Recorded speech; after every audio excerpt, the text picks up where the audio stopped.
This European cricket event is proudly brought to you by HCL Software, Rado, 1xBet and Victorinox. Good morning cricket fans and welcome to this European Cricket Series Portugal Premier Division. It is day number 4. I'm Phil G and the action starts right now.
So here we go, day number 4 here at the lovely Centurion Cricket Ground. And well, we've got some sunshine this morning, but the news from the forecasters and the locals is may see some cloud coming over later this afternoon. Hopefully that won't disrupt our day.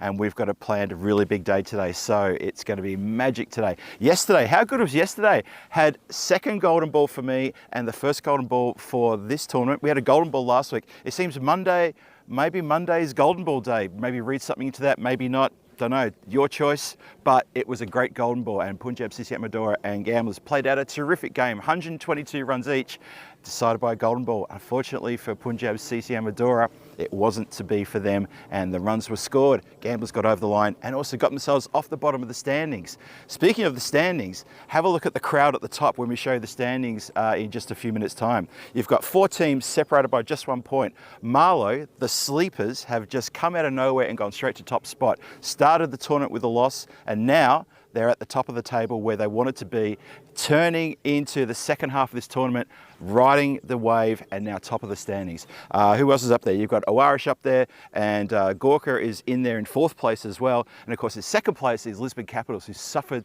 their first loss last night at the hands of Marlo.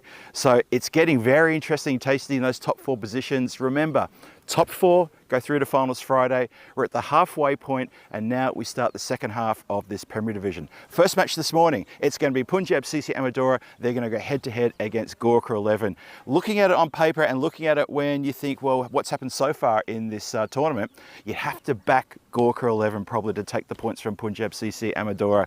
However, Punjab CC Amadora, they're like the ocean. You don't turn your back on them. They could come out of nowhere and make a blistering start to their day. You never know. News from the toss is that Punjab CC Amadora, they have indeed won the toss. They're going to have a bat first. So it's up to them and up to their top order to really capitalise on what a nice conditions this morning, a nice little breeze coming across the ground. It's probably about 18 degrees already, going to get to about 21, 22, so not as warm as the last couple of days. It's all on Punjab CC Amadora to say we're still here, we're still in this tournament, and we still want to get to finals. It's all on them. Can they do it?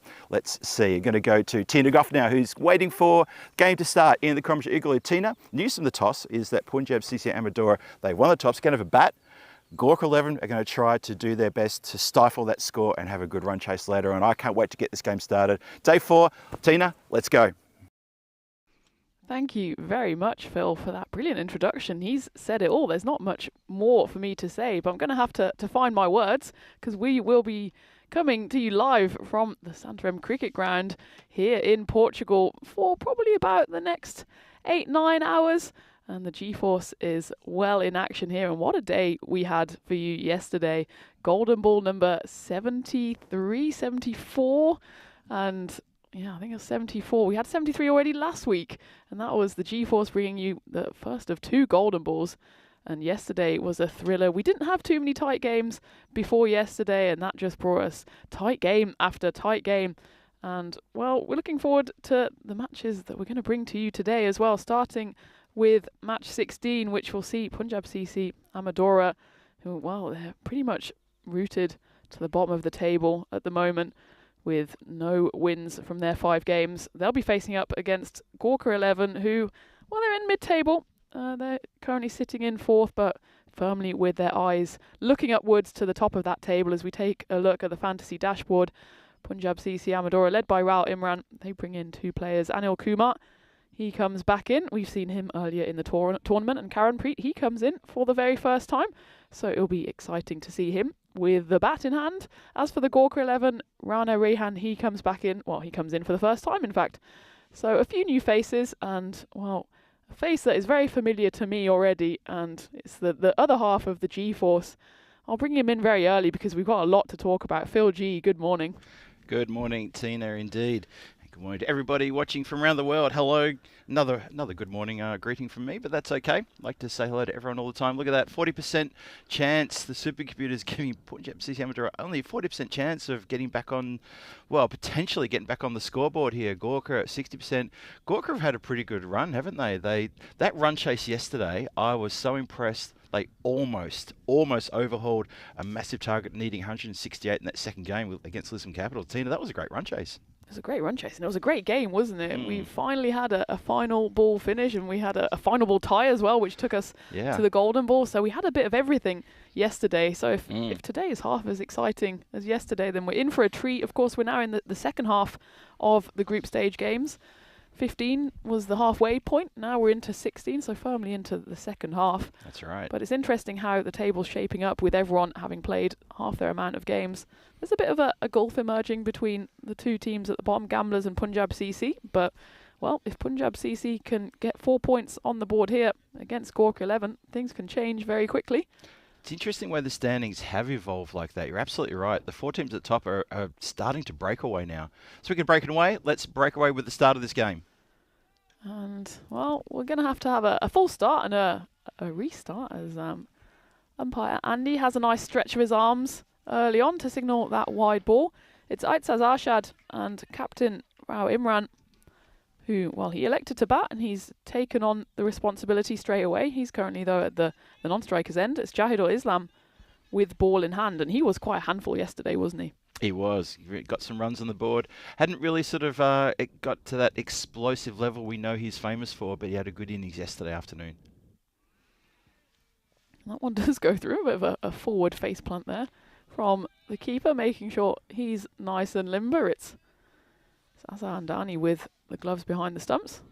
Yeah, Arshad has also been a little bit MIA for Punjab CC Amadora.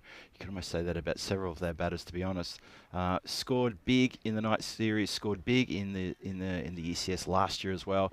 Just hasn't really hit his strides opening the batting for Punjab CC Amadora. And if he can't do it today in this match, then I'm not sure he's going to get a chance at all.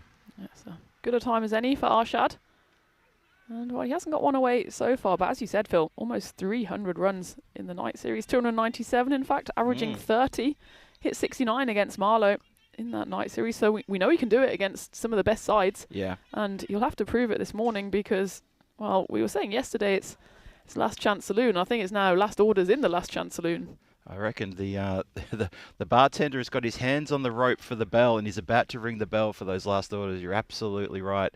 And something has to happen here for this team. They are a great team to watch when they're in full flight. They really are, but they just have not had a great tournament. Well, they've been given a few early morning freebies here on this first day of April. Tuesday morning, Jahid Al-Islam says, there you go, 5 wides. You're welcome.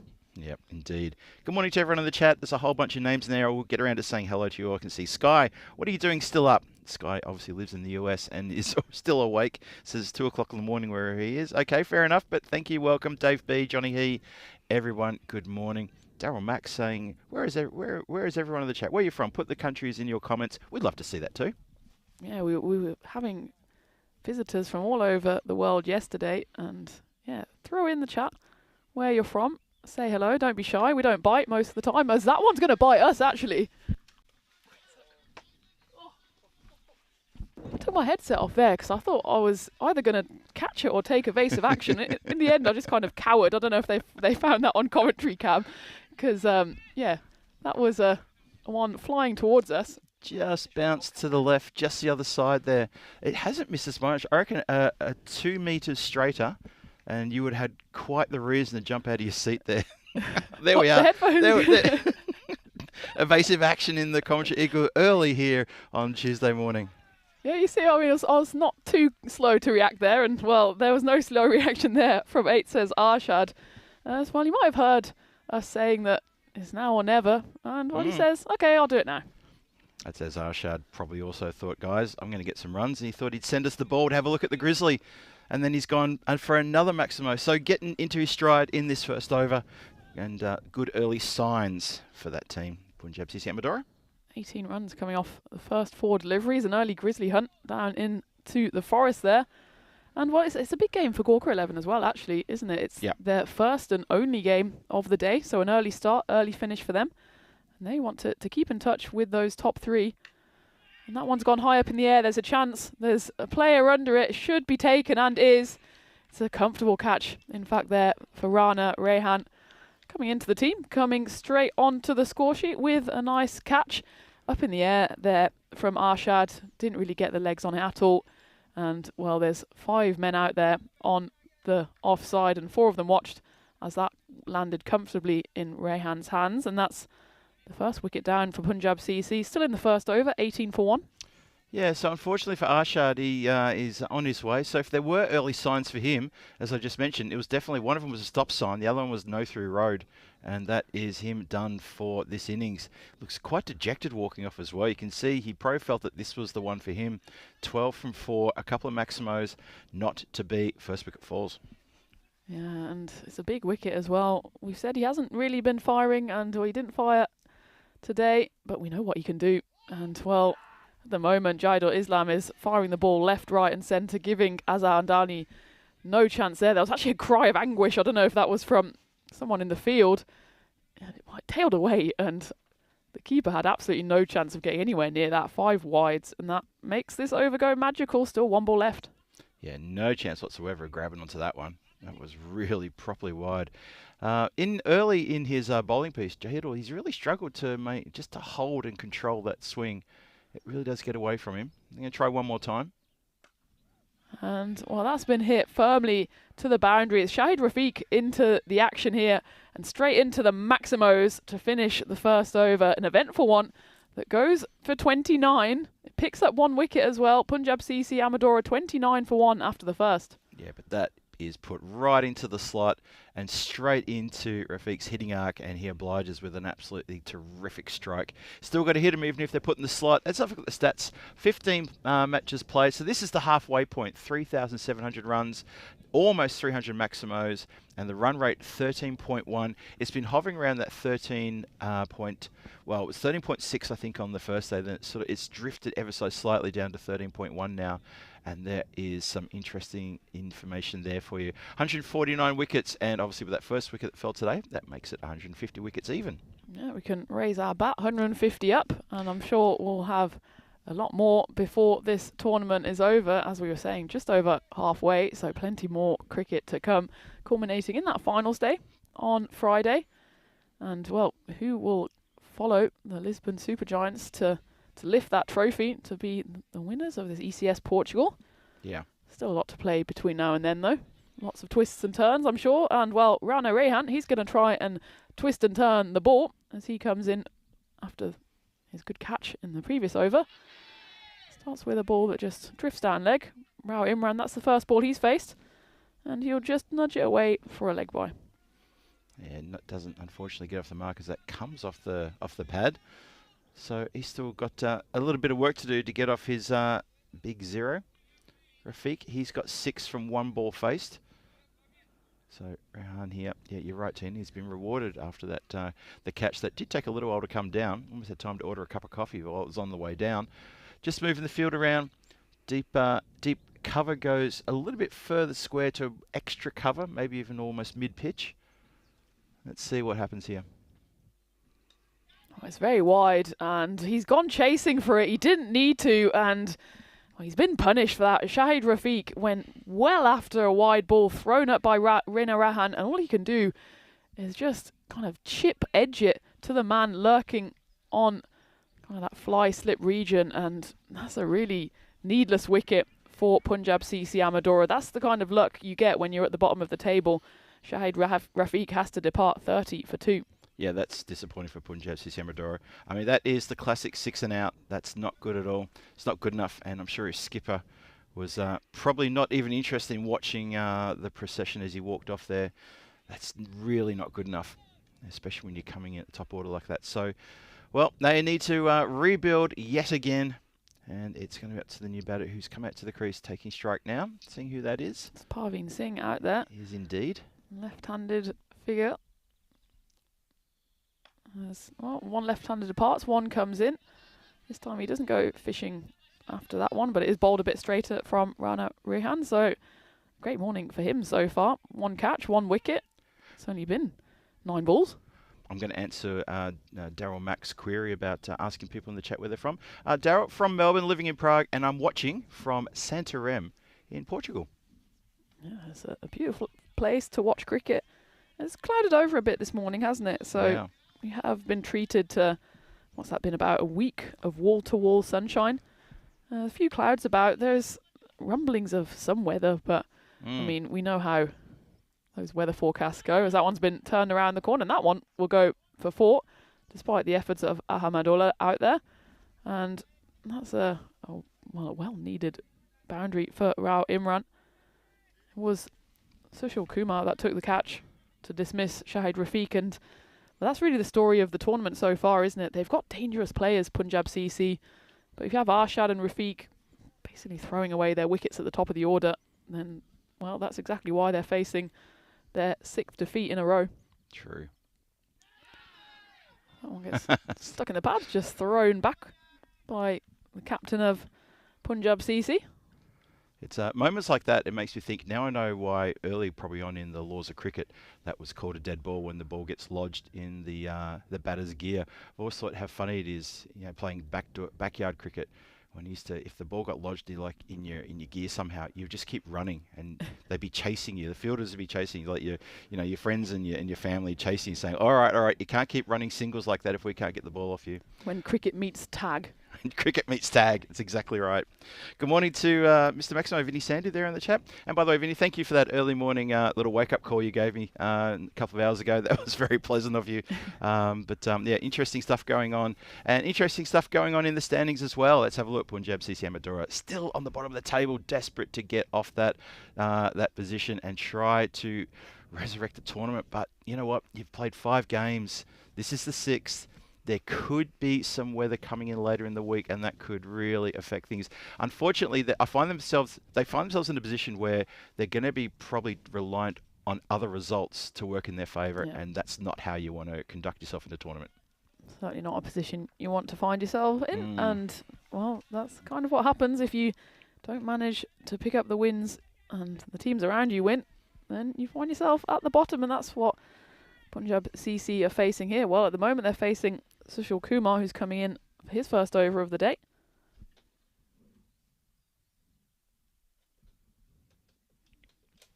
And that one just drifts down the leg side. Quite a few extras already, actually. That'll be the 13th, 12th wide. And while most of them came on in that first over that went for 29, Jahidul Islam, 2 lots of 5 wides and an extra wide as well. Sushil Kumar gets that one to go through, but they also sprint through for the single. And well, it's a bit early to call it, but these two, Rao Imran, Parveen Singh, you think one of these has to go big if Punjab CC are going to put on a defendable total. Both of them, we know, are more than capable of scoring runs. Rao Imran, he scored 44 in that game 1, and then a big 63 off just 32 deliveries in game 13. And well, game 13, that'll go down in ECN history as golden ball number 74. Well, but indeed, yeah. when you lucks out, you lucks out. Punjab CC, they took it to the golden ball and still couldn't manage to take home the points. As we have a free hit coming up here for a no ball, but a good response by Kumar. That one flies through to the keeper. Very good indeed. I see D Hacks in the chat saying, enjoy the commentary. Occasionally telling us where the field is set would be cool though. We absolutely do jump onto that often throughout each match. We like to keep you updated because obviously you can't see all the field all the time, and we like to let you know who's dropped back deep, which positions are covered, and also we give our little critique on what we think maybe captains should be just, you know, chewing on and putting through their head during the game. So thank you for that, D Hacks. It's another no ball. Oh yeah, another one. Must have been another front foot fault.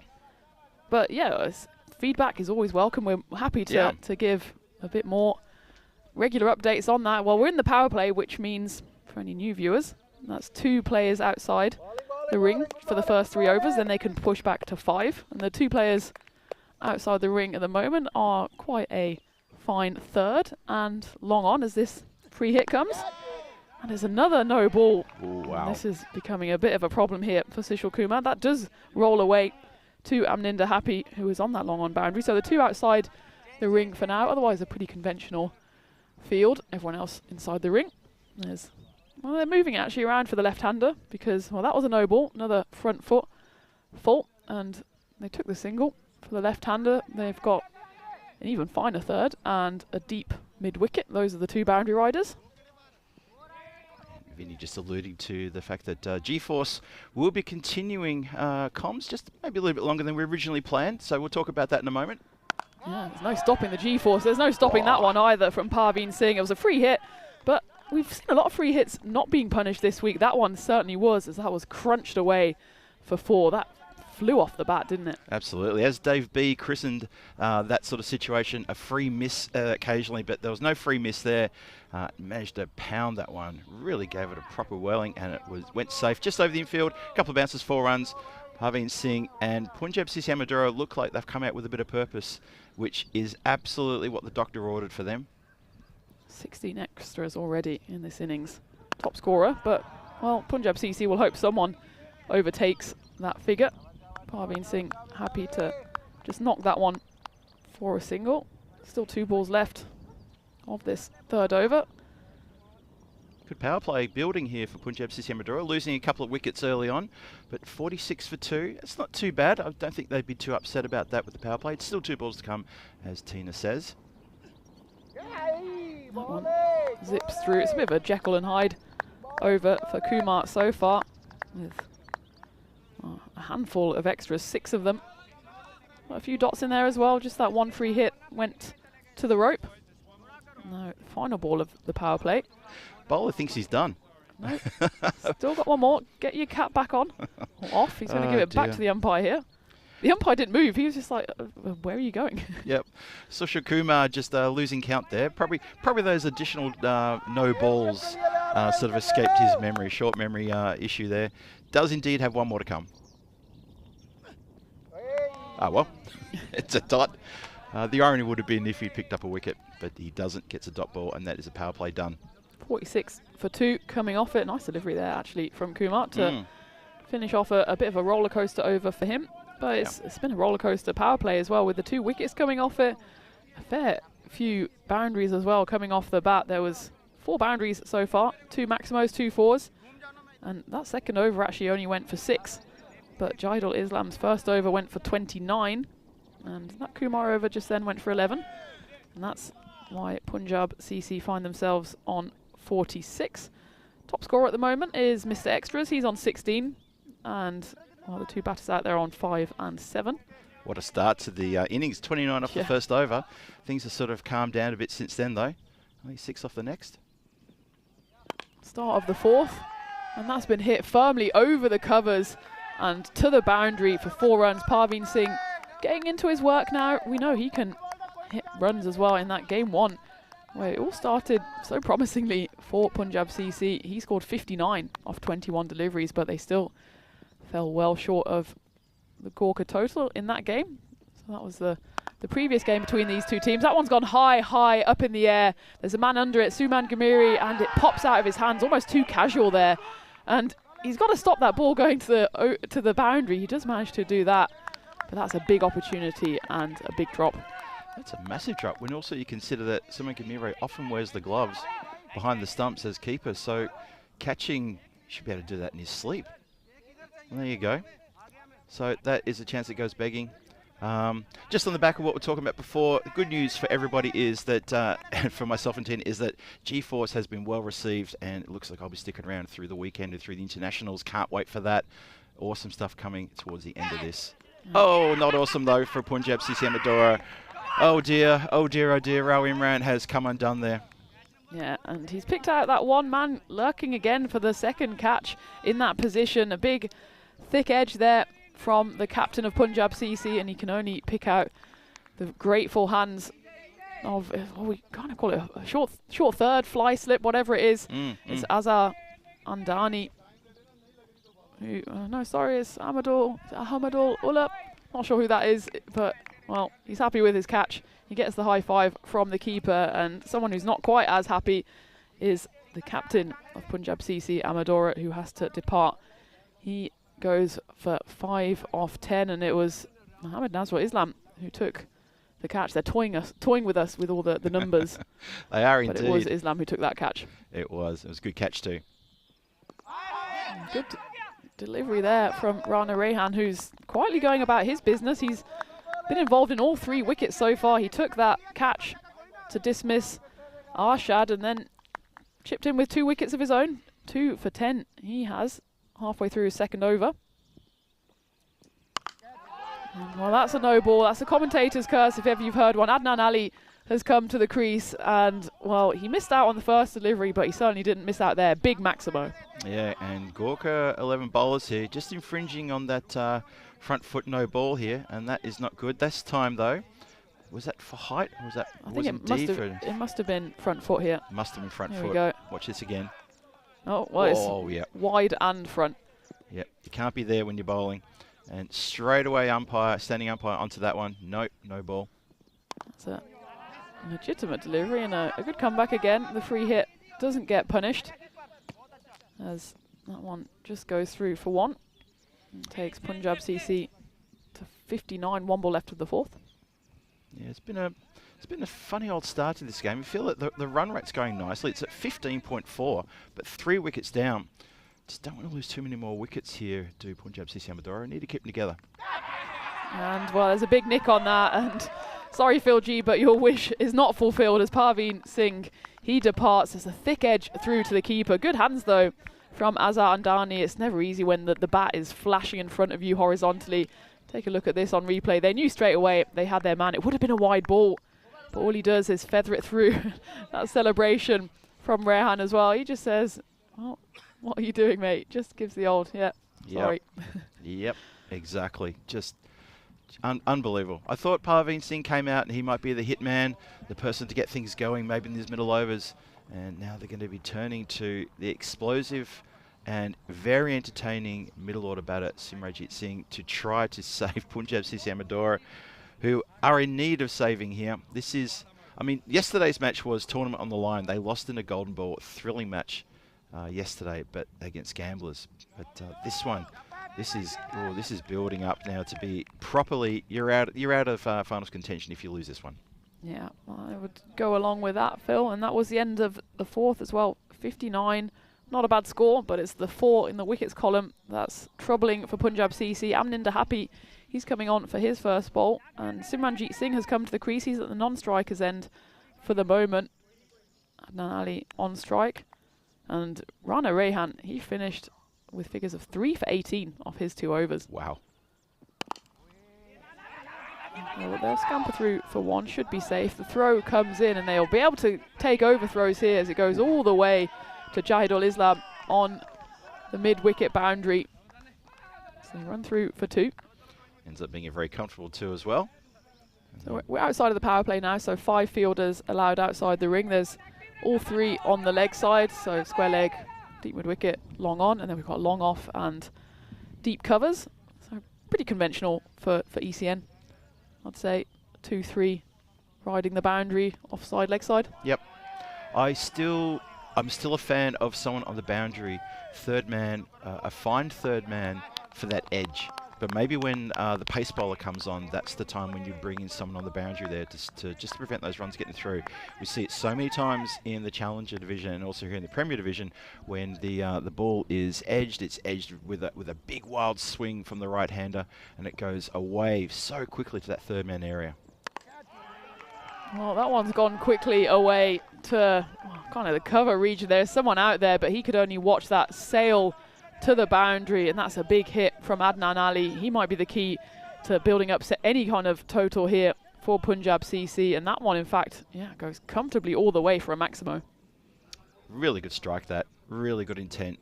Slashed really hard, and that's kind of the shot that I'm talking about that gets played. And if you don't have someone back from square, going all the way back behind the keeper just to stop those edges, whether it's intentional or not, or cut shots or late cuts, you're really opening the door there for batters to get off to a real fly. One hit away into the leg side. They'll certainly get through for 1. Should content themselves with that. And that does bring Simranjeet Singh to the crease for his first hit. And we've seen him and his destructive power in this tournament so far as well. 41 off just 15 deliveries in game 3. Of course, it was also still a defeat to the Lisbon Capitals by 26 runs. He did take that nasty blow to the wrist as well, but seems to have come back stronger from that. And they need him to be strong here if they're going to rebuild to any form of defendable total. That one flashes away again on the overthrows. They don't take the overthrows on this occasion. The score is 70 for 4. A couple more balls left to come in the 5th as well. So we are closer, but the run rates are quite healthy. So it's like I said a few minutes ago, run rate's good, but wickets are tumbling. Lower ball from Amninder Happy. Just worked away into the leg side. Jahidul Islam doing the mopping up. 1 ball left at halfway. Look at that win predictor, unsurprisingly firmly in the Gorkha camp. Any runs on the board they still have to chase. And the pressure will be on them if they want to keep up with the teams above them. That one's well fielded off his own bowling by Amninder Happy. They still have a chance to get through for a 1. So at the halfway stage, Punjab CC Amadora, they're 72 for 4. And well, we had the Grizzly join us in the commentary box earlier today, but we can now welcome you officially for the first time, as opposed to that candid shot we had earlier. And the G-Force are back in town to talk you through this day, and it's going to be a big day, Phil, isn't it? What games in particular stand out to you? This game for starters stood out for me only to see if Punjab CC Amadora's tournament was going to be over. But there's 2 games that Aarash are in playing today, the next one and the last game today, Lisbon Capitals, and they're going against Marlo. Yep. I think they're going to be cracking games. They're going to be really fiercely competitive games, and I'm looking forward to those big time. Yeah, I'm looking forward to every single game that we're bringing you today as we go back to the live action. Cool. And we started the 6th over now. Good dot ball there. Sushil Kumar comes back in, see if he can put all the no balls that he bowled in his first over behind him and try and crack on here and do the right thing by his team. There's a fair bit he has to do here. Simranjeet Singh, he's had a bit of a slow start. He's only 2 from 3. Let's see if he can get going. If he can get firing, who knows? Well, there's maybe a shot to hit himself into form, because that was a lovely square drive. A man there at point, but well, it whistled past him before he knew what hit him. 4 runs. Very Simrajit Singh kind of shot there. The guide, the square guide that he played there, that was a really good shot. A little bit of finesse, going for placement rather than power. And so he looks like he's going to try to dig in for the next 4.5 overs and really sort of power along here. Try to put together a good partnership with Adnan Ali, who's already up onto 17. There we go. There's the dance down the wicket. Had to come sooner or later. Oh. Called wide. Let's have a look at this from front on, maybe. What do you think? Or side on, have a look at that. Goes over the shoulder, and square leg says yeah. It was called by square leg. Interesting. Yeah, it was actually I thought it was quite a vicious delivery, and it's always hard to tell, though, when the man comes dancing down the pitch, as that one's a bit of a inside edge cut, and despite the best efforts of Azhar Andani with the gloves, that races away to the boundary. Simranjit Singh, he moves to 10. Punjab CC, they move into the 80s. Nice little counter punch from them, but you'd expect with the power in the Gorkha lineup that they'll need a few more runs on the board to make it a defendable total. That was tough there, actually, from Andani. Yeah.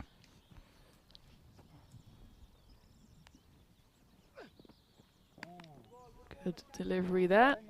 Nothing doing for the umpire. So 2 balls left, and we'll just keep a slight eye on the match timer here as well, because it's been a bit of a slow start from the Gorkha 11 in the field. We often see that first game up, don't we? People still waking up, still digesting their cornflakes, and well, they've got 11 minutes to get through 3 and a bit overs. They've got to get to the 10th before that timer runs out. A few dots will certainly help their cause. There's an appeal here.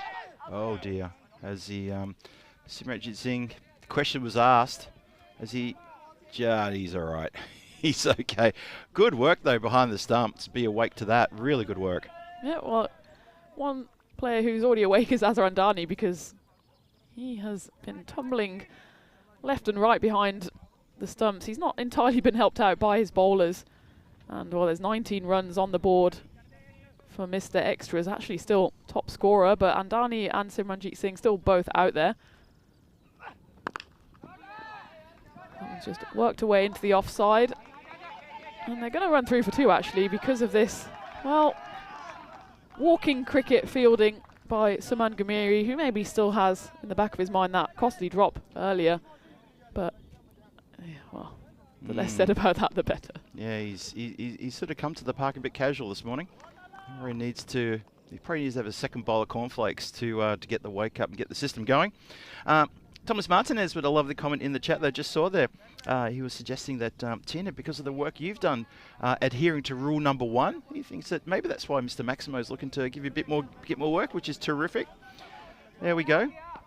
Yeah, well, there is some news that we can maybe come back to as we first just take a look at the batting card. And well, no one's really fired so far, apart from Extras down there at the bottom with 19. But there's a little partnership building up here between Ali and Singh.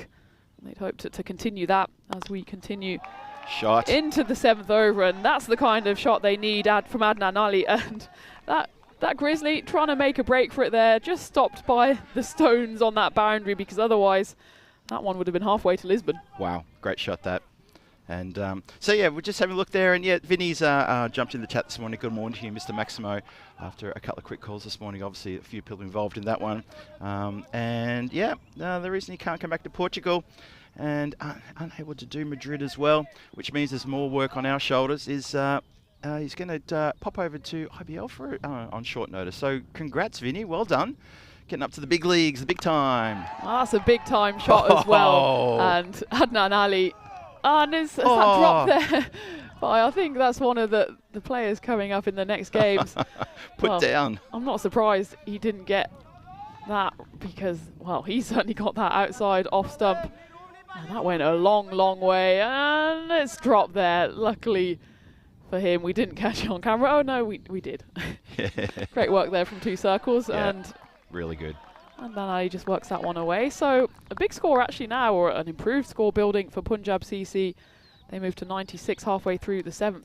Big news then for Vinny. And that's massive, really massive. And congrats to him for the work he's put in. I think this morning when he was on that call with us, Vinny, Tina, he was saying he'd called 8,000 maximos or something in his time with ECN, which is an astonishing amount of maximos. Chance for a run out here at the non-strikers. A direct hit will do it, and well, he's well wide. They don't come through for a second. Yeah, keeper took a while to sort of get over the fact that he didn't take the ball cleanly, and he was too busy just consoling himself to realise they were going to take a single on his arm, and he hadn't even got to throw the ball, just asleep at the wheel there. And Punjab CC Amadora onto that. These two batters putting together a good partnership, a vital partnership for this team. Can't wait for Vinny to be calling Maximos off the bat of Virat Kohli. Oh, that's going to be massive, isn't it? And just on a personal note too, I'm not going to get too personal about this, but I just want to give a big shout out to Vinny and a big virtual hug to him for giving myself and Tina the opportunity to sort of continue with G-Force into the internationals and Madrid as well. So big thank you to him.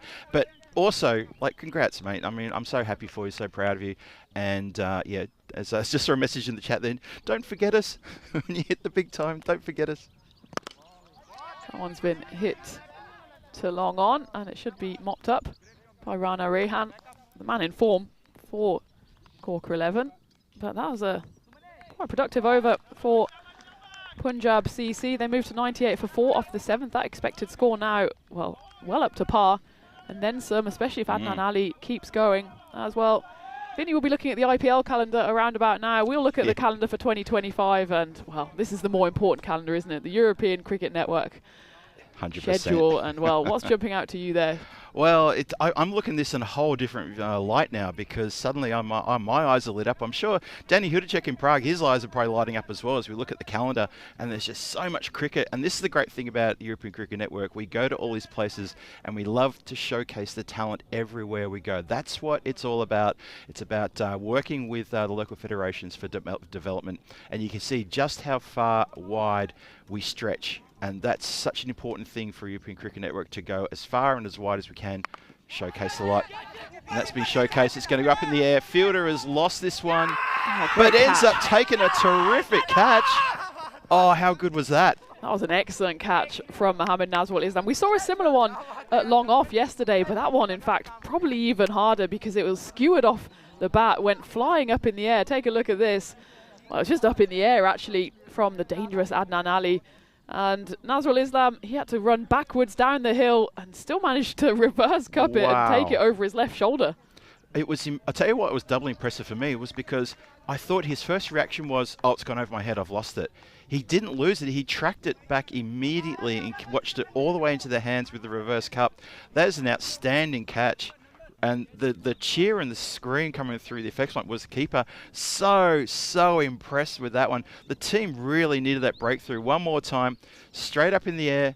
Look at this. This was after Islam got lost. He actually got lost because when you see the way he set off, he just really got confused, but took a great catch. Miss hit there for the start of the next batter to come into the crease. And unfortunately for him, couldn't get it away. That's Mubin Tariq. He's got the job now, but this is possibly a bit of a game-turning wicket there. And that is a real body blow hit to Punjab CC Amadora, saying goodbye to Adnan Ali. Absolutely, partnership breaker. Well, that might be an equipment breaker as that heads our way, but I think we're going to be safe. Well, you can just see that flash across the camera there, actually. Yep. And just we were saying that partnership was broken. Maybe a new one here is forming between Mubin Tariq and Simranjeet Singh. Look at this. Spot the grizzly as it flashes here down. Oh, there it goes. Down the side of the camera. The previous partnership worth was 38, 39 actually. So it was a good time to get a wicket. And what a brilliant catch that was from Islam. And it's nice shot as well. Arav Andiraya, who came in and he took that wicket with the ball. Started off with a wicket. We've seen that so many times, haven't we? New bowler comes in. He usually either gets hit for a boundary or he picks himself up a wicket. Vinny just corrected me there. Did I say 8,000 Maximos when I was talking about Vinny? 80,000, absolutely. 8,000? He does 8,000 when he goes to sleep at night. That's nothing. 80,000 Maximos in his ECN career. Vinny, Mr. Maximo Sandhu. Well done. Well done to Simranjeet Singh, who has to take on the mantle here after the departure of Adnan Ali, and that was just a conventional cover drive. Just checked it, but it was enough to fly away to the boundary. Yeah, Vinny, I think, is already going to be on the mic in the IPL Thursday night, so it won't be long before we see him. Look at that. We'll look at the the match clock is ticking down. And we'll keep an eye on that. Well, I suppose they have 4 minutes to complete 1 over, so they should be fine. Should be okay to do that, really, shouldn't they? Because that is the end of the 8th. Punjab CC Amador at 109 for 5, 2 overs left. There you go. So, Simranjit Singh, he's been there for a little while. This isn't his usual explosive striking at 300 innings he's playing here. He's got 16 from 11. Tariq has just joined him, 7 from 3. But the score is, it's into the hundreds now, so they're posting a pretty good score here. Just a reminder about chasing scores. Gorkha almost chased down 168 yesterday. They got a few runs shy of that. As we go live to the 9th over, and well, that's been hit firmly by Mubin Tariq, who is mounting a little bit of a counter-attack here for Punjab CC as the first ball of the 9th goes for a Maximo.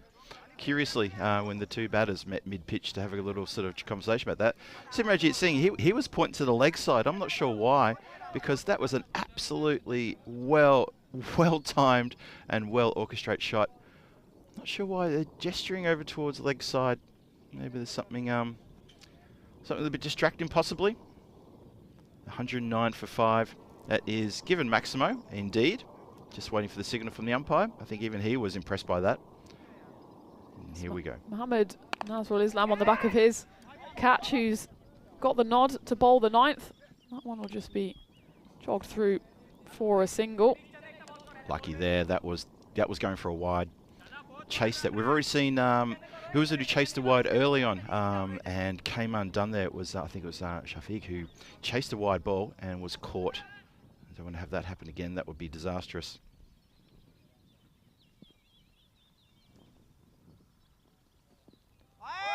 Well ball there from Islam. Just nips through to the keeper. It's Simranjit Singh on strike. He's hit some big shots, but otherwise, not much off his bat. 16 off 12 so far. He'll need a bit of a final flourish here. He tries to go for it again. And yeah, interesting. Looks a bit out of sorts, doesn't he? Yeah. Well, there's a chance here for a run out. He missed the ball. The keeper then had a shy at the stumps. The ball then deflected off to the offside. Take a look at this. Well, he misses it first up.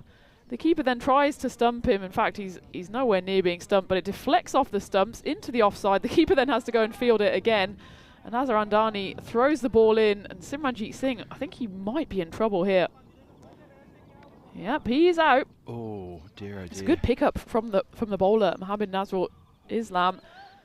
And he is given the finger of doom there. And wow.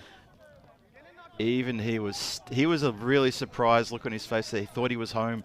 Helmet's off, he's walking off. He was looking quite uncomfortable with those deliveries leading up to this dismissal.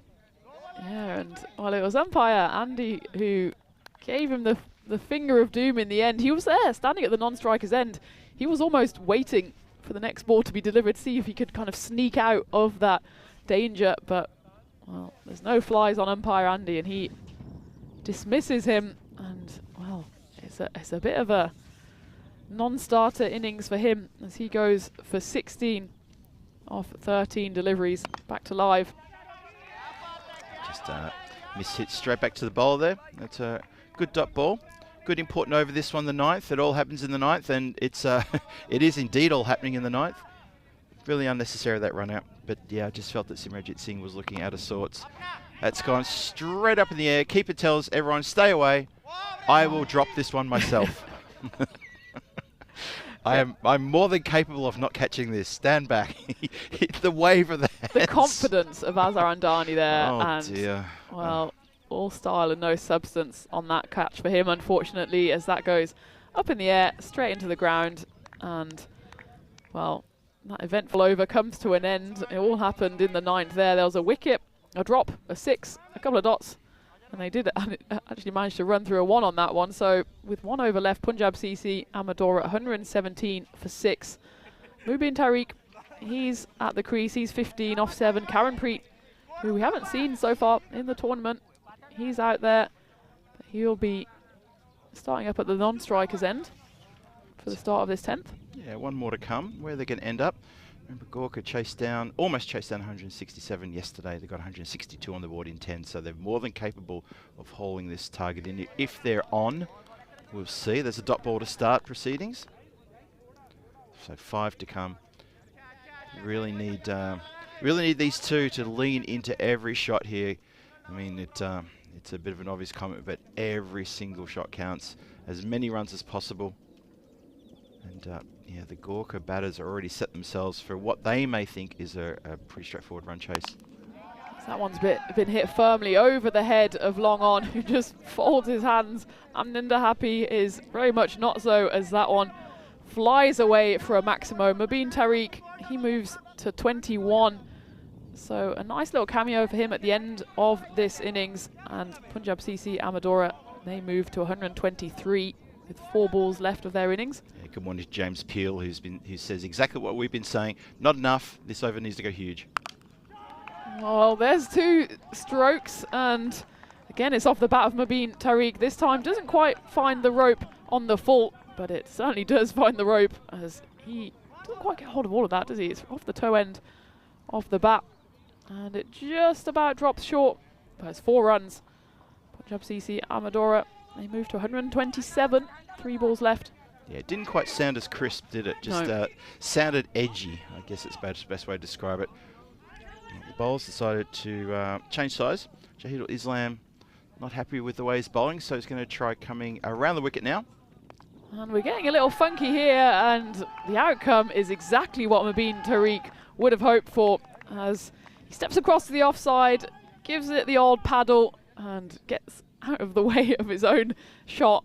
And that's 4 runs, 131. This is turning into a big over. 14 coming off it so far. Still 2 to come. Big time. Just want to give you a quick shout out to my good mate Wayne in the chat. Hello Wayne. Just saw your last message. You always put a smile on my face.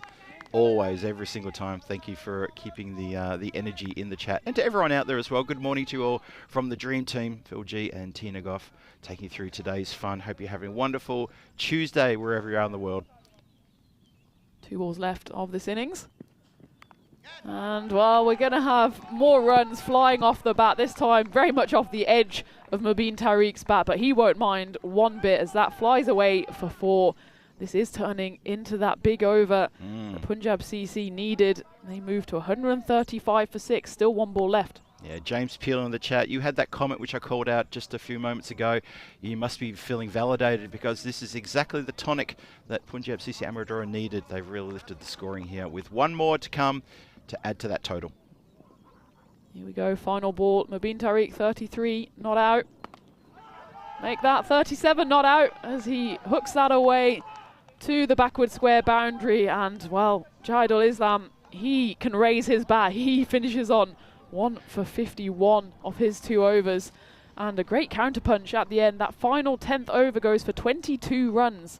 Punjab CC Amadora, well, they fought back, didn't they? And they end up on 139 for 6 off their 10 overs. Yeah, poor old Jahidul Islam. He was the bookends to that innings. He bowled the first, went for 29. Bowled the last, went for 22.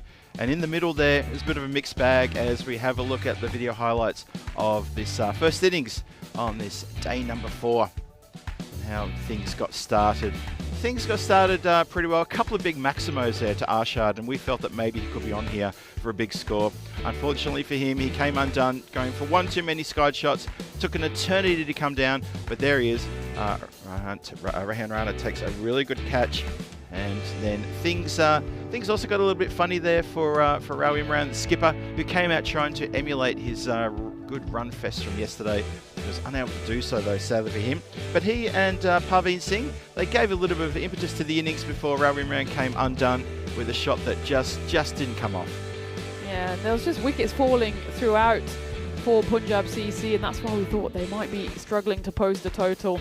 They found themselves 59 for 4. So that shows just how good of a comeback that is to add another 80 runs to get to that total of 139 for 6. But it was not a bad bowling performance, and it was a good keeping performance as well from Azhar Andani. He did drop that catch towards the end, but he did also take a run out. He took a smart catch, and there was a few good catches in the outfield. But, well, they kept on going. Punjab CC Amadora, the counter punch was led by Adnan Ali. he scored 31. And Simranjit Singh, well, he was a bit slow, but he did chip in with 16, and it was Mubin Tariq who ended up not out on 37. He was the top scorer. Maximo's kept on flying off his bat, but that was a great catch to dismiss Adnan Ali. Mohammad Nazrul Islam flying underneath that one. Simranjit Singh, we know what he's capable of. He hasn't quite turned it on so far. And in the end, well, it was just a bit of a strange run out here, as he was not stumped the one end.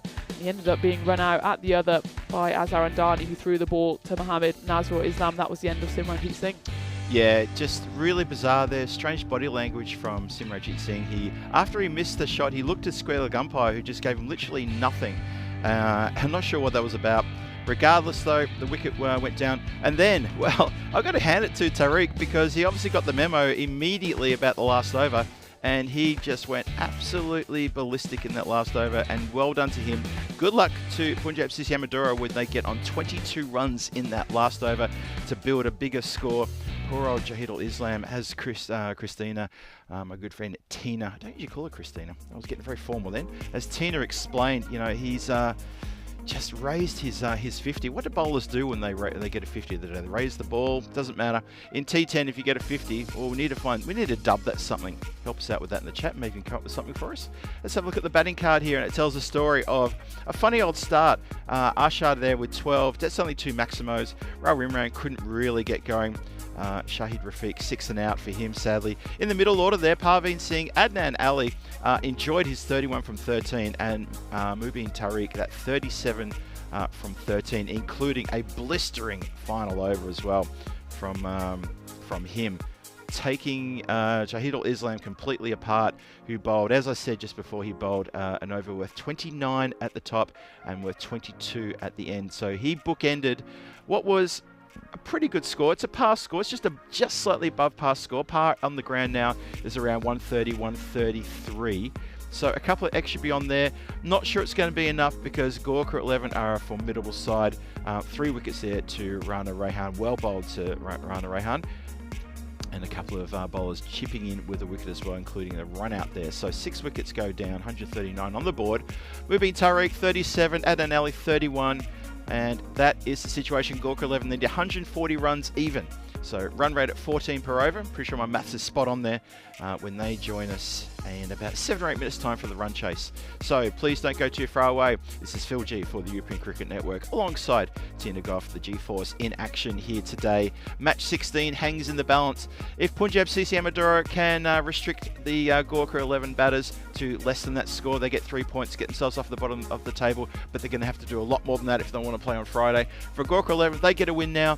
They really solidify 5th place, and it's literally knocking on the door of 4th place. So there's a bit going on here today. Please join us back here in about 7 or 8 minutes time for the resumption of the run chase here on the European Cricket Network. This is the European Cricket Series Portugal Premier Division. I'm Phil G, and we'll see you shortly.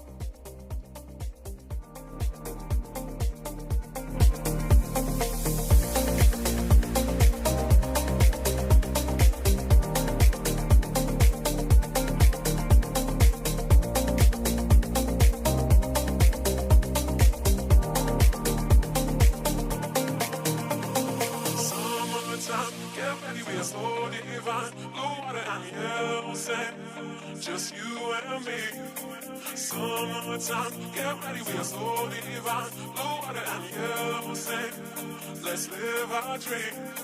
Summertime, get ready, we are so divine. Blue water and yellow sand. Just you and me. Summertime, get ready, we are so divine. Blue water and yellow sand. Let's live our dream.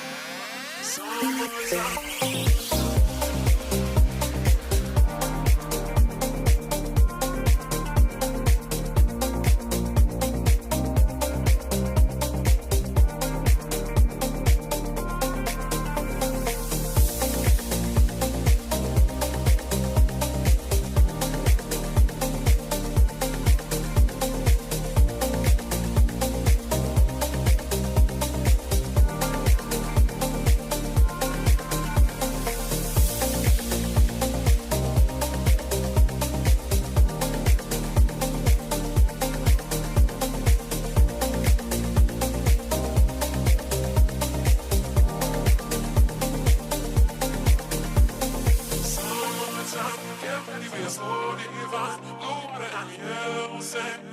just you and me.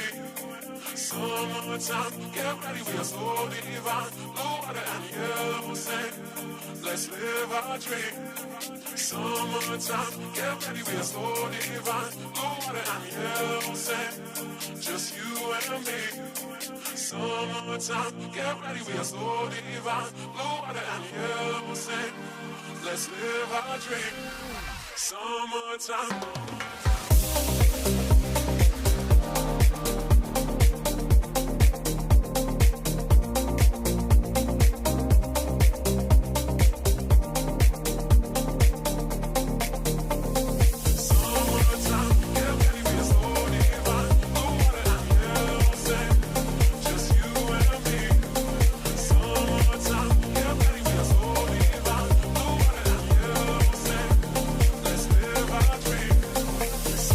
Time.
This European cricket event is proudly brought to you by HCL Software, Rado, 1xBet and Victorinox.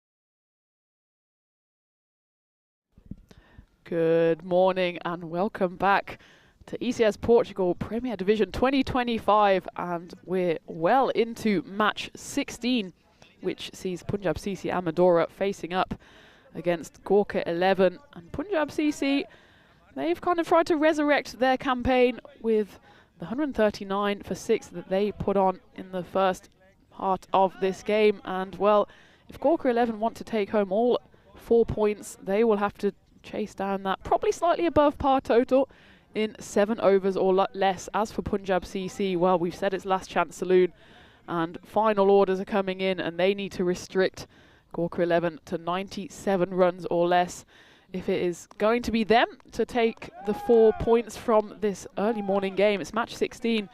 It's day 4 of this Premier Division here in Santarém. The sun not quite out to greet us just yet, but we're still hopeful. And well, Punjab CC, they have to remain hopeful of coming back into this tournament.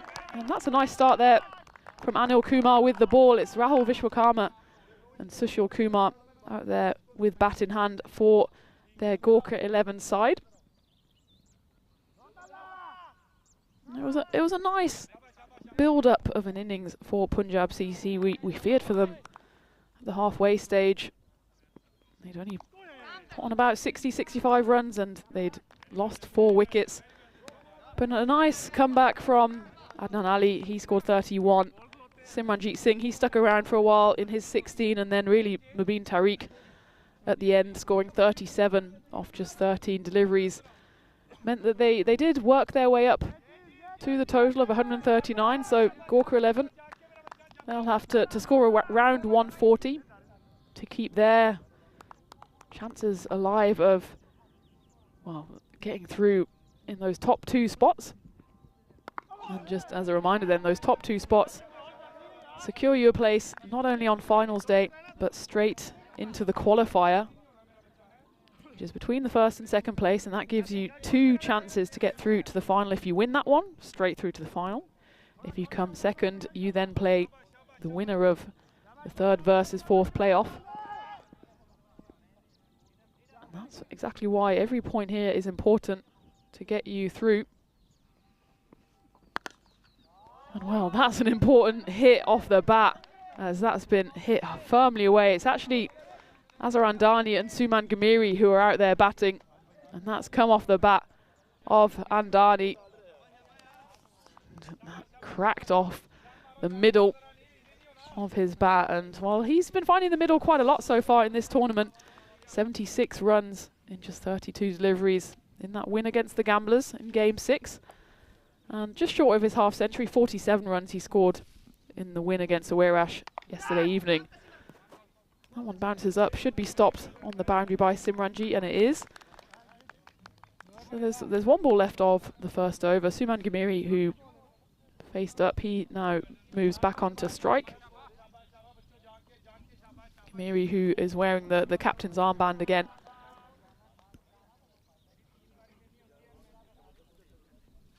And this time though, he didn't keep. He's been keeping a few of the games, but this time, well, we saw him at long off, didn't we? He dropped that 1 catch. But he's got a chance here to make amends, and well, the Gorkha XI, they'll certainly be eyeing up these 3 points against the side that are firmly rooted to the bottom of the table. Punjab CC Amadora played 5, lost 5. Not a record that they'll want to remember, and well, that's a great delivery. There's a slight strangled appeal, but I think that came off the helmet of Samir Ghamiri as we see that back on replay. Yeah, and it does just come off his grill, and it's dropped behind the stumps. It wouldn't have mattered anyway. So Aitzaz Arshad with gloves on behind the stumps, and oh, that was a vicious bouncer to end the first over. And Gorkha XI 10 for 0.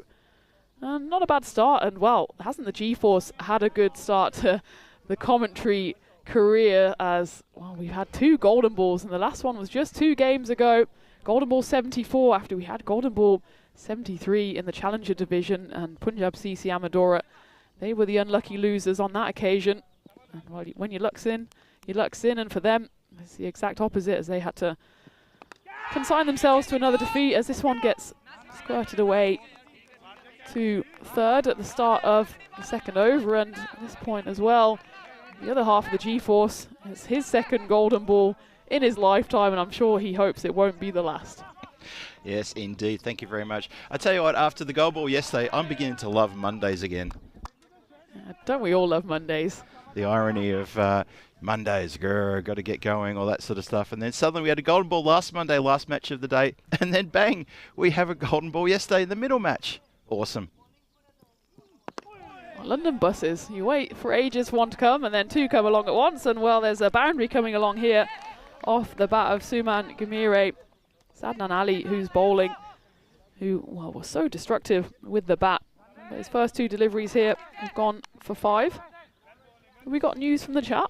We do have some news from the chat, and Vinny Sander, Mr. Maxo, has stepped back in and just, well, everybody, happy April Fool's Day from all of us here at the European Cricket Network. We hope you're having a great day, and we're hoping to get too many of you with that one. Thank you, Vinny, for going along with that. Well, he's got one here as Suman Gamire, he holes out to deep cover. Adnan Ali, he picks up his first wicket, and well, he couldn't have placed that any better / worse, depending on which way you look at it, as there's only one fielder out there, but it landed safely in his hands. Actually a good grab as he was running forward. Rightfully throws that ball up in celebration, and the first wicket falls for Gorkha 11, 15 for 1 halfway through the second. But that's very good news, isn't it? Of course, Mr. Maximo, Vinny Sandu, is not going to the IPL. He's staying exactly where he is with the European Cricket Network. That's right, and we're going to bring him back into the commentary igloo, kicking and screaming. Vinny, make sure you're on that flight when you get over here and join me on Thursday, and then you're going to be joining Tina on for Friday, Finals Friday, Peacock Friday. So yeah, normal service resumes. Unfortunately, it does also mean that the G-Force only has a couple more days together here in Portugal. Great catch there on the replay, well handled that one. So yes, thank you for riding with that, everybody, and hope you're having a wonderful April Fool's Day, wherever you are in the world. Vinny, well delivered, good punch. And that's been well punched as well to us here on the ropes. Go for it, Tina, go for it. Just not feeling quite athletic enough on this Tuesday morning. As well, that's the kind of move I'd maybe pull in the IPL. Hey, if we were in the IPL and the ball came that close to us, I think we'd both be fighting for that. a bit of a full body contact, smack, a hip and shoulder. I've got the ball, but not to be. So yeah, everyone's commiserating with me. No, it's okay. I haven't rebooked my flights. I haven't changed anything. And believe me, if I did, I had to explain to Mrs. G that I'm sticking around for a few more days. I reckon I might end up coming home to find someone holding a rolling pin. Yeah. That old classic sort of iconic view, but not to be. Yeah, Mrs. G breathing a sigh of relief, and well, no relief here for the keeper, Aitzaz Arshad, as that one rolls through his legs and all the way for 4. It's a tough one here. It was not a bad delivery from Adnan Ali, but it just died a death. And Arshad, well, he didn't get his legs together quite in time. He doesn't even want to look at that as that ball rolls away to the rope. 4 byes. And this is quite a productive over so far, despite that catch on the rope by Anil Kumar to dismiss Captain Gamire. Aminda Happy has come to the crease, and well, he introduced himself with a 6. He didn't do much on that ball, but it still went to the boundary for 4 byes, and there's 1 ball left of this second over, 25 for 1. It'll stay at 25 for 1 as that one flies through to the keeper, so that is the end of the second over, but probably Gorkha 11 still more or less happy with this start. The run rate hovering around 14, but they'll want one of these two, probably Azhar Andani, who has been destructive so far, to stick around for the long haul. Totally, yep. Also, see Wayne in the chat asking a few questions. Hey, full disclosure, Wayne, and this is just between me and you, Wayne. Okay, so let's keep this quiet. There was a plan hatched last night when the day finished. Tina and I had a bit of a discussion about what we could possibly do to help celebrate this wonderful 1st of April, and then we brought Vinny into the chat. So the 3 of us got together, hatched a plan, delivered it piping hot to your table, and thank you very much for indulging us this morning. And yeah, we're very aware that all jokes are off now. But as Vinny rightly says, thank you to everyone for showing support to him. Yeah, And yeah. the fact that that prank worked also shows that, well, how much esteem Vinny is held in, that no one blinked twice at Vinny going to the IPL, but of course he wants to stay around with us, and this is absolutely where he belongs. Wayne even sent a message on Insta saying congrats. Thank you, Wayne. Thank you very much. You're a dedicated friend and ECN contributor. We love your work. And well, we're loving Azarandani's work at the moment as well. Anil Kumar probably not so much, as that one races away to the boundary for 4 runs. Picked that one up just off a length. It was just drifting down leg side. That was enough for Andani to dismiss it. Actually went all the way, 6 runs. Yeah, not a good ball, that one. Anil Kumar, who is into the side today, needs to watch out for that. Need to keep this ball exactly where his skipper has asked him to bowl it. Bowl to the field, nothing too short. We're still inside the power play, as you say, Tina. So, you know, this could blow out here. If they put on, say, about 40-45 in the power play, you'd say that Gorkha are well and truly in control. Absolutely, it was a good comeback from Kumar. There's a shy at the stumps, which misses, but they won't get any overthrows on that occasion. And yeah, we're still in the power play, so just the 2 fielders allowed outside the ring, and currently they're lurking around at deep point. And well, there's a bit of movement going on. And actually deep point is coming in. There's long off going out, and that kind of third. No, he's been brought in, so it's long on and long off who are out for Amninda Happy. Obviously they think he's going to go straight back where the ball comes from, and well, he hooks that one towards mid-wicket. There's a bit of a slip and a tumble. Good fielding though to still keep hold of that ball and throw it in, but not before they run through for a single. And well, this game firmly in the balance. Look at that win predictor in that Goldilocks zone. Gorkha just nudging ahead. Not surprising given on form. They've won 3 games, which is 3 more than Punjab CC.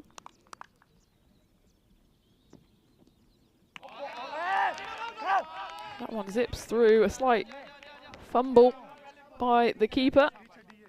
It's not a costly one. That zips through for a dot ball.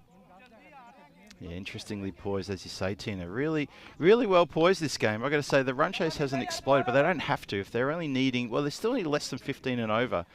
I've got wickets in hand. Last ball of the power play coming up.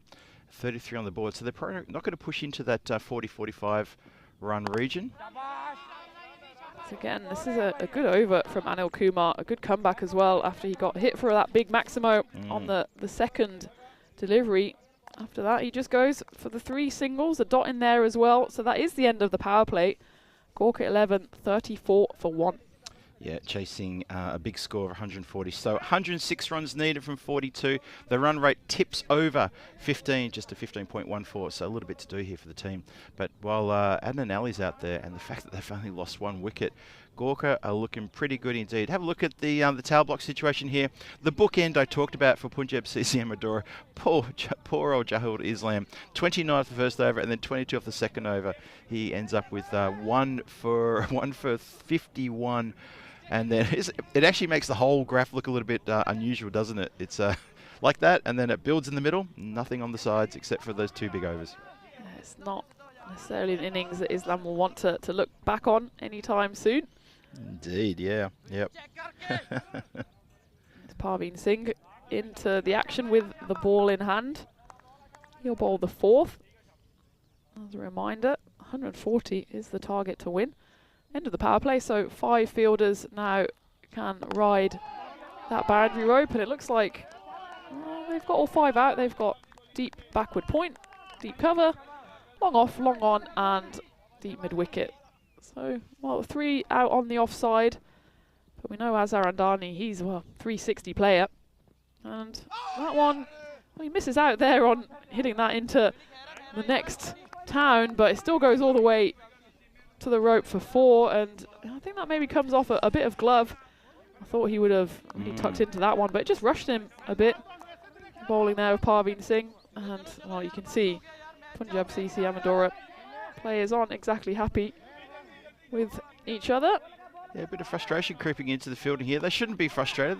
They should be focused here, and they should be looking to skipper and having a chat about field placements. That's an interesting field placement, isn't it? They've got it's almost like a slip and a leg slip, but they're right on the ring, so it's very much a fine third and a fine leg. Bit of an interesting tactic here. I think it's a good idea for a slow bowler. Well, that's a good idea if you're Amninda Happy, because he doesn't care where the fielders are placed. He hits that all the way from Maximo through the covers. Great shot. Yeah, I really don't mind that field placement, and if there's a fast bowler on, I would place that third man fine, and I'd put him back on the boundary line. But I think for a slow bowler, it's not bad. It does save the runs that go behind the stumps, because we see so many runs scored behind the wicket often, and the shots that are going in front of the wicket, they really are going for Maximos. 45 for 1. Probably 46 for 1. Actually, they might try and run through for 2 here. It might actually go all the way, and wow. That shows you just how punishing this outfield is. There was 3 fielders around it. Rao Imran, well, not exactly the best fielding from him as he threw out a foot. It went past his flying right boot, and then it went past the running Mubin Tariq on the boundary as well. This outfield is lightning quick, and that's a 4 to the name of Amninda Happy. It's like glass. It really is. Yep. It is indeed, but that one goes through for a dot. Happy just teasing the fielders there. And that's the end of the 4th, 49 for 1. Amninda Happy there on 21 off 8 deliveries.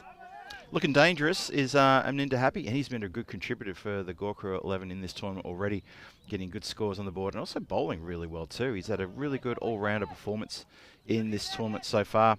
And Gorkha looking towards him to help guide this score along. Needing 140 for the win, they're 49 for 1 after 4. The run rate is just below where they want it to be, but it's still looking pretty good. Have a look at that. It's at 12.25. Need to push that up a little bit more. You can see the white line though. It's slowly creeping up towards the required rate though. Mubin Tariq into the action. Someone's just nudged away for 1. Well, the good news for Gorkha 11 is they've only lost that 1 wicket, and both of these batters, they've built themselves a nice little platform to push on from, and they both scored runs previously in the competition, well, especially in the 3 wins for Gorkha 11. The previous game they won against the Swans of Aarash. That was a run chase as well, a pretty comfortable run chase in the end, wasn't it? So they'll take heart from that. Yep. Big wind up, swing and a wasn't miss. No chance of that being stumped out, as Happy's foot firmly placed behind the line, but good hands there and a good ball by Mubin Tariq, who's started off this 5th over well. I know Vinny's probably, hopefully Vinny's still lurking in the chat there. Vinny, I can let you know there's been a bit of collateral damage from your April Fool's Day prank, which Tina and I were in on right from the very start. Mrs. G is a little bit annoyed that I'm staying in Portugal for a few extra days, and after the game I'll have to let her know that was April Fool's Day gag. That's up in the air, and it's taken on the 2nd attempt here in the point region, and well, it was hit hard by Amninda Happy, but he only managed to pick out the man at point. And while he pushes it up in the air, settles himself, and then takes the easy catch on the 2nd attempt. That's a nice catch there by Onkar Singh. He looks relieved more than anything, smile on his face, and no wonder, as Gorkha 11, well, they bring up the 50, but that's the 2nd wicket down, 50 for 2, and Amninda Happy has to depart.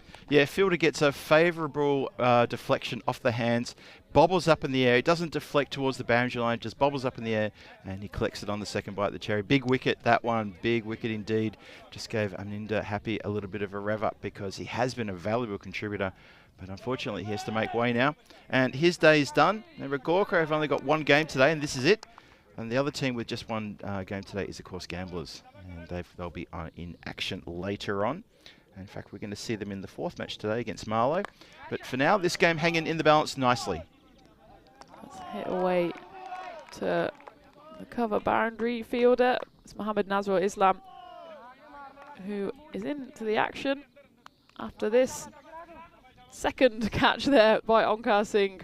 I actually don't mind that as a tactic, to be honest. If the ball's hit at you hard, if you can knock the ball, I don't know how intentional that was. Of course, it's easier to catch the ball on the 1st attempt. But if you can just take the sting out of the ball, but still keep it in your periphery and grab it at the 2nd attempt, well, it all counts. As that one's up in the air, it's moved away to backward point. The chase is on there, but Ankar Singh, but he's going to lose that battle as Azhar Andani, he's still there. He's quietly going about his work. He moves to 23. Gorkha 11, 56 for 2, 1 ball left before halfway. Yeah, it's a tough one, isn't it? Because, yeah, if the fielder can get a bit of a deflection that bobbles up in the air, how intentional is it? You've got a split second to try to make that decision, and it's... Do you sometimes see fielders, if the ball is coming to, you say you're on the boundary line, you do see them try to make that decision? In close fielders may, well, they'll have much less time to try and make that decision. So it's, yeah, it's a tough one. It's a tough one. Sometimes you just, it's just in the lap of the gods as to where the ball goes. Final ball, take 2 coming up. That's chipped up in the air, but I think it's going to fall into the hands of Anil Kumar running in from the long on boundary, and well, that just came right off the toe end of the bat of Azhar Andani, and that's a big wicket to end the 5th over as the set batter, he departs for 23. It's the 3rd wicket to fall for Gorkha, and at halfway they find themselves 57 for 3. Yeah, this is a massive wicket. A couple of breakthroughs just in the last few deliveries. And a couple of little punches being returned here from Punjab CC Amadora. That's a really good wicket and a good breakthrough. And it's, well, Andani goes. He's a little bit gutted. You could see he's thinking, oh, if I could have that all over again. And I'm sure every batter has that going through the head. 23 from 14 deliveries faced. Massive wicket that. Punjab CC Amadora, just a little bit more action in the field now. They look a little bit more animated and excited than they did about 5 minutes ago when there was only 1 wicket down. No wonder, because that 5th over from Mubin Tariq, 8 runs coming off it, but more importantly, 2 wickets. 2 big wickets of the set batters. Andani and Happy are now back in the sheds, so 2 new batters to the crease. Islam, he's faced 1 delivery, and that one's up in the air, but it's going to go for 6. It's Islam who hits it. Maximo for him to start the 6th over. Rana Rehan is at the non-striker's end. He just stands and admires that one. Yep, that is a cracking shot. Looked good right from the moment they came off the bat. Stood tall and didn't go down onto one knee, but looked in full control of that shot there. And we go to up-and-coming events coming your way. This is the ECS Premier Division here right now. So there's a fair bit of action coming along in the next 5 weeks. We'll get to that later, though. As the action continues here, as Nazrul Islam, he moves into double figures, back-to-back boundaries off the start of Parveen Singh's 2nd over. And Gorkha 11, well, they lost those 2 wickets in the previous over, but they've mounted a comeback here. And, well, we're mounting the start of a brilliant few weeks as well. Ending in Czechia, Phil G's homeland. But before then, we're going to Madrid for the first time ever. Bologna, France. Malta for the 2nd time this year. And there'll be, I think, another added to the collection later in the year as well. So it's all action here, and of course the good news is that Vinny will be joining us throughout. He is not going anywhere. Yes, that is indeed confirmed now. So panic buttons can be replaced now with happy buttons, and it's all good. And well, it's all good for Nazrul Islam at the moment, as he hits his 3rd boundary in just 4 deliveries. That's another Maximo of his bat. And well, there's fielders out there, 3 of them, but none of them can get anywhere near that. All they can do is chase the Grizzly into the woods. Gorkha 11 moved into the 70s, 73 for 3, 2 balls left of the 6th. That was just simply just a bad ball. Parveen Singh has got to do better than that.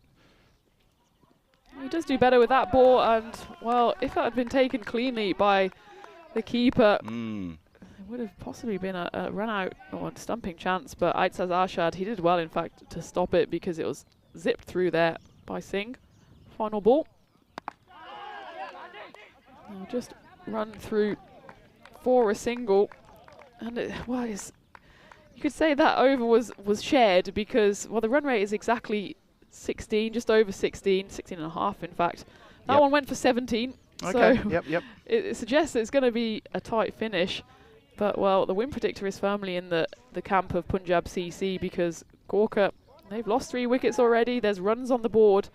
And, well, it's the top 3 batters they've lost as well. They've still got Rahul Vishwakarma coming in.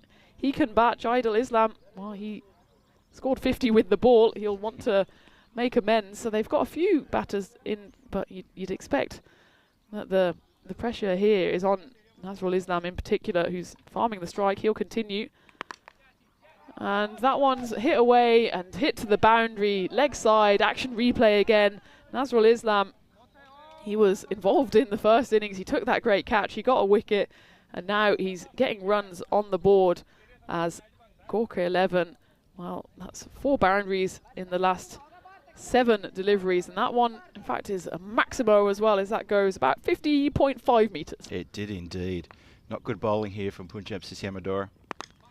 And that one goes again, and there's no doubt about that one. Maximo, as that goes bang into the restricted zone, but there's nothing restrictive about Nazrul Islam's bowling, or batting, sorry, at the moment, as he moves to 30 off just 9 deliveries.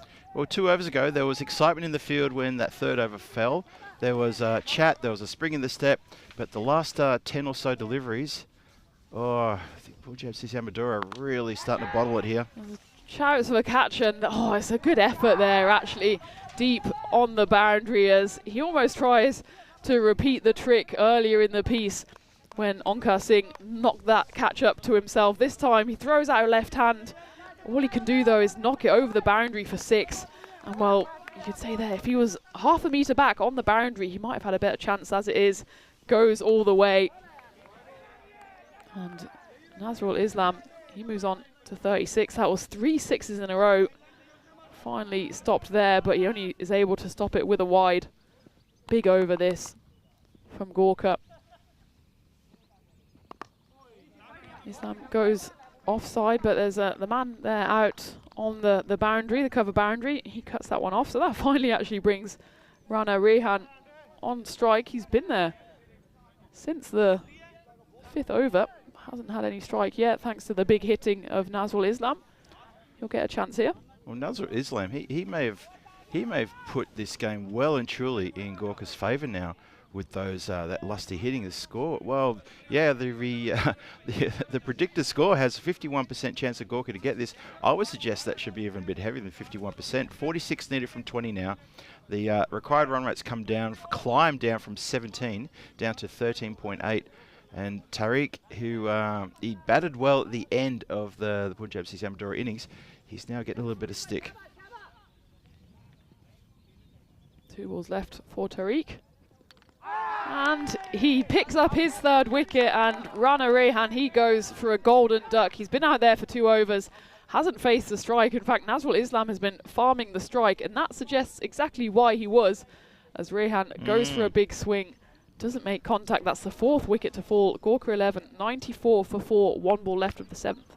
Yeah, I got to say, I was a bit surprised that Nazrul was happy to take a single on that fourth ball. I thought, is he preparing for the next over early on? Saw the chance and thought, you know what, I'll get to the other end and we'll do it this way. But yeah, Rehan goes for 0. Doesn't bother the scorers too much, and that's a 4th wicket down. Still, it's not the right person, it's not the right wicket that Punjab CC Amadora needed. It's a good delivery, but it's still a wicket and it's a dot ball, and that's important for them as well. Final ball of Tariq's spell. We go back to live, and it's hit to long off by the new batter, and that's a nice spell from Mobeen Tariq. He finishes with 3 wickets for 29 runs. It's the end of the 7th. Gorkha 11, 94 for 4. It's Jaidul Islam, in fact, who's come in ahead of Rahul Vishwakarma. Interesting. And, well, I wonder whether taking a single there is the right idea. It keeps him on strike as we take a look at what's coming up in the next game. Marlo against Aarash. This is one of the games we've earmarked as being a real tasty fixture between 2 teams really in form. Oh, I think this is going to be a great clash. Usama Javid comes back into the side. Zafar Ali for Marlo comes in for his first game. And in Aarash, Miguel Stoneman gets his chance to have another game, and so does Ross Reed. Good to see them back in the side. And that is going to be a good clash. Almost top of the table clash, that one. As we go back to live, and Jaidul Islam, well, he squeezes that one away. It's Adnan Ali who's come back for his 2nd over, and it was a good ball in all honesty. Jaidul Islam, though, manages to get something on it, and it flies away to the fine leg boundary. Almost a perfect Yorker. Look at that, tailing in. And, well, it was either a wicket or a boundary, and it ended up being the latter. Oh, lucky to get something on that. Yeah, the last ball of that previous over, Tina, you nailed it. They took a single, and I was a bit bewildered by Well, Nazrul just happy to go along with a single. I thought he'd want to keep the strike going into the 8th. Well, because Punjab CC Amadora, they would love to see the new batter on strike, but that wicket doesn't eventuate, almost, but doesn't. Yeah, Jahidul Islam is fuming with himself on that occasion that he missed out. Yep. He just needs to get bat on ball. That run rate, every time there's a dot, it jumps up by about 0.6. And that's because there's only 16 balls left, 41 needed. And the dangerous figure of Nazrul Islam, currently helpless at the non-striker's end. Jahidul, he needs to find something on this delivery. How important to keep this batter on strike for Punjab CC Amadora? Oh, well, he shows us that we don't know anything as he hits that one long and far, straight over the head of us, of long on, of long off, of the camera crew. Big 6, Jahidul Islam. Gorkha move one short of 100, 99 for 4.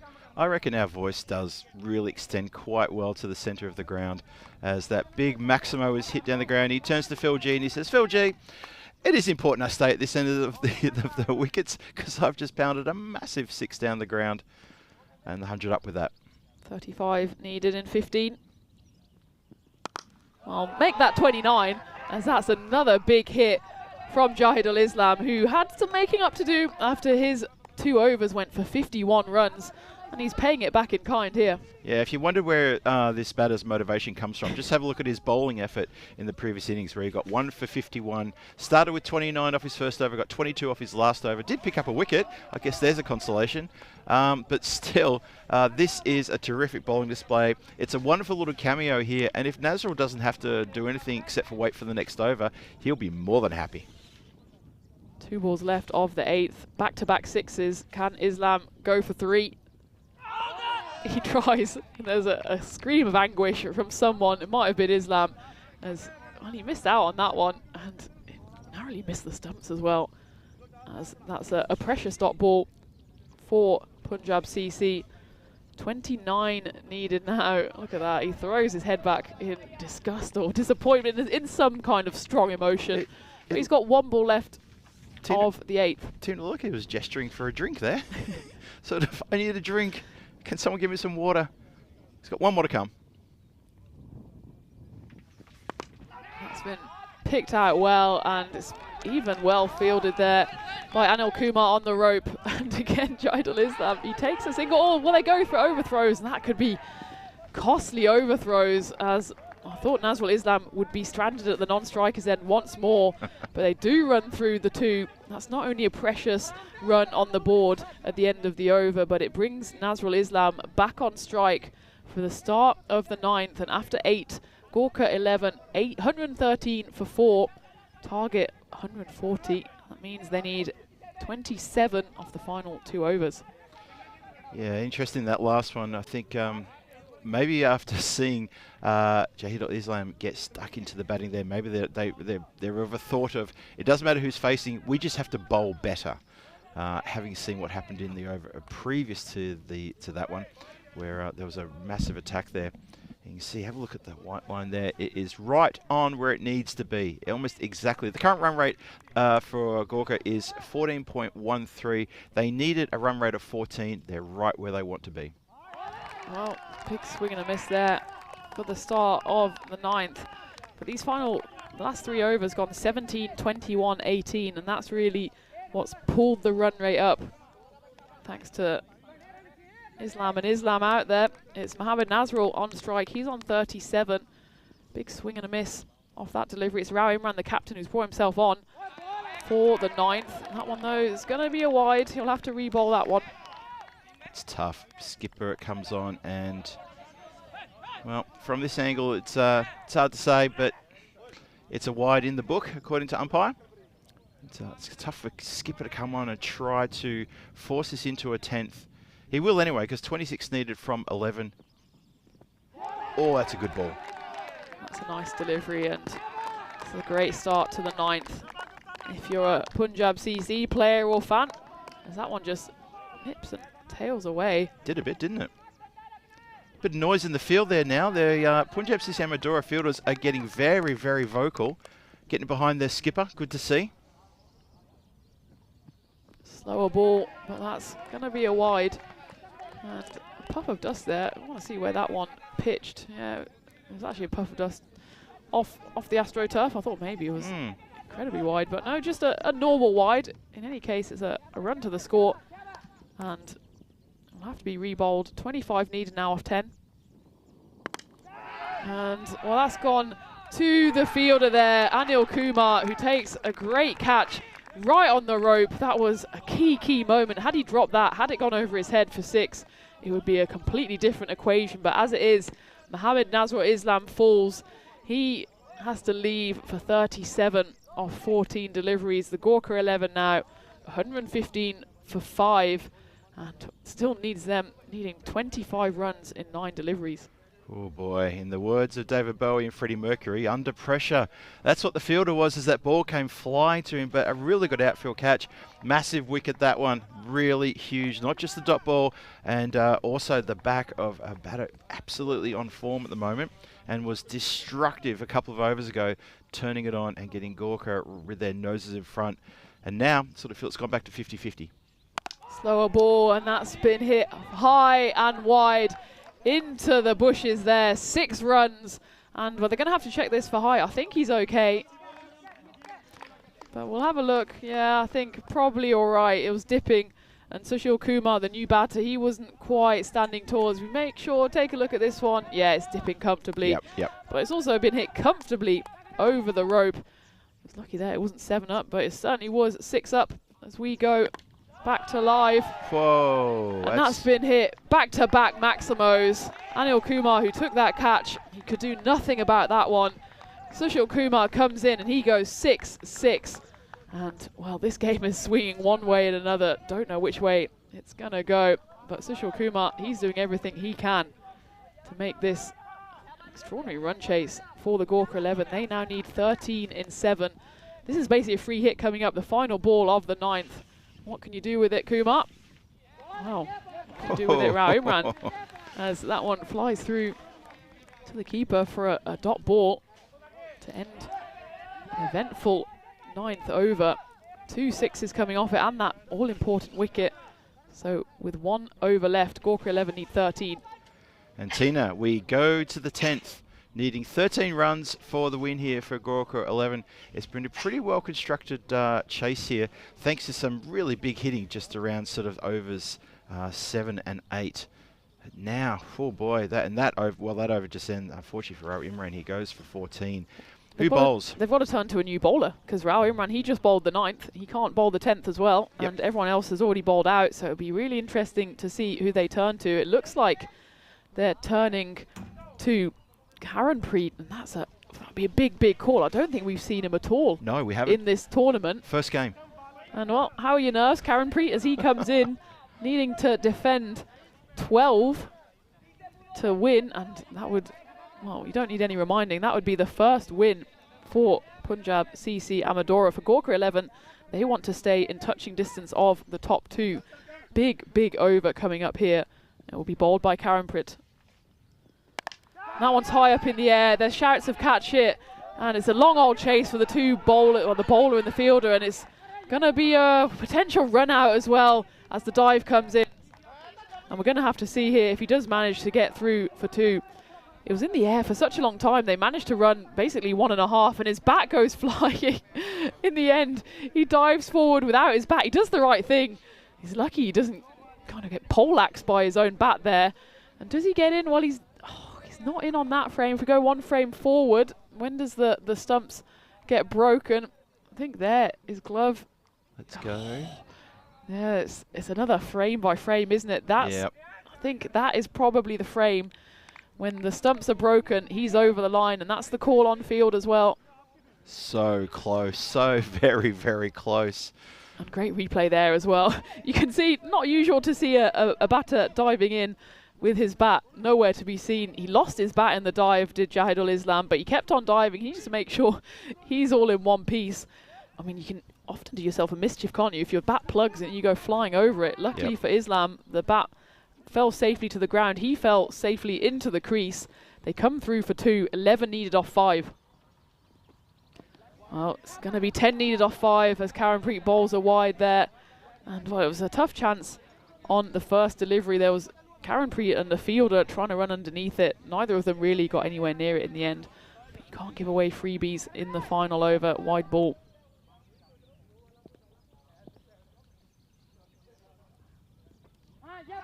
That's a better delivery, but they're going to sneak through 4 leg byes, and I think the wicketkeeper there, Aitzaz Arshad, makes the right call not to throw. Sorry, no, it's Azhar Andani. No, it is Aitzaz Arshad. Yep, my keeper's mixed up. Yep. Right, the first time, he does the right call there to not throw the ball because, well, there was no one on the backup on leg side. Everyone on the leg side, apart from the man behind the bat, is on the boundary. 9 needed off 4. And it's going to be 8 needed off 4, unless there was something on that. Ooh, umpire hasn't indicated wide yet. I think he feels there was something on that. Oh, it might have gone straight over the stumps. Let's take a look. No. Well, how's that not wide then? Interesting. Yep, here we go. I think message coming through. Yeah, there's the classic the umpire clothesline to stop Karanpreet bowling, because that was a wide, has been called. The right decision has been made. So, it's a good recovery there from umpire Bucks. So it's 8 needed off 4. That one is the dot ball. Good comeback from the bowler here. Well, if Karanpreet can bowl and get away with less than 11 runs off the over, this will be the greatest inclusion into a side in ECS history. Yeah, for its first game for Punjab CC Amador in this tournament. Yep, and he would come in and get his side over the line for their first win. That would be quite an inclusion. I think it's a good call he's made here to go over the wicket. He was starting off around the wicket to the right-hander, and he just didn't quite get the ball flying across on the angle enough. That's why he's already bowled those 2 wides. He's now come over. That first ball zipped through for a dot. 8 needed off 3. Sushil Kumar on strike. Oh, and well, that's a commentator's curse, as despite changing the angle, he throws down a wide. Well, there was a half-second discussion there if they were going to go for the run, as it was spilt there as well by the keeper. But they decided to content themselves with the free run. 7 runs needed in 3. And that's been pulled away, and it's going to go all the way for 6. It's a short delivery by Karanpreet, and Sushil Kumar, he just waits for it. He's back in his crease. He knows he doesn't have to get much on it, but he gets enough on that one for a 6 runs, and what an important 6 runs, as the scores are now level. Gorkha 11. They've got 2 balls left and just the 1 run needed. What do you do here, Phil? I'm not sure, because whilst hindsight is 20/20, giving Karanpreet the ball from this last over is looking like it's going to really backfire. Just not a good over at all. What do? You bring everybody up. That's what you do. Everybody, get them all up. And he bowls a wide anyway. Oh. Game over. And that's never the way you want to finish the game, and I feel a bit sorry for Karanpreet there, as he was given the really tough task of defending just 11 runs in his first bowl of the tournament. He didn't quite manage it. He didn't help himself with those wides, 4 of them in total, including that fatal final wide to bring Gorkha 11 to 140. They chased down the Punjab CC Amadora score of 139 with 2 balls to spare, and well, the luck is just not on the side of Punjab CC as they fall to the 6th defeat in a row in their competition. As we take a quick look at what's coming up in just about less than 20 minutes time, it's the other end of the table, top of the table clash between Marlo and the Swans Aarash. A couple of new players on either side, but we'll have plenty of time to dissect that as we go to the highlights. And well, what an eventful game that was to start day 4. That was a great game. Went into the 10th. Only a couple of deliveries at the end there, which separated the team. So well done to both teams in that contest. What a cracking start it was, though, for the Gorkha team. They the run chase had a few fits and starts for Suman Gamire. He didn't get to ground too long. And unfortunately, the boundaries were coming with regular monotony. There was no time when they really got bogged down. And so they didn't really need to go crazy. There was a couple of overs in the second half, over I think 6, 7 and 8. Maybe just it was 7 and 8. Just really went absolutely nuts with the bowlers there, just getting the ball in the wrong place constantly, and the batters capitalising and it really, I wouldn't say it turned it around, but it just brought everything back to parity, and then everything swung the wrong way for Punjab CC Amadora. A couple of wickets in. When the third wicket fell, there was a little bit of a pump in the ground. That catch there, that's where there was a bit of a celebration and a little bit of loud noise coming from the ground. But that was the end of that, because that man came in, Nazrul, and he just went crazy. Yeah, that was that big fifth over with just the 8 runs coming off it, including those 2 important wickets for the set batters. And we thought this could be the first win for Punjab CC Amadora, but then the next 3 overs went 17, 21, 18, and that swung the game back in the favour of Gorkha 11. And that was mostly down to Mohammad Nazrul Islam. He scored 37. Rana Rehan, well, he went for a golden duck, but then Jahidul Islam, he came to the crease and he hit 2 big sixes plus a 4 to really wrestle control of this game for Gorkha 11. The luck was on their side. It hasn't been on the side of Punjab CC all week. And, well, it was Sushil Kumar in the end. 3 big sixes off his bat. They were all of the contributions he had in his 18, despite that pressure catch, which did dismiss Nazrul Islam for 37 in the end. It was just a bridge too far for Punjab CC Amadora, and well, it was Karanpreet in the end who had the tough task of defending just the 12 runs in the final over. He didn't manage it. There was probably too many wides in there as well for Punjab CC, but that maybe explains why they are fighting it out near the bottom of the table. That's so true. Unable to defend 139 here against Gorkha 11. I just saw Montelus in the chat say Punjab not even a short jab really. Fair call there, Montelus. Fair call indeed. If you're using the boxing vernacular, it's exactly what it was. So Gorkha 11, they take a bit of luck on their side, obviously.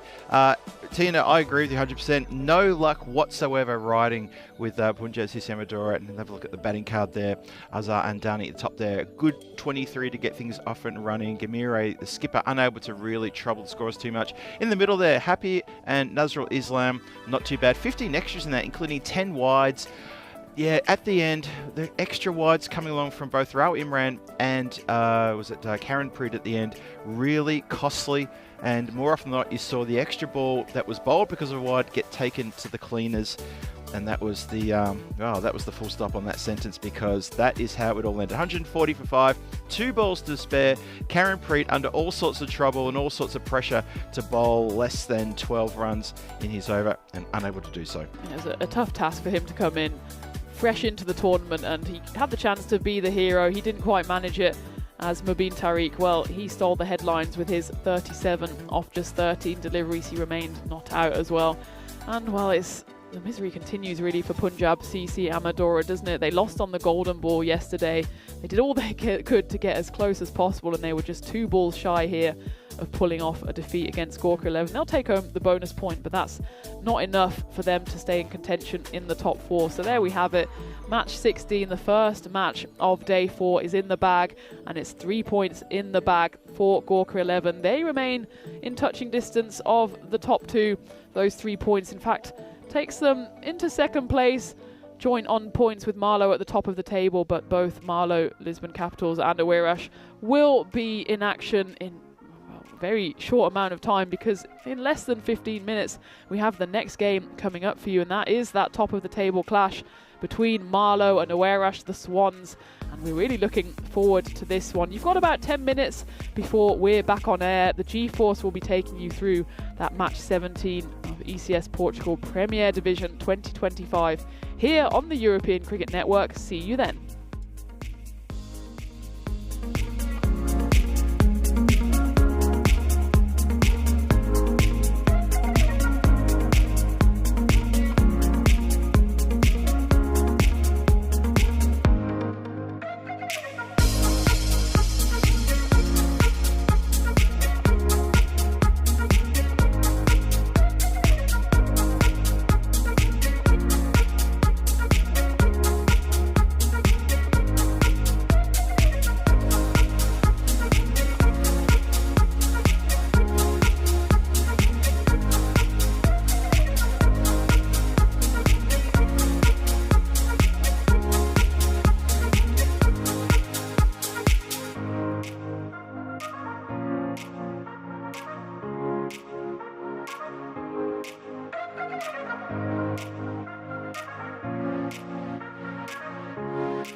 so divine. Blue water and yellow sand, just you and me. Summertime, get ready, we are so divine. Blue water and yellow sand, let's live our dream. Summertime, get ready, we are so divine. Blue water and yellow sand, just you and me. Summertime, get ready, we are so divine. Blue water and yellow sand, let's live our dream. Summertime.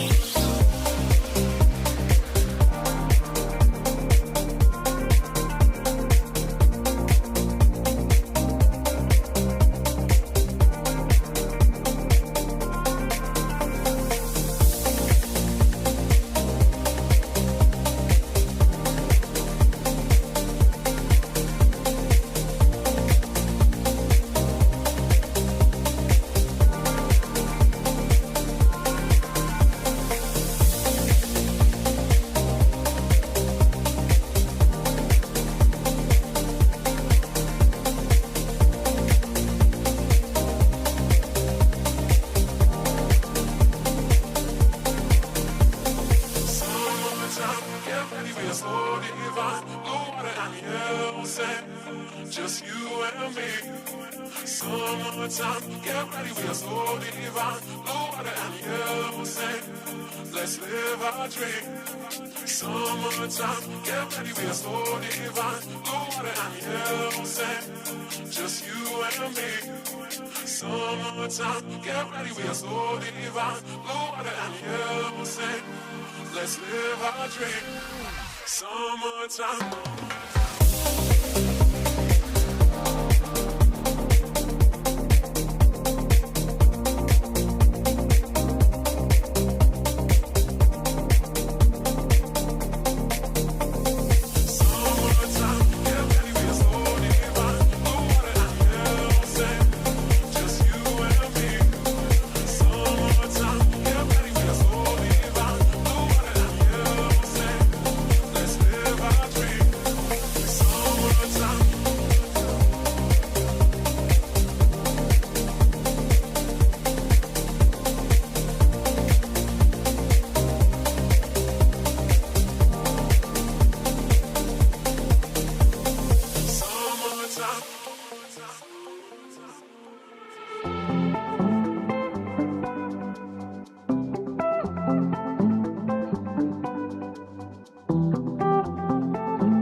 This European cricket event is proudly brought to you by HCL Software, Rado, 1xBet and Victorinox.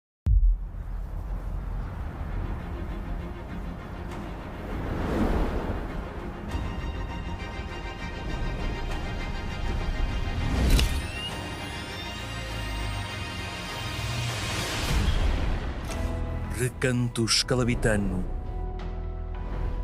rico de história e espiritualidade. Azulejo que a tua história proclama, que enche de vida a mais bela cidade. Tejo que te banha e que a lesíria fortalece, brindando-nos de sabor que tão bem oferece.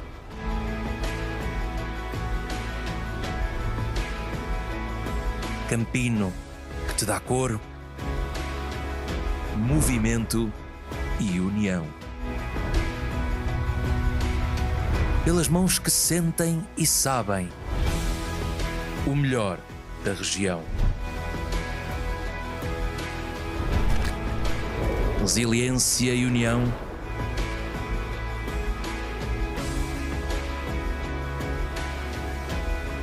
Sendo a tua primazia, ruge de pulmões cheios a tua bela sinfonia.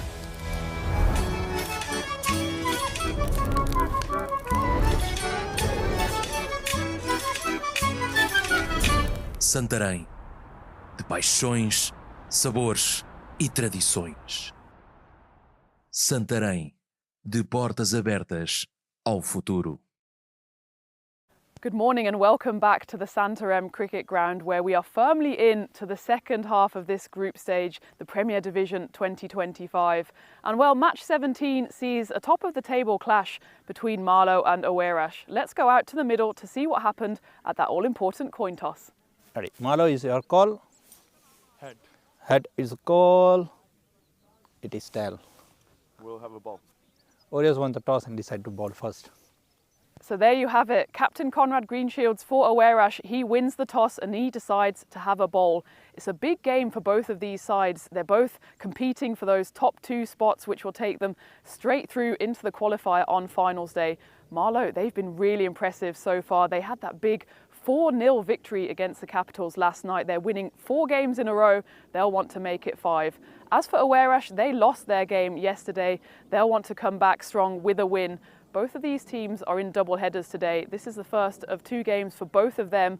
They'll want to start their day off with a big win. And well, we've already started off with the G-Force in the commentary box, but Phil G is ready and waiting to take you through the start of this Game 17. So Phil, take it away.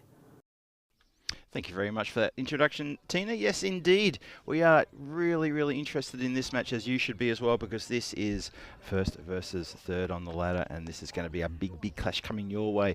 After that earlier game where you saw Gorkha XI get the win over Punjab CC Amadora to push themselves up the table into second place. So Marlo and Aarash, they go head-to-head now before your eyes, and let's have a look at the lineups. Usama Javid comes into the side, and Zafar Ali gets his first game for Marlo, and for Aarash they have got Miguel Stoneman coming in and Ross Reed coming in as well. Note in Marlo, they don't have Najam Shazad, unavailable for this game, has other commitments, as a lot of the players often do have other commitments during a European cricket series, because we play during the week, and it's from early in the morning to later in the evening. So there's that, and that might be maybe why the win predictor is pretty evenish. Tips it slightly in favour of Marlo, 55% chance for a win over Aarash, 45%. This is going to be a good clash, though, no doubt about that. I think this is actually a pretty good toss to win. I like that the decision was made to not bat first, but rather bowl first by skipper Conrad Greenshields, and get Marlo to set the pace. Marlo has chased successfully in the last few matches that they've won, and I think that might have played on his mind. I think that's a good move. Yesterday in match 15, Marlo, they batted second as well. They chased Lisbon Capitals. Lisbon Capitals only could put on 103 runs. Marlo chased that down in 6.2 overs. So maybe that was on Greenshield's mind when he chose to bowl. Let's have a look. We start the game. We start with a leg side wide, and that is going to be a leg side wide and then some as it runs all the way for a mini-mo. Conrad's a little just flexing the arms a little bit there. Just needs to settle into this this start of the innings. Unfortunately has strayed quite wide there, and keeper unable to get anything on that whatsoever. Amardeep Singh and Asim Sawa are opening the batting for Marlo, and I think that's a good move, having those two at the top. Try again. Oh, similar sort of delivery. And, well, that's a pretty good placement there to put, that is the outstretched hand there of Ross Reed, who manages to get something on that and stops it going for a mini-mo this time. They still get a wide +1, brings the left-hander, Asim Sawa, on strike. So Conrad just losing a bit of control of the swing there, just getting some shape through the air and losing a little bit of control. Let's have a look. So for Asim Sawa, there is a deep backward square leg right on the boundary there. Just looking for who else is out deep. Deep point. So square of the wicket is protected on the boundary. And Sawa just pulling away there at the last minute, saying, hang on a sec, Phil G's still talking. Just give me a moment. So those are your deep fielders for those watching from around the world. Welcome to the European Cricket Network. If this is your first time here, welcome. It's wonderful to have your company here. Good Yorker length, just chipped to mid-wicket for a single. Yeah, so to everyone in the chat, hello there. Welcome to the Santarem Cricket Ground. Tina's fantastic introduction there told you and set the scene for what's happening here today in this match in particular. A good top-of-the-table clash here. And yeah, there's a bit of cloud around. No chance of bad weather at the moment, but we're keeping a really close eye on the clouds. There's a couple of dark ones around about. Obviously, we had the first day of the Challenger division in a bit of strife. We lost the first game. Good fielding there. Terrific fielding there. Mid-on, gets around and says, not on my watch. He says, no, not getting through me. Really good little dive there. Taj Muhammad working hard for his team. And this is a bit more of a steadying over now after those start of a couple of wides. Getting a bit better now. So yes, I noticed a few people new into the chat. So European Cricket Network have that wonderful YouTube channel. If ever you want to watch any of our games, go back many, many, many years. We have a huge back catalogue. So please don't hesitate to like and subscribe if you're enjoying the live feed today. We hope you are enjoying the live feed. Myself, Phil G, on commentary duties with Tina, who will be joining me very, very shortly. G-Force, as we like to be called. Swung hard, shouts to catch it. Bounce and good quick fielding, quick hands there, keeping the batters very honest, and that looked like that was Faf Stoneman there in the mid-wicket area there. Very quick and hot on the ball. Halfway through the first, 8 on the board, thanks to a mini-mo and a couple of wides. Just 1 run off the bat. Ooh, and that is swung away, and no one's going to get to that one, and that is all buys. All buys, nothing on that. Watch this one again. Goes to the massive swipe. Keeper just completely unsighted there, and unfortunately, Girish Singh just having a tough first over here. But it was, it's tough. I wouldn't say it was all his fault, but that was just a little bit tough. The wides at the start were really difficult to get to. That one just pitched and took off. That just got the extra bounce, and it went over the elbow of the keeper and over the gloves. So Extra's having a bit of fun here this morning. Good effort ball, that one. So 1 more to come in the first. 12 on the board. So from the bat, hard to believe, but when you get Amardeep Singh and Asim Sawa, they've only scored 1 run from the bat in this over. Put that down to the effort of the bowler, despite the fact that a few extras have been already chalked up. Hits the pad, and that's going to fly away. Shy at the stumps. I think it's just hit the back leg of Amardeep Singh. Just give him that bit of a stretch. Watch this ball come in. Watch his back of his leg. Yep. Just into the calf muscle at the back there. It gives it a bit of a stretch and a flex. And Conrad gives us a little bit of a 2-step as well. Always a bit of a creative individual he is there, and that was interesting there, just watching him doing a little bit of a 2-step there. Tour of Portugal, here we are. The Challenger division was absolutely sensational. Hope you enjoyed that one. The first time the European Cricket Series has been split into Challenger and Premier forever. And what a great experiment and a great success that was. Premier Division unfolding before your eyes. ECI action on the weekend, women and men, and then T20I internationals, men and women, happening from Monday through to Wednesday next week. Crunch. There's some runs. It goes straight to Lakshan Weerakoon on the boundary. Probably has been placed as perfectly as you'd like, because that ball went like an absolute rocket to him. And speaking of rockets, I'm going to introduce my fellow commentator. I don't know what rockets got to do with you, Tina. I made that pretty bad link there. Welcome into the Commentary Igloo, and welcome to the start of this big game here. Thanks, Phil. I've been called worse. I'll take rocket. Probably more rocket about your sharp wit and smart commentary, I think that was. Good save, good save. Yep. Lifted away. That's going to run away. No one's catching that one because that has gone for a full Maximo. It has gone over the boundary line. We had a good view from our vantage point. Umpire's just going to check the video replay to make sure that did indeed carry the line. Stand and deliver stuff there. Absolutely big strike. Watch it come down. And bonk, there it is. A good... probably about half a metre the other side of the boundary line. Maximo goes in the book. And a good start to the second over here from Marlo. They're on a great run of form, aren't they? Well, keeper was up very quickly. Bowler Rahman had to wait a split second before realising there was an appeal and then followed up with an appeal. And umpire wasn't interested at all. Azim Sawa goes to the big hoik over the cover boundary there. Doesn't connect. And yeah, Tina, I agree with you. Marlo are coming good at the right time here. Despite the fact that there's only 8 runs off the bat, there's been 12 extras already. Don't worry about that. Marlo, they're really surfacing quite nicely here in this tournament. Wowza. That was a big hit. That one's not going to surface for a while as that pings onto the road. And yeah, new balls, please. Immediately called from our volunteer ball gatherer there. That has gone either into the hedge, through the hedge, onto the road. That is a massive strike. Wow, that's gone big. There it is. One bounce over the hedge. That's gone onto the road and into the neighbouring paddock on the other side of that dirt track there. And once again, the cows are going to be discussing these interestingly tasting leather white potatoes that they're discovering. It's a bit cow cannibalism, isn't it? Potatoes? The leather? The leather. I see what you're saying. Yeah, the leather. Just takes it on the body. Well, in that case, the cows will be saying, "Hey, Carl, this tastes familiar." Anyway, enough about the cows and enough about... we can't get into food talk too early. No. 26 for no loss, still one more to come. Asim Sawa, he's in the mood here, isn't he? He scored 50 off 20 in the win against Punjab CC back in game 10. So he's got a few runs in this tournament so far. Jeffrey Mobbs in the chat asking me random question already. Thanks, Jeffrey. We'll get to that in a sec. Crunch. That's going to go from Maximo. It's going to come closer to us. There's the thud. And it still goes all the way up the embankment to the hedge. Oh, Sawa, he's got a target in his mind, and he has absolutely clubbed that one so hard and so far. That's a great start for him. And Marlo are looking very dangerous right now.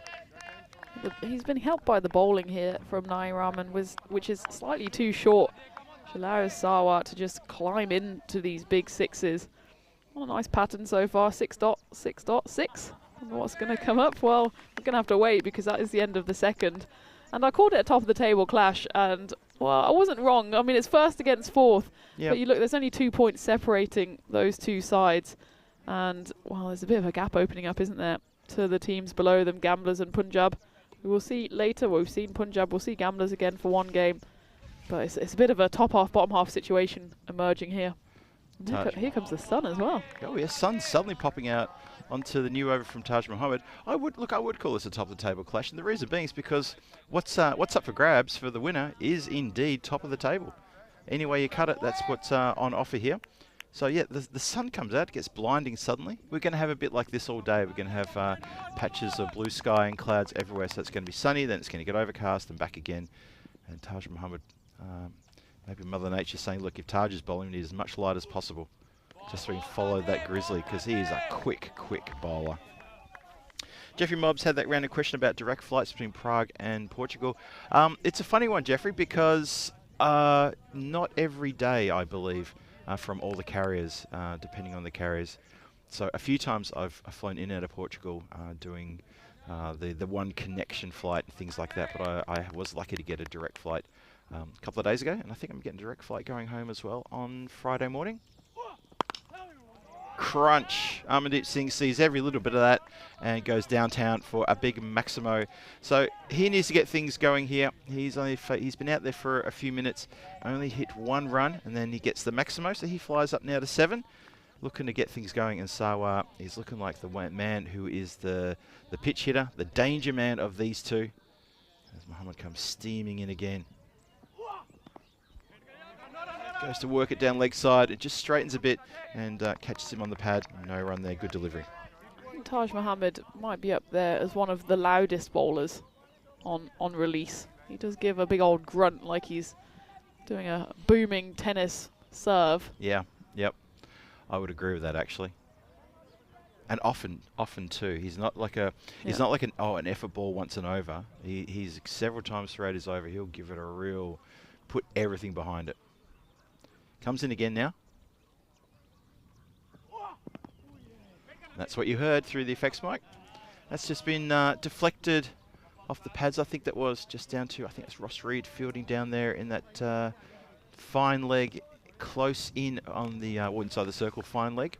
He just about maybe gets away with that one. It's threatening that no ball waistline, isn't it? Probably just dipping, and it has been cleared for launch as he comes in for the next delivery. Goes to put that one into outer space, and Taj on his follow through just raises his hands and says, what you got, and Amandeep says, I'll show you a bit later, mate. 3 overs gone, and that's the power play done. 38 for no loss. So a good tight over there, only 6 runs from it, and a good fire in the belly there of Taj Muhammad. He bowls a terrific fast over. 5 dots in that over, and just that one big 6 coming off the bat. But it's been a start and stop kind of start here to the power play. Well, it's the end of the power play now. 38 for no loss. And the first 2 overs threatened to go big, but everything that's not been a 6 has more or less been a dot or an extra. Just 2 singles otherwise. So it's been a bit of everything so far. A bit sloppy from Conrad Greenshields in the first over. Those wides, but he'll come back to bowl his second here. And that's better. Much better indeed.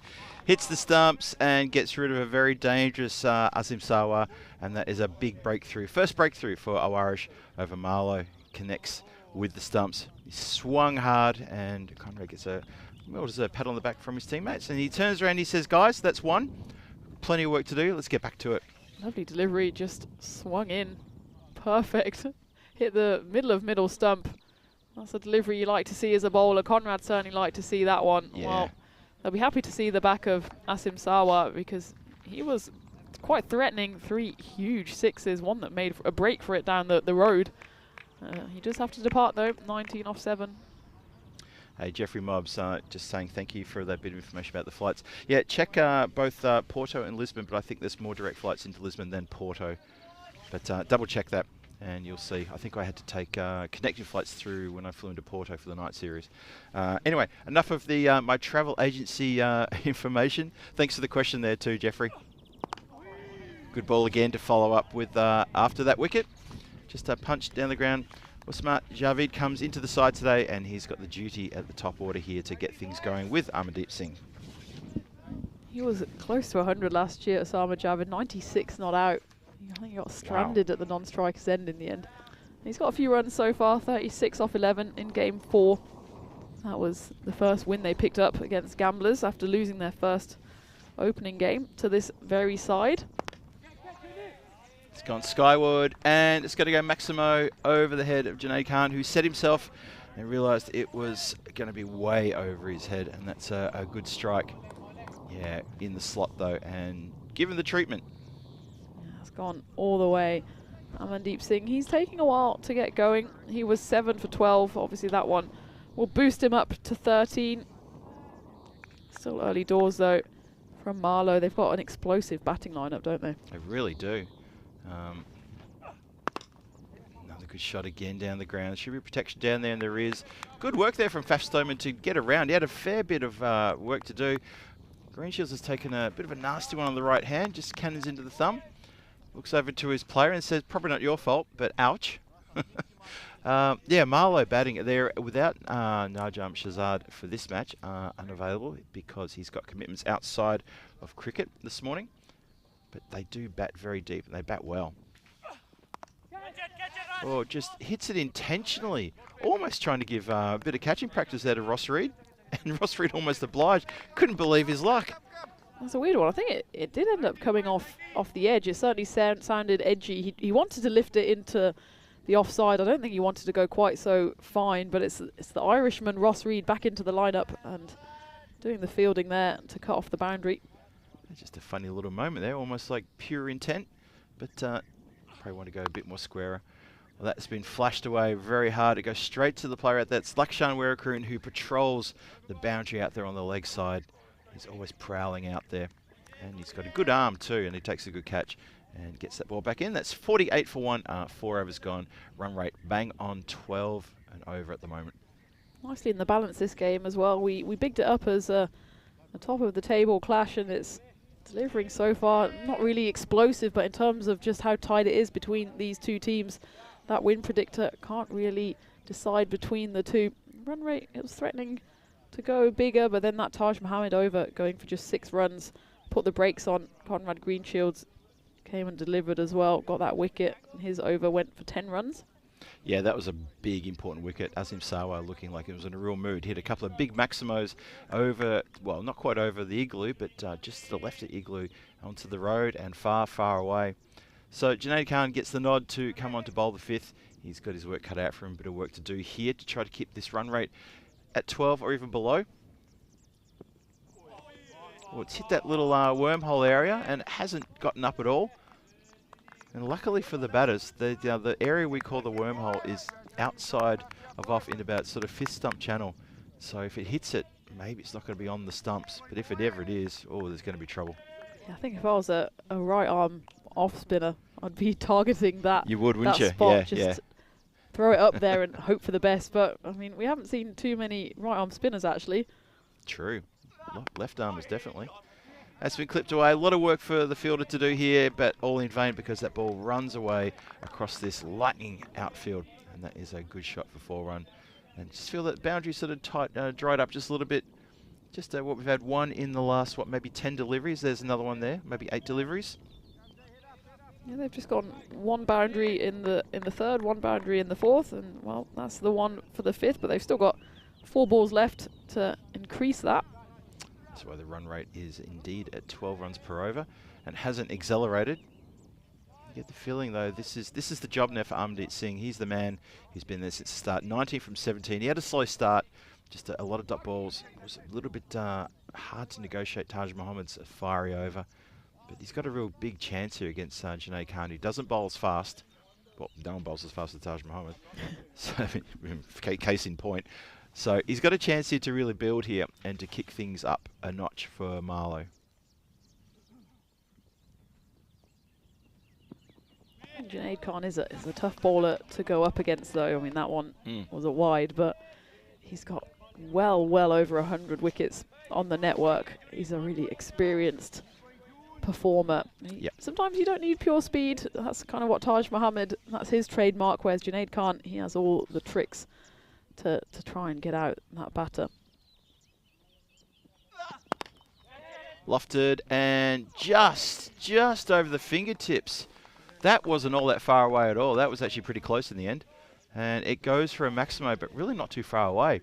Yeah, Junaid Khan, he played for Coimbra Knights in the night series. You may remember him from then because Aarash didn't field a team, were unable to get enough players to commit to the night series, which is always a tough ask when the night series comes along. So he got his chance to play with the Coimbra Knights, picked up a lot of wickets and got a lot of runs as well. Was really amongst it all. Playing here in his usual colours for the Swans now. Crunch, that one goes through the covers for 4 runs. Off the bat, 4 runs straight away. So Amandeep Singh now, he's starting to get into his little bit of mood. And once he gets started, it's very hard to stop him. Yeah, he's a good batter, isn't he? There's a reason he turns out for the national side, and he's taking on the mantle here after Asim Sawa. He departed for 19, but Amandeep Singh, number 1 at the top of the order. He moves to 29 off 19 with that 4. 2 to come.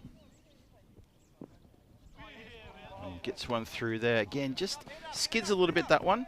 And that's caused a few problems because that has gone for 4 byes. So not just problems for the batter, problems for the keeper as well. And I've got to say, Giri Singh, he hasn't had a terrific day thus far. Well, he hasn't had a terrific innings thus far. He had a lot of wides to negotiate in the first over, and then there was a couple of byes as well. So he's having a tough morning, and he can see there that little sort of like, didn't get that one either. And unfortunately, the extras are starting to pile up a little bit here. The bowlers haven't helped him on occasion, but yeah, on that occasion, he just had to get his legs together. Didn't quite manage it. Strike on the pad, and the big shout, the big appeal.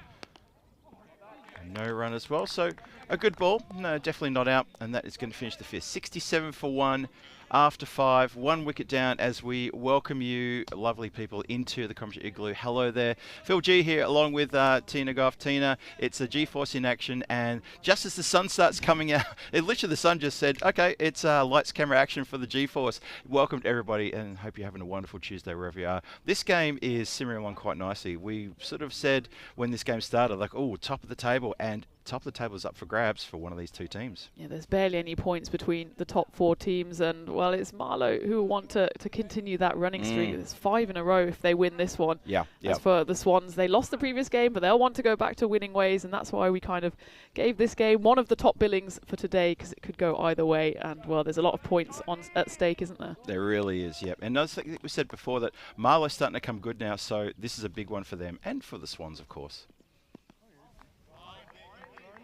It's a wide ball. Do we know why the Swans are called the Swans? No. Conrad was fielding just near us. Maybe we can try to get out Conrad. to him. Important question. But we will find out. We will find out in the break, because that's a really good question. I'm sure I've been told before, but yeah, not sure now. Big strike. That is gone for Maximo. In the meantime, normal service resumes. Javid helps himself to a big hit. The left-hander goes crunch. Good, square, lofted pull shot.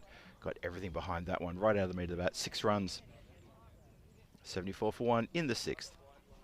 Yeah, that was a nice hit. As it's Diego Mendonça who's come on to bowl. First one went for a wide. First one, take 2, went for 6. So he's going to want to come back a bit here.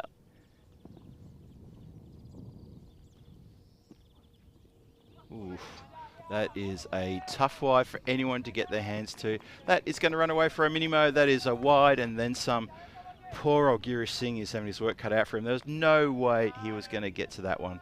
That was just, yep, that was fast. It was wide. He's up at the stumps as well, just to make things a little bit tougher for him. And the extras must really be piling up. Yeah, 23 of them. I mean, it was already 18 before that. And, well, there's been a few off all of the bowlers, actually. So, need to tighten things up here a bit. That's man, he just, Java just wears that one on the body. Almost a chance to run it as Ndonga was just trying to field the ball there and almost affected a run out with Amardeep Singh just backing up a little bit too far. Javed still facing, he's on 8 from 4. That was interesting. Tina and I just had a weird moment there. We both heard what sounded like a dog-sized insect fly near a microphone and come through our headset. We both looked at each other. I think it's the effects mic out there in the middle. I hope so. Because you looked around, I looked around. I thought, what on earth was that? It sounded massive. Did you guys hear that too? Yeah. Okay, it's the effects mic out in the center. So we're not being assaulted by insects the size of houses or anything like that, but that sounded like the kind of insect that, well, when it bites you, you know. Anyway, we're all okay here. That's the good news. Yeah. Mendonça continues with a wide. Wides, the extras are really racking up here. Don't want to labour the point, but they're this is a little bit lax from Aarash bowlers here. Just giving away a little bit too much width here. 24 extras already, the majority of which have been wides. Crunch up in the air, and that is a Maximo immediately off the bat. That's gone a long way back. Camera follows it into the pasture. Umpire raises his hands to the scorer's hut and says, indeed, that has gone from Maximo. middled it completely. Amardeep Singh on a mood here, and he's striking the ball really well. That's going to go straight across the top of the dugouts, and that may be a Grizzly MIA. Well, he scored 36 and 40. Those are his top scores so far in the tournament. He's moved to 35. He'll want to convert into a big score though, won't he? He definitely wants to get that half century and put himself and his side into a position that is really promising to at least defend this against what we know is a strong Swans batting lineup as well, especially led with captain Conrad Greenshields. Yeah, and the run rate now just over 15. So they're on for a score around about the 150 mark. If they can power up to 150, we think they can get to 120 with a couple overs to go and keep wickets intact. They should be able to get over 150. Ifs and buts. Shouts to catch it, and that is going to clear the boundary line by a good several metres for another Maximo. So Javid is saying to Amardeep Singh, whatever you can do, I can do as well. And between the two of them, this partnership is starting to cause headaches for Aarash. Going to have to find something here, need to find a wicket, and they need to find it pretty quickly to stop the right. But Marlo striking the ball beautifully, up to 94 after 6, that run rate at 15.7. Just remember that Aarash, they won the toss, elected field first, and it looked like a not a bad idea, but unfortunately the first over had a couple of wides in it. Asim Sarwar was the first wicket and the only wicket to fall, getting bowled for 19 from 7, but those extras, 15 wides in there and 8 byes. And that 6th over by Diego Mendonça went for 27. Previous over went for 19. So that's 46 runs coming off the last 2 overs. And that really kind of threw away a promising position for the Swans. 48 for 1 after 4. But this partnership is powering along now. Yes, indeed. The sun comes out again from behind a cloud for a few moments. Gets hit out to backward point. Just for 1 run there. Just 1, yep. Round of applause from the keeper for the fielder who really put the pressure on the batter to make sure there was no more there. 57 this partnership is worth so far. As wow. The demon insect comes back and buzzing in our ears. It's something very, it's almost like an April Fool's joke. It's disconcerting when it sounds so clearly in your ears and you think you're about to get attacked by an absolute swarm. Yep. So Ashraful Rapu is indeed the new bowler. Just taking down the ground for 1. I need to be careful because when I hear that, I instinctively go to sort of wave my hand near my ear, thinking there's a bug near my ear. If you're standing up next to me, just wipe out. Maybe take an extra step to the left. I'd hate to have to explain that to other powers that be. Smack. Oh, that's a pretty good shot. It was a bit flat, so just for a second or for a couple of seconds, the fielder out there deep maybe thought he was in with a chance. Have a look at this. That gets the 100 up as well. Yeah. 102 for 1, still halfway through the 7th, and it was fielded by one of his teammates there, Marlo. Amardeep Singh. That's his highest score, and that takes him to 49 off 26. Yep, there we go. So Amardeep Singh putting the foot down here in these middle overs, and Marlo powering up to a pretty formidable score here. Irish have got batting talent. Tina said it just a few moments ago. So the batters who will be relied upon, they're watching these runs being hit around the ground. They're already having a few thoughts in their head about how they're going to go about it. Amardeep Singh, he's on 48 from 26. He's on the verge of picking up a really good 50 here after that slow start. He's getting going now. Nice cut shot. There is protection out there deep.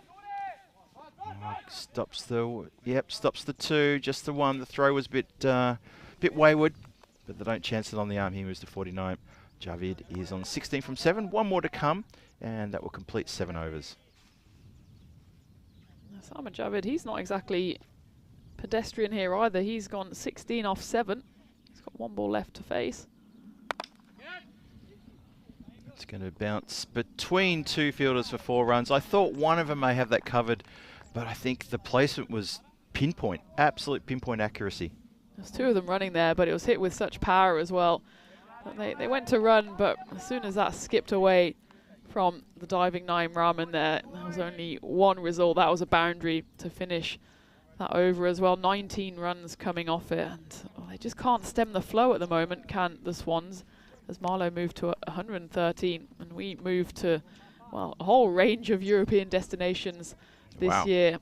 We often tease just the next 4, but Yeah. I mean, look at what's happening after that. Czechia is coming up. That's not even on the calendar, so this isn't an exhaustive list, but we'll be exhausted by the end of it. It's so true. You're absolutely right. This is just our European Cricket Series events on the calendar there. Faf Stoneman comes in, important over this one. Gets a really thick edge, plays through it, and that goes for 4 runs. Came close to going for Maximo, though. Yeah, we're going to look at the replay here. It looked, to my eye, I thought that looked like went for 6. Yeah, it was signalled 4. Oh, no, it was. No, that's definitely 4. Okay. So there you go. Fair enough. Goes for 4. But swing hard, get the edge. 50 up for Amardeep Singh, 53 from 28. Congratulations to Amardeep Singh on a good half century. Marlo are enjoying this from the dugout. 117 for 1, start of the 8th. Is that coming down towards us? Tina, here's your chance. Yes! It's coming to the dugout. Well done. That's awesome. Good work, Tina. Well done indeed. Good fielding. Showing her quality, stepping up, dropped the headset, had time to turn the microphone off as well. And that's something that I sometimes forget to do. How are you feeling? That was good work. Really good work. My Rule 1 instincts kicked in there. I knew I wasn't going to be able to stop it entirely, but I tried to protect the equipment at least and managed to get a finger on it. You did indeed. The follow-up delivery is a wide, so you get a moment just to draw a breath from that very fast run around. Yeah, very well. Can confirm that that's quite a hard grizzly as well. Is it? Okay. Amardeep Singh, he's on 59 from 29. 124 for 1. Faf Stoneman, this is a big over for him and for Aarash. Hit hard, it goes directly to the play. Good work to get the body behind that one. That came very, very quickly. Naeem Rahman there stands tall and says, no, not on my watch, and that was a really good bit of fielding on the boundary line. It came like an absolute tracer bullet. So good work to stop that one getting past, got the whole body behind that one and denies Singh from another boundary. He moves to 60, however. Score is 125 for 1, halfway through the 8th. So that means there is 2.5 overs still to come. 15 legal deliveries to be bowled. Effort ball, bangs it in short, goes straight up in the air. Stoneman wants this, takes a good catch, good caught and bowled. That's really, really good. Motored along, probably, in fairness, was probably the only player who could get to that, and he took it on himself, took a good catch. Yeah, all the fielders on the leg side are deep on the rope, so he knew it was him or nothing, and, well, he took a lovely catch. Not easy when you have to auto-correct out of your stride and run across to the left, but he did that really well, did Stoneman. He picks up his first wicket. Sama Javed departs 20 off 9 deliveries. A nice little cameo from him, though. That's the second wicket to fall for Marlo, the partnership breaker as well. 125 for 2. That partnership was worth, quick maths, I want to say 93. Wow. Yeah, well, Sama Javed, he wasn't... 83. 83. Bad quick maths. You carried an additional one. 80, oh, I don't know. 80 odd. Let's call it 80 odd. An 80 odd partnership there. Yep, as described. Stoneman, though, he's got the wind up now because he fields off his own bowling. Stops someone going from any further. He's still got one to come. Kutan gets off strike with that single and gets Amardeep Singh back on strike. He's on 60 from 30 deliveries. And Javed, he was striking around 220, so not just playing second fiddle to Amardeep Singh, playing a really positive cameo and really getting things going there. 126 for 2, last ball of the 8th, potentially coming up here. Guarding myself there. Straight up in the air, shouts of catch. Keeper wants it, Stoneman wants it, and Stoneman takes it. Well, he goes to the keeper and gives him a high five. Girish Singh says, well, I've got the gloves, but he wanted the catch. And I think Conrad Greenshield's skipper's going to run over and say, catch was taken, fellas. That's the most important thing. Yeah, they were both looking at each other, had enough time to say yes, no, maybe. And in the end, it's not an easy catch from Stoneman. He takes it to his side. The keeper's like, well, I do have these big old leather things on for a reason, but, well, whatever the outcome is that Amardeep Singh, a really well-constructed 60 off 31 for him, but he does have to depart. Let's take a look at this again.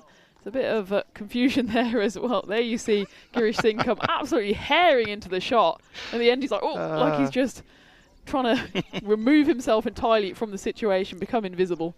Almost comical in that side-on view of Girish Singh just flying across in front of us just like that, just going, me, I've got it. But all credit to Faf Stoneman for taking a really good caught and bowled. 2 caught and bowled in that over, and a big wicket of Amardeep Singh, who would have loved to have stuck around for another over or two to see his Marlo team up to a massive score. Oh, just a jab, really, wasn't it? Just a barely any backlift, just punched it. Punched straight down the ground. What a good shot. Who was that? That was Katan who was on strike. Just no backlift to speak of. What a power. That was a ridiculous shot. Just all flair on that jab. That was really good. Taj Muhammad being greeted with a boundary. How does he come back and respond? Well, Oh, swung away. That's how the response comes. Even the camera can't. Oh, there it is. There it is. Camera just couldn't follow it for a second. Well done, fellas. You've picked it up. It is landed the other side of the dugout, and that has gone very hard, very quick to the boundary out there. What a good shot that was. So Hardeep Katan, he knows his job in this over, and that is to get amongst it and get after Taj Muhammad. Exactly what he's doing. I was going to say it was such a great end to that Faf Stoneman over. 2 singles on and 2 wickets coming off the last 4 deliveries, but it's all being undone here. Whoa. Manufactures a shot as he gives the charge. I think Taj has intentionally sort of bowled it. We have a look at his front on again. Bowls it really quick and maybe just changes. Yeah, I think he just changed the length to be a little bit fuller, but just the execution of that change of shot was so good. It's like a no-look shot, that one. He just gets there and slaps it. It's an unbelievable shot. Oh, then he misses one that just goes into about the 4th or 5th stump channel. And yeah, he sort of holds his hand up to Muhammad Adnan at the other end, just saying, yeah, I know I should have connected that one. What a great start to this over this is. But still, it's two balls to come. The score's up to 144 for 3. You think that, yeah, they're going to be eyeing off 160 plus here. Really throwing the gauntlet down to our Irish batters. Oh, just that jab again. Straight as you like, no backlift and barely any follow through. It's an astonishing power hitting. Watch this from side on, just there. I do not wish to follow through with the bat. I don't want to show off for the cameras and hold the bat aloft after my shot, as so many people do. And that's a cracker. And that's going to bring up the 150 for 3. 7 legal deliveries to come in this innings. How far can they get? It's almost like he doesn't even feel the need to swing through. He just knows as soon as the ball makes contact with his bat, it's going to fly to the rope. And he's very... I don't know, it's really difficult to explain this action here from Hardeep Katan. He's always just jabbing at it, but I mean, whatever he's doing is working. Works a treat. He does miss one that just cannons into the pad. No shout for LB. They know that that was absolutely nowhere near it. No shout whatsoever. And that is going to finish with a leg by 151 for 3 is the score. Have a look at the Taj Muhammad. He goes for 30 for no wicket there. 2 wickets to Faf Stoneman at the bottom there. Well bowled to him. Gets 2 caught and bowls from his over. 1 wicket to Conrad Greenshields from his 2. 1 for 18 in total. Unfortunately for the other bowlers, they go wicketless. And been a little bit expensive as well. Experiment with the bowlers. It's had 7 different bowlers. Let's see how we're going to finish here. I guess the duty would have to go to Stoneman, really, wouldn't it? Let's have a look. Looks like it is. Going to get the 10th over duties here, having picked up 2 for 13 in his previous. And something we saw in a couple of matches yesterday, that Greenshields likes to put someone for the straight hit, and he's done that. Put himself there. He's still got the long off, and he's got a deep cover as well on the offside. Goes straight into the hands and out again. Oh, is that Miguel Stoneman out there who's put down the catch? I don't think the batters realised straight away that that has gone over the rope. I think that has gone over the rope. It has gone over the rope for 4. Yeah, is that Miguel Stoneman out there? I think unfortunately it is. Let's put this down. Probably won't get a chance to see the replay, so we'll take my word for it. It was Migsy Stoneman who's put the catch down. And his brother gives him a look and says, all right, I'll do it myself. Good lift off the deck. What a good delivery that was. Bit of extra piri-piri sauce on that delivery. Speaking of piri-piri sauce, picked myself up a few bottles of that to take home to Prague. Try and use that in my next Hot Nugs event with Danny Hudacek. And hello to Danny if you're listening, if you're lurking. Got a bit of extra material for us to use here from the lovely, lovely country of Portugal. to come in this over and this innings. Smack. Wow. When I was a bad boy when I was younger, I never got smacked like that. That was tremendous blow. 161 on the board. Still 3 deliveries to come. Kutan, well, we talked about the depth of Marlo batting and how good to have someone like that coming out at this stage of a T10 and just saying, I don't need a few balls to see myself in. Watch this. Gives that the full swing for once as well, rather than just whipping it. Yeah. Well, the result was the same, wasn't it? And it's been quite an exhibition of hitting from Kutan. And his 36 so far. Well, there's been 5 sixes, that's 30 plus 4, 1 4, 34. So just 2 run. I mean, why bother running if you can hit it as sweetly as he can? Exactly. He's mishit that previous one. Just when he got to the non-strikers, and he gave Fafstone just a little tap on the backside with the bat and said, "Well bowled." Just a bit extra movement there. So Adnan finally gets to face his first delivery. Stop ball. Every chance here for Fafstone to bowl a few more dots and to try to close this innings out with something nice and tight, bowling to a batter who's been out there for a few minutes but hasn't, well, that's his first delivery faced. So every chance to try to get a few more dots past the blade. 2 balls to come. Yeah, Mohamed Adnan has been out there since the 8th over, but the 9th over was pure destruction from Hardeep Kutan. Hit down the ground. It's mishit. It goes straight to Taj Muhammad, who fires in the throw. And they're going to both be at the same end here. Well, that's incredible that can happen. Bizarre that could happen, but there you go. Let's go have a look what happens here. As well, it's the final ball, so you might as well run. And he was going for 2, wasn't he? And he always laps. He does. Mohamed Adnan there. And well, it'll be interesting to see who's out here. Well, it's amazing. Kutan, he took off and backed up. He was halfway to the striker's end before the shot had been played. That's how far he backed up. So, in all fairness to Mohamed Adnan, he didn't get the head start that his counterpart had. And yeah, that was a little bit comical towards the end there. And skipper Mian Shahid is just saying, explain to me what happened then. Explain to me, please. I'm the captain. Body language is everything, and you don't need to be a body language expert to know exactly what the question was from the skipper. Let's have a look at the highlight reel. And Tina, this game started with a bit of a tough holdover for the keeper. Just couldn't get hands on anything. So many extras in that first over. Yeah, there was started off with 5 wides, another 2 wides on top, and well, extras played a big role in this innings, and they did manage to pull it back a bit. Did the Swans at the halfway stage. 67 for 1, and we thought maybe they could put a lid on this total, but the Marlo middle order had different ideas, didn't they? Osama Javid and Hardeep Kutan both contributing with some big hits. Conrad Greenshields though did get his man in the end, Asim Sawa. He departed for 19, but it was really Amandeep Singh at the top of the order. He got a big 60, including 7 sixes, and well, just seeing some of these highlights here, we could have a highlights package of just the Maximos. There were 17 of them.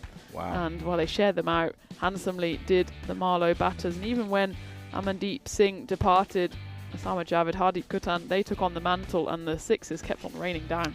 Yeah, it really was an interesting display here of power hitting. Amandeep Singh, when he gets on, he really does motor so quickly. All credit though to Javid, because as I said, just after he went out, he didn't come in just to play a helping role. He really got into it nice and early, and he was getting his Maximos, and the score really lifted up there.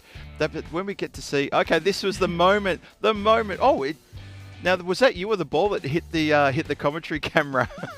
No comment. Is that why you're giving your hand a ring? Okay. Good catch there. That was the first of the caught and bowls from Miguel Stone. We'll see the second one in the middle. No keeper. I will take that, for I am the bowler. That's exactly what happened. Got to give it though to Kutan. He really got amongst it. And I just saw John Gray in the chat just suggest that maybe we should call him Mr. Whippy. Yeah. Well, he's got a highlight reel of himself as he goes 36 off just 11 deliveries, 5 sixes. And well, a bit of comedy, as we always love to see on the European Cricket Network, as that run out on the final ball. It was Hardeep Kutan who was given the run out. He tried to lap his teammate Mohamed Adnan and just got a wicket for his trouble. But I mean, there's a bit of trouble here for the Swans. Aarash, they have a big chase on their hands if they want to to pick up the 3 points, which of course will be all important for them if they want to overhaul the points total of Marlo at the moment. But Marlo, they'll want to stay at the very top of the table where they think they belong, and with a batting performance like that, it's not hard to see why they are sitting pretty at the top. Amandeep Singh, the Portuguese international, he top scored with 60 of just 31 deliveries. Hardeep Khutan, what a comeback that was from him. What a little cameo from what we can now call Mr. Whippy, as he goes for 36 off just 11 deliveries. And, well, it's going to be a fight for the Swans, but if anyone can do it, well, Captain Conrad Greenshields, he'll be probably coming in at his number 3, his favoured position, to try and chase down this total as we take a look at the batting scorecard. Amandeep Singh there at the top, sitting pretty. He was caught and bowled in the end by Francois Stoneman, but not before. He put on 60 runs in 31 deliveries. Look at that for a little cameo from Hardeep Khutan, 36 off 11. Before he was run out in slightly comedic circumstances on the final ball. Let's take a look at the bowling card, and, well, they shared the love here, didn't they? The Swans, 7 bowlers used, and Conrad Greenshields, his first over had a bit of everything in it, but he did pick up a wicket and just went for 18 off his 2. Francois Stoneman, he decided to do the bowling and the catching all at once, picking up 2 catches of caught and bowled in his 25-run overs. He went for 25 in 2. And Ashraful Rupu, he came in with an over as well. But we look at the halfway stage where we find ourselves here. Match 17 at the halfway stage. Marlo, 163 for 4. It's no surprise to see them put on an imposing total. That's why they're top of the table. Amandeep Singh top scoring with 60 off 31. Faf Stoneman, he picked up 2 wickets off his 2 overs. Taj Mohammed, well, he went for a few. He will come back with his express pace. We'll be seeing him at some point in the batting order for the Swans as well. He's been used up and down the order, so we'll wait to see where he will bat. But you won't have to wait long for the second half of this match 17, where the Swans need 164 runs for victory here in this ECS Portugal Premier Division. So join me, Tina Goff and Phil G in just a few minutes' time here on the European Cricket Network for the Run Chase. Don't go away.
Just you and me. Summertime, get ready, we are so divine. Blue water and yellow sand. Let's live our dream. Summertime, get ready, we are so divine. Blue water and yellow sand. Just you and me. Summertime, get ready, we are so divine. Blue water and yellow sand. Let's live our dream. Summertime.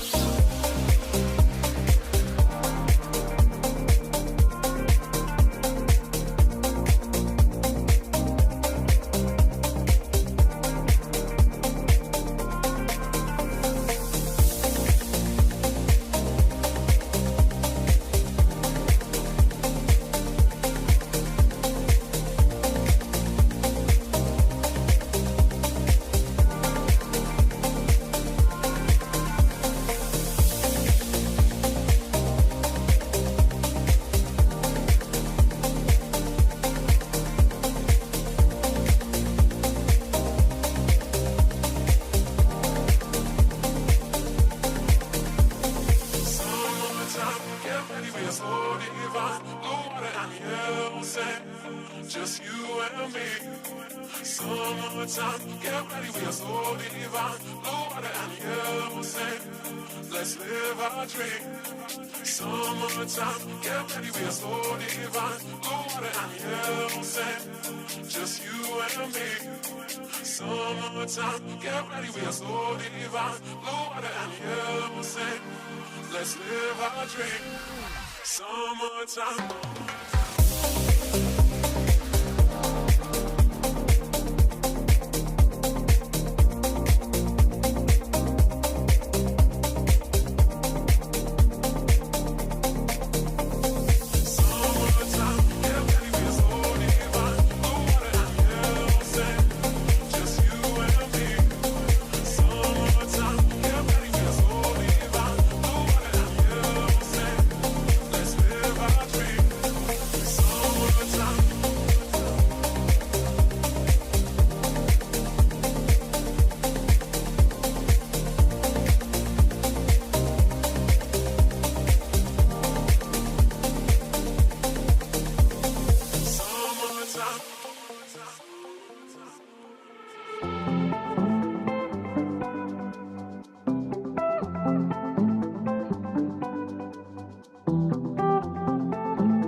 This European cricket event is proudly brought to you by HCL Software, Rado, 1xBet and Victorinox. Hello there again to everybody watching on the ECN YouTube page and tuning in for this European Cricket Series Portugal Premier Division continuation of the series here. It's well, it's fourth day. It's Tuesday, and it's Tuesday action out there for this match. Unfolding before your eyes, Marlo versus Aarash, and Marlo just put on 163 for 4 in their 10 overs. And Aarash have got a lot of work to do to chase down these runs. And you see there the bonus point situation. Chase it down in 7 overs or less, you've earned yourself a bonus point, which you surely would definitely earn that. And for the fielding team, Marlo, if they can restrict Aarash to 114 or less, they'll get themselves a bonus point. So 3 points for the win and 1 point for the bonus point. And Aarash come out and they're going to have to go right from the outset. Going to be looking at the top order to capitalise here and get amongst runs nice and early. Power play, all important. Try to give themselves a springboard to chase down this big total.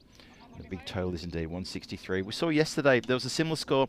Lisbon Capitals picked up 167 for 3 in the second match of the day yesterday. And Gorkha 11, they almost chased it down. They got to 162 after 10. Fell short by only 5 runs. So big scores are chaseable. Big scores are doable. And let's see if you're up to the challenge as we start the run chase. Oh, leading edge there, just goes to push it leg side, and that has caught the leading edge and just spooned up. But there's no close infielder on the offside to pick that one up. Have a look at that, just goes completely the wrong way. And that good start here. It's going to be Osama Javid with the ball. Just some nice gentle left arm spin. And first runs off the bat there. And Fafstoman is, I guess you could say he's been rewarded for his effort with the ball. He's looking very, very focused and very into it. Very focused in that second caught and bowled he took, where he pretty much sort of muscled the the wicket keeper Giri Singh out of contention to take that skied catch. But in the end, it was 2 good caught and bowls to him in that just those last couple of overs. Greenshields to the crease now. He hits it really nice into the covers, though. It doesn't find the gap. And Mian Shahid, the skipper for Marlo, fields that comfortably. Hands it back to his bowler, and Javid will reset and go again. No ball called, and that's been elevated, and that is going to be put out of the park. Almost dismissively one-handed, just crunched. And that is Greenshields at his best right there. Watch again. Yep, takes the right hand off the bat after he smacks that one, and it still carries over the dugout tents. Doesn't quite get into the pasture, but it goes quite a fair way back, so big maximum for him. First one of the innings. 156 from 57, that required run rate, 16.42. So on the free hit, he doesn't manage to connect, but it does run away for 4 byes. And the keeper's having a bit of a tough one in this match for both keepers. Giri Singh really struggled in the earlier innings, and now Roshan Singh for Marlo, just missing that one as well. Bit tough when you're up at the stumps and there's that deflection, and it happens. It's been hit nicely through the fielder, who is, well, he's there to stop the ball, to be fair. I mean, it was cut nicely. It did go straight to the fielder. He did go to ground. Have a look at this, maybe just in front of square. It was elevated slightly. No chance for the catch because it bounced before him, but just that, didn't even take a rough bounce, just took a while to get in position. And watching, I always watch the captain's reaction to those sorts of things, and Mian Shahid, he dropped his head and shook it ever so gently and put that one away in his notebook for later discussion. Faf winds up, doesn't really elevate that one, but it goes out to the boundary line. He picks the gap beautifully on the leg side. So this is a good start for Aarash. Any way you cut it, that's a really impressive start for both of these two batters here with a big job to do. Just having a little conference in the centre there after that first over. And it's going to be 16 on the board for no loss.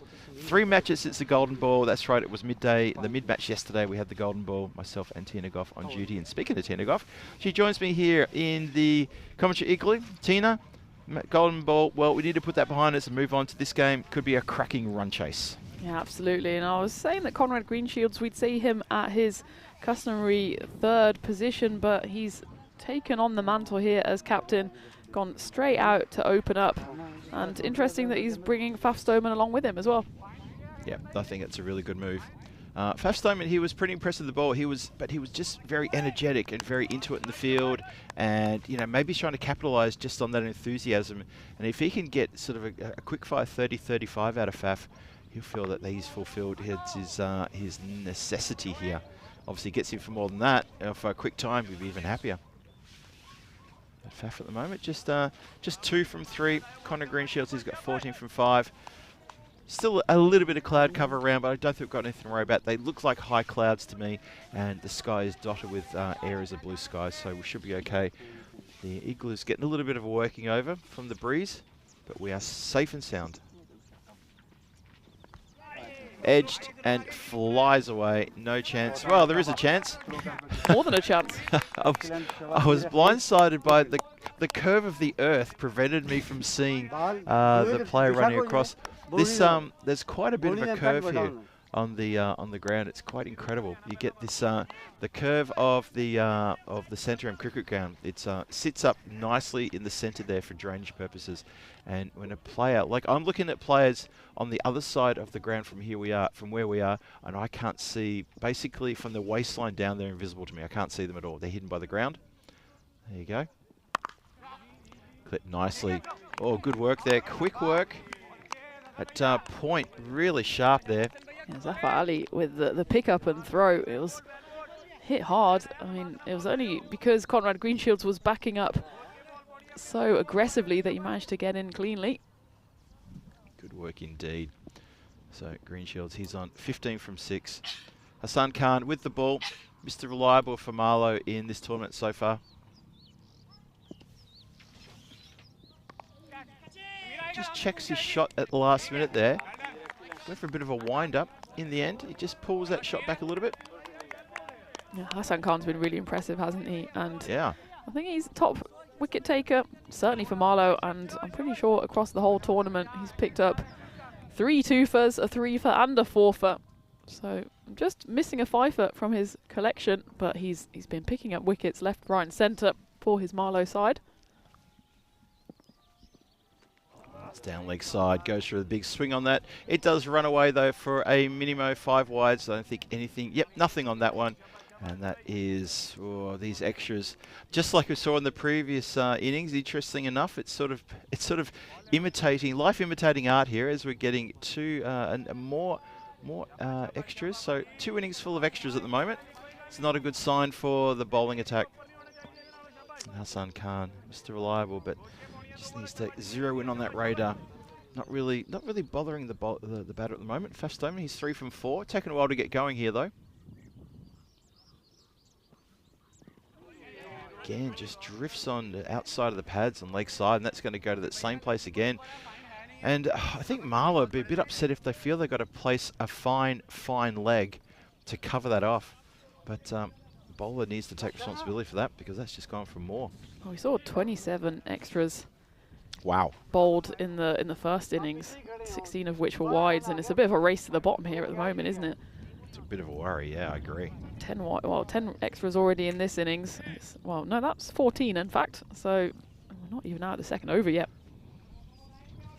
Yeah, it's funny because we've got a game here between first and fourth, and the prize for the winner is top of the table. You wouldn't expect so many extras, but here we are. Connects with that one. It goes very, very high, and it's down into the hands of the fielder waiting for that one. Good catch there. That looks like the figure of Shamsher Singh takes a good outfield catch. So unfortunately, the experiment of getting Faf Stoneman at the top of the order hasn't worked, and he's come undone trying to elevate over leg side. Just only doesn't even get it out of the circle. Yeah, it was a tough wicket there, but if you're not going to get firing from the very beginning in this big run chase, well, you've got to kind of fall on your sword one way or another. I'm sure he would have liked to bat himself out of trouble, but as it is, big trouble as he has to depart, and it's the first wicket to fall. It's also the end of the second over, 33 for 1. Yeah, look, either get firing, in this sort of run chase, get firing or get going. And unfortunately for Faf, he's a little bit, shaking the head there. He's a bit filthy with himself. He had a great opportunity to settle into a good innings there, and he's come undone, just mistimed that shot, and he's done. Whee! That bat has gone a long way. Now, because the bat's gone flying, he hasn't had a chance to get the bat down for a stumping opportunity. He's looking around, Conrad's looking around saying, what on earth was that? Watch this. There goes the bat. The foot is well and truly down. I think that's a fair call. Roshan Singh was a bit overexcited there. Maybe he saw the bat flying and thought, well, he can't get the bat down. He couldn't get the bat down because it was about 7 or 8 metres away to his right-hand side. And that just shows you what, well, Conrad's got real power in the upper body to smack this ball out of the ground, and also to throw his bat halfway to the boundary line. Follows it up with a lovely shot to the offside. That is 4 runs. And this time he keeps the bat in his hands. That's how you get runs, Conrad. You keep the bat in your hands. Bat in hands, and the ball should go further than the bat. And that was the case on that occasion. Probably should have been stopped, actually. As it was, though. Rolled away for 4. And they just need to try and keep a lid on this run rate as much as possible. The Swans, obviously, that 4 will help. And it was really only extras that helped in the previous over. It went for 13, but just 4 singles coming off it. That run rate is below 17. They definitely won't want to see it nudge towards 18, 20. True, yep. Conrad wrapped on the pad there. Not going to take a leg bite. Just went straight to the fielder. Just at a short backward point. Interesting enough today, in the previous match, we had a run-out opportunity where the batter didn't have a bat, and now we've had Conrad going for the big hoik without the bat as well. So the bats are flying around the ground quite a fair bit today.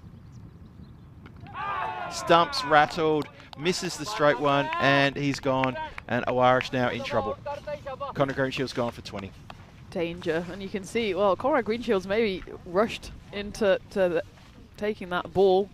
Wasn't quite ready, and he certainly wasn't ready for the straight one there from Osama Javid. Just goes straight through him in the end, doesn't it? It does. Look at that. That's a big, big wicket. That's massive. Conrad knows it's big. He's not in a hurry to walk off. He's having a real think about that. And you can tell he's absolutely disappointed that he's missed the straight one. He was looking dangerous, a couple of big hits, but unfortunately, that's it. His game here is done. He'll be back later on today because the Aarash have the last game of the day against Lisbon Capitals. Another important, big, tough game for them. So that's what is on the agenda for later on. But for now, the focus is well and truly on this run chase. This is going to be tough to get back in front here for Aarash. They need someone to step up, don't they? Because, well, Brendan Badenhorst, he stood up on day one when he was playing. He's not in the squad today, not available. And, well, usually they turn to Conrad Greenshields to score the runs. And, well, they're going to have to take a look at this one again because Lucky comes in, but his luck doesn't last long as on the very first delivery he gets run out. Oh, boy. It's all coming apart now for Aarash. That is absolute shock, horror, whatever you want to call it. Lakshan Weerakarun comes out, he stood tall, had a good shot, and felt there was a single there. Unfortunately for him, his batting partner didn't agree, and Ashraful Rapoot didn't make a move here. Just have a watch. A slight stutter forward. Actually, he goes a fair way out of his crease. In the end, I think one more person was going to get run out if they tried that run. So I think the call was, well, the call should have been no run, stand your ground, and unfortunately there was a bad miscommunication there, and that's trouble. Well, it's more than trouble, isn't it? That could be absolute curtains, and Marlo are all over this. It probably wasn't really Lucky's call. Hit just behind square. Rupu, though, I'd hope that he would be backing up a bit more, well, with a bit more intensity than he's showing out there for the non-strikers at the moment. He is slowly moving, but you can't really say that he's showing much intent. This time, almost a replay, but they do manage to jump through for the one. It's Miggy Stoneman who's in, and while he's at least done what Lucky wasn't able to do, which is get off strike off his first delivery. Yeah, I guess it's academic now, and it's probably also, you know, just a standard thing to say, look, early, loud, clear calls between two batters.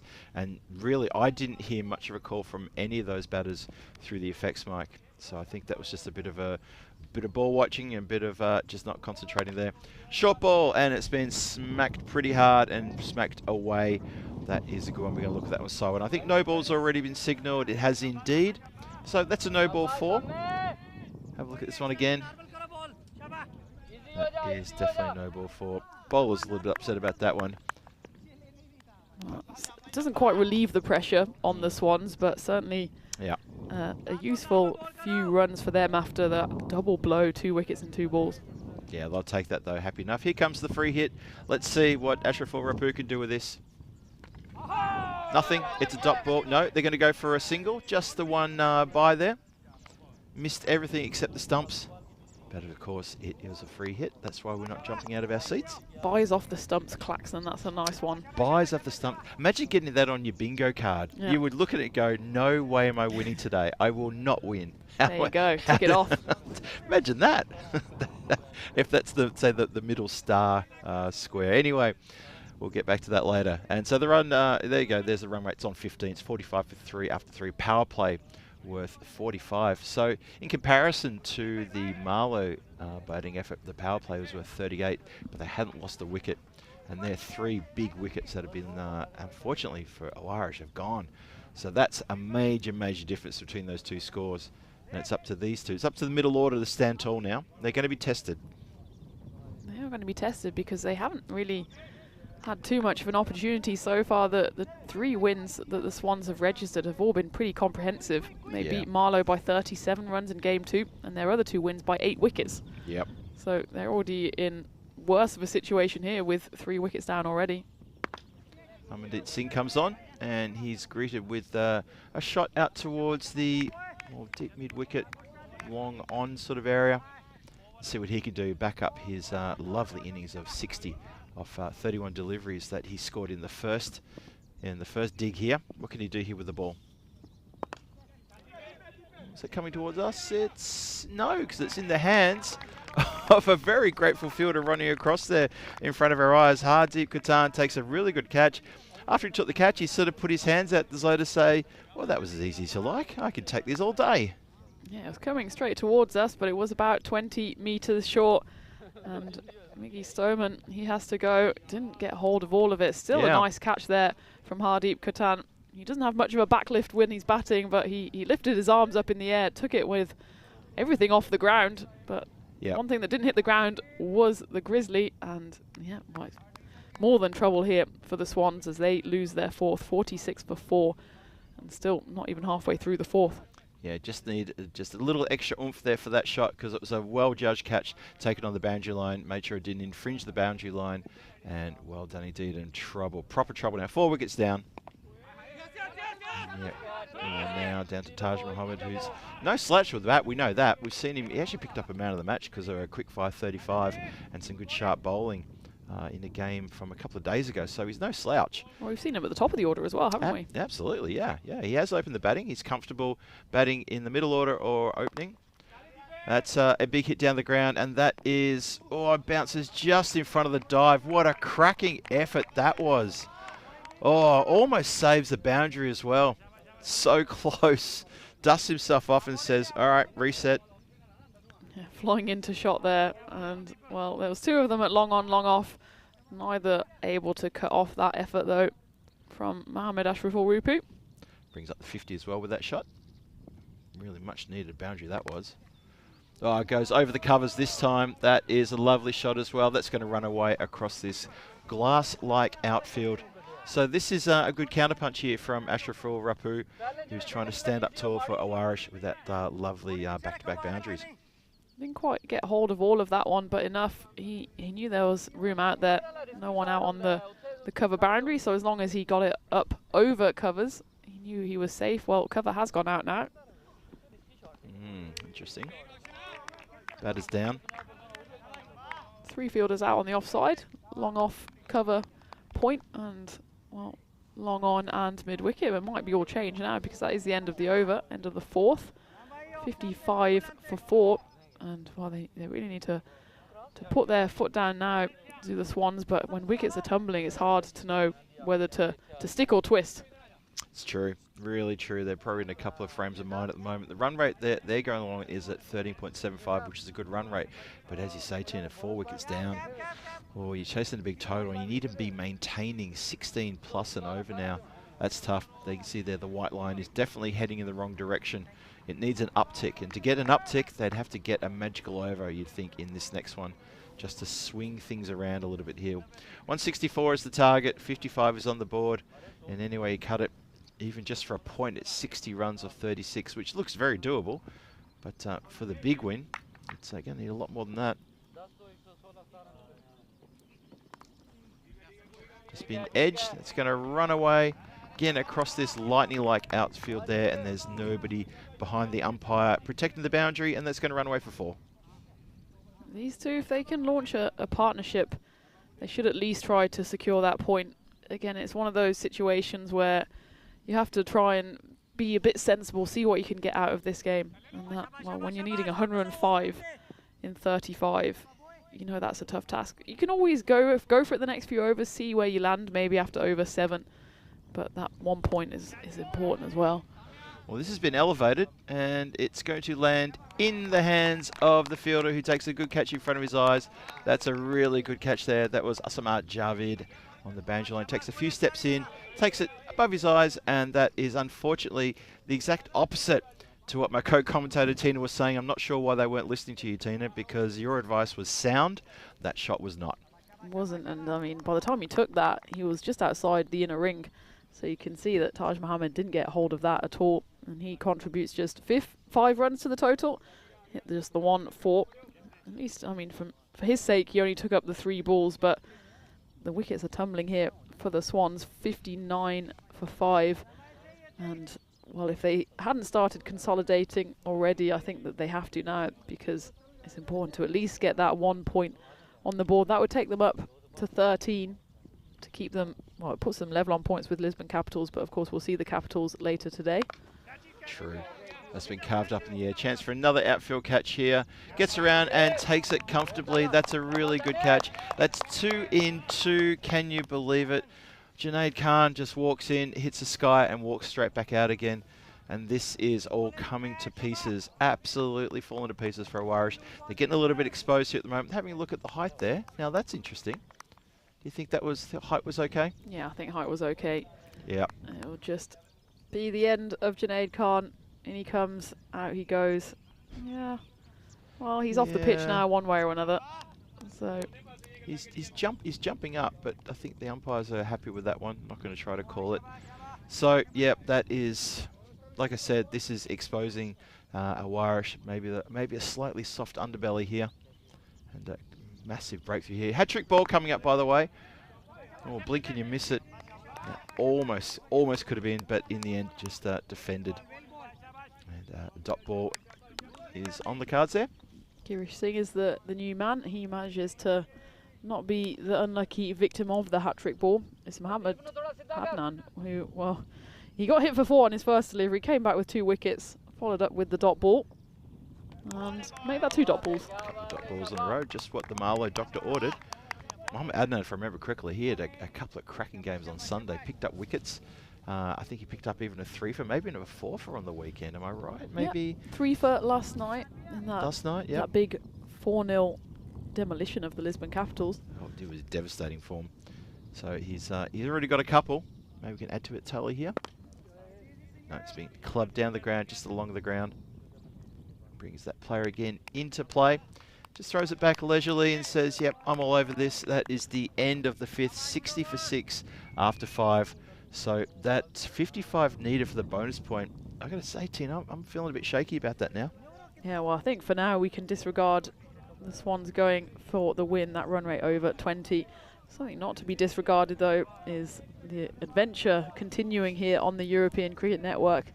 Madrid, I mean, if you don't know, that's going to be the first time we've ever landed in the Spanish capital. We've been in Spain before, but mostly in Barcelona, so we're going across the El Clasico rivalry to Madrid, and then also Bologna, France, Malta, Czechia, and that's just until the very beginning of May. Of course, we're in April now, so that's just the next month's action. That's true, that's right. There's plenty more to come after that, isn't there? Yeah, big time. France there, and I think I just spied Danny Hudacek popping his head up in the chat. Hello, Danny. You will be in France with Vinny, I believe, now that Vinny's IPL contract has been cancelled. Shortest contract ever. Shortest contract you will ever see. Good call there, Dino. Exactly right. So it's still 60 for 6 here. And Amardeep Singh looking to bowl a nice tight over for his team to try to really put the screws on in these middle overs. Yeah, doing it in singles at the moment. Not much they can do about that. Well, the throw to the bowler's end. The bowler was completely caught off guard. And it gets past him. But good backup, though. I thought that was going to go for maybe a buzzer or 2. I think the batters weren't entirely switched on to that. It did go all the way to the boundary on the other side, but it was cut off by the boundary rider. Swing and a miss there from Ashraf Rupa, who's still there. To be fair to him, he came in at 3 early on in the piece, and he's seen, well, 4 batters come and go at the other end. Hasn't really been able to make an impact himself either. Yeah. He was part of a very unfortunate run-out situation with Lakshan Weerakoon, which was, well, very unfortunate for if you're an Irish fan or player. And he tried to redeem himself with a couple of big hits, but he's gone a bit quiet since then. Straight to the fielder, who picks up and threatens to shy. Calls of easy around the field there might have come through the effects mic. And Marlo look like they are absolutely all over this. They're loving this because it's still 102 runs for a win. And I think, Tim, you said it before, the win is well and truly off the table now. Yeah, that run rate over 24, but the run rate even for the point is climbing every dot ball. There's been just 2 runs off this sing over so far, two balls to come in it. Yeah, still 2 runs, as that's another dot ball. And I don't think this is the right shot selection here from Mohammed. He goes twice for the sweep, but actually Amandeep's quite a tall bowler, so he gets that turn and bounce. And the best you're going to do there is get a top edge. In fact, that is the end of the over as well. Just the 2 runs coming off it. One of them was a wide. And you can see there as well, 18 extras. It could be even more trouble for the Swans if they hadn't had a helping hand from the Marlo bowlers. So true. That scorecard tells a story, and that is that the Aarash middle order have been found out there. They've been caught wanting, and they haven't delivered when they've been needed. Marlo just a bit too good here today so far. It's been just hoiked across, gone towards deep mid-wicket there. We might need to clarify Vinny's IPL contract for... Oh, have new people suddenly come into the chat and gone, IPL contract? What are you talking about? So if you've just joined us, and I might have thrown a bit of a spanner in the works there, just joined us. Vinny, Tina and myself hatched a bit of an April Fool's Day plan on the unsuspecting chat, and suggested, with the help of Mr. Maximo in the chat, that Vinny was off to IPL for Thursday. He had the call up, and that I, myself and Tina were going on, but there is a wicket falling there. So we'll get to that in a minute, because damage has been done here. Watch this one more time. That is a good... That just clips the top of the bail. It does, doesn't it? Take a look at this. It just lifts it off. There was almost no... Yep. Right off the top. It makes almost no noise.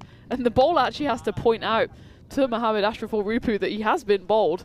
And at first I was not sure if it was taken off by the wind pre-delivery, but that was definitely the Grizzly doing all the work there. Did the Grizzly, did it actually clip it, or did the movement close to the ball like knock it off with a bit of its, you know, follow through or something like that? No, it definitely clipped the top.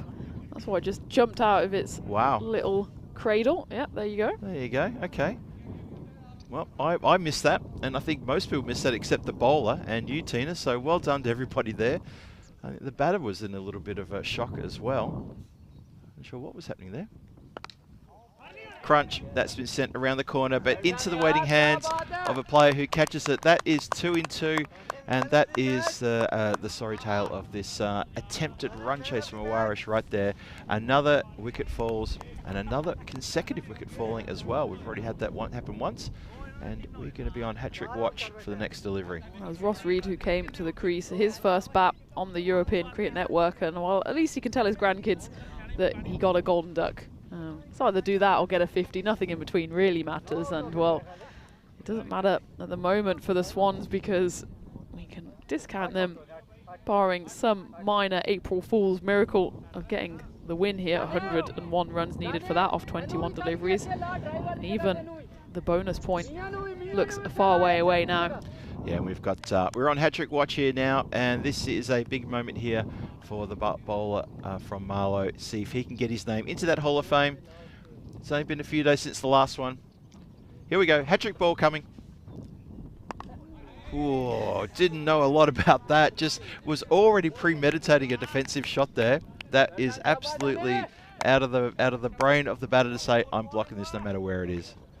Party pooper there, Naeem Rahman. As well, he maybe knows that to get anything from this game, the Swans at least need to stick around, see what happens in the final 3 overs. They still need to get out of the 7th first, though.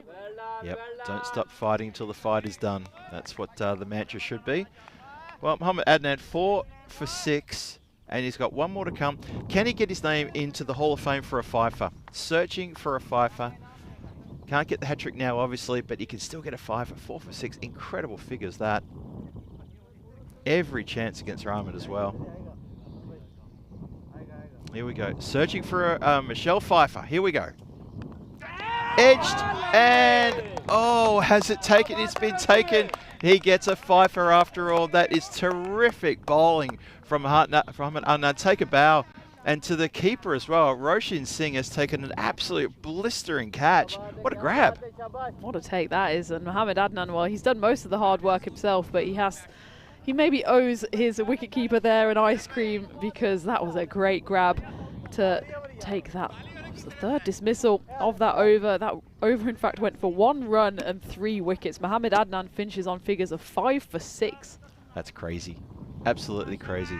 And yeah, wicketkeeper Roshan Singh, he's going to get an ice cream with sprinkles. And if he asks for anything else on top of that, like maybe a little bit of a chocolate flake in there, or even Smarties, I think he'd bowl it, have to oblige. Terrific catch to give Adnan a fifer. What a ripper. What a great catch. One more time. Gets the edge, closer than the body. Keeper goes the wrong way and then doubles back. Roshan Singh take a bow. That's a great grab. That will go in the good book. 9 down now, Aarash. In danger of getting bowled out in the next few deliveries. That is a short ball. It's a bit of a swing and a slash at that. There's not much really left for the batters to do. It's the final 2 batting pair of the Swans. And we say, you know, the fight's not over till the fight's done, but, you know, the referee has already done a standing 8 count, and he's watching very closely now for the knockout blow. It could come in this ball, could come in this over. Just paddled away on the leg side. They're going to look for just the one. Threatening 2, no, just the 1 run there.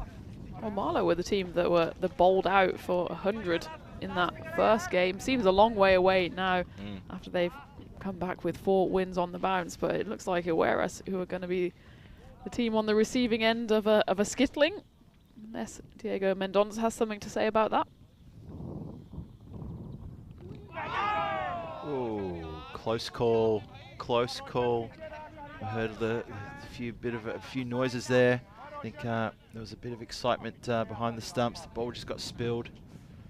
Yeah, with Marlo, I think that being bowled out for 100 early on in this tournament, that sort of shook them awake.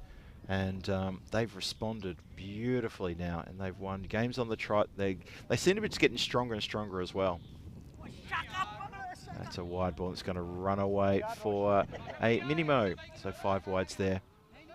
Helps the score along, but I believe that's going to be all pretty academic to the final outcome here. You will find Marlo will snatch the win here. They'll get the 3 points. They should get all 4 points as well. I think that bonus point in the equation is now 18.4 runs needed per over.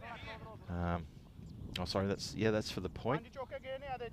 Yeah, well, to get the win, they'd need 95 runs off 15. That would be 38 and over, so not even 6 sixes in every over or every single ball to come would do it. And you're asking your last batting pair to do it as well. Not how's your luck? Yeah, exactly. How is your luck? And the ways these two, I think these two are just looking just to maybe just keep the ship nice and steady and thinking about net run rate. I'm sure the message from the skipper when they came out would have been bat to the end. If we lose wickets early, the net run rate's going to get affected very, very hard.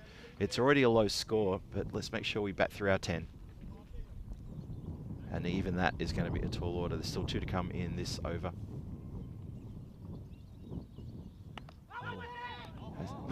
Hassan Khan bowls a short one. Roshan Singh was adamant that the periscope that was left up might have got a nick on it. Have a look how short this one was. Yep.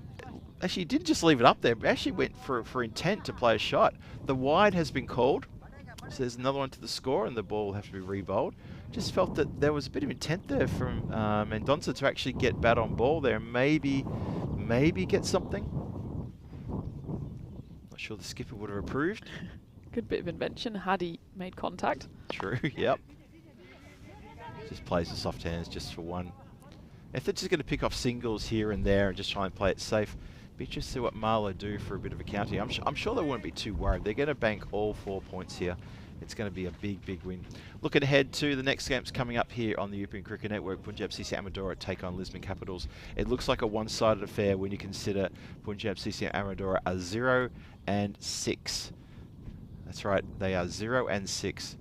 And have a look at that run rate. Those wickets just compounding the fact that run rate never, ever really challenged, unless you consider maybe around about overs 1 and 2. And that's pretty much how I don't consider it to be a point then, because it's just gone downhill since that first over. It's an interesting game coming up, isn't it? We saw the score, well, the fantasy dashboard come up just then, and well, you'd put your money on Lisbon Capitals, wouldn't you? But Punjab CC Amadora, surely their luck has got to change at some point, or maybe not. Well, here's the funny thing. They're 0 and 6. You feel they will get a win at some point, who's going to be the poor team who's going to misjudge them Yep. and get a loss right at the wrong time. And that for me is the big thing. Let's say, for instance, Lisbon Capitals, they misjudge here with 3 new ins as well. Faisal Rahim, Patel Priyesh and Sagar Patel, the new ins. So they've had a bit of a change up as well with people being unavailable. Now that for me, that could be a danger game for Lisbon Capitals if they take it a little bit light. But hopefully they won't. And they were on the wrong end of a hiding last night, weren't they, by the team who look like they're going to dish out another 4-0, Marlo.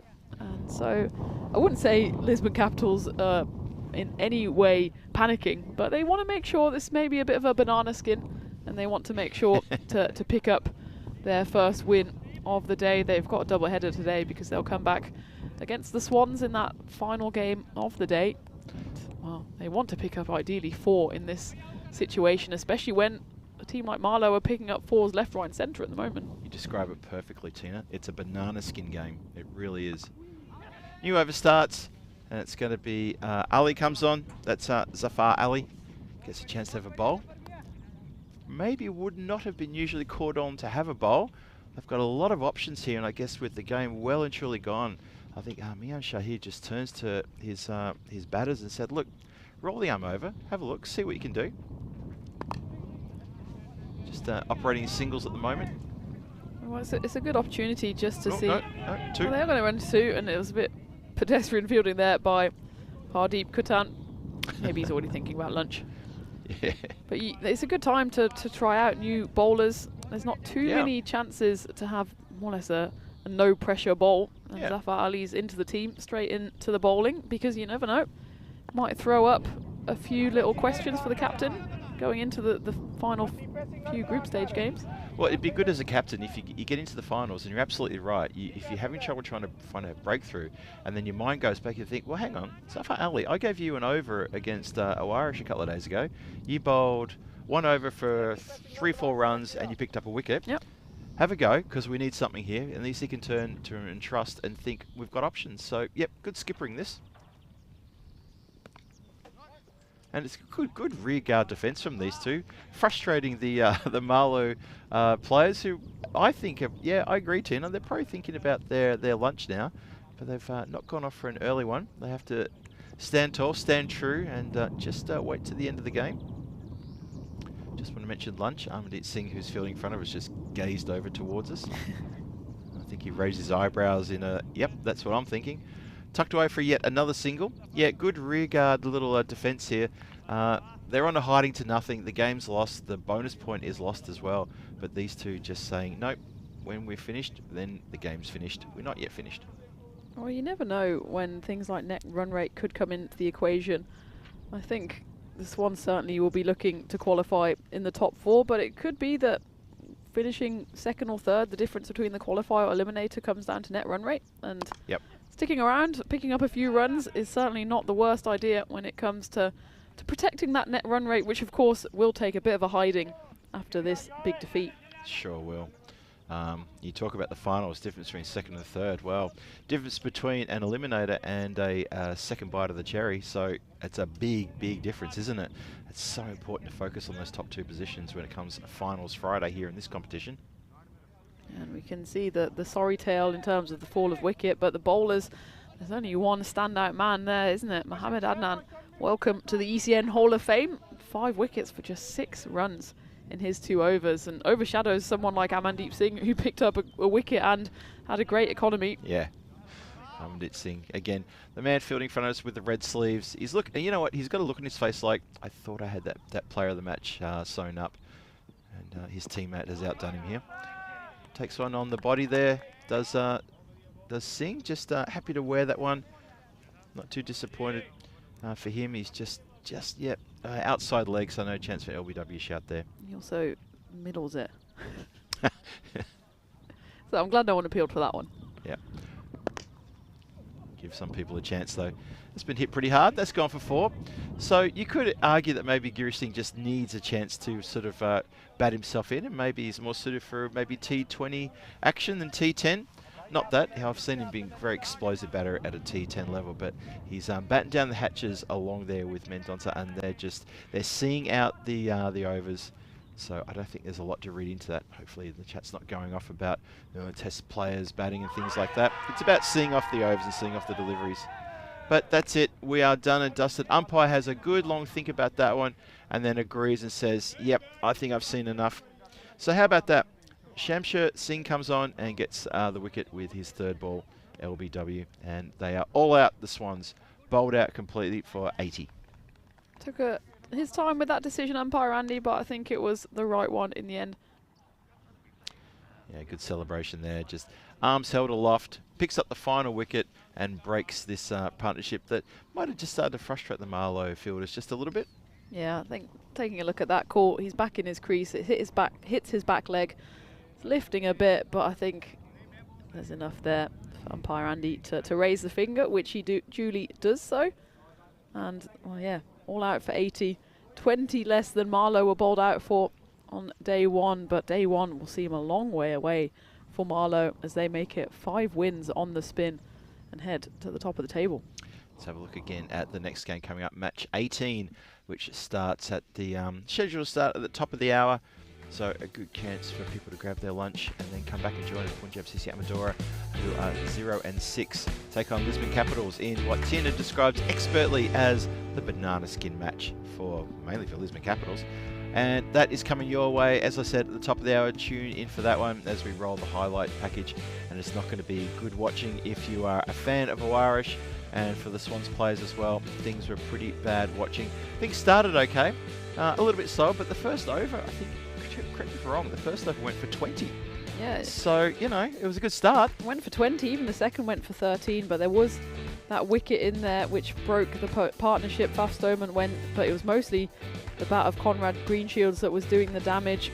But then when he went bowled by Osama Javed, he didn't want to call the game there and then, but the flurry of wickets afterwards, with Lucky going out for a golden duck with that catastrophic run out. Suddenly, well, the wickets were flying, so was Conrad Greenshield's bat, but he didn't last for too much longer. Even with bat in hand, he could deal some damage, but in the end, it was Osama Javed who got one to go through the gate. I didn't realise that there was a Marlo player close to that bat when it got flown away as well. Having a look at that again a bit later, but probably one of our plays of the day. But yeah, the wickets are falling quite regularly. This was about the time. Well, that was an unlucky run out for Lucky, and it was the easiest run out that Roshan Singh will ever affect there. Couldn't believe their luck, and then well, there was a no ball signal there and a big hit, sort of attempting to resurrect things. That was Ashraful Rapu. Unfortunately for the Aarash team, that was a good catch on the boundary lane. That was, I think, a Mick Stoneman who came undone there. Terrific attempt there to save another boundary, but not to be. The boundaries dried up. The wickets didn't dry up, though. That was the thing. And at one point in the middle there, we had a look at the batting card, and you just see this massive exposure of no batters getting off in the middle, and you just felt, well, Aarash, if your middle order are going to fail, then you're going to struggle. And they have really struggled here, and it's no wonder this is a massive, massive loss for them, and a big win for Marlo. Absolutely a big win for Marlo, and they go careering clear at the top of the table. But it was just those 5 wickets fell in overs 3 to 5. There was an over of respite, but even Amandeep Singh's over just went for the 2. And then Mohammad Adnan, he came in, did the damage, and that was his fifer. That was a brilliant catch behind the stumps by Roshan Singh, and that was really the beginning of the end. There was a slight little fight back here on the 10th wicket partnership, but Shamsher Singh put an end to that with that LBW decision, and that's why Aarash, well, they leave 3 balls left on the table, but it's the wickets that were the problem for them as they were bowled all out for 80. Yeah, they almost get to the end of those 10 overs. Unfortunately, they are bowled out indeed. And we have a look at the batting card one more time. And if you're an Aarash fan, or if you have youngsters in the room who are fans of the Swans, please look away now. It's not a pretty sight at all. Bit of animal cruelty, isn't it? It really is. They've been savaged. The Swans have been savaged. Conrad Greenshields, skipper, leading by example with a quick fire 20 off 11, including the big throw of the bat. Girish Singh ends up with 12 from 14. He stuck around with Rahman at the end, with Diego Mendonça to try to bat out the 10 overs. but you've got 1, 2, 3, 4 ducks in there, and of that 1, 2, 3 are first ball ducks. So there was a couple of times we were calling for hat-trick balls, and that really told a story, told a tale.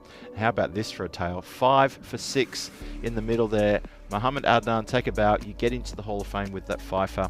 And Shamseh Singh picks up 1 for 4. And wickets to the top there to Javed, to Hassan Khan, and to Amandeep Singh. Sadly for Zafar Ali, bowled well for only 6 off his over. Doesn't pick up a wicket. And that is a pretty good structured bowler's card there. Look at the fuller wickets though. 33 for the opening stand, and after that, just regular deposits of wickets getting smashed.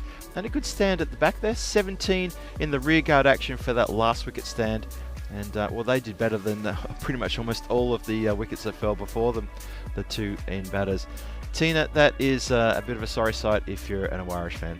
Absolutely, and we have said that they had the opportunity to go top of the table with a win, but they stay firmly in 4th place. 12 points though still on the board. They won't be looking over their shoulders quite yet, as the Gamblers behind them have 6 points, but the Gamblers are coming up in that banana skin game. Well, it's in fact going to be an interesting one. If they pick up all 4 points, they at least stay within touching distance of the Swans and of those qualification spots. But for Marlo, there's no stopping them at the moment. 5 wins in a row. Just that 1 loss at the very beginning of the tournament, and they're well clear in 1st place. They really are. This is what I would call steamroller action, crushing all from Marlo at the moment. Really powering through the tournament, and they're hitting their strides at a time when teams are going to struggle to catch them. That's it from here for this game. Match 17 in the bag. Myself, Phil G, and Tina Gruff will be back in about, let me guess, 20 minutes time. 19, I'll take that win. We'll actually be back shorter than that, because we'll introduce you to the next match. It's Punjab CC Amadora with the Lisbon Capitals. They're going to go head-to-head. Lisbon Capitals with the danger match here, making sure they go down to maybe a resurgent and fired up Punjab CC Amadora, or else they might just get a really good win here. Anyway, it's all to play for these 2 teams. Match 18 coming your way shortly. So we're going to take a break. You take a break as well, and we will see you back here at the lovely Central Cricket Ground for the continuation of this day of cricket, this day 4 in the Premier Division. Hope you're enjoying yourself wherever you are in the world. Phil G here for the European Cricket Network, signing off just for now. We'll see you shortly.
This European cricket event is proudly brought to you by HCL Software, Rado, 1xBet and Victorinox.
Welcome back, cricket viewers from around the world. We hope you're having a fantastic Tuesday wherever you are. It's now time for the third match of today, and that means it's going to be Punjab CC Amadora are going to take on the Lisbon Capitals in a game that has a little bit for both, to be honest. Punjab CC Amadora still searching for that first win in this tournament because they went down in the early match today, and they're really licking their wounds in the last couple of hours on the sidelines. Going to come back on, see if they can prove something to the rest of the tournament that they are still the team that they remember fondly, and that is a powerhouse team. Unfortunately, this tournament hasn't clicked for them. Maybe it will click on this game. We're going to see shortly. Lisbon Capitals, on the other hand, well, they're vying for the top 4 position. They're in the top 4 now, and they're going to be wanting to get that double chance if they can. So there's a bit for them to play for as well. And so I can't wait to see this game start. Tina Goff is in the commentary igloo. She's waiting to take this game from the scruff of the neck and run with it. Tina, it's over to you, and let's get into this next match. It's Punjab CC Amadora against Lisbon Capitals. This should be a good game, a lot to play for. Thank you very much, Phil, and you're exactly right. A lot to play for in this one. There's a bit of competition at the top and bottom of the table, and for Punjab CC Amadora there's also pride at stake still as well. They've played 6 games, they've lost them all, but could it be 7th time lucky for them? They are unchanged from their defeat this morning where they fell to Gorkha XI, but it was an improved performance for them. We'll talk about that in a bit. Lisbon Capitals, meanwhile, well, we've dubbed this a bit of a banana skin, and when they're bringing in 3 new players, Faisal Rahim, Patel Priyesh and Sagar Patel, into their lineup, it means there may be a bit of an unknown quantity. We'll see how they go on, but of course the Lisbon Capitals will go into this firm favourites. Punjab CC, they won the toss, elected to bat, so they're going to try and bat themselves out of trouble, bat themselves off the bottom of the table, but the win predictor firmly in the Lisbon Capitals camp. And, well, you wouldn't blame it. You won't go against form when the Lisbon Capitals, well, they've won 4 out of their 5 games. It was only, in fact, last night in the final game of the day where they suffered defeat for the first time at the hands of Marlo. And Marlo are a bit of a runaway train at the moment at the top of the table. And we saw them just now picking up 4 points, putting the Swans to the sword and showing that they probably are favourites going into this second half of the group stage here in the ECS Portugal Premier Division. But we'll move our focus back to this game with Punjab CC going out to bat.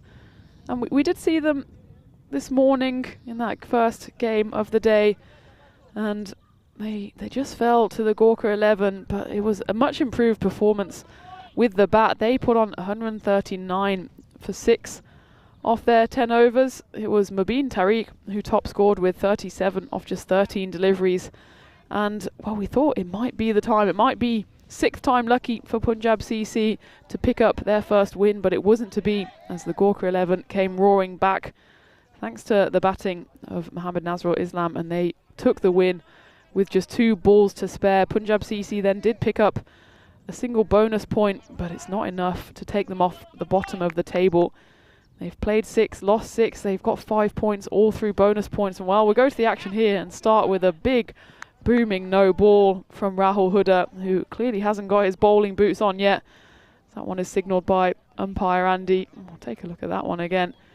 Goes for the back of the hand, and well, it's spilled by the keeper. It's a bit ugly all round, as they do run through as well for the extra run.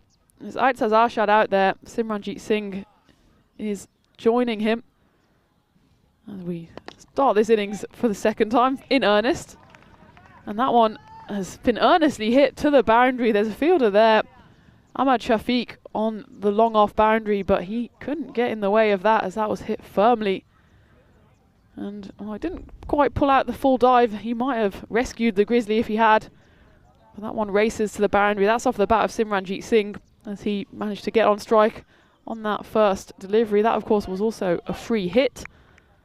And well, it's all going on here after the first delivery. And Simranjit Singh, he looks like he just needs a moment to compose himself. Rahul Huda, he wants to get on with it. It's been hit hard again, but that's a good pickup there from Faisal Rahim, one of the new players in this Lisbon Capitals lineup, as that was hit hard into the covers. He was equal to it.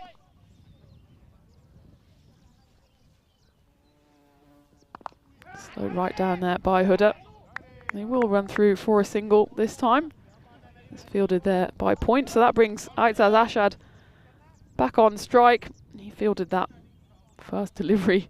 Well, he didn't have to do too much to it, as it landed about 2 meters to his right. This one, well, was going to probably be a wide down the leg side, but he dismisses it to the boundary instead for the first Maximo of the innings off the bat of Aitzaz Arshad. And Punjab CC Amadora getting off to a decent start here, moving to 13 off just 4 deliveries. Rahul Huda certainly hasn't put his radar on the right settings so far.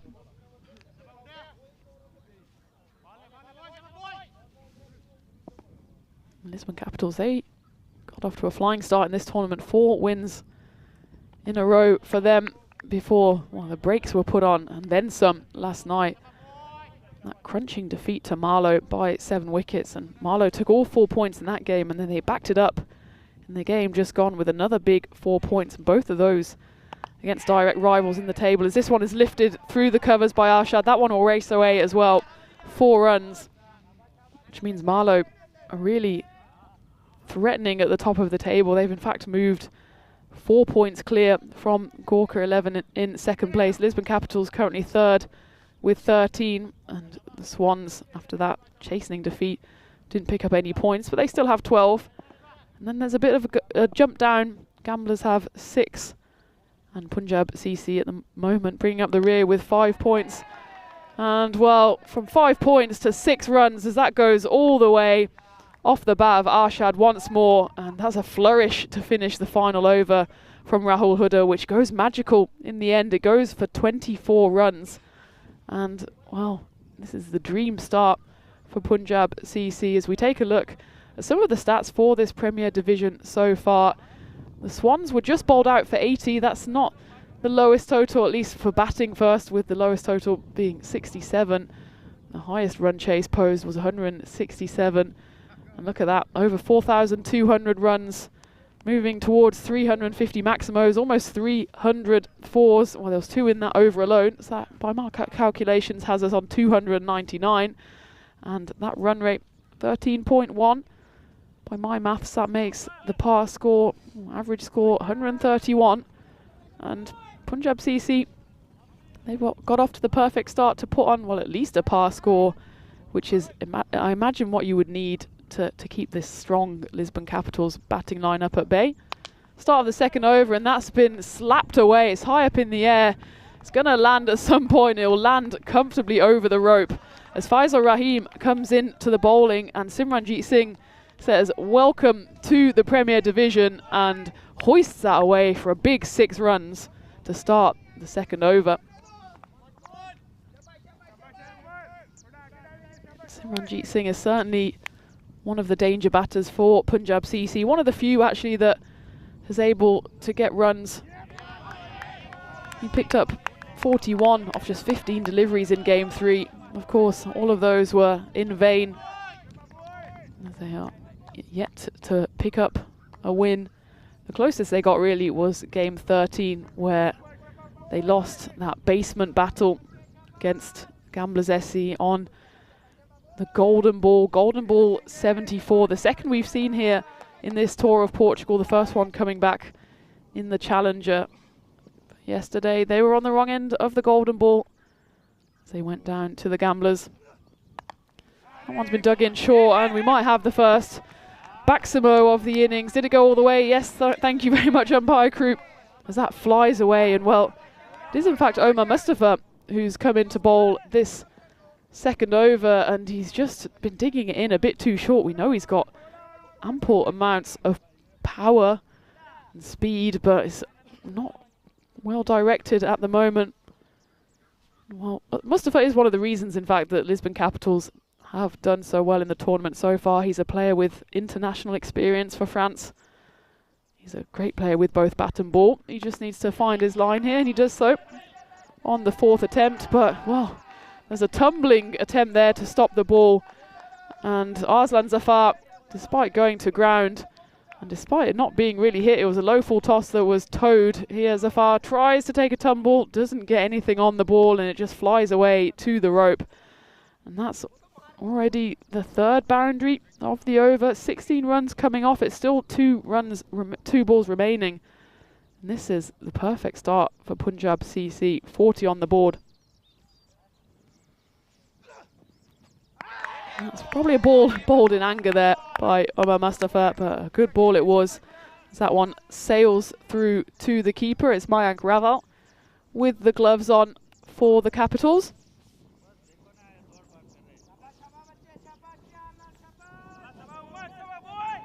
It's the final ball of the second over. 16 runs come off it so far, after the first over went for 24 runs.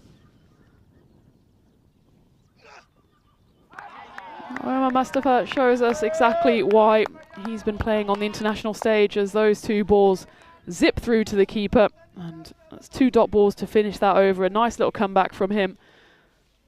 And still though, Punjab CC, they'd be more than happy with where they are after 2 overs, 40 runs on the board for the loss of no wicket. What they won't be happy with, Punjab CC, is where they find themselves in the standings, which is rock bottom, 0 in the wins column. And, well, they've only got solace in the fact that Gamblers are joining them at the bottom. But it's still a long way for them to try and claw themselves into the top 4 for finals day. As a reminder, the top 4 go through to Friday, where we have an exhibition on finals day, as this one is going to be bowled by Ahmad Shafiq, the 3rd over. The first one zips through. So the top 2 teams, they go straight through to the qualifier, which essentially means they have 2 attempts to make it through to the final. If they win, of course, they go through to the final. If they lose, they play the winner of the eliminator, which is teams 3 versus 4. So that's why it's important. If possible, you want to make sure you get into those top 2 spots.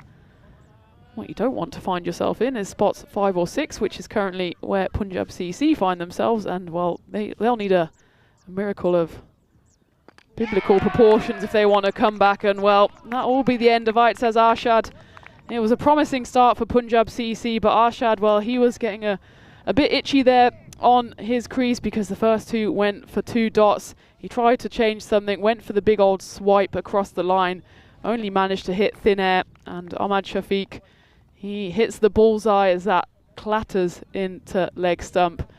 And the Capitals, well, they got some stick in the first, 1.4 overs, but that was 4 dots in a row make that 5 with that wicket, and the pressure started to build, and it told for Aitzaz Arshad as he has to depart for 16 off 7 deliveries. First wicket falls for Punjab CC Amadora there, 40 for 1 halfway through the third. That brings Parveen Singh to the crease. Parveen has got a half century to his name. He scored 59 runs in just 21 deliveries in game 1. Hasn't been able to make too much of an impact with the bat since then. He also effective with the ball. He picked up a 4-fer in game 10, but again, that was in a lost cause. The loss to Marlo by 39 runs. Can he pull something out of the hat here? Starts up with a dot ball. And it's a good time to welcome everyone who's joining us in the chat. It's lovely to have you with us on this Tuesday morning or afternoon, morning, evening, wherever it is you are joining in the world. And of course, we're in the start of April, and that really means one thing, at least for the Northern Hemisphere, and that's the start of the cricket season. Of course, ECN, we don't recognise seasons. We have cricket it's about 350 days of the year. So that one goes high up in the air. It's probably going to beat the infield. Bounces short. And Faisal Rahim, who does the fielding there. Well, bowler Ahmad Shafiq, he's not happy with something. Maybe thinks it should have been taken. In the end, though, they do scamper through for 1. That's also the end of the third over. 41 for 1 on the board.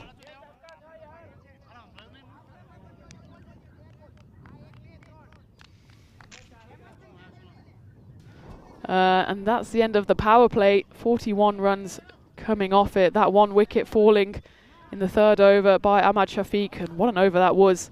He picked up the wicket and otherwise gave away just a miserly 1 run, almost a wicket maiden. That's maybe why he was so upset with the fielding on the last delivery. Could have been a double wicket maiden. As it was, though, I'm sure he'd be, well, he'll still take the fact that he picked up that wicket, only conceding the 1 run. That brings Sunil Kumar Patel into the bowling lineup. He looks like he's directing his traffic at the moment, making sure he's happy. Got the shades on. Unfortunately, the sun is coming and going at the moment. We haven't had quite the wall-to-wall blue skies that we've been spoilt with in the last few days. Sunil Kumar Patel will have to restart that over as umpire Crute calls that one a wide. We're now out of the power play, which means 5 fielders allowed outside the ring. Well, you don't need any fielders if you bowl like that. After that misfire from Sunil Kumar Patel on the first ball, he comes back firing straight into the stumps. And it's Parveen Singh who has to depart for just the single run off his 4 deliveries. And, well, this is a great comeback from Lisbon Capitals. After being hit for numerous boundaries, 7 of them in total in the first 2 overs, they've come back roaring with 2 wickets and 6 dots. And suddenly, well, maybe this is why Punjab CC Amadora find themselves at the bottom of the table.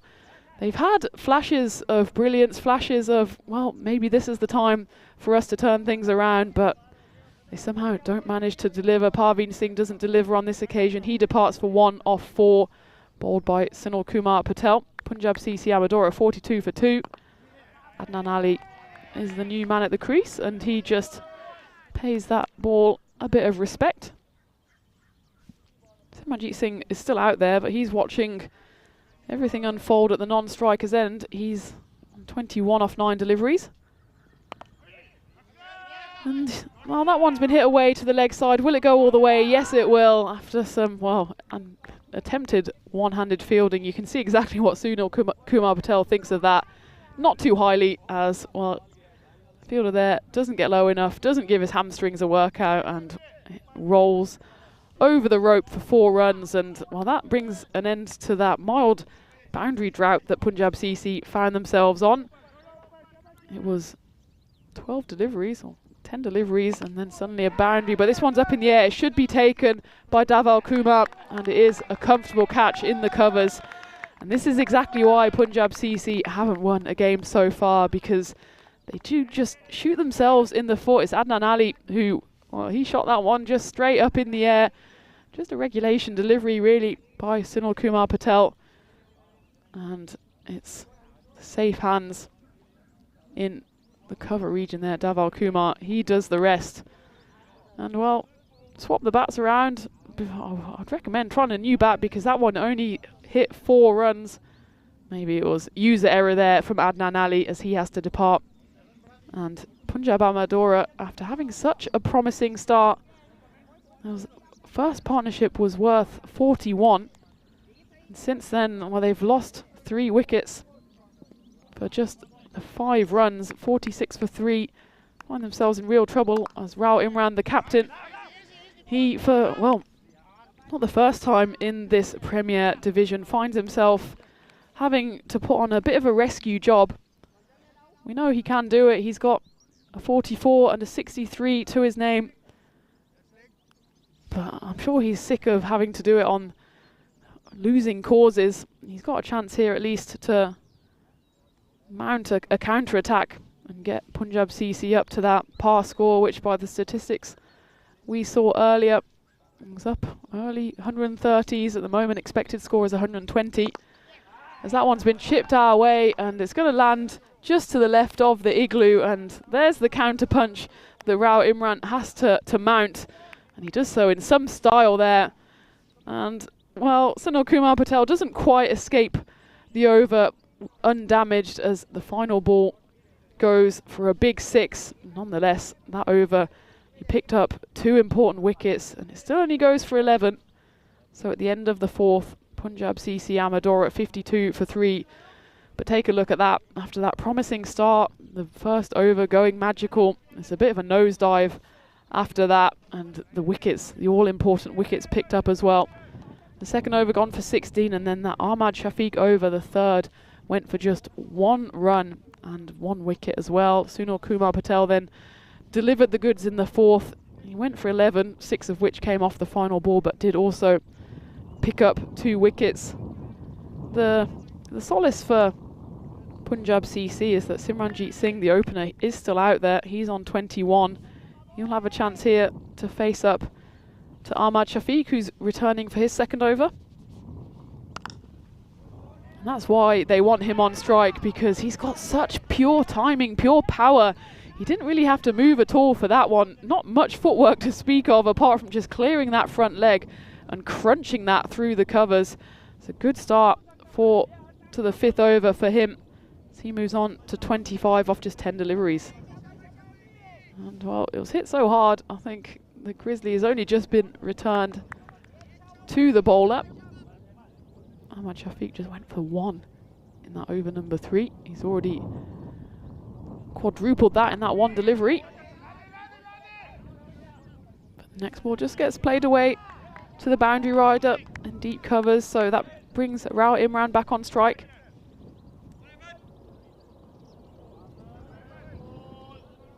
A big hello to everyone joining in the chat. I see Johnny, Thomas, Dave. Great to have you joining us here. And of course, the cricket action doesn't stop as we're in match 18, but we've still got 2 games to come after this one. We've got Marlo against Gamblers. Gamblers turning up for their one and only game.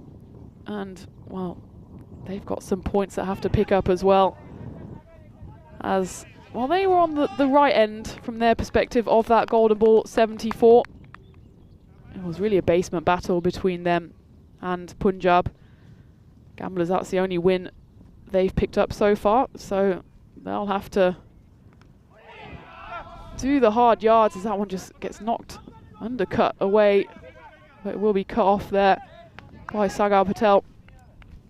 If Gamblers want to pick up points, they're going to have to come up against the formidable force of Marlo, who are on they're on an 8-point winning streak, winning the last 2 games 4-0. Not the kind of team you want to play if you desperately need the points, but Gamblers, they'll have to go all in on that to make sure they're even just within touching distance of the top 4 places. As that takes us to the halfway point. Punjab CC Amador, that's just the single coming off that final delivery. And Ahmad Shafiq, well, he finishes with pretty impressive figures of 1 for 9.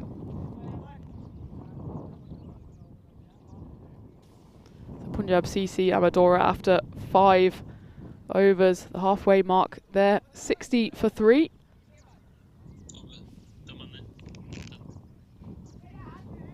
As we take a look at the calendar for 2025.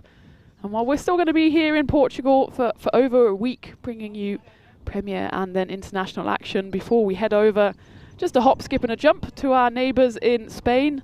And for the first time ever, ECN goes to Madrid.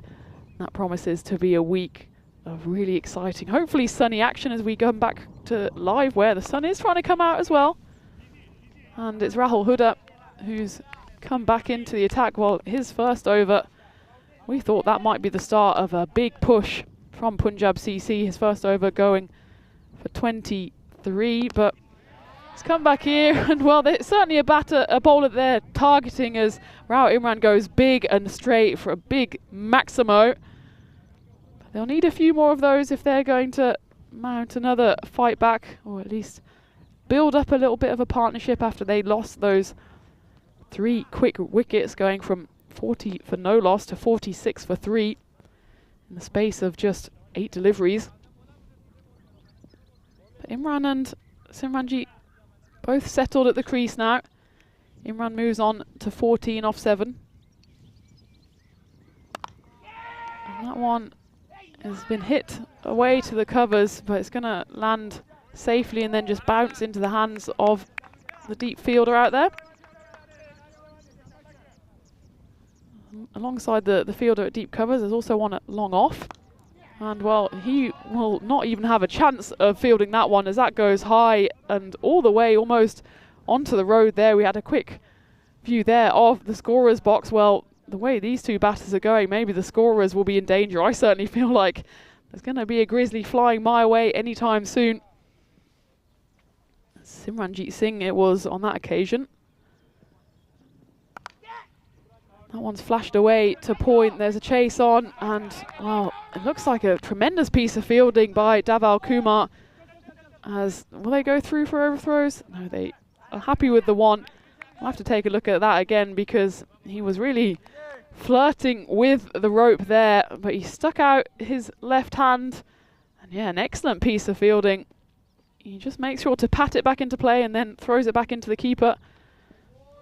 That one just drifts down the leg side from Huda, and it's been a better second over from him.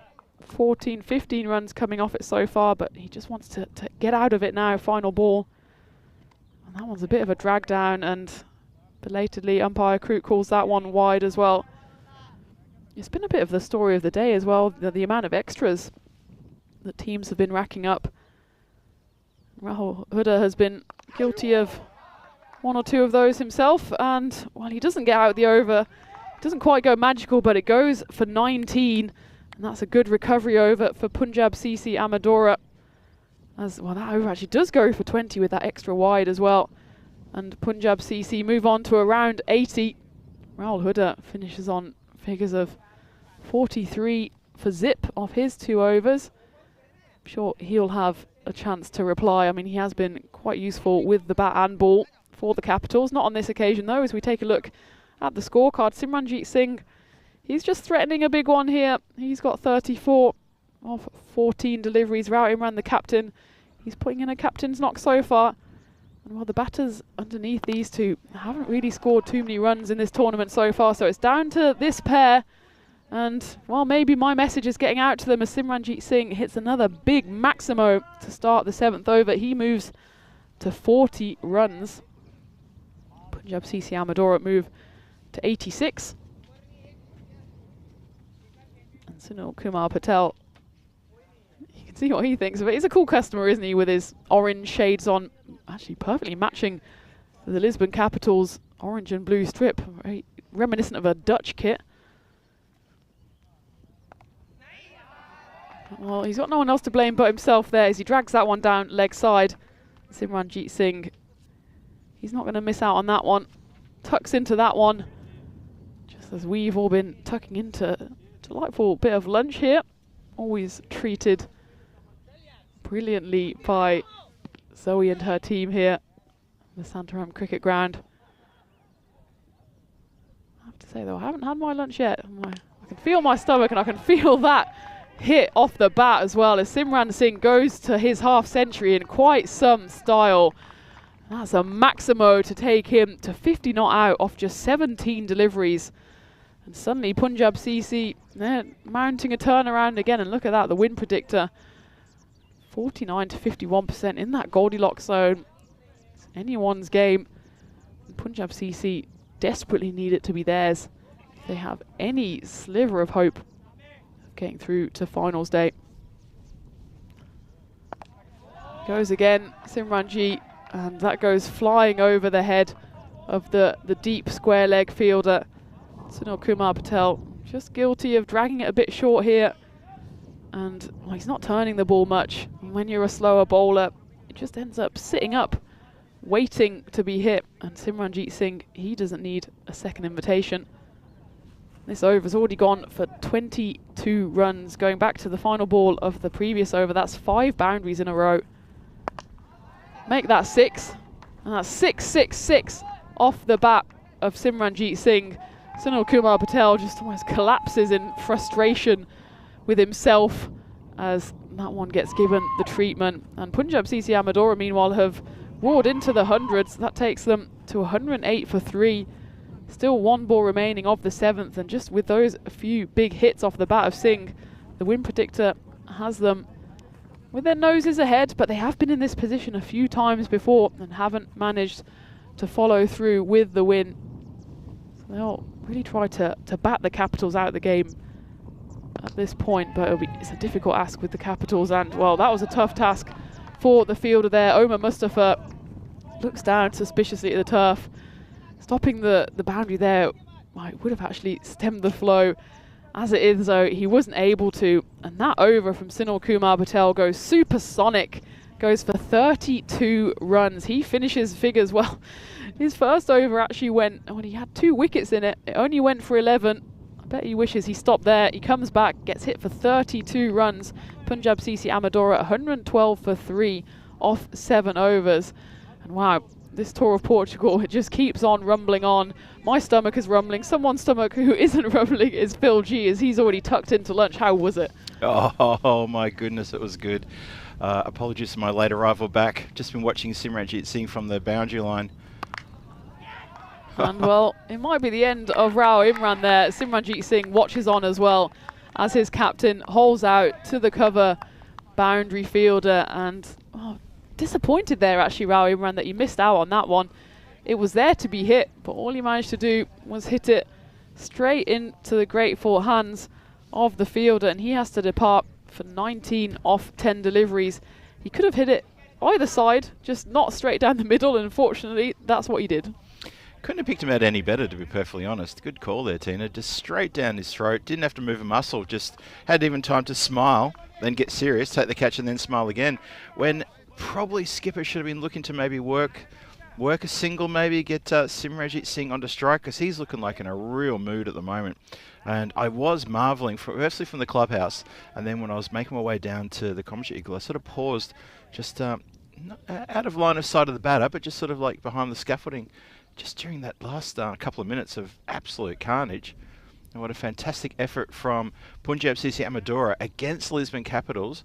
Both teams slightly undermanned, I would say, but good counterpunch here. Shahid Rafiq, who's come to the crease, and while he swings hard at that one, it's actually going to roll away teasingly past the racing figure of Patel Priyesh, who can't stop the ball. And well, it certainly wasn't where he tried to hit it, but he won't mind the result. His first ball goes for 4. Yeah, not one bit. And you described this earlier as the banana skin game for Lisbon Capitals. And they're going to have their work cut out for them when it's their time to chase. Certainly will. It's Faisal Rahim who picked up that wicket on his first delivery, but then got hit for 4. He's come back well with a dot.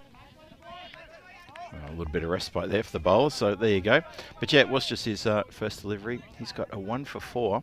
Including the skipper, Punjab CC Amadora. Unfortunately for Rao Imran, after getting 19, he then gets out. It would have been good for him to stick around and get some runs under the belt. He got a 60-odd yesterday just to boost his confidence and the team's confidence. couldn't follow up today. Well, Faisal Rahim, they're going to scuttle through for a 1, and it's a cheeky one there, and Shahid Rafiq, he hit that ball hard, I think, into his own leg. He's making sure everything's still attached. Yeah, and he runs through. Simranjeet Singh, he's eager to get back on strike. He has 2 deliveries now to make even more of an impact than he has already done so. He's 66 off 20. Yeah, terrific innings here. And he goes again. There's 2 fielders out there. Neither of them can do anything about it. It's Arslan Safar who was the closest, but Simranjeet Singh gets all of that, as he has done most of the innings, and he moves to 72 off 21 deliveries. And Punjab CC Amadora, they move to, there we go, 1, 2, 3, 4. 1, 2, 3, 4. I know who was going to love that, and that's Dave B in the chat. 1, 2, 3, 4. Good shout. The musical score, but there's still 1 ball left of the 8th. That one's high up in the air, and it's going to be 129 as that's hit for a big 6. Simranjeet Singh, he's a runaway train at the moment. He moves to 79, and Punjab CC Amadora after the 8th, 129 for 4. Yeah, 2 overs to come in this, and you sort of feel that, well, Lisbon Capitals, they haven't been completely and utterly decimated here, but this is still a really, really big assault on their bowlers, and they may be looking forward to the light at the end of the tunnel. That might be the freight train that is indeed called Simranjeet Singh. Look at that little uptick from the 5th over to the 6th, then to the 7th, that massive over to 6 and 7, where the foot really got put down there by that man, Simranjeet Singh. That run rate now, it's over 16. Yeah, those last 4 overs have gone for 77 runs. So wow. 52 for 3 after 4. Incredible. They just lost that wicket at the start of that over, but now they're 129 for 4. So again, these games can just swing this way and that in the space of just a few overs, and at the moment it's mostly thanks to Simranjeet Singh. It's Shahid Rafiq who will be on strike at the start of the 9th, and Omar Mustafa will come back for his 2nd and final over. Well, he went for 16 off his first, so a little bit expensive. Needs to find something here in the 9th to try to solve this problem. It is, though, Rafiq on strike, so there's at least 1 delivery, 1 ball of respite where it's not going to be Simranjeet Singh. Got to try and keep Rafiq on strike as much as possible. But Rafiq fulfills his job nicely as he just knocks it away into the leg side and says, over to you, Simranjeet Singh. Well, there's the 1 ball of respite, and now normal service resumes. So Simranjeet Singh, he's got, well, potentially 5 deliveries here to get into it. Should we dare mention we could be on century watch, or have I put the mockers on him now? Well, if you have, that's definitely all you, Phil. Believe me, if he goes out, he's going to march straight towards me. He's not going to march to the dugout, he's going to come straight towards me. The way that he's hitting those Grizzlies, I wouldn't want to be in your position, but he's still on strike here, and I'm sure he's got it in the back of his mind, but most importantly, he just wants to get his side up to a defendable total. 156, the expected score at the moment. And he has slashed that one away through backward point. It's going to go all the way, and he moves into the 80s, 84 of 23 deliveries, and Punjab CC 136 for 4. Still 4 balls left in this 9th, 10 balls left in total. How far can they go? Oh, it's a big score coming here, and another big score that's going to have to be chased down by Lisbon Capitals. Simranjeet Singh, if you check his stats for 2023-24, I think you can see strike rates pushing towards 300, 275 I think it was for 23. That's a rare swing and a miss for him, as he swings so hard he almost takes his own helmet off, as he just walks to try and compose himself there. He kind of just lost a bit of his shape there, and swishes again almost on the way down. Cannot believe there was a dot ball there in his innings. Absolutely furious with himself. He's thinking, my strike rate has been decimated. I tell you, see what he can do here.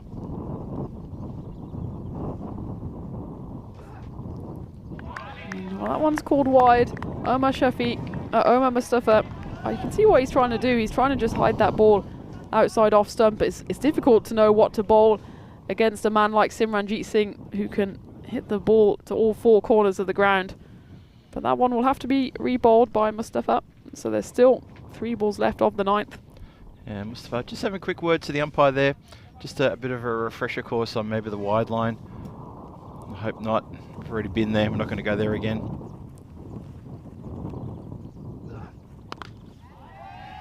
That's been hit hard. Well, that's why you didn't want to have it in the batting arc of Simranjeet Singh, because at the moment, anything close to him, he turns to Maximo, and he goes again there and hits it hard and all the way, tries to say hello to the scorers, and that moves him up to 90, and there's still 2 balls left of this 9th. He's got so much power in the shoulders, does Simranjeet Singh. He really does. He's such a good T10 player when he gets on here. It's just a joy to watch. He goes again. That one flashes hard and flat. And, well, he moves on to 96, Simranjeet Singh. He's got 1 ball left of this over, of the 9th, to get himself to that milestone and to get his team past 150. They currently find themselves on 149. Simranjeet Singh, I wouldn't say he's getting the game away from Lisbon Capitals, but he's certainly making sure they've got a total that they can defend, and they need to defend if they want to stay in this Premier Division. Simranjeet Singh, he's on 96. Here we go, final ball of the 9th. Oh, and a big swing and a miss, and he's not even going to be able to get himself on strike. So he's still got 1 over to go to get to that milestone. But after the 9th, Punjab CC Amadora 149 for 4. Yeah, this is incredible power hitting from Simranjeet Singh. That is really something else. Rafiq is just at the other end watching. I mean, he did the right thing for the first run of this over, just saying, all right, we'll get that done. Have a look at the bowling card here and have a look at this. So that is something, isn't it? Have a look at that that 4th wicket partnership, that 46 to 112. That is 56 run partnership, and it came off very quick time as well. Amazing power hitting from this man. Well, no, this man at the non-strikers end. And we have a look at the Hall of Fame for 2025 so far. Just the 1 century went to Ashok Kumar Banger, 114 not out for the Lisbon Supergiants. He was MVP of that tournament. The Lisbon Supergiants lifted the trophy. Well, that's still a long way off for Punjab CC Amadora, but it would be a great milestone nonetheless. But it's Rafiq on strike. Oh, hello. Which is a little warning there from Arslan Zafar saying to Simranjeet Singh, I don't care if you're on 96, I'll still mankad you. And, well, he's given the warning. Simranjeet not going anywhere on that time, but he does get through for the 1. I love the Bronx cheer from all around the ground. I think it was not just the fielders, the spectators as well. They gave that a proper Bronx cheer. And I think Simranjeet Singh is just trying to clarify if that was a no ball, because, I mean, being on 96 on a free hit, Could you imagine? Wishful thinking, as it was a legitimate delivery, but he's got a chance here to put his name into that Hall of Fame. Simranjeet Singh, 96 not out. And there he has it as he whips that away through long on. Take a bow, Simranjeet Singh. He moves to 102 off just 28 deliveries. Wow, what an innings. That's absolutely terrific. I only got to watch about half of it, but that is absolutely sensational striking any way you cut it. Well done, our 2nd centurion for our time here, the 1st centurion for this Premier Division, ECS Portugal. And he's still got time here to do some more damage. And he does. He doesn't get all of that, but it's enough of it to send it over the rope. And look at that, Mr. 360. He's got runs all across this outfield, and there's 6 more to add to the collection. He moves to 108, and Punjab CC Amadora move into the 160s. And suddenly, this is looking like quite an imposing total. It really is. Out of that 28 deliveries phase 2, there was only 6 dot balls. And 2 of them were, I think, just in the last couple of overs. Yeah, so when he was going for the big swing. Yeah, yeah. How about that? Well, another big swing here, and it's gone all the way straight down the ground. And, well, you can hear probably on the mics his teammates going absolutely wild, and why not? Simranjeet Singh here is just putting on an exhibition of explosive batting. Anything that's bowled to him, he's just going after with everything he's got in his arsenal. And like I said before, there's the ball just been returned to the field of play. Everything he's got, it's like I said before, he's got really strong shoulders, strong upper body. He's quick with the hands through the ball, and he swings hard every single time. That's why he gets a lot of edges as well that run for 4 and 6. What a display. 114 off 30 deliveries. He's still got 2 balls left. So that one's high up in the air. There's a fielder underneath it. Will this be the end of Simranjit Singh? No, it won't. But he's going to run through for 2. He absolutely wants the strike for the final ball, and no one will blame him one bit. He moves to 116. That was a tough chance out there for the fielder, up into the Portuguese sun, and it dropped safely. And, well, we're not denied a final potential lusty hit from Simranjit Singh, as he's 116 not out, 31 deliveries, still 1 to come. Here we go, final ball of the over. And he finishes it exactly how he started it, and that's with a Maximo.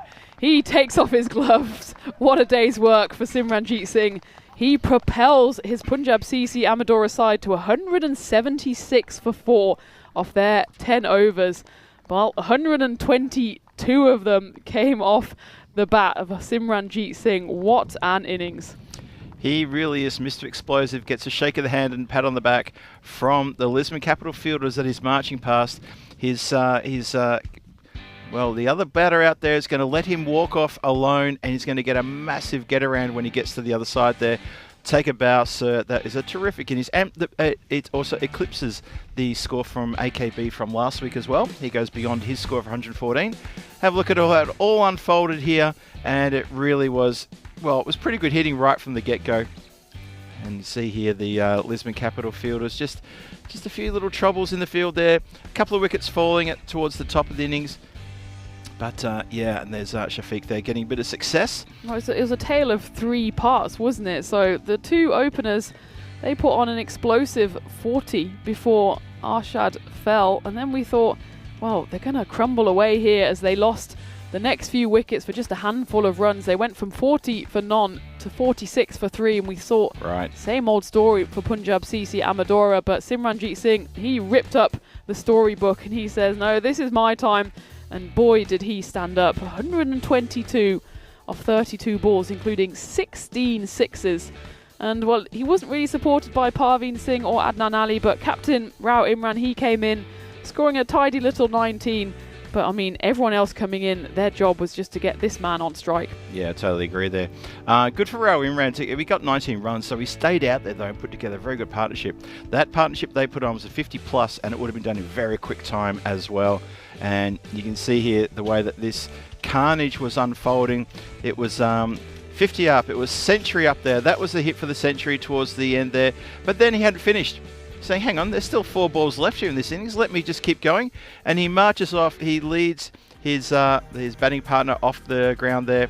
And he got a proper get around from Punjab CC Amadora players in the dugout there. And they have got a red hot chance, better than a red hot chance here, of getting a win. We described this as the Lisbon Capitals. This was your banana skin game, and it's looking like it really is. 122 of 32, opening the batting there with Arshad. Arshad gets 16 himself off 7, so an opening partnership of around about 40, as Tina described. Rao Imran, he stuck around. I know it's only 19 from 10 deliveries, but it was important that he stuck around and gave the strike to Simranjit Singh. Did exactly that. Same for Shahid Rafiq. Only 7 for 5, but knew the job. Take the single, turn the score over, and turn the strike over as well. Aarash Shafiq, take about 1 for 9, very economic pick of the bowlers. 2 for 43 to Sunil Kumar Patel, skipper, trying to do his best, but the rest of the bowlers just came under absolute massive fire. Rahul Huda especially copping it, 43 from his 2 overs. And they really struggled because they couldn't find an answer. That's the bottom line. Just couldn't find an answer, a response to Simranjit Singh. 122 from 32. One of the best innings you'll see in this entire Portugal ECS Challenger/Premier combined. We saw AKB put together an amazing 114 last week. Well, this has gone just a couple of runs better, and, well, I wouldn't want to put them side by side and say which one I prefer the most, but maybe you will. Anyway, it doesn't matter. Punjab CC Amadora give themselves every chance for sneaking the points here out of the hands of Lisbon Capitals. Lisbon Capitals need 177 runs in the next 10 overs when they come to play in about 7 or 8 minutes' time. And you have to say, that is going to be tough right from the get-go. They're going to have to be on. 17.7 is the required run rate. So why don't you join me, Phil G, and Tina Goff here in the commentary tent for this wonderful, wonderful day number, day 4 of the tournament. the European Cricket Series Premier Division. And we're going to see how the run chase goes in this match 18. It's going to be back here shortly. Don't go too far. We'll see you around in just a moment. Cheerio.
Just you and me.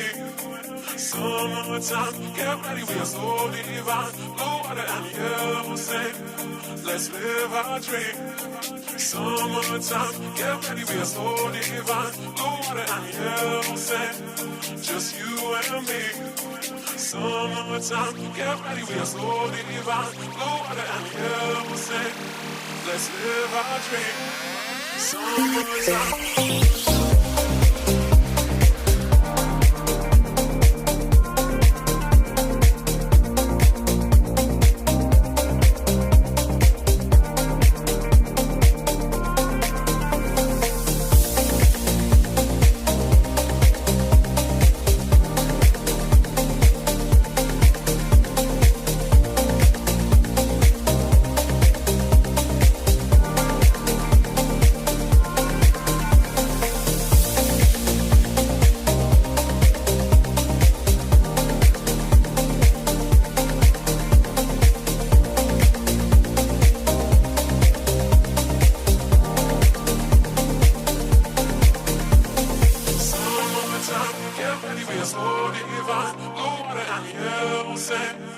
Just you and me. Summertime, get ready, we are so divine. Blue water and yellow sand. Let's live our dream. Summertime, get ready, we are so divine. Blue water and yellow sand. Just you and me. Summertime, get ready, we are so divine. Blue water and yellow sand. Let's live our dream. Summertime.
This European cricket event is proudly brought to you by HCL Software, Rado, 1xBet and Victorinox. Welcome back to the Santarém Cricket Ground here for the continuation of this match. This is match 18 in this European Cricket Series Premier Division, and it is Punjab CC Amadora taking on the Lisbon Capitals. Danger match for Lisbon Capitals against a team that is yet to pick up a win here in this tournament. And as the players are coming marching out, and just wanted to ask the chat, have you all caught your breath after that blistering innings that we saw from Simranjit Singh? 122 from 32. In total, 176 runs on the board from Punjab CC Amadora. A bit of a return to form there. Batting team, if you can pick this up in 7 overs or less Lisbon Capitals, you well deserve a bonus point there. For the fielding team, if you can restrict the batting team to 123 or less, you get the bonus point. So 4 points up for grabs in total, 3 for the win, 1 for the bonus point. Got to love that bonus point equation. And you've got to love the bonus point. Little carrot dangling in front of teams. Something to go for, even despite the fact that maybe the game is gone. There's still points to grab. And as we saw in the Challenger Division last week, how important were the bonus points? Just to refresh your memory, the Lisbon Supergiants, who lifted the trophy to get into the finals and to secure a place in the finals, in the top 2, they took 8 bonus points from 10 games. So how about that for a rate of return? That is an exceptional good bit of playing from them. They were very aware of the bonus point situation and they exploit it to their advantage. It's there. It's if you could be an exponent of that and pick up bonus points, then you are going to do well in the final wash-up on the board. And that's exactly what they did. They took bonus points where they could, which means, all it means is they played games out all the way to their conclusion and they didn't give up. So well done to them. Anyway, it's now the Premier Division. It's the run chase. Anil Kumar's got the ball and is going to start in just a moment. Batter's not quite ready yet. Zafar just takes a small little step away. Oman Mustafa is at the non-striker's end. And Lisbon Capitals are going to have to start with a flurry right from the very start. Required run rate is 17.7 before a ball is even bowled. And after the ball is bowled and it's a dot ball, the rate will probably increase actually. So there it is. There's all the data you need to see. And the run rate has indeed increased to 18 runs per over required. So 177 from 59. So imagine that, walking at the centre and already you need 3 maximos every over. As that goes around leg side, and that's going to go for 4 as well. Umpire Bucks has a look at that one. He's pretty comfortable with that. We are as well. It's a little edge, a little flick. And unfortunately for the fielder out there, that looks like it's Parveen Singh who doesn't get around in time to cut that one off. He's there. He's pretty much there for that kind of shot. Doesn't get around to it. Phil G in the commentary here for you. Welcome to everyone in the chat from around the world. Welcome indeed. Loving your comments, loving your contributions to the chat, and please keep them coming. Tina will be with me shortly. She's currently off getting a little bit of bite to lunch to eat. I also did the same. Was a bit late coming back, having a chat with a couple of the players on the way back, taking the long way around. And that is a really good take. Really, really good take down leg side. The wide is indicated there clearly, but Arshad, who's not the first string wicket keeper, he's done pretty well. Very commendable. Anil Kumar having a bit of think about the next ball. Needs to know he needs to keep it probably away from leg side. Doesn't want to stray too far. 5 without loss in the early stages of this first over. A couple of extras in there as well. Better. That time does get away a little bit from the keeper. He's got some backup though. Very close to him there, just at fine leg, a short fine leg up inside the circle. Let's have a look at the field for you, see if I can describe this and see who is where and who is out and about. So you got a third man outside the circle. That's right to have one out there. I think that's a good move, especially for a pace bowler. Just someone who can protect the boundary there from the edges. And then you've got long off down on the boundary. Everyone else, it's a regulation sort of infield going on there. It's a good delivery that. It's a really good ball. Good pumped up noise coming from the fielders. That's all that little ambient noise you can hear of cheering and that's coming from the other 10 men in the field, gearing up their bowler and giving a little bit of a hand clap and a push and a shove. And I always felt that Punjab CC Amadora, they were going to come good at some point. Maybe this is the game. Lofted, high, hard and handsome out of the ground. Dave B, tick that off your bingo card. That is gone for a Maximo. Good strike there. Zafar getting into the runs. Lovely shot there from Arslan Zafar. That's a well-needed big hit. Lisbon Capitals, they've every chance to overhaul this. It will be one of the biggest run chasers in ECS if they can do it. There's no reason why they shouldn't be able to do it. It's just hard to maintain that kind of run rate the whole time. But if you're going to have hitting like that, and Omar Mustafa gives his thigh a little bash with a fist there. He loved that shot. He just hit it because he went, yes, come on. A few heads in the sky from the fielders just thinking, yeah, we're straying a bit. So there's your 17. There's your 17 off and over. If they can maintain that, we were up through a thrilling finish. It's all about maintaining it. 4 matches since the Golden Ball. I can confirm that this the match during the day yesterday, the midday match, that was indeed a Golden Ball yesterday. And what a thriller that was. Golden Ball 74. And it was this against this team, Punjab CC Amadora, and Gamblers involved in that one. And the Gamblers managed to draw level on the final ball of that match, 122 apiece. And then it was the batting side who picked up the runs and got the victory. Only by, I would say, probably about 10 or 15 centimetres, the run out almost got affected. Anyway, back to this game. The second over starts. Adnan Ali continues. Hit high, and that's gone a long way back as well. It was in the air for a really long time, but it didn't matter because the power was there. So that man, Omar Mustafa, keep your eye on him. He is a big-time player coming over from France, but he's had a lot to do with this club over the last couple of years as well. So he was included in this ECS, registered, and he has had a great tournament so far, picking up some pretty big scores along the way. And don't they need him to do the same thing again, get some big scores here, and really try to put the bowlers on the back foot. Goes again. That's going to carry the boundary a long way. Well, if you're going to try and deal with sixes, this time it's just a 4. But if you're going to deal with boundaries along the way, 4s and 6s all the way through, this run chase is going to be looking pretty good. It's about maintaining it though. But this is a great start so far. 23 on the board. Sorry, 27 now on the board with that 4 ticking over. And only 8 legal deliveries bowled. So this is a good start. The run rate down to 17.3. It's about getting ahead of that run rate, just so if you have the dot balls later in the innings, you don't find yourself in a compromising situation. That's been clubbed. That is, I didn't even hear it land, but I think it landed just somewhere behind the commentary tent as that went absolutely flying. And Adnan Ali coming for some real stick here. Maybe the skipper or someone needs to get over to him and just say, look, you got to change something up here. You've gone for 16 from 3 deliveries. And now it looks like Parveen Singh's going to come across and say, look, mate, need to look for something else here. I think a new grizzly needs to be chased, because that last one has managed to escape the ground completely. Nope, there it is. As I speak, the other grizzlies just come out. So we had a spare grizzly, and we had the one that was actually hit out of the ground has got back into the ground. But yeah, bowler Adnan Ali, he needs to have a think about this. This next delivery is really important. Can't allow this player, Mustafa, to just get after him with another big hit. Here we go. Fuller, good ball. Some shouts for LBW there as he hits the pad on the full. And not turned down by umpire Crip, but a good delivery nonetheless. Bit faster. Good shape too, shaping into the pads like that. Oh yeah, good delivery. As someone who had a bit of a think about that last delivery and said, oh no, I need to do better than that.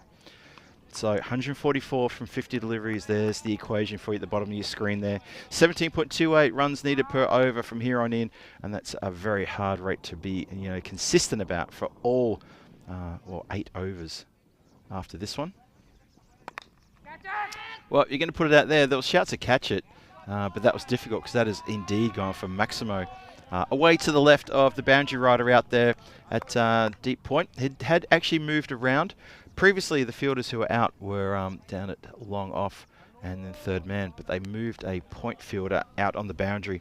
The other boundary rider is, I'd say he's at long on, just a little bit wideish, pushing into a deep mid wicket, a straight deep mid wicket area, almost like halfway between the boundary rider at point has gone a little bit more square as well. So they're your two outfielders. Just for those in the chat who were asking earlier and throughout the commentary, just saying, hey, where are the fielders who are out, just so we can be prepared for where the shots are going and if there's coverage. Sliced hard. It's going to run down the hill. It's going to run away from everybody for another boundary. This over is massive. Really, really huge in the context of the game. So many runs off it. 26 off the over. And in any language, that is ouch. Scores raced to 43 from just 2 overs. Lisbon Capitals now, they are needing only 16.75. That rate is coming down. That's what I talked about, to get ahead of the rate nice and early. And the power play is absolutely purpose-built for teams to get ahead of the required run rate. So they, if they have any little hiccups along the way over the next few overs, especially the middle overs, then they know that they can just bring it back a bit. What does a win mean here for these teams? For Punjab CC Amadora, it means getting off the bottom of the table and maybe invigorating their charge into the top 4, but they'll only have 3 more games after this, so it will depend on a lot of results of others. For Lisbon Capitals, they can get a win here. Well, it means that they can then lock in a top 4 position. That's up in the air, shouts to catch it, arms extended. 1 player just needs to catch it, not 2. And that is absolutely horrendous from Punjab CC Amadora outfielders there. And it would be quite right for the rest of the team to stand hand on hips and say, guys, it doesn't take 2 people to catch a ball. It absolutely doesn't. Especially when one of them messes with the other. That's just not clever at all. That is really quite disappointing. And that was such an important wicket too. Well, mark that down as a bit of a turning point in the game. Or possibly a point in the game which should have turned it around and it didn't happen. Follows up with a wide. Oh, I feel things are just getting a little bit sticky out there for Punjab CC Amadora. Just getting a little, ooh, you know what? We could really mess this one up. Tina and I described this game as the banana skin game for Lisbon Capitals. They could slip. They really could slip so easily. And so far, I've got to say, this run chase looking sensational. That hits the wormhole area, and that skitters through for a wide. Have a look how this doesn't bounce, and how much it tails in. Funny enough, it tails in at some point, but obviously by the time it goes past the batter, it's already wide. But it just tailed in towards the end there. Umpire still says no. Let's bowl that one again. That's another wide there. Hello to everybody in the chat. Thank you for joining us here on the European Cricket Network. Let me see who's out there. I bet I can find Dave B and Thomas Martinez. I can find Kev. Oh, hello, Kev. Kev's in there. Julian Dawson. Hello, Julian. And hello, Wayne. And everyone for joining us today. Hope you're having a wonderful Tuesday wherever you are in the world. I'm having a terrific Tuesday. Getting entertained thoroughly with today's cricket. That's gone straight up. And it's going to go straight over. And it lands probably about 4 meters just to the side of the tent, but that was in the air for an eternity. And it has come down, luckily not inside the Comja igloo. We've described before a few times we've come close. We've got this visor on the front of our igloo. Every time the camera pans down to our igloo, you can see we've got this little protection on the front from the sun. The problem is though, it does prevent us from seeing where the ball goes once it goes aerial. So there's a bit of self-preservation sometimes when it goes up in the air and it comes in our direction. Mustafa, he's on 32 from 7. That's going to be taken. That is a terrific catch on the boundary. What a great catch. Pressure situation. Parveen Singh takes a ripper on the boundary. That's the first wicket down. That is massive. And what's happening here? Well, there's a bit of chat here. A little bit of how do you do? A little bit of yakety yak yak, don't talk back. And umpire Crude has to get in and say, come on, stand away. Oh, there's no need for that. No need for that. And players are just moving off ever so gently there. And umpires are getting involved and saying, come on, just a little bit of a send-off there. I think that's what it was. And Ahmed Mustafa, he's I can tell you now though, he's hit it straight up in the air. He's been caught on the boundary line with a pretty good catch. And look, to the credit of Atiz Arshad, he's actually walked off with Ahmed Mustafa and he's given a pat on the back and he's actually sort of been really good and just having a bit of a chat. Good sportsmanship from Aarash there. Temper's got a little bit frayed there towards just after that wicket was taken, but a level head by the wicket keeper for Punjab CC Amadora. There's still a few sort of discussions going on there between a couple of players, just with the umpires there. Umpires quite rightly just asserting themselves and saying, come on, enough of that, fellas. Need to get on with the game here. This is a good contest. Let's not ruin it. Halfway through the third, 53 for 1 after 2.5 overs. Still 3 balls to come.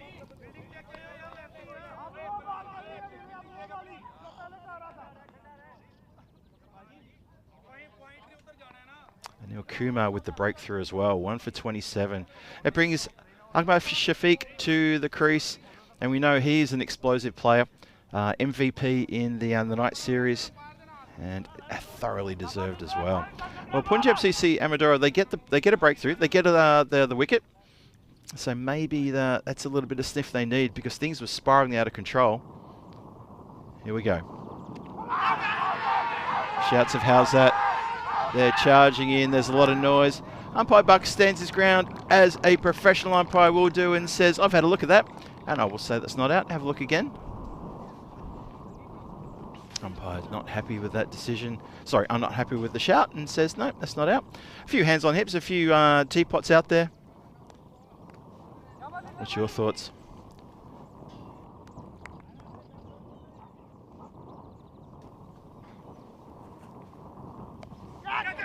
Gets it around the corner, and that is going to get past the fielder. Again, there's more sort of hands on hips and people looking around. That's how much this game means to these teams. It is a vital clash for both of them. You've got one team who is struggling to find their first win for the tournament, and you've got a second team who are desperate to take down the old enemy one more time.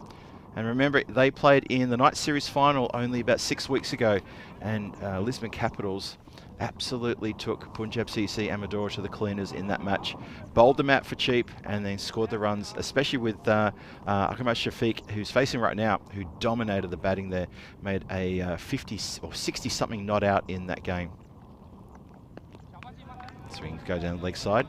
So there's a bit of feeling between these two teams. They remember each other very fondly, and I believe the year before in 2024, and that was the night series. Again, just back to the night series for a second. Punjab CC Amadora, they beat Lisbon Capitals in the qualifier, and they put them out on the last ball, and they were celebrating quite loudly and happily that they knocked Lisbon Capitals out. So there was a bit of feeling there as well. That explains the passion between these two clubs, and the maybe a little bit of animosity as well. That is, well, it's not far away. It only goes about 2 or 3 meters over the boundary line, so it wasn't a massive hit, but it was a 6 nonetheless. Take the Maximo, I guess, but that could have easily been a mishit to end up in the hands of the outfielders there, and that's the end of the over, I believe. Or is there one more to come? Just double checking. I reckon that could be the end of the over. Yep, it should be. That's a Maximo. 64 for 1 after 3. Whoa, what a game we've got on our hands now. I tell you what, if you're not jumping out of your seats in your living rooms, or if you're in your home offices, or even your workspaces, maybe you're working in office right now, or you're working somewhere and you're watching this on your phone or on your tablet, whatever. If you aren't jumping out of your seat and making a few exclamations, then I know what's going to do it for you, because this is exciting. This is really great, thrilling cricket at its best. This is European Cricket Network, and we're so proud to bring this sort of action to you. It's players who are so invested in their teams. They love what they do, and that little bit of passion you saw and that little bit of excitement and emotion just during this over is a testament to that. Power play is over. Parveen Singh gets the bowl. He's bowling to Zafar. A bit too hot for the wicket keeper to take. He's taken that right in the shoulder. Oh, he's gonna wear that one. Gonna have a little bruise to show the kids on the weekend and say, you see that? I took that in the shoulder trying to save some runs.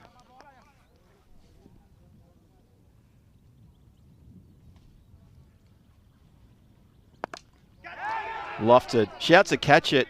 Now, this should be a straightforward catch and taken. Oh, that's a good catch.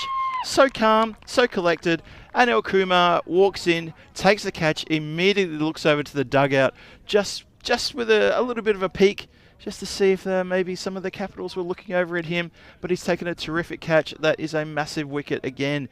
just at the right time for Punjab CC Amadora. And have a look at this.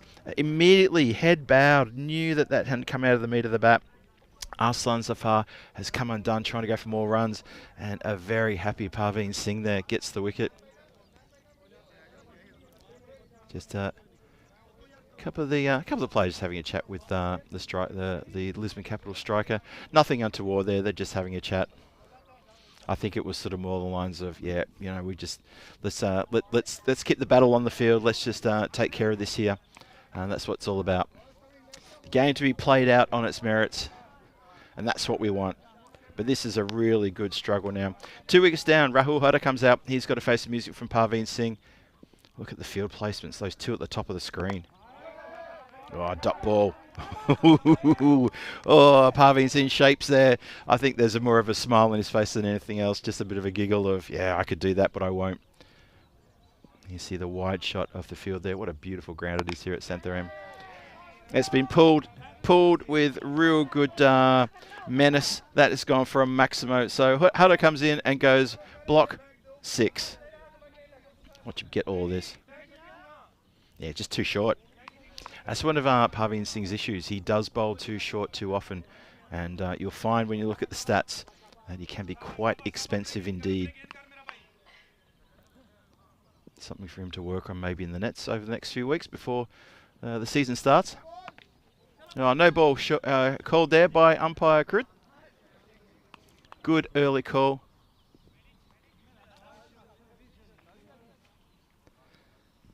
Let's have a look. And we'll look at that replay again. Yeah, we'll have a look at that. Yep. That has indeed hit the helmet. So maybe they'll just have a quick chat. Umpire Krut doing the right thing, having a chat. This is how it works. If you've been hit on the helmet, firstly, let's check the gear. Let's make sure you're okay as well. Parveen Singh comes over, and I think he's just, oh, that's really good of those two. Just a little smile and a little, are you okay? You sure you don't want to retire hurt? And Rahul Hudda sees the joke and pushes Parveen away and says, come on, enough of that. After the last over sort of emotion, it's nice to see a little bit of antics there, just a little bit of comic moment. And that is the one bouncer for the over. And a free hit signalled as well. So Shafiq has got carte blanche here to get into this delivery, see what he can do. Parveen Singh looking to push through a dot if he can. Free hit coming. Well, the free hit's still coming.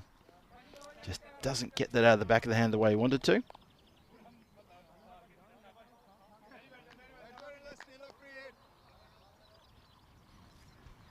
See, people talking in the chat about Charlotte Edwards appointed in England as coach. I've seen that a couple of times now. People excited about that, which is great to see.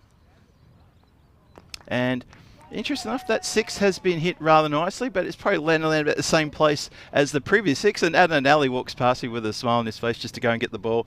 And that really hasn't gone that far over the boundary. Maybe it's gone about 52 metres. Just goes to the right-hand side of the igloo here. Hello to everyone in the chat. Hello. I hope you enjoy yourself. Johnny He's there. Dave B. Wayne's hanging around. Good on you, Wayne. It wouldn't be the same if you weren't hanging around. And everyone else at the world. Chris Smith, I thought sort of through before. Tim Harmer. Hello, Tim Harmer and Steve Bush. Hope you're enjoying this. Hope you're enjoying that, because that's a pretty good catch. Anil Kumar, he's becoming a bit of a magnet out there, because he's taken yet another catch. Parveen Singh's happy. He's happy. Bowler's being hoisted. And maybe after that blistering start from the two batters at the very start here by Lisbon Capitals, maybe the bridge too far feeling is settling into this game. And the need to keep going at 17 and over is just becoming a bit too much. Anil Kumar is undone there. Sorry, I'm talking about Ahmad Shafiq is undone there with a good catch from Anil Kumar. Yeah, just cuts it, just can't keep it down. Was looking to elevate for a lofted 6 there, just cannot get enough of that.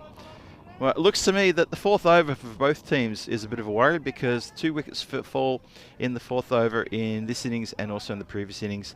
In fact, also a wicket falling in the 3rd. So we're seeing a bit of a duplication here of wickets falling. However, the run rate graph, the lines are definitely in different places. So got to give it to Parveen Singh there. He bowled a good over, good pressure over from him, gets a couple of wickets and helps his team get closer to an elusive victory. Rahul Imran comes on to bowl. Starts us off with just a really good delivery. No, nothing too silly, nothing too crazy, just a good ball. Deval Kumar comes in. He's at the non-striker's end. Rahul Huda, who's only been out there for a few deliveries, he's at the striker's end. So 45 from 35 for the bonus point. But there's still a lot of runs needed. 98 needed for the win. Shouts of yeah, yeah, yeah. Came through the effects mic, I'm sure. So just the one there. That means it's going to be now 1, 2, 3, 4, 97 now needed for the win off 34 balls. Still doable, but it's going to be tough. The run rate required for that must be pushing towards 18 and over. Onto the pads. Shy at the stumps. Who's backing up? That's good. Cover fielder is backing up, and that doesn't get through for any buzzers, so good work there all around. 81 for 3, halfway through the 5th. Good over this from Rawi Imran, captain taking upon himself just to apply more brakes and more pressure on the scoreboard to the Lisbon Capital batters. Shouts to catch it. It's going to be one bounce and fielded. So just a single. They won't mind singles. That'll be absolutely fine.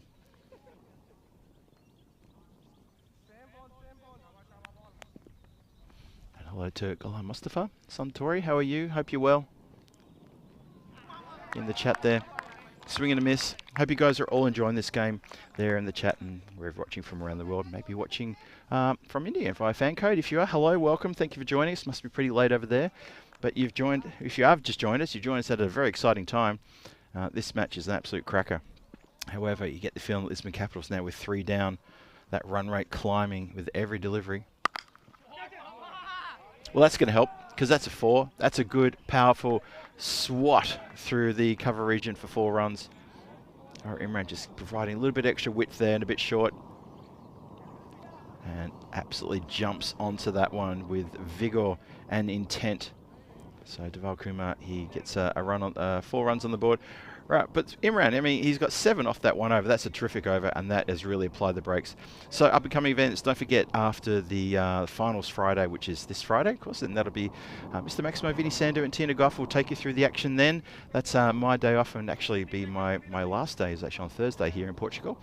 After that, it's ECI action, men and women ECI action, and then T20I action as Norway come over here, and they're hosted by Portugal.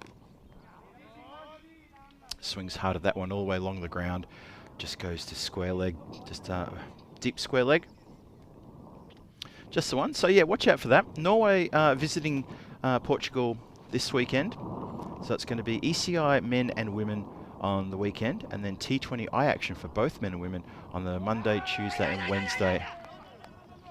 So keep your eyes open for that work.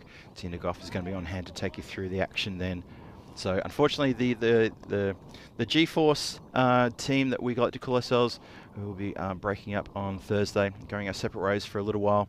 But Tina will be looking after you, so please stick around for that action. It's going to be great, those internationals. Short ball, bit of extra effort that one as well. And they're going to look for another one. No. I thought they were on for another overthrow there, but unfortunately, yeah, Deval Kumar wanted it, but Huda had gone a little bit too far past, and it would have felt like a bit of extra run for him. Have a look at this. Goes past, not over the helmet, but just alongside the helmet. Parveen Singh looking to follow up his 2 wickets in his previous over. It's a no ball. Well, batter doesn't have to walk off. Doesn't have to walk off because it's a no ball. Oh, almost could have been run out there too. That would have been absolute tragedy if he didn't see the no ball and just wandered off. Have a look one more time. Probably not going to quite see the no ball there, but the stumps are hit. Yep. And the look of resignation on the face of the bowler as he realises he's infringed that front foot line. So free hit coming. How about that? 89 for 3. That's been clubbed. It's come down towards us. And for the 3rd time, Adnan Ali has to get the ball close to the igloo there. Gives me a little grin as well. That's the 3rd time in about 20 deliveries he's had to just trot over the boundary line, not that far, and just give me a little thumbs up, little wave hello. Always a friendly figure. The big number 02 on his back for Punjab CC Amadora.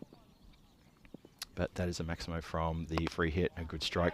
That's also a good strike as well. That is going to carry the boundary line. No, it's not. Oh, he's taken the catch. Yes, well done. So third luck's a charm, but it was a free hit. Didn't realise. Almost sort of went to celebration style. Oh, just a moment, just to clear the head and say, oh, yep, you're right. It's all happening. It's all happening in the 6th. Well, it's been all to be fair, it's been all happening in the 2nd, the 3rd, the 4th, and the 5th, and the 6th now. We've had so much excitement and variation throughout this game. We've had a lot of emotion as well. Hits the foot on the full. Umpire has a good stare at this and then concludes, didn't see enough of that to call that leg before. Bowler absolutely cannot believe it, as most bowlers will not believe it when they have a shout. Yeah, they're a fired up team, Punjab CC Amadora. They are properly fired up. This win would mean so much to them and their confidence. Tosses up a slow one, and that was a great delivery to finish the over with. 6 overs gone, 97 on the board for loss of 3 wickets. And, well, it still is a lot of runs. It's still 80 runs from 4 overs. That's still a mountain to climb. You've got to go 20 and over. I don't know, it might be too far to go. I think I need a bit of assistance here to try and call the rest of this game. So I'm going to look to my left here and say, Tina, welcome back from lunch. This game, it's interestingly poised, but I feel that 20 runs per over here on in for 4 overs is a bridge too far.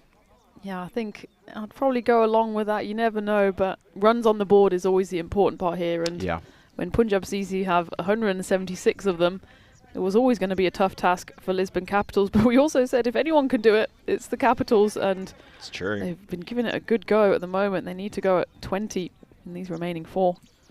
And then Ali is the man to continue. He's been punched down the ground to Parveen Singh. So that is just, there's overthrows. Oh, there's a lot of hands, and oh dear, I can't believe that. So Parveen Singh I was just watching that when he's fielded it nicely. The throw has come in. It's been completely missed from all and sundry. Just watch this. Good regulation shot down the ground. Fielded. Good sharp throw in. The throw, where does the throw go? Goes to an empty non-striker's end. Adnan Ali just...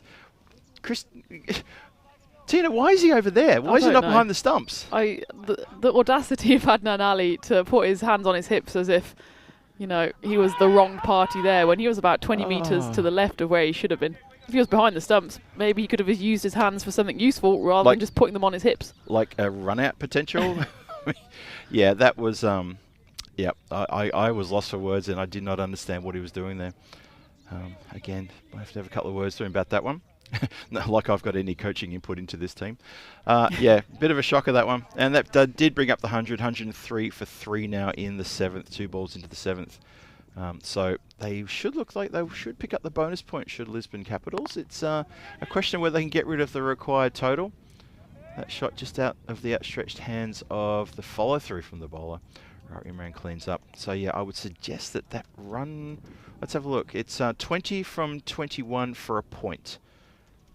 20 from 21 for a point, but yeah, Lisbon Capitals, it does look like they're going to fall short of the actual win of the 3 points.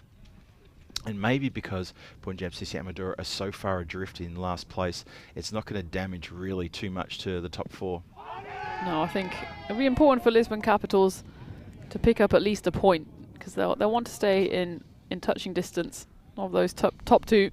Marlo currently sitting pretty with 18 points. Yep. Gorkha with 14. So a point here would take the Capitals up to, well, second. It'll be tied on 14 points, but they, well, depending on what happens here, will have a superior net run rate. They're at 0.6 at the moment. Gorkha at 0.38. So, well, if they can close the margin of defeat here, or even win, then obviously it'll be all change in the standings again. Yeah.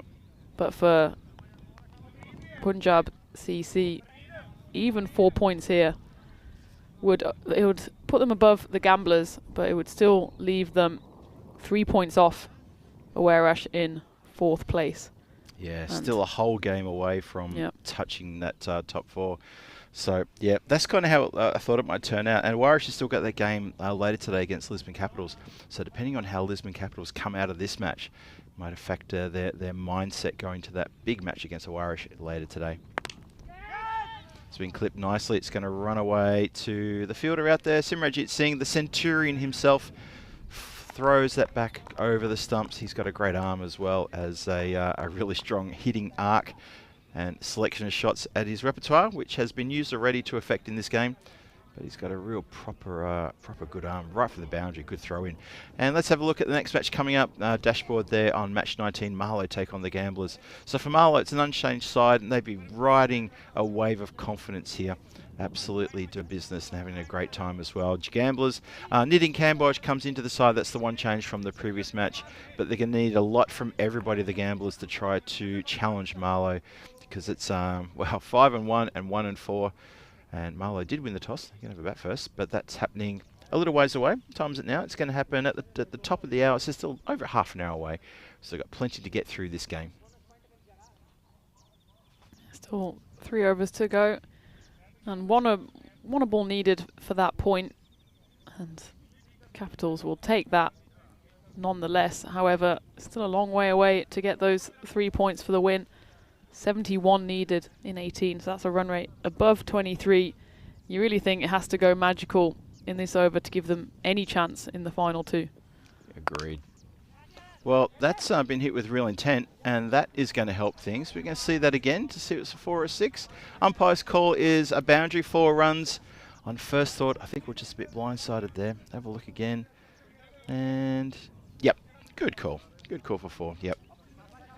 So that'll help. That's a good start. And if they can get 5 more of those, or even maybe something a little bit more, then suddenly you might be thinking, ooh, game on here. But they're running out of time, running out of deliveries. And it's, 67 needed from 17 balls. It's a lot of runs.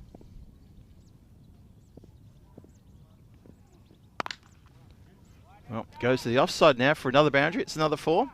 Well, we said this over needs to go magical just to keep them with a fighting chance, and yeah, that's more or less the perfect start from the bat of Rahul Hudda. He hits Gorkha Singh, who's come on to bowl for back-to-back boundaries. Yeah, totally agree. That's not bad. That's not bad. I think, Singh needs to be pretty careful just to not get carried away here. Gorkha Singh, I think it's might be his first match for the tournament, actually. Yeah, I think you're right there. Yeah. They brought in 3 new players to the Capitals. And we did kind of speculate before the game how that would affect the side. I mean, they were 4 games unbeaten until they came up to the runaway Marlo train in that game 15. And we'll just keep a slight eye on the game clock here. It's ticked under 5 minutes. They have to bowl another 9 deliveries in that time.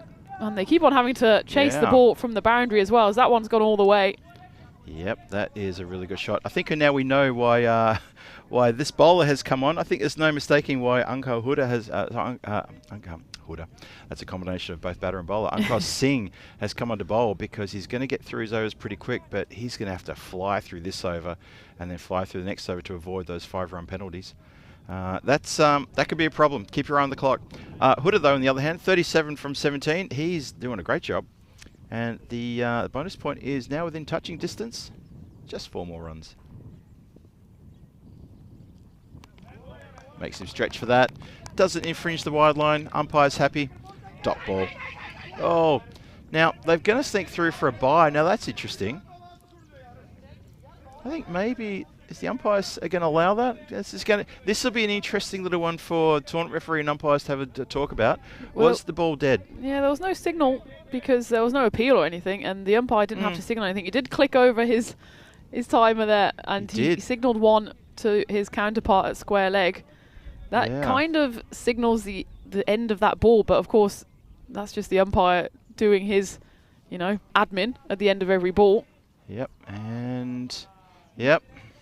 This is indoor cricket, folks. The ball is not always live. Try as you might to take the sneaky one. And I think that's the right decision. I think that was a little bit, just a step too far for Lisbon Capitals to try to pinch a run there. been clipped nicely. The fielder will take care of that at deep cover. So that's going to go now to 121 for 3. Still 3 runs needed, but they've got a long time to get it. They've got until the end of the match to get that, so they should snatch that point. Only 3 wickets down. The win, on the other hand, is looking really steep. I mean, the maths is there. Sure, you could get 56 off 2 overs, but can you? Probably not. So I'd agree with you there. I mean, Rahul Huda, if anyone can do it, he can. They're not completely out of this. The run rate just leveled off because that over, well, it went for 15, but we said it probably had to go magical to give them a sniff. I think so too. Yep. We're looking at 2 big overs, two lots of 28. Well, it's been hooked around. Shouts a catch. I'm not sure that anyone's going to get to that. And it does indeed. So, well, anyone to get to that for a catch, that is. But the fielding is done. So 122 for 3. And it's good to see Rahul Imran bring himself on for the 9th. Tried to finish off in style with the captain. Obviously, 1 more over after this. Just been miss hit just for a single. So working off these runs required to get the points. So it looks like they will take 1 point out of this game, Lisbon Capitals. And as Tina quite rightly suggests, you've got to take something from every game. That's what the bonus point's there for. Even if you're on a hiding to nothing, you've got to try to sneak a point away from the opposition. And Lisbon Capitals might do this on this delivery. They certainly do, and then some. So that's a good shot for 4. 127 for 3 now the score, halfway through the 9th. 9 more balls to come in this match, but it looks to me like the gentleman from Punjab CC Amadora, they're going to pick up their first win of the tournament. It's taken them 7 matches to get a win. They're almost there. Rahul Imran's holding his forearm there. I'm not sure what it's about, the forearm wrist area. Yeah, he got hit on, I think, the first ball of the over when he was fielding off his own bowling, just pinged up. Okay. Well, this is their last match of the day, so he'll probably want to go get some treatment overnight, get some ice on that straight away. They have got the second match tomorrow, and they've got the last match tomorrow, so he needs to come back strong tomorrow. You heard that edge, very thick, and that is going to run away indeed. So, well, Rahul Huda gets another boundary to his score. He can rush this up to 47 here. Have a look at this. Just rush of blood and swing hard, and that's what happens. Yeah, that's the outstretched hand of the man lurking on that fly slip position, but he got nowhere near that either. Got every bit of that though. That has gone up, up, and almost into the hands of Simranjit Singh. He lost the ball there for just a second. He's fielded well. I think it's just bounced in front of him. Didn't get the same elevation that I thought maybe it might have got. And that's the end. No, it's not. 1 more to come. Rahul just gets a single there. He's sitting on 48, eyeing off a very well-deserved half-century off only 23 balls. Dhaval Kumar faces the last one. Swing and a miss, and that's how we finish the 9th, 132 for 3. So barring any really crazy bunch of wides or no balls in the last over, it looks like Punjab CC Amadora are going to notch up their first win in this tournament and get 3 points for their trouble, because Lisbon Capitals, they've banked the 1 point. Yeah, and I suppose they'll at least take that 1 point to the bank, and it wasn't a given, was it, when they needed a fair few runs just to even get that 1 point, but the Lisbon Capitals, we know they're one of the strongest sides in this competition, so if anyone could chase it down, it would have been them, but even they are going to struggle with this total, and well, barring some kind of absolute meltdown from Punjab CC Amadora, they will take home the win. Lisbon Capitals 45 needed in 6, so well, Simranjit Singh, he's stolen the headlines and he gets to finish this game off. Yeah, that's pretty just from the captain to allow that to come to fruition. Starts off with being hooked dismissively as the way he did in his innings. And there you go, Rahul Huda, he's helped himself to a half-century. Bit of a look away, big pull shot / hook shot there. Gets it right out of the meter. That he's 54 from 24. Good innings for him towards the end there. Helps Lisbon Capitals pick up a point. Unfortunately, they're still going to fall short of the big win here. Well, there's one wide. That could help things. But there'd have to be a whole bundle of those to have happen. There you go, Simranjit Singh. He's got ball in hand at the moment, but it was with the bat that he Well, he wielded so much destruction, didn't he? 122 not out, 32 deliveries. And he might pick up a wicket here as well. Oh, he probably should have done. Should have a wicket to his name too. And then Ali runs across from long off and can't complete the catch. Parveen Singh gives him a little sort of little gentle tap on the shoulder and says, "Come on, mate, would have had that as well." Shows him his catching style and suggests, "I would have caught that." Nice little rib there from your teammate when they tell you exactly how to catch a ball. Up in the air again. There's no catching practice for that, is there? Yes, there is. He's taken. He comes back well. Adnan Ali. Well, he's going to turn around to Parveen Singh and say, "Thank you for the advice, my friend, because I've done exactly that. Taken a catch." Gets over and gives Simranjit a bit of a hug. He's trying to give him a hug. How's that for an apology? He burrows his head into his chest and says, "I'm so sorry for dropping that previous one, but I've caught one. Please forgive me." Parveen is still trying to give catching lessons to Adnan Ali. Rahul Huda, take your hat off. 54 from 26. Adnan Ali catches you off the bowling of Simranjit Singh. A good innings nonetheless. Yeah, well batted. It will be in a losing cause, but it's not often you get a half century, you get your team up to 139 and you're still well away from the total. And that's the comeback that Punjab CC have put on here. Probably reckon it's still too little too late for their final ambitions. Yeah. But you've got to be in it to win it, and they'll certainly not shy away from these 3 points. That will take them up to 8 points. Yeah. It's really a case of, well, even if you win every other game for this tournament, you have to rely on certain games to go a certain way. And that's completely out of your control. And when it's like that, well, it's hard to really get into a tournament if you sort of have that mindset.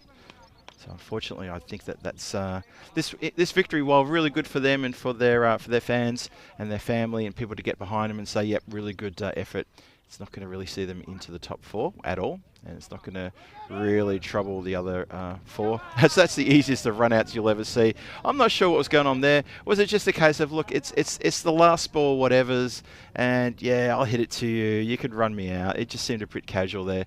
So Lisbon Capitals lose a wicket on the last ball. It is indeed a run out. Have a look one more time. Shall we run? Shall we? The shy at the stumps from a good 25 metres away. That's a really good hit. It's a good hit, and the two batters, they can almost shake hands, as they say. No, you can go out. No, I'll go out. Who wants to have that against their name? Oh dear, oh dear. Well, there's hugs and handshakes all around now, and I'm sure there's also a conversation about maybe a bit of a time to reflect at the end of this game on some of the emotional behaviour just at the end of the power play earlier on in the game. A bit of a conversation probably going to happen now. But that'll be academic. That's going to happen off the side. We have a look at Marlo and Gamblers coming in your way at the top of the hour. And this should be a good battle as well. However, you would expect, no offence to Gamblers, you'd expect Marlo to get into this one and to really shake, rattle and roll the cages when they get to take on Gamblers. Well, we said that this was a banana peel for the Lisbon Capitals, and they well and truly slipped over on it. And we can kind of say the same thing for Marlo as they go into this game. Yep. Well, the team in form, Gamblers quite the opposite. Their only win was in the Golden Ball. So I'm sure we'll have plenty of time to dissect that. But first, we can have a look at these highlights. Yeah, now the highlight package is going to start with a flurry of runs. It was quite an episode from the Lisbon Capitals. They really got amongst it nice and early. Strong hitting everywhere in the ground. And at one point, you get the frustration was building in the minds of Punjab CC Amadora, where they thought, well, we've just kind of come out and just belted a really great score. Why are we not protecting it? And I guess the answer to that is simply, well, whatever you can do, Lisbon Capitals can do as well. And that's exactly what happened. It was a lot of boundaries. There was some short bowling, which got punished. And Okuma, I'm not sure what's going on there. He seems to be catches in every single game he plays, all in that same place. So he was having a good time. Adnan Ali spent a long time chasing the ball over the boundary line straight, which is probably why he and I seem to have suddenly a really good sort of eye-to-eye friendship now, because he's always giving me a little wave when he runs past. The runs were coming fast from the bat of Omar Mustafa before he went out, and then it was Rahul Huda when he came in, immediately got involved in the runs and really started firing on all 4 cylinders. That drive off the back foot was really immense. Crunching shots, elevated or along the ground or not, he put together a really good half century, and he did his bit for Lisbon Capitals. Really got amongst the runs nice and early. Yeah, he couldn't have done much more. 54 off 26, and well, to be honest, even the top order They did fire Arslan Safar 17, Omar Mustafa 32. And things were firing up in the middle as well, and the trouble was for the Capitals, the wickets just kept on tumbling, and well, Simranjit Singh, it's no wonder that all of his teammates are kind of bowing at his feet, because not only did he do the business with the bat, he also chipped him with a wicket at the end, gave away just 8 runs in that final over. It was all academic at that point. Yeah. But there's no doubt at all the player of the game in this game will be Simranjit Singh, and rightly so, as he etches his name into ECN history with that second century of the Tour of Portugal, second century of 2025. The G team delivers once more. That was quite incredible. That was at 122 from 32 deliveries, eclipsing what we saw last week in the Challenger division with AKB's 114 from 37 deliveries. So he's done a few more runs in quicker time. It just shows the menace and the ferocity of his batting. Not that AKB is a slouch, not in any way, shape or form. After all, he got MVP for that Challenger division. And Simranjit Singh helped himself to a blistering century there. The Centurion in this match. The winners though, Punjab CC Amadora get a good win over Lisbon Capitals. Lisbon Capitals do manage to sneak a point, so it's not a 4-pointer. Have a look at the batting card in just a moment and you'll see the tale unfold with the top order sort of fits and starts and actually did pretty good. The power play was pretty impressive as well, and it wasn't, it was until about 3 wickets down, then suddenly you felt things switched around, the run rate started to climb and the wickets were tumbling, and batters were almost protecting their wickets, and it just became a bit of a problem there. And Rahul Huda came out, he made a quick fire 54 off 20 odd deliveries, and the game had already petered away there. They picked up the bonus point and then it was all done and dusted. And Simranjit Singh with that over at the end there, just skipper turning him and saying, come on then, you player of the match, see if you can pick up a wicket. And then Ali dropped the first chance, then he caught the next one, which is why you saw him doing that little grovel apology just during the other clip show there before. Parveen Singh picked up a couple of wickets. Important that he got amongst the wickets as well. Have a look at this top there. So Zafar 17 off 9, Mustafa 32 off 8. He was absolutely flying.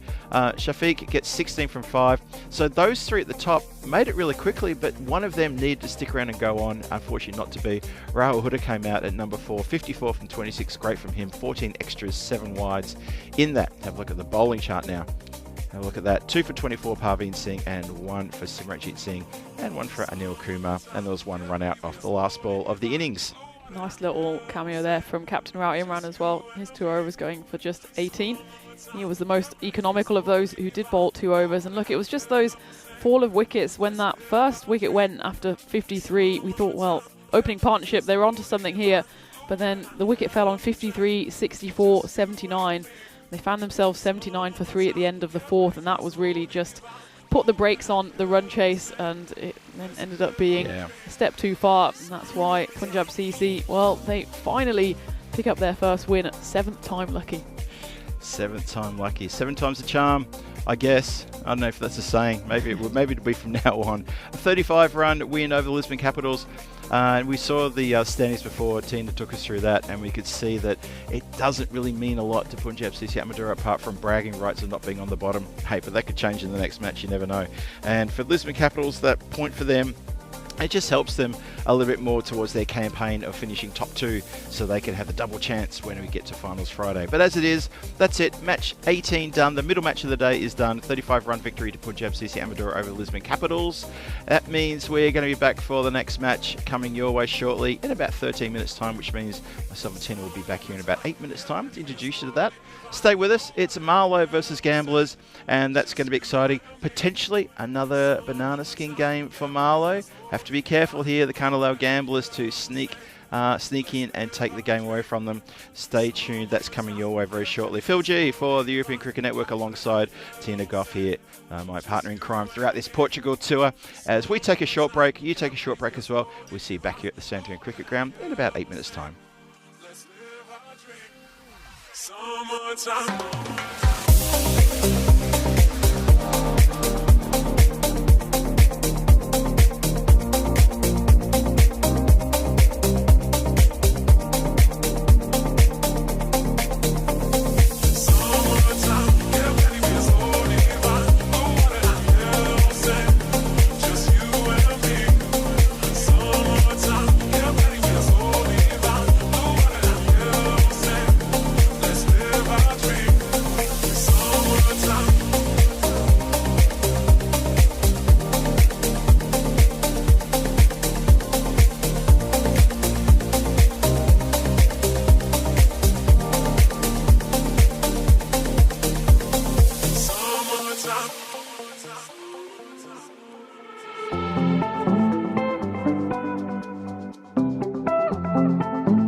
This European cricket event is proudly brought to you by HCL Software, Rado, 1xBet and Victorinox.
Welcome back to sunny Santarem and the Santarem Cricket Ground, where we're on to day 4, match 4. It's match 19 in total in this ECS Portugal Premier Division.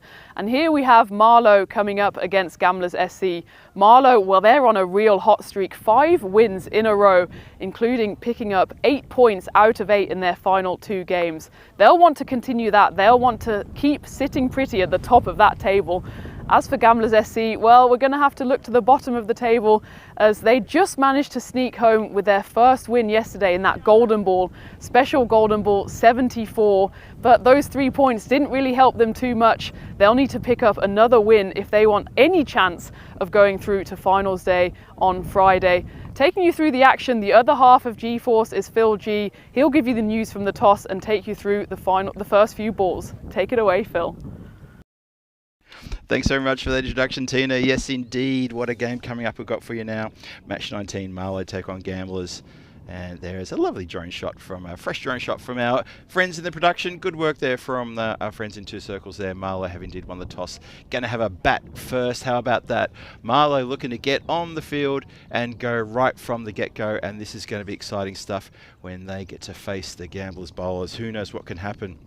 It is slightly a danger match here for Marlo. I agree with Tina on that level, absolutely, because you wouldn't want to sort of find yourself wanting here if you think this is already going to be a win for playing against the team that's sitting now. Well, now the team sitting on bottom of the table being Gamblers after Punjab CC and Marlo do pick up a win. So it is a slightly dangerous game here for Marlo. Just looking around, there's a couple of little dark clouds just in the distance. I think they're far enough away, and I think they're high enough. We should be okay to get through. The weather forecast last night, looking at it today, looked a little bit threatening, but we've had nothing like that whatsoever. And we look at the batting cards, or the fantasy dashboard here for Marlo and Gamblers.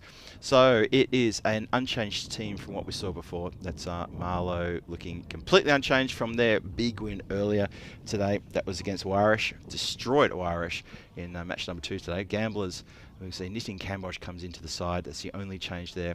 And this is the only game for Gamblers today. So they come in the the second last match of the day, match 19, and hopefully they're feeling fresh and ready to go. See if they can build up something, and they're going to get a chance pretty shortly to come in soon. Have a look at the percentages there. It's a 76% chance of a win according to the supercomputer. I'm not going to muck around. I'm going to bring in Tina straight away into this game. And Tina, 76% to 24% chance. Is that a fair representation, do you think, of these two teams in this match? Yeah, I think that goes to form, doesn't it? Marlo winning 5 games in a row, including that thumping victory this morning by 83 runs. That's the biggest margin we've had so far in this tournament. And, well, Gamblers, their only win so far, they've had to rely on a golden ball. So I think it's a fair enough reflection. But, you know, we saw in the previous game that form doesn't mean everything. And sometimes, well, for Punjab CC, it was 7th time lucky. Yeah. Maybe for Gamblers, now that they've won 1, they'll roll the dice again and go for a second. True, very true. I used to work with a manager who used to tell me about, you know, about repetition, about that sort of eventually it comes. And he used to say to me, there's an equation, it's times over equals certainty. And all that means is the more often something happens, the more certain something will actually happen. So at some point, Punjab CC Amadora were going to get that win, and they got it against Lisbon Capitals. And it was it's a good victory for them, because they didn't get it against Gamblers, who are also sitting bottom of the ladder. They got against a team who was going to feature in finals Friday. And, you know, they'd come off a pretty rough loss last night, that last game yesterday against Marlo.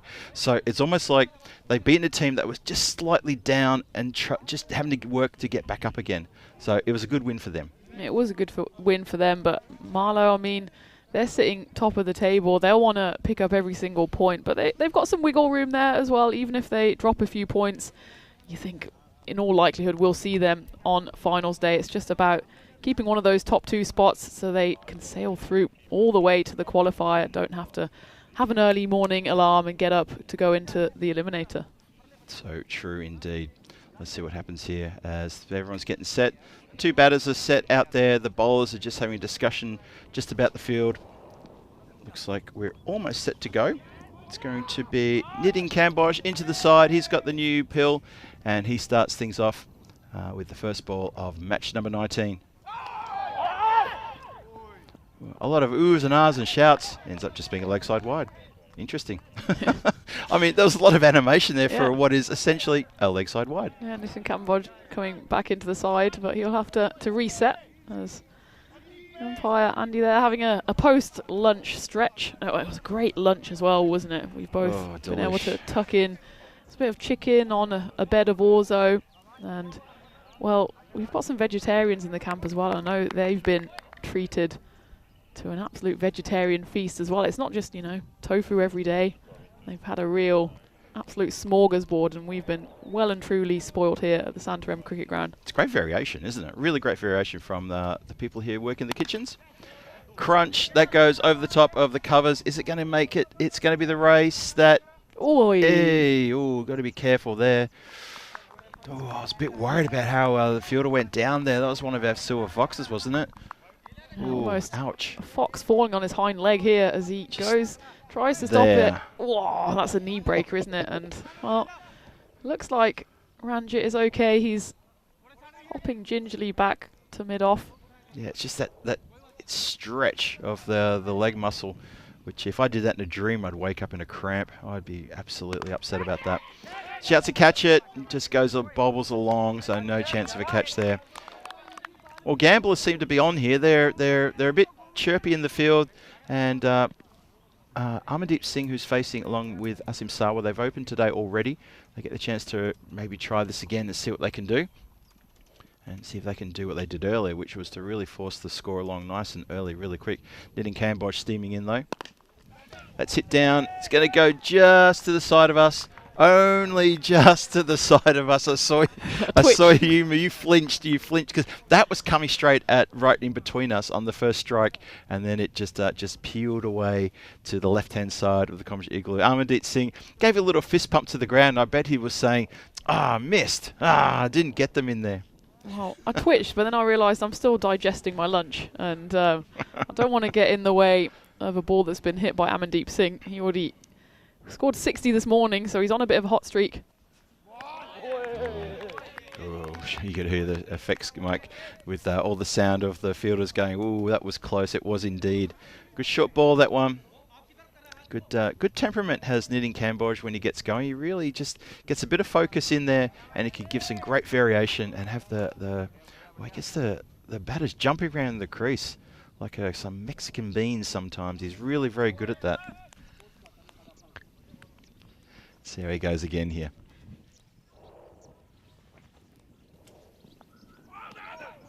Oh, stifled, how's that? But that again was a leg side wide. That's the second time I've heard how's that's on leg side wide. Have a look at this one again.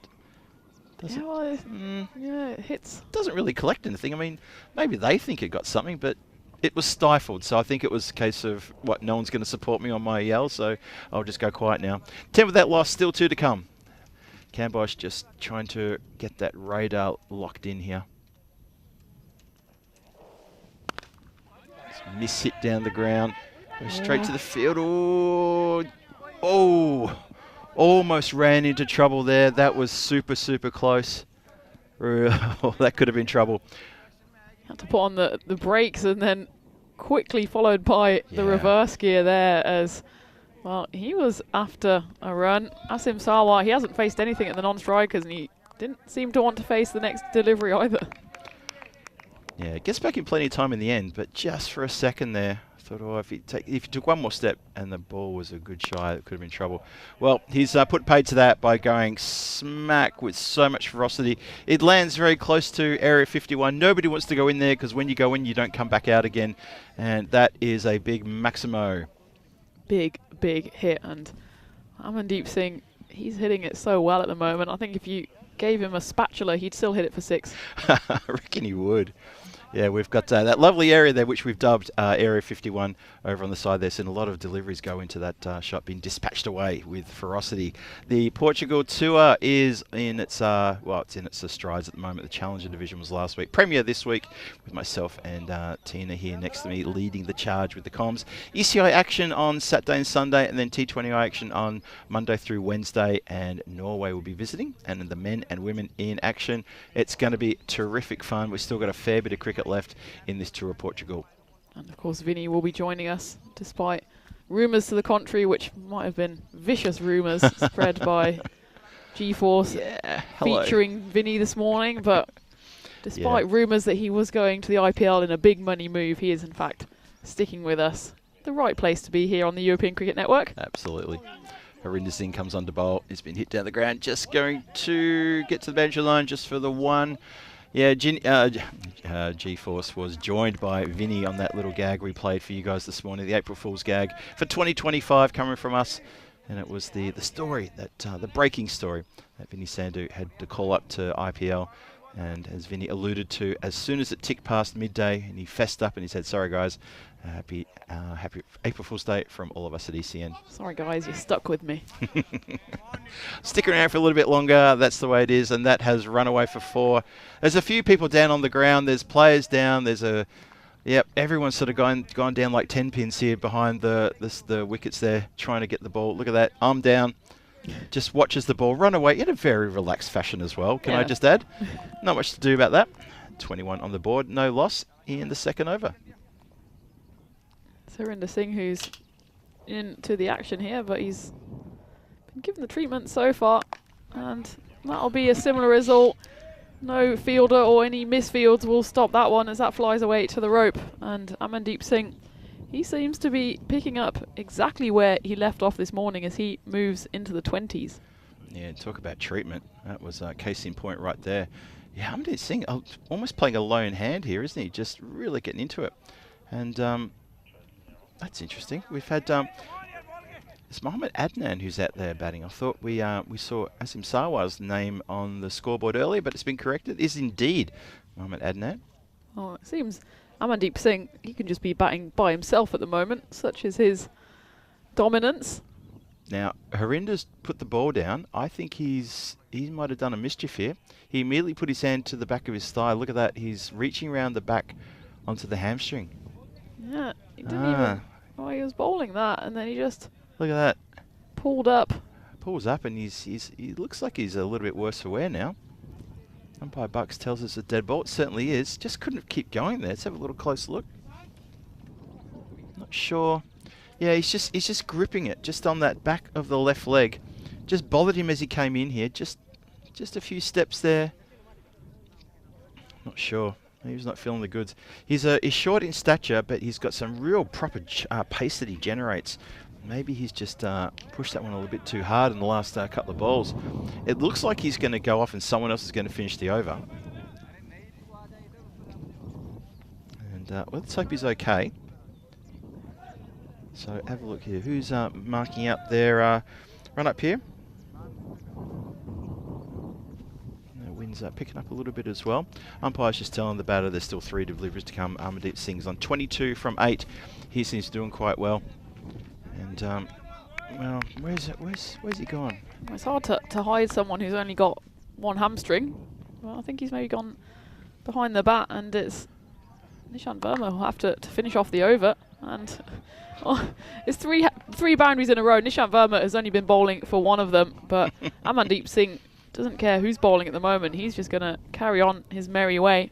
Yeah, sharing the love of the boundaries here. So Harinder Singh gets hit, and unfortunately he's twinged the hamstring, has to go off. Not sure he's gone off the ground. Has he gone? I've lost track of him. Has he gone off the ground? Just trying to see where he's gotten to. Anyway, Verma needs to do something here. Try to curtail Amardeep Singh. Yeah, well, it's just going from bad to worse at the moment in this second over. As well, Harinder Singh and Nishant Verma between them have really given Amardeep Singh all the tools he needs to just race away to 26 off 9. Marlo bring up the 30. I think Harinder Singh's still on the pitch somewhere. They do have a 12th listed. Jitesh Kumar Balkrishna is on the card. But I think he's possibly still out there. I mean, he's got 2 hamstrings. Maybe just needs the 1 to get through. Yeah, he wasn't in any rush to get off. And mind you, you shouldn't be jogging off if you've done a hamstring either. It's been hit out through mid-wicket. Well, there's 2 Marlo batters asking questions here, and I tell you what, Amardeep Singh has almost ended up in a real pickle here. He's almost run himself out, and that is almost another extended leg injury there. I tell you what, they're really throwing themselves around. Firstly, I was looking at the fielding. Now Marlo are having a conversation about what happened. Bit of a debrief in the middle of the pitch. It's 30 for no loss, 2 wickets down. Sorry, 2 overs gone. And Adnan and Amardeep Singh having a real conversation out there about, this is why I didn't run, this is why you ran. Have a look at that. So first playing 6th here, and this is building up nicely indeed. So Marlo, top of the table, Gamblers, bottom of the table. And Gamblers, they're not going to take a step back to Marlo either. They're going to try to meet them eye to eye and try to go toe to toe with them throughout this competition. Eye to eye and toe to toe. They'll be like right up at each other's noses, won't they? Isn't that the best way to have a fight? You go eye to eye, toe to toe. Yeah, it's like when MMA fighters have their little weigh-in and their little face off. Yeah, the face off. Yeah. That psych out moment sort of thing. Yeah. You know what I would do in that? If there was a face off, between 2 boxers, I would just like break the tension with some jazz hands or something. Just eye to eye, toe to toe, and you just break out the jazz hands, see how they react. I would grab their nose and in a really high-pitched voice I'd say, "Got your nose,"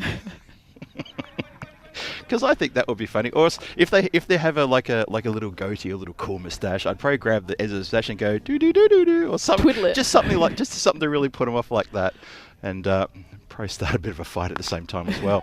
Elevated over the covers or over mid-off, and that's an easy boundary, as easy as you like. And the fielder doesn't even want to go and get it. Oh, there's a boundary rider there. Okay, that's probably why. Sorry, apologies to the fielder. I thought for a minute he was just... My job. I don't want to get that. Look how far it's gone. I didn't realise we had a boundary rider there next to us. Yeah, luckily merry band of volunteers do the hard work so the players can concentrate on playing. But I mean, Mohamed Adnan at the moment just concentrating and hitting it into Area 51. And was that actually taken on the full by one of our boundary riders? Let's take a look at this. No, it was definitely on the bounce. Okay. But I was more worried about, hang on, there's an alien in Area 51. Where's his spaceship? Where's his spacesuit? Where's his helmet? There he is. What's someone doing in Area 51? What's that about? Oh, we've got a bug in here? Yeah, I've just removed the bug. It's all going on. It is crazy in here. We're getting 4 bugs. Aliens. It's kicking off here in the afternoon game. How much fun is this? And that's a good shot as well. So Amardeep Singh is not worried about anything like that. He's just getting on here. And Mohamed Adnan is the same. He is the one on strike. And Ranjit Narayan's getting an absolute hiding here. 16 off 3. Oh boy. Swings hard, high, and that is going to go into the dugout. Massive strike that. No one in the Marlo camp bothers to try to field that one. They've had enough catching practice, I reckon. That was like a collective group of just, I don't know, it seemed like meerkats or platypuses or something. They were just sitting there all just collectively turned their heads. It really was. Just a look of, oh, there's another 6. Yep, all right. Yep, where'd it go? It went that way. And they seem really casual about this, almost as though, yep, we know it's coming. We know it's coming. That is astonishing stuff. That's really good. Oh boy, this is fun times. The 50's up too with that shot as well. 52 for no loss. We're still inside the power play. 2 to come. Wow. Whoa, that sounded good. Oh my goodness. That is a big, big strike for a massive Maximo. This is carnage. We've seen a lot of carnage today. There's been such big hits as well.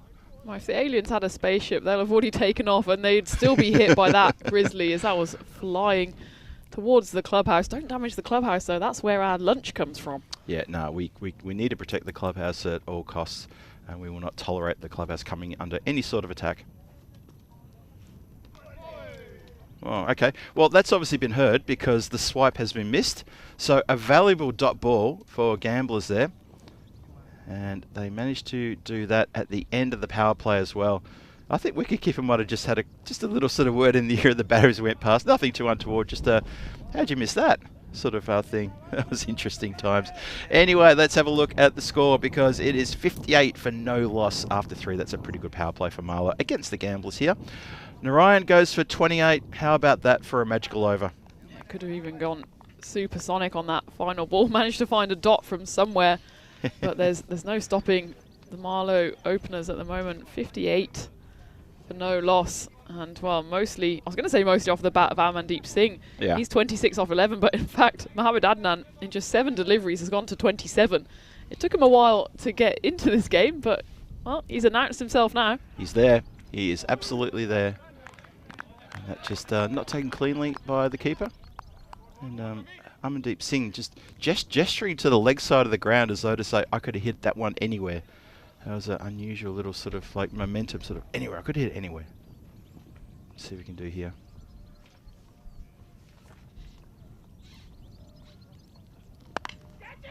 Shouts to catch it, and that is going to be caught with a really good outfield catch. Not quite outfield, actually, just inside the circle. So the miss hit has been drawn, and Amandeep Singh has come undone by getting a really thick edge on that. He knew straight away that that was going to be gobbled up, and it was indeed. Here is the catch. No, there's a player standing on his head. So kind of missed the catch, but definitely saw it was Khalid Osman with a really good catch. Standing on his head, but he still takes the catch. Quite some athleticism there from Usman. He was tumbling away to his right and somehow managed to hold on. And it's Ravi Rulan who comes into the attack and picks up a delivery. Second ball, first ball was a dot, and Amandeep Singh, he does depart. He was starved of the strike for the last few overs. We see again Khalid Usman showing us that he could get a spot on the gymnastics team, but it was the end of Amandeep Singh. He departs. Mohammad Samir joins Mohammad Adnan at the crease. I hope Khalid's okay as he went to ground. It's just I was giggling because we saw just as the camera panned on him, he was just standing on his head with his legs right up in the air. Oh, shouts for catch. Evasive action taken there, and just put the hands up to stop that ball, torturing him into the body. And he's almost come undone there, but that, in the end, being a pretty good stop. Stopped the run getting through. That's the Captain Parkash there in the covers. The lone ranger in the covers. Yeah, Usman, just that shot of him on his shoulders, legs in the air, was rather quite unusual. Yeah, well, it was shinned, but he stopped it nonetheless. He did indeed. Shouts of how's that? Not sure I heard anything else apart from simply the rush of wind between the bat and ball, as nothing else was connected with there. Yeah, that was definitely a whoosh. How many do you think Marlo could defend here, or would want to defend? Or put it the other way, how many do you think the gamblers could chase? I think I could probably answer that one better. Oh, you know what? They could probably chase. I don't want to be rude towards gambler fans. I'm thinking 115, 120. I'm not sure they've got the firepower to take him beyond there. It depends. If Darji gets in and gets on a heater and he can blast a quick 540, that's different. You know, he could come in and just make, you know, oodles and oodles of runs, and suddenly that score gets picked up in quick time. It could happen really easily. Way, that's been cracked really hard and high into the dark sky and back down again into the waiting hands of the outfielder there. That's a really good judge catch. That was really, really good indeed. That looks like the figure of Ankit Kumar, who's coming off the boundary line for high fives and celebrations. And let's get out the champagne, because that was a really good catch. So, you know, I say 120, you know, I said at 115, 150, 120, that kind of score. That is going to help big time. Really, really big time. And a great celebration from the bowler there. Watch the celebration. Watch the bowler here. And... yeah. It's almost like an Elvis pose. That is, isn't it? Or Michael Jackson, he just had to go up onto his tiptoes there.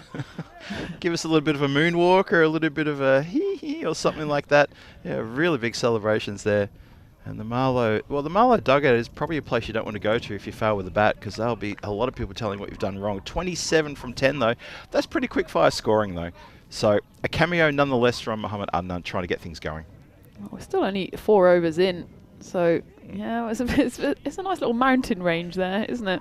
As it goes up and down, and, well, 2 wickets in the 4th certainly help the gamblers' cause. And 1 over that was from Ravi Rulan. 2 wickets, just the 1 run. Indeed. It's been crunched through the covers. There's nobody there. There is a, well, I'd say cover is more of an extra cover. He's a lot more squarer, and there's nobody else who could save that. That's a really safe shot for 4 runs. Even if you go over, it's a really safe shot through the covers right now. Anything in the slot outside of off, that's where it should be put. Yeah, it was a nice shot. 0 risk, 100% reward. It's Mohammed Samir and Osama Javed. So 2 pretty fresh batters to the crease after, well, it was both set batters, both openers who had to depart in that previous over.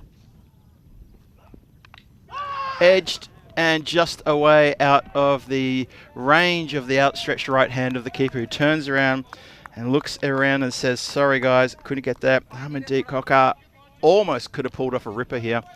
That was always going to be hard. Had to change direction, and it's really difficult to get across. Doesn't get there. Well, there you go. It's 4-4, isn't it? Ankit Kumar.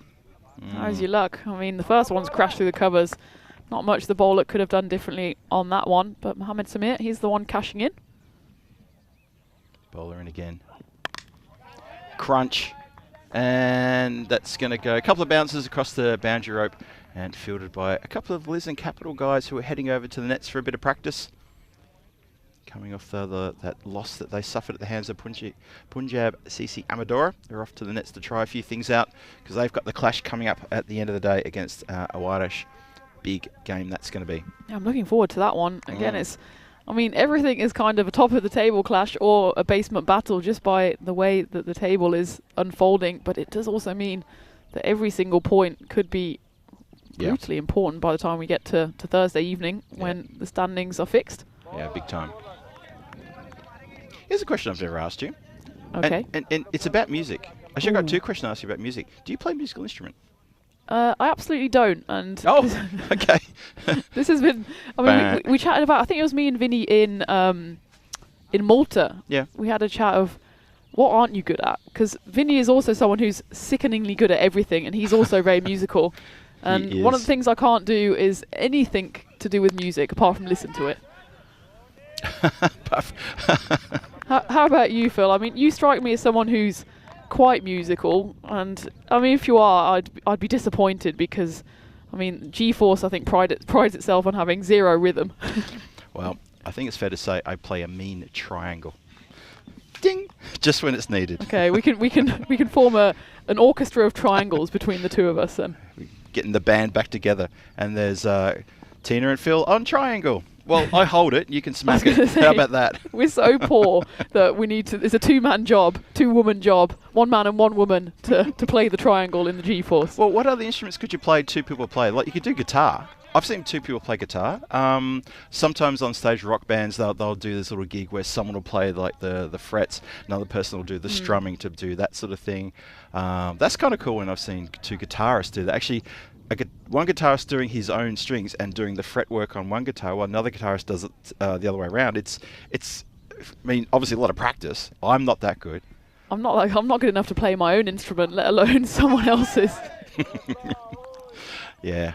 I tried the electric guitar, but I found I was good at playing electric guitar like a percussion instrument, just smacking it on the ground like some sort of, someone from The Who.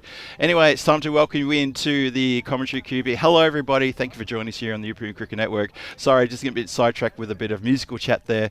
But this is an interesting game unfolding here. Marlo not having it their own way against the Gamblers in this match here this afternoon.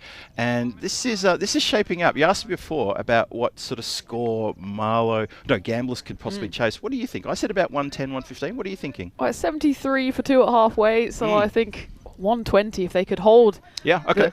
Hold the batters to 120, I think they'd take that at this point, but they still have to get the runs then. And Gamblers, well, the only way they've picked up a win so far this tournament has been on the golden ball. So that's true. Anything, I think, north of 120 and they might struggle. Might be a bit of trouble. Yeah, that's true. Really true. Be interesting though with the chat what you guys think about that, whether Gamblers could chase down a score on the 120. But yes, 173 for 2 on target for something around the 150. If they've still got 2 wickets in hand in, say, the next 3 overs, you'll see acceleration here, you'd think. And a score of around 150 would not be out of the realms of possibility. Completely likely.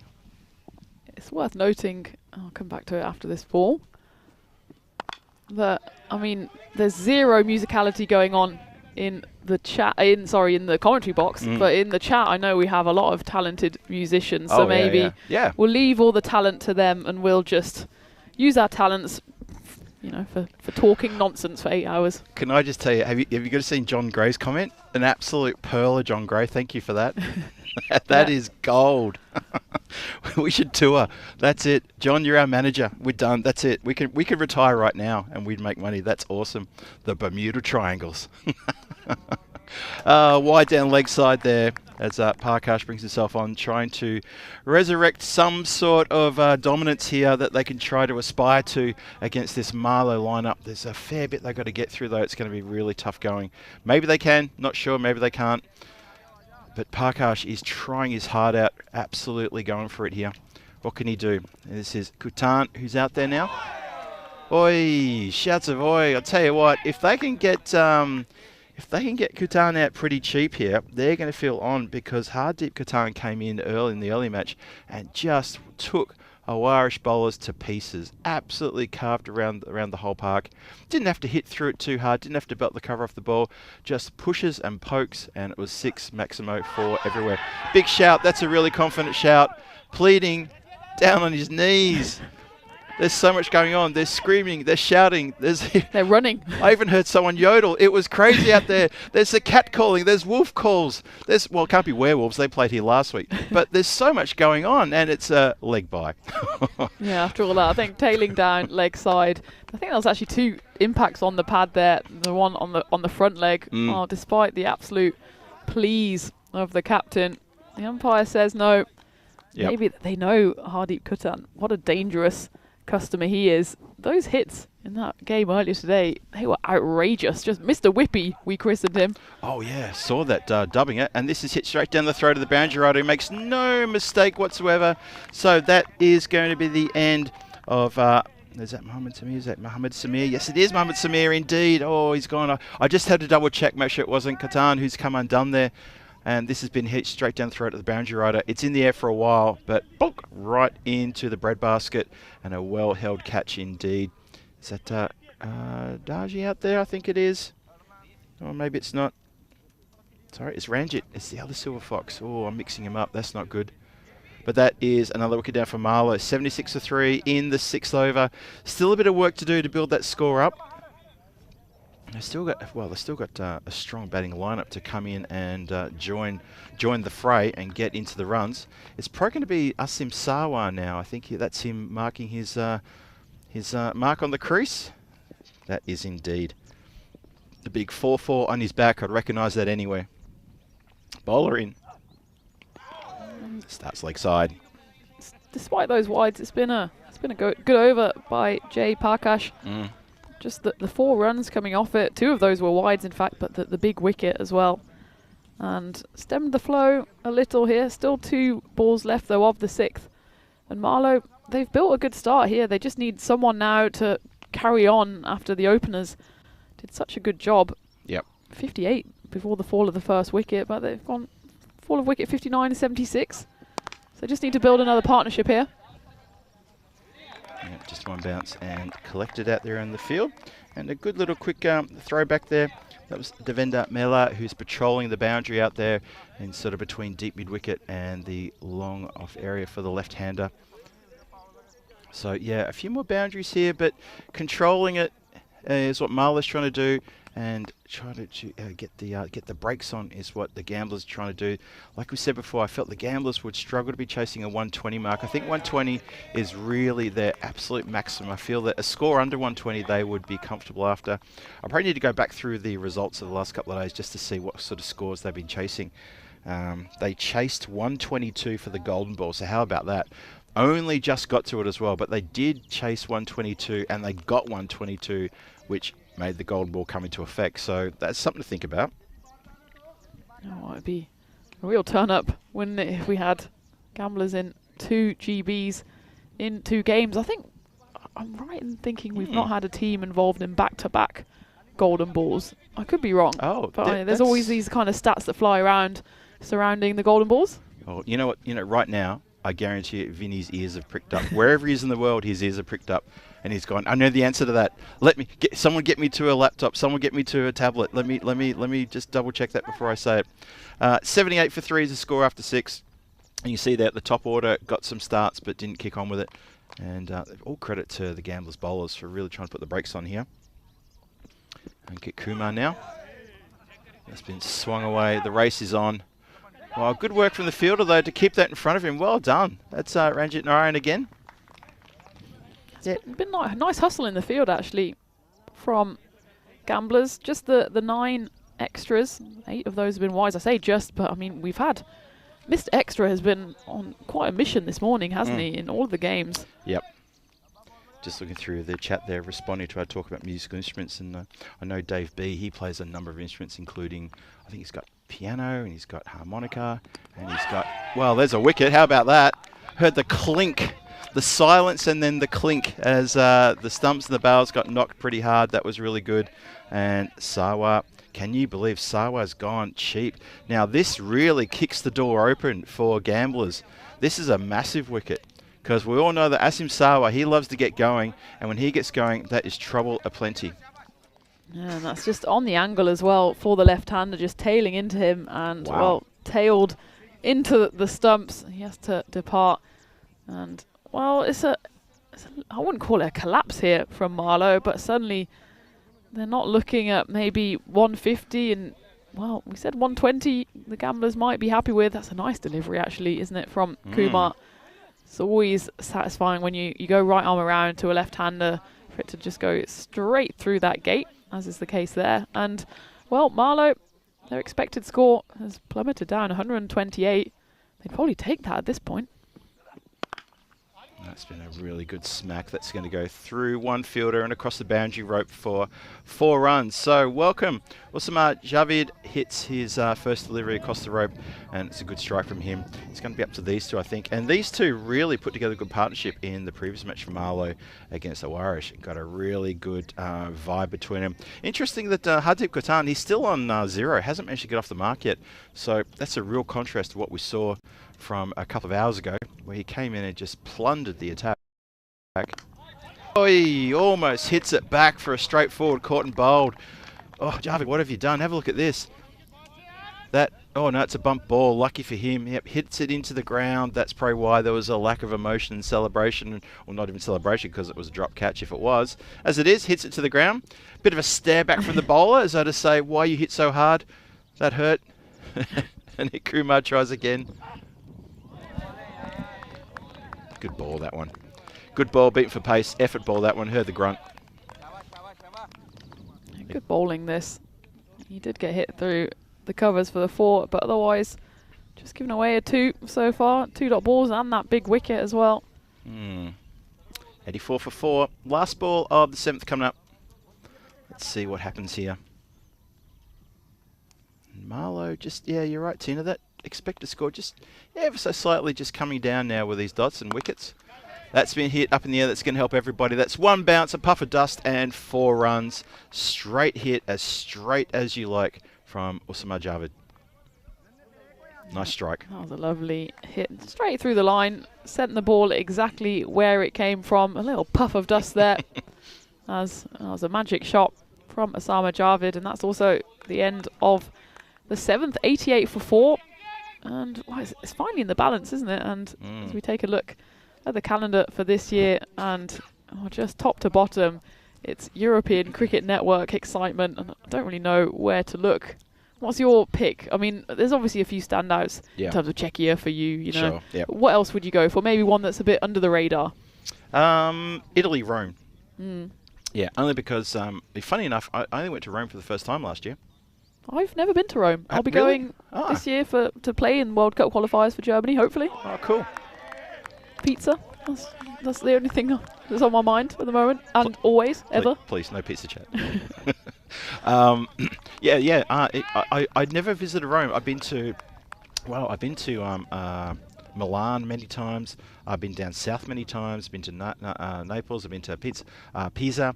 Been to Cinque Terre, but I've never been to Rome, and I was so happy to get there. Been to Florence. Just never got myself to Rome until last year. And that's been hit away, and that's going to be edged. Didn't go exactly what it was supposed to go. But that, importantly for that man, Kutan, he gets off the mark.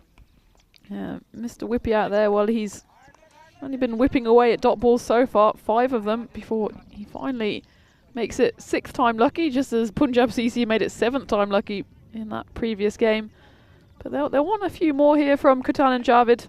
There's just about 2.4 overs left.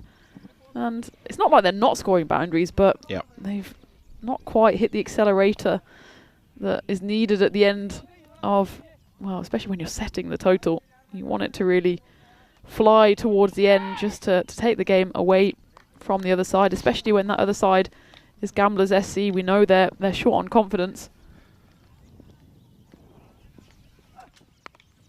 It's been clipped around the corner through the square leg area and across the line for a boundary. So we're not seeing the same hard dip Kutan that we saw in the first innings, the first dig that they had Marlo when they played against the Aarash, but we're still seeing someone who's just starting to pick up the pace now. Took a while to get off his duck, and now he's off and running with a couple of boundaries in that over. 96 for 4, and still 3 to come. We're only halfway through the 8th. Just seen that comment there from Dave B in the chat when I questioned about his musical abilities. Have a look at that, Tina. Guitar, violin, fanfare, trumpet, bagpipes, drums, violin, wooden flute. Violin twice. So good at it. Dave, can you play 2 violins at the same time? Because it sounds like to me you think you can. You can join the Bermuda Triangles if so.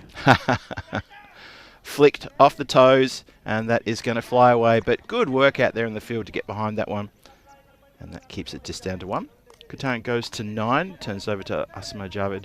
He's on 8 from 4. The score is 97 for 4, still 2 to come in the 8th.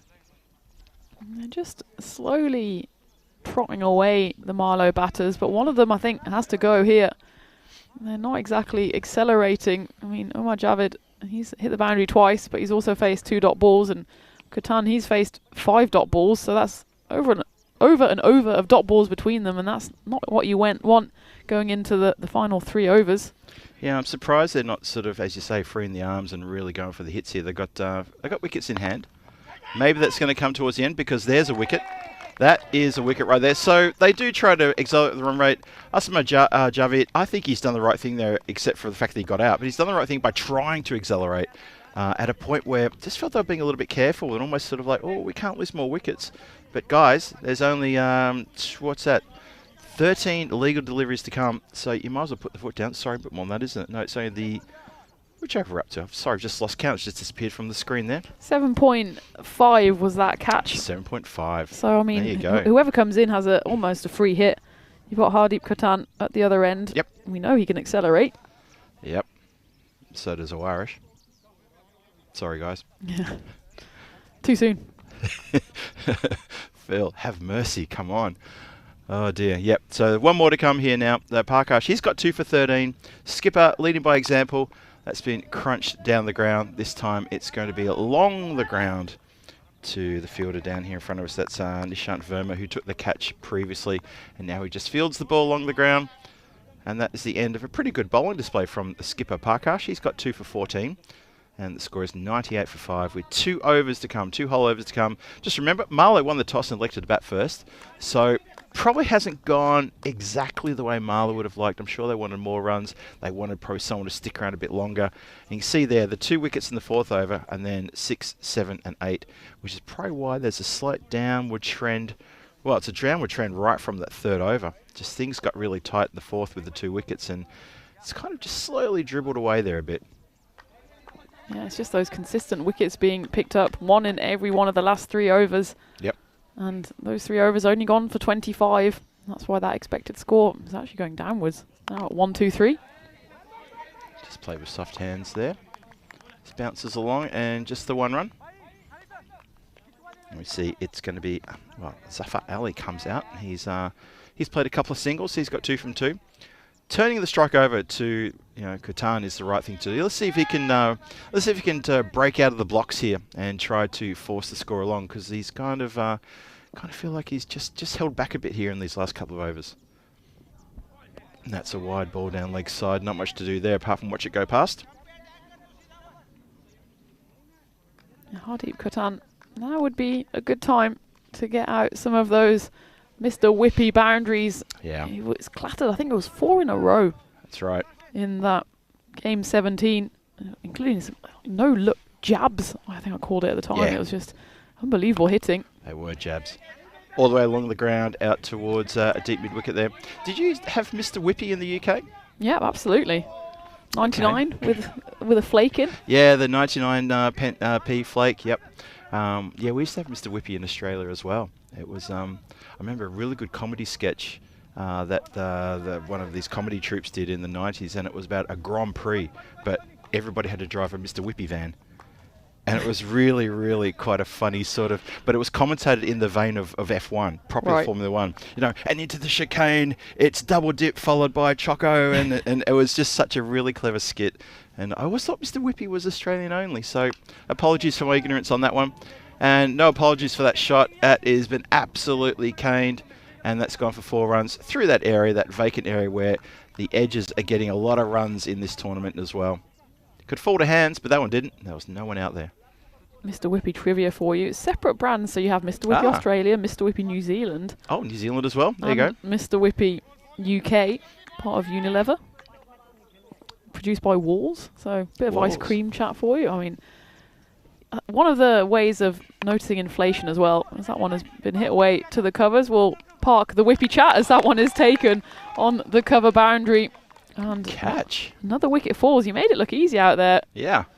Shades on, no bother at all. And well, he's getting a bit of, I don't know if it's coaching from Mayank Darji. Well, he doesn't need too much coaching because he took that one cleanly. I think it's the 2 silver foxes having a bit of a laugh about, hey, do you remember the good old days when we used to take catches? Yep, I just took one, didn't I? Yeah, Darji comes off and celebrates there with, that's Ranjit Narayan there, and Nitin Kamboj gets a wicket. And that is an important wicket there of Hardeep Katan. He has to say goodbye. His time in the centre is done.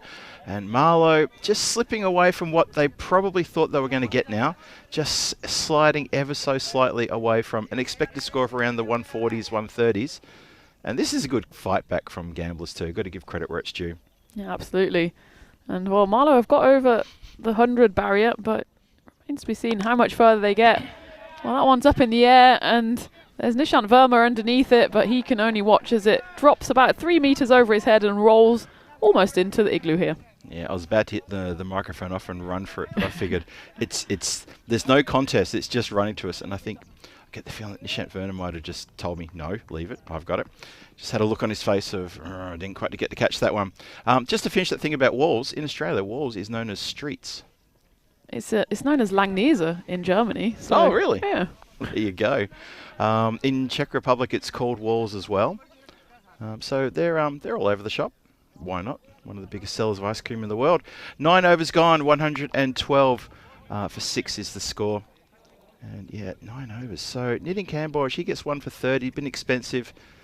And this expected score now, well, the expected score according to the supercomputer is a bit academic, so we know it's 112 and 6 balls to come. It's simply just up to these batters to try to go as best as they can to try to push that score up into 120s and then some. Ravi Roland gets, well, look at that, 1 over. He's got 2 for 1 from that 1 over. So that's pretty impressive. No wonder he's going to get the duty with the last over. And here he comes in. Starts with a slow delivery. It's beaten everyone, including the keeper. Oh, a chance for a run out there. They get through for just 1 by. That was really just a slow loop. It was a cutter as well, wasn't it? Came kind of out the back of his hand. Yeah. Well, a classic leg spinner, and it tailed away. And well, it would have been the perfect delivery if it weren't for the fact that it was spilled by the keeper, Amandeep Cocker, and they did manage to scamper through for 1. Does it again. Does it again. So this seems to be a new mode of attack. Interesting. There's Ankit Kumar out in the boundary. Keeps it to just 1. Good throw in too. Very good throw. 114 for 6. 4 to come.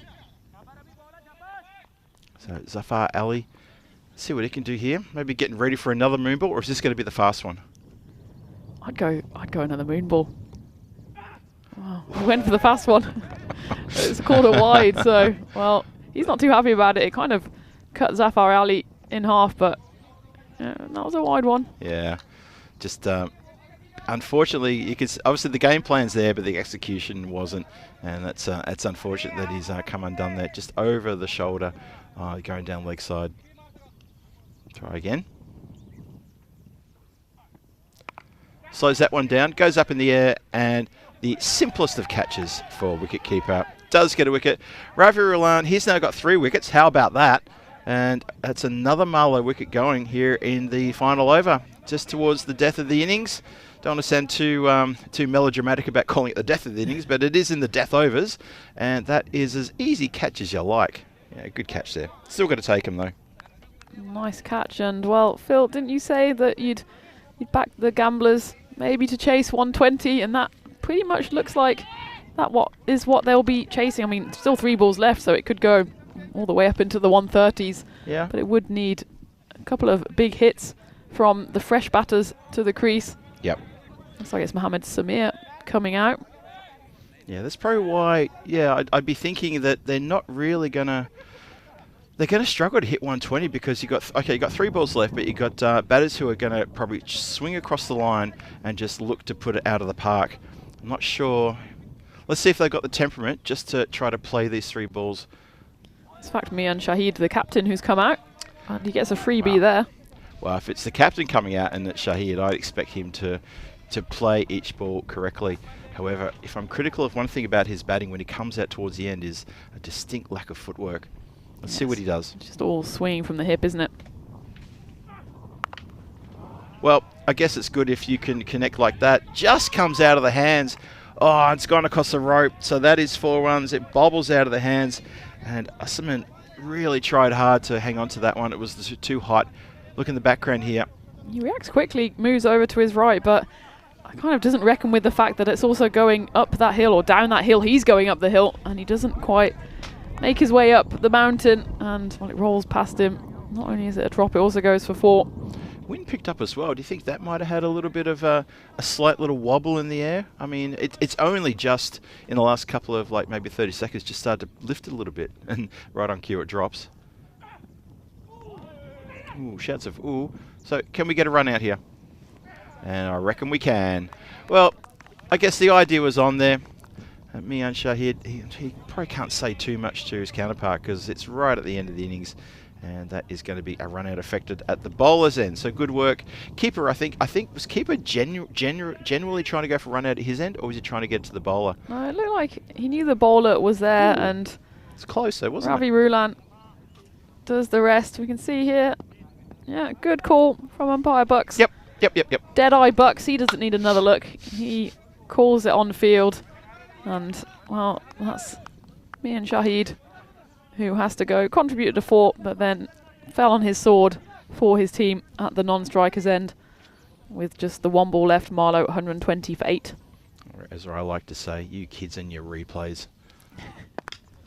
Smack, up in the air, shouts to catch it, goes between two fielders. One fielder does a tremendous job of the back slap and cleaned up by the second, and the throw is really good to the stumps. So that is actually a pretty good effort there. 122 for 8 after 10. That is not a bad effort at all, I have to say, from the Gamblers, when at one point we're looking to score around about the 150 mark. And no one from Marlo could really get going and stay there, and that was the trick. Wickets falling, 8 wickets falling in total. Gamblers going to feel like they're on with a real chance of an upset here. Really on with a chance. Yeah, well, they've done their part, and that was a good slap back on that final delivery as well to stop the boundary. And it's been a good fielding performance generally from the Gamblers to keep this, well, what was previously unstoppable Marlo lineup to just 122 runs. Don't forget, Marlo, they're on their 6th win in a row. And we thought at the start, with Amandeep Singh and Mohammad Adnan getting going, that this could be a big total. They put on 58 before Singh fell, but then it ended up being a great comeback from the Gamblers. They kept on picking wickets up consistently and just really stemmed the flow of runs for Marlo. Yeah, big time. It was an interesting display. This almost a tale of two halves, this innings, wasn't it? Amandeep Singh there, he looked really dangerous while he was carving it up around the ground. But again, it's just that lack of sort of push through from a batter to say, no, I'm going to make a 40 or 50 here. I'm going to really contribute. The ball's sailing through the sky. You can see some pretty high dark clouds as the ball sails through the sky. It looks like they've all missed us though, and that's the important thing. The dugout was a bit nonchalant when it came to the ball terrorising them during the middle overs. You even mentioned they look like prairie dogs just sitting in there, casting their heads around as though to say, did you see that? What was that? What was that? There was the catch where in the replay you only get to see the man on his head with his legs in the air, which is why I was giggling a bit when I saw the replay. That was a straightforward catch. That was a really good catch actually, out there on the boundary line. Watch it, and it's been caught. There's the celebration. I love that. That is a great bowler celebration. Terrific stuff. Oh dear. Keeper there, well, he couldn't get to that one. He does look a pretty good catch later on, but it was a straightforward catch. Ranjit Narayan takes a good catch on the boundary. Catches were taken, wickets were tumbling, boundaries were being hit, but probably not as many as Marlo wanted. And all in all, it's probably not a full 100% display from Marlo. I think that we can agree with that. But at the same time, I think Gamblers are giving themselves every opportunity to get stuck into this when it's their turn in about 10-12 minutes time. Yeah, they absolutely have done half of their job here. They were taking the catches and they wrestled the momentum back after, well, the blistering start, 58 for none in the power play, and we really feared for the Gamblers. We thought, well, all bets are off when it comes to them winning that, but then they came roaring back, even the halfway stage, 73 for 2. We thought a 150 plus score was on, and despite a few fumbles and a few misfields, well, there was a dead-eye throw here and dead-eye Bucks giving it out on field, and they just kept on picking up wickets. There was a wicket, or at least one wicket in every over from the 6th, and that just stopped any momentum that Marlo might have picked up. And that's why, well, they've got 122 on the board. We'd say it's probably below par, but we know that Marlo's bowling lineup is above par, and while the Gamblers so far, they haven't given us too much to shout about, apart from, of course, that golden ball that they won yesterday evening. Let's take a look at the batting card. And, well, it was Amandeep Singh who really lit it up at the top with Mohammad Adnan. With those two firing, we thought we would be on for a mammoth total here. But they kept on picking up wickets, did Gamblers, and, well, there's a few runs throughout, but that middle order just didn't fire. Asim Sarway, he went early, as did Osama Javid and Zafar Ali. And a little fight back from Shamshir Singh at the end, and Captain Mian Shahid, he could only contribute one before he fell. As for the bowling card, well, Gamblers, they have done all that they could do. There was that injury to Harinder Singh early in the piece, that's why he had to come off after 3 deliveries. Nishant Verma finished off his over. Otherwise, Ravi Rulan, pick of the bowlers, his 2 overs went for 10 runs and he picked up 3 wickets. Jay Parkash, the captain, he's a consistent performer for the Gamblers with the ball. His 2 overs went for 14 runs and he picked up 2 wickets. So at the halfway stage then, Marlo, well, they've been the standout team of this tournament so far, haven't they? They lost that game too, but since then came roaring back with 5 wins in a row. But they've got their work cut out here if they want to make it 6. As for the Gamblers, they lost their first 4 games, came back with that golden ball 74 win yesterday. And well, you'd say at the halfway stage, they've got every chance of picking up the win here. If they do want to win, they'll need 123 runs in the 10 overs. Well, it's match 19. We're halfway through. It's the G-Force coming to you here live from Santarém Cricket Ground. We're bringing you ECS Portugal action on the European Cricket Network, and the run chase for Gamblers SC will be about 5 minutes away. Just got time to grab yourself a drink, something to eat, and join us back here on ECN for the run chase.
This European cricket event is proudly brought to you by HCL Software, Rado, 1xBet and Victorinox.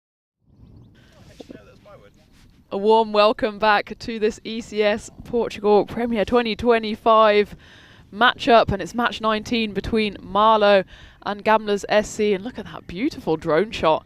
That's a bit of new footage to bring you there. And there we are somewhere in the distance in our little igloo. What a beautiful sight that is, the green countryside. You could be in England, couldn't you? The rolling hills.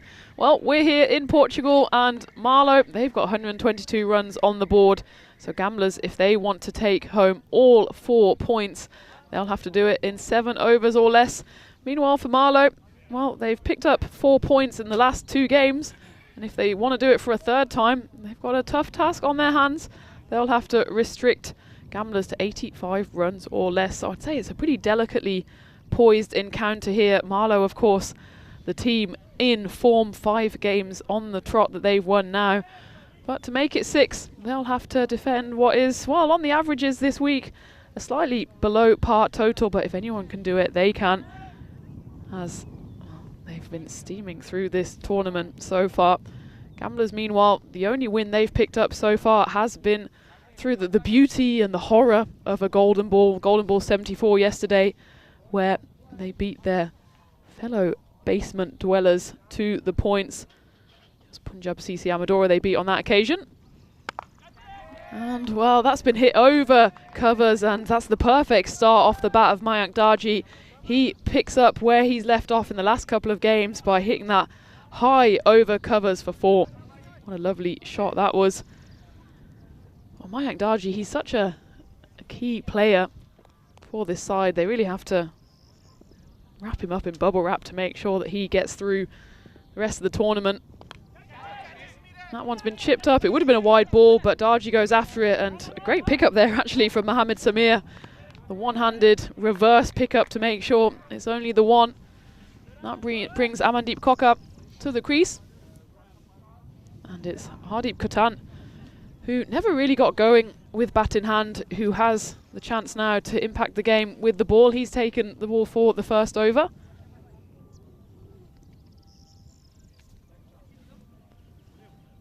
Look at that win predictor, 56-44 now. Still actually in favour of Marlo. The supercomputer has clearly seen the damage they've inflicted on the other sides in this tournament so far.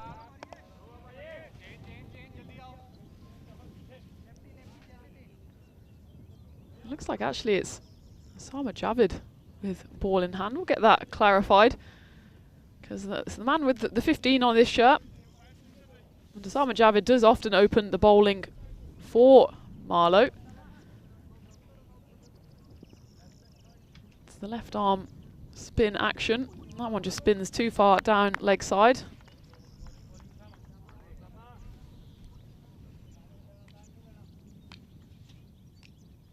That's the left-handed figure of Mayank Darji.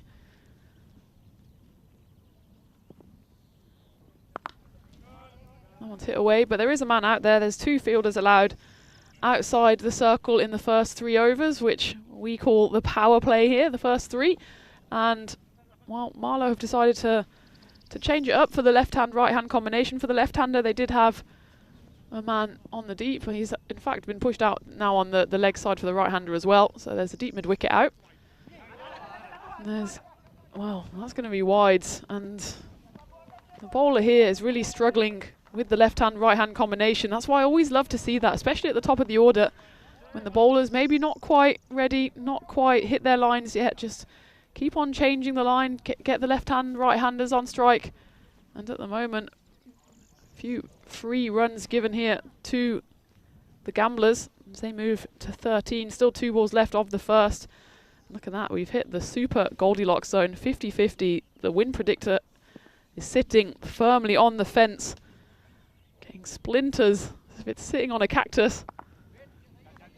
That one just gets worked away, but it will just be a dot. So that target 123. The bonus point, well, it's a pessimistic target if you're of a Marlo persuasion, 86. very optimistic. In fact, if you're then a Gamblers fan, if they can bowl out Marlo for 86 something, but well, I suppose Aarash, they showed the way in that first game. They bowled Marlo out, but that was for 100. But since then, Marlo haven't looked back and have taken every single stride that they possibly can to the final. We've taken strides as well to boost our bonus ball and golden ball percentage, as we had a golden ball on the Monday of the Challenger Series and a golden ball yesterday. It's 5 matches since that happened, and it did involve one of the teams out there, Gamblers. They were in golden ball 74, and they did end up on the right side of that. And by my side, so there you have it, Phil G. That's interesting. I just popped up on the screen just then. Oh, well, and I'm here as well. The magic of television. Bizarre. Magic. Sorry about that. I feel like I've just crashed in here. But just as I put the headset on, I saw myself on the monitor, and I breaking thought, the fourth wall. It's like, how did I appear there? Yes, the fourth wall has been well and truly smashed by me, and my disembodied self as well. There you go. Good start for the Gamblers. One over down, 13 on the board. Clipped away nicely there, just around the corner for a single. So it's an interesting start here for the Gamblers to be going, well, firstly, no wicket. That's a good start. Darji on 6. Gorkha, well, now up to 7 now. Gorkha just the 1. Hassan Khan onto bowl to try to slow things up. Gamblers in with a red hot chance here to snatch a win away from Marlo. And yeah, you got to wonder, Marlo, not a massive score, 123, a tantalising score, below par for a team that is operating currently slightly below par. Apologies to the Gamblers fans watching you today, but they just not quite hit their strides in this tournament. So anything goes. Looks like Hassan Khan, he's been throwing the ball for the second over. It was in fact Osama Javed who bowled the first. Swish. Big swing there, doesn't connect. So the Gamblers, still need 109 from 52. Run rate required 12.5, so it hasn't really moved from when things kicked off at the start there, as expecting the early start of this. Run chase. A good power play here, sort of pushing into, well, let's say pushing into sort of 45, maybe even 50, and that's maybe a bit ambitious, but let's say they get there, they'll be well ahead of the run chase and looking pretty comfortable. Marlo desperately searching an early breakthrough. Amandeep Gorkha, he's almost come undone with a terrific catch. Amandeep Singh almost completes a terrific catch. Doesn't manage to do it though. Gives the right leg a bit of a flex. That was a tough, sharp chance. Yeah, it was, and he did well. How many times have we seen it so far this week that players go for the catch on the boundary? Not only do they make the catch, but it also goes through for 4. In that case, he made sure to preserve his teeth, also preserve the boundary. Bowler in again. Ooh, shouts of ooh, as that's just been pushed gently towards square leg.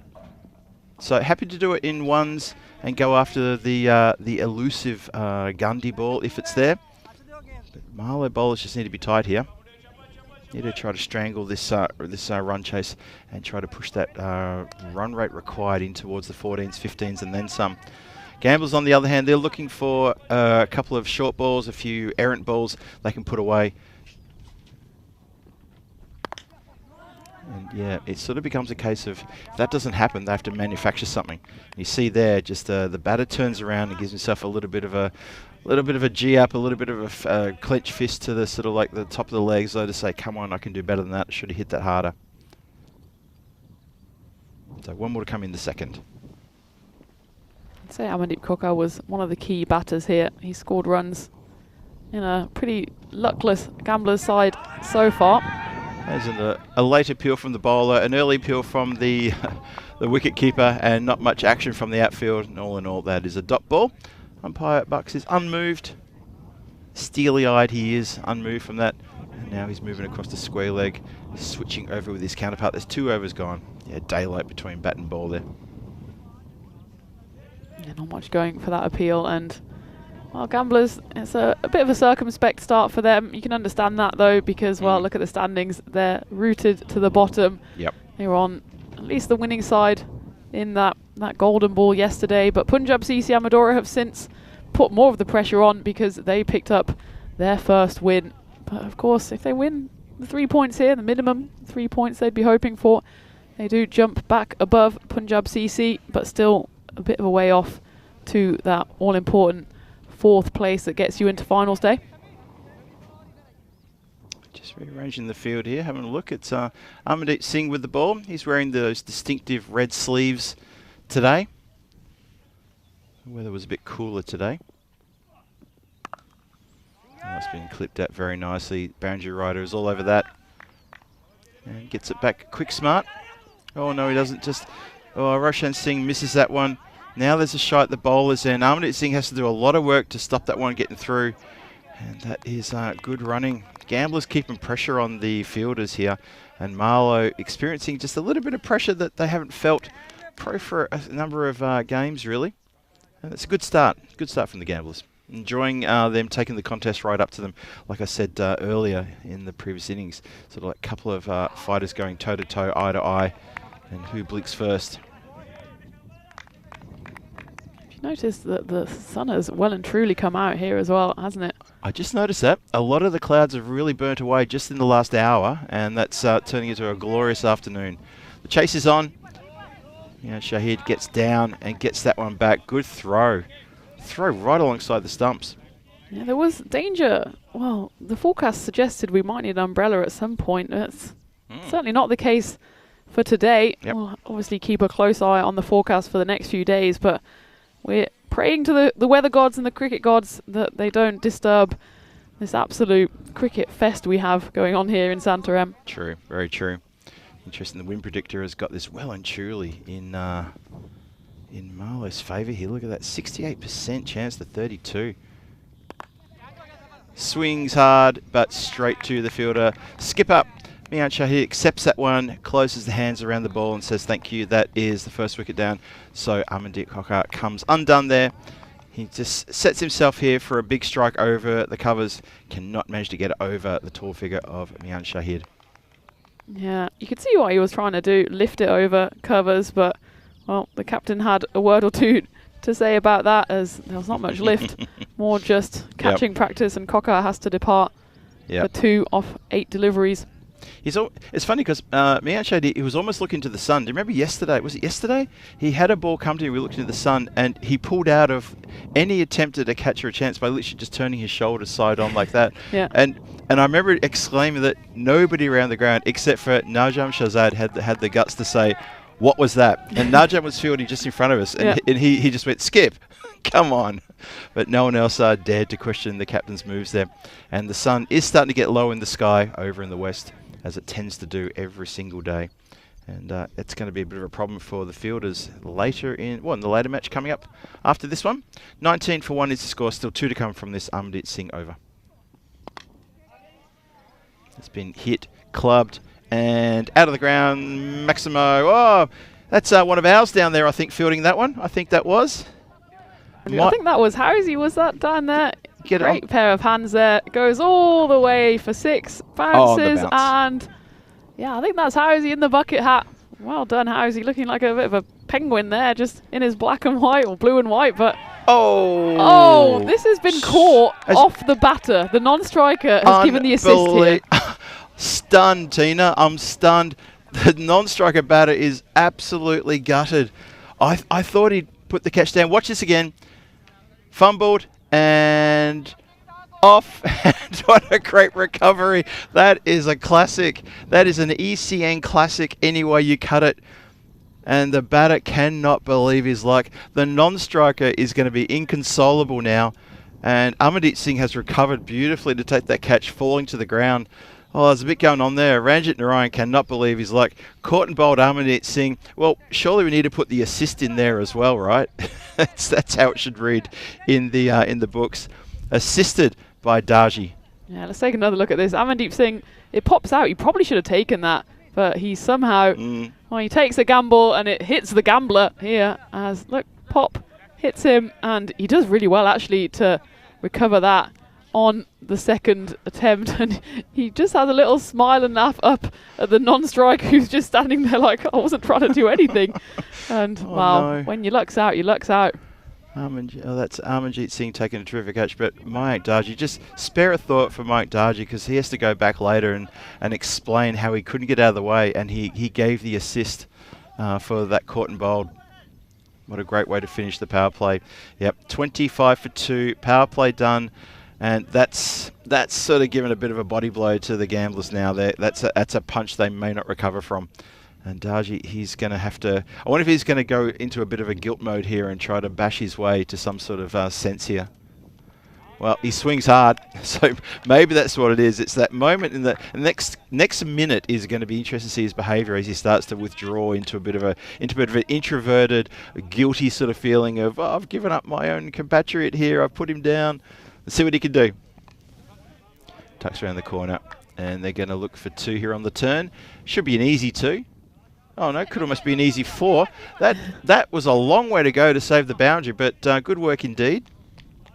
And just 2 runs. Gets a generous round of applause from his skipper as well. And I think the skipper's saying, look, maybe you should stay there.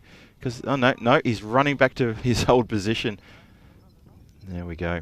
Have a look at that. Yeah, I think he's okay. I think I saw there's enough shadow to suggest it's okay. So normal service resumes as the ball is crunched out of the ground, and fielders just looking skyward. And yeah, some of these fielders are going to need to get some sunscreen on the inside of their mouths, because every time it goes over their heads, they're opening their mouth and going, wow. You could almost like pop a marshmallow in there every time their mouth opens. Yeah, they're going to get sunburn on the roof of their mouth if they're not careful. Well, gets a bottom edge on that one. Roshan Singh chases, has an immediate shot at the stump, doesn't even think about it, just releases. No, nothing doing there. 33 on the board for 2. And we're halfway through the 4th. No, sorry, 34. Jumped ahead there, 34, and 2 more to come. Ravi Rulan, who has come out meanwhile after that chaotic end to that previous over. Amandeep, he also picked up 2 wickets in that over, went for just 9 runs. Assisted by the non-striker on that one catch, but it counts nonetheless. I remember seeing that in Test cricket once. I seem to recall it was an England batter recently who tried to duck out the way of it and ended up just palming it to the bowler. It can happen as long as it doesn't touch the ground. It can touch more or less anything else. It can hit an umpire. Yeah. We should probably just clarify in case anyone wants to try and pick on us for how we're describing that. It was an inadvertent assist. It was nothing intentional about that. Just in case there's anyone in the chat who wants to sort of try to jump on our backs and say, guys, it wasn't really an assist. It wasn't a true assist. It was an inadvertent assist. And it doesn't get marked on the scorecard, so nothing to worry about there. Javed continues. He chases the wide one. Almost could have come undone there. Roshan Singh, I think, was the one who was given the cheer there. You could hear it through the effects mic. 35 for 2 after 4. And the Gamblers need 88 from 36. That run rate to win the match up to 14.66 now. And looks like a tough task here for the Gamblers, as they've already lost 2 wickets. But I suppose for them, Mayank Darji, the Silver Fox, he's still out there. He probably holds the key to this run chase as we take a look at the run rates. And at the moment, well, they need to really pick it up. They're at least perfectly on that bonus point line, but you'd imagine that's the very least they'd want to take from this matchup. Would you call the white line just ticking upwards gently from 2 to 3 to 4? It looks like it's just slowly trending, but that is a very slight trend. They probably need to get some acceleration going, as that run rate has definitely increased from when it was first started here. Yeah, the first over went for 13, but then it went 3, 9, 10, the next 3 overs, so a slight increase, but still below what they need. Yeah. Only one person within 100 miles was appealing for that one, and it was Roshan Singh. Hence, it was turned down. No chance there. Good ball, though. Amarjeet Singh's going to bowl out. He's got 2 for 9 already. And just ticked around the corner. Need to get the skates on, but no, bit of a misfield. He forgets to get the ball. That's the worst thing a fielder can do, is to run in like that and just leave the ball behind. I'm sure he could probably do worse, but that's still a bad thing. So top 3. I'd say top 3. Suddenly in my head, I'm picturing fielders doing really weird things. I'm thinking, oh wow, that's not even close to being the worst. Yep. So there you go. Amarjeet Singh, 2 for 10. It's a pretty good return from him. He's going to come around the wicket now to the lefty. Darji, he's on 20 from 13. Oh, yeah, just a swing and an edge. And good work from that short third man. for the left-hander, who was at short fine leg for the right-hander. No, he's going to switch over. Oh, they actually got both, a short fine leg and short third man for the right-hander. Interesting. Just out a screenshot there. It's short and clubbed. It was seen pretty quickly, but it does go straight to the player out there, deep mid-wicket. So interestingly poised this game. The run rate required, though, it is ticking upwards. And this is about the part of the game where every dot ball, the incremental increase is, it just grows, doesn't it? You just, suddenly you're looking at sort of 16, 17 runs per over if there's say 4 dot balls in a row, you know, that kind of thing. Yeah, 5 runs in the previous 7. Well, that might be 4. There'll be a chase on. Ooh, the race is on. The ball wins the chase. Yep, the fielder doesn't have a chance at that one. And that is, that's a big boundary. That's going to spoil Harmandeep Singh's figures there. He implores with the wicketkeeper and says, "Come on, you should have had that." That's a bit of a big call to the wicketkeeper. 42 for 2, last ball of the 5th coming up in this run chase. Still 81 from 31 needed. Run rate required at 15.67.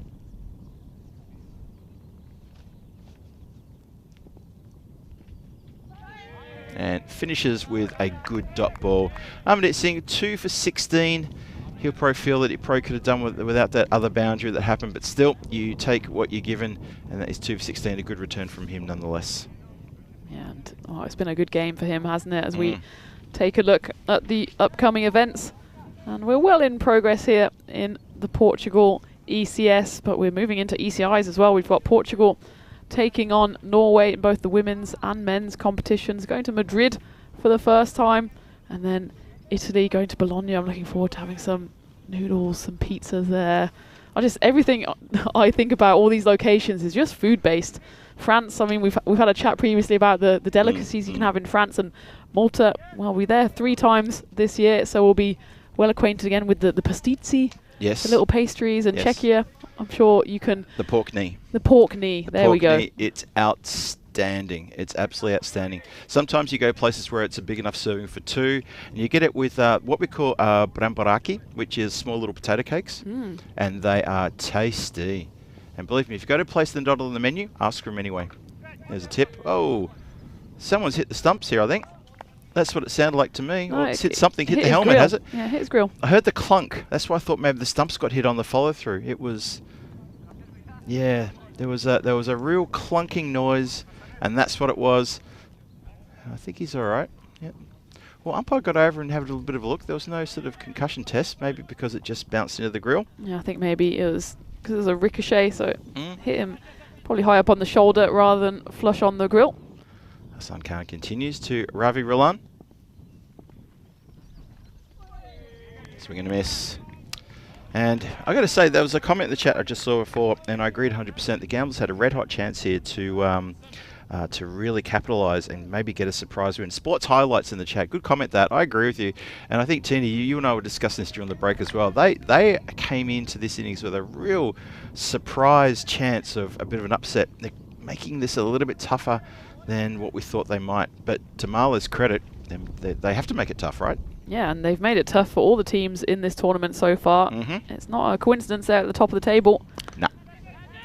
Shot all the way along the ground. Oh, good oh, yes, is it? No, a good stop. Yes, no, even Phil G's confused. I'm not sure. It was the tap away that I want to have a look at here. Yeah, let's have a look. It's hard when he's kind of falling into his own shadow as well, isn't he? There.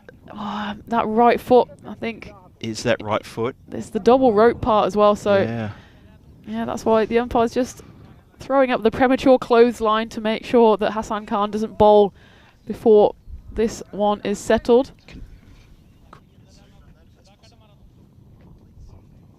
So we take another look here, and yeah, enhance, and let's have a look. And yeah, I think that will be called a 4, yeah.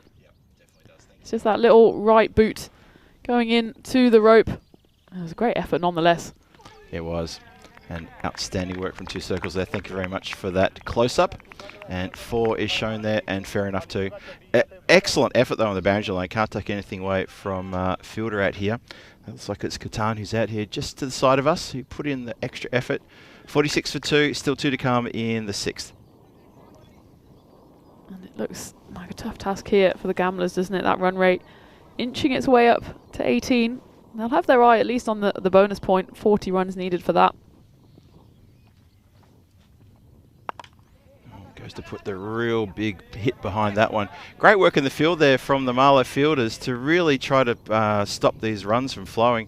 They're throwing themselves around the ground. It's a real testament to, you know, what is the difference between some of these top sides versus some of the bottom sides. Just that extra effort in the field, the throw yourself to the ground, don't stick the big size 11 boot out. You know, just little things like that. And I think it's probably why Marlo, as you quite rightly say, Tina, it's no surprise they're at the top of the table. And not to put any of the other teams down, but they are going to be chasing Marlo's tail for the rest of this competition. Well, now what's that come off? Because that seemed to change direction after it pitched. Has that come off an inside edge? Let's have a look one more time. Pitches. Oh, it's just taken off. It just tore too good, didn't it? That's nuts. There's Diana, our photographer down there. She would have got a really great action shot of that ball going boom. There was no edge, no bat. That just came off as something on the pitch. I just wonder if there was a small little bug making his way across the pitch who's there lying in the middle of the place going, what on earth was that? 51 for 2. The 50 was up with that last delivery. So 6 overs gone. 25 has got Darji from 17 and 8 from 9. That's Ravi Rolan. And they're going to be relying on those two to really power things along here now. Score is 51 for 2, as I say, looking for 123. A lot of runs to get. 72 from 24. The run rate required is now 18. And this is where things get sticky if it gets anywhere beyond this. Over the head of the infield. Chases on. But that is always going to go away for 4 all day, every day. So Ravi's trying to do his bit. He's on strike. He needs to make this a big over. He can't keep turning to Darji and saying, well, if I tick it over to you, how about it? I think what he needs to do is to really properly get behind this one and launch. Really properly launch and give it a good old shake this game. Because otherwise, Gambler's going to stare down a bit of a, well, stare down to defeat here. Yeah, well, this partnership now worth 30. So nice little rebuild by these two. Oh, a bit unsure about that one. just a wave of the hand there from Ravi Rolan, almost like he was saying, yeah, I know I should have done better. Just almost a dismissive sort of like motion as that tries to get that around the corner and almost indicates that, yeah, it wasn't really clean. I think we could all see that. Gets Darji on strike. He's 25 from 17. And he needs to do something here. He needs to find something big. Sawa can be a very tricky bowler to contend with. Yeah, he's got quite an unusual action, which it looks almost like he delays the delivery, which just makes him quite difficult to pick through the air, especially that left arm round angle. It's a good straight shot. That is a lot of work. Unlucky. Yeah, really unlucky that. Just so much work to get to that one. Got to it, but unfortunately couldn't stop it getting through, and that is a good straight drive. Yeah, that was indeed Asama Javad there, who almost gets it and just lost track of it in the last second, but unfortunately momentum took him away from it. And you see there the ball keeps going and trickles onto the rope. This is a caught and bowled opportunity here. Sawa. He needs to be careful there, because he did catch it, but then almost immediately went for the run out. I suppose it would be out either way, but he spilt the ball in the process of hitting the stumps. I think it is a caught and bowled, but I think so too. You don't want to give the umpire a decision to make here. But imagine if he did spill it and Darji gets his bat grounded. That would have been... Well, he did definitely hold the catch for long enough. Yep. And, well, that's a big breakthrough. And with Darji departing, I think you can also wave goodbye to Gambler's chances here of pulling off an incredible upset. Well, the maths is still there. It can be done. Someone needs to wake up that player there. Just to, come on. Someone should go over and say to him, get your pads on, you're batting now. Although he's probably one of the batters has already been out. Just relaxing in the afternoon sun. And as we said at the top here, Tina said it, the clouds have really burnt away and we're looking at some pretty fierce blue sky out there right now. If we had someone behind him just like strumming a ukulele or something, it would be like a beautiful Hawaiian beach scene. But no, well, it's a beautiful Portuguese beach scene. Well, not quite beach, but you know. countryside scene. Countryside scene, yeah. Maybe we could drag him over to Area 51 and there's the sand. So, you know, you could have that as well. Just a little... Could be fun. No, like a Hawaiian hula hooping quartet. I mean, there's all things going on here. We're getting a bit carried away with images of what could and couldn't be happening on the boundary, but meanwhile, in the middle, they still plough on. That is the end of the 7th, 61 for 3. Well, to be fair, there probably are players from Aarash and Lisbon Capitals who are probably waiting for their time to come on and play. So if they want to get out the hula hoops and make some grass skirts, just to make the illusion complete, please help yourselves. Go for it. Fill your boots. So Aarash take on Lisbon Capitals. Aarash, they're 3-3. Lisbon Capitals 4-2. Big game for both teams here. And let's have a look any ins and outs. It's the same teams. It's the same 11 starters that we've had from earlier, and they need to go again. So it's going to be interesting to see how this turns out. Aarash coming off a pretty big defeat there from Punjab CC Amadora, who got their first win. And Lisbon Capitals coming off a bit of a smarting sort of also loss as well. And there's a bit to do there. Ooh. Speaking of a bit to do, the Gamblers, they need still 62 runs for the big win at least, but well, maybe something that's a bit more doable now is that solitary bonus point. 25 runs needed in the final 2.5 to get them at least 1 point on the board. Which I mean is a bit of a recalculation for them, isn't it? After they kept Marlo to 122 and we thought that was possible, but you know, boundaries like that will help. Boundaries help big time. Interesting note, it was Zafar Ali coming back into to bowl. We sort of highlighted when he got a chance to bowl in game 2. We were thinking, well, we don't see him bowl. So that's Mian Shahid again just saying, look, you don't usually bowl, but why don't you have an over and see what you can do? Maybe show the gamblers something they haven't seen before in terms of your bowling. You never know. So that's a pretty good shout there. Gets a dot through there. After that boundary was hit just before, almost went for maximum that previous boundary too, but end up being just 4. Doesn't get anything on that one. Missed opportunity, I think. 65 for 3, halfway through the 8th. This game slipping. However, 21 or 15 for a point. If gamblers can take a point from this game, that's the equation. That sounded good. That sounded real good. That has gone into the dugout area for a big Maximo. So Parkash, the skipper, comes in. Maybe he's taken upon himself to try to earn a point for gamblers. That's a great strike.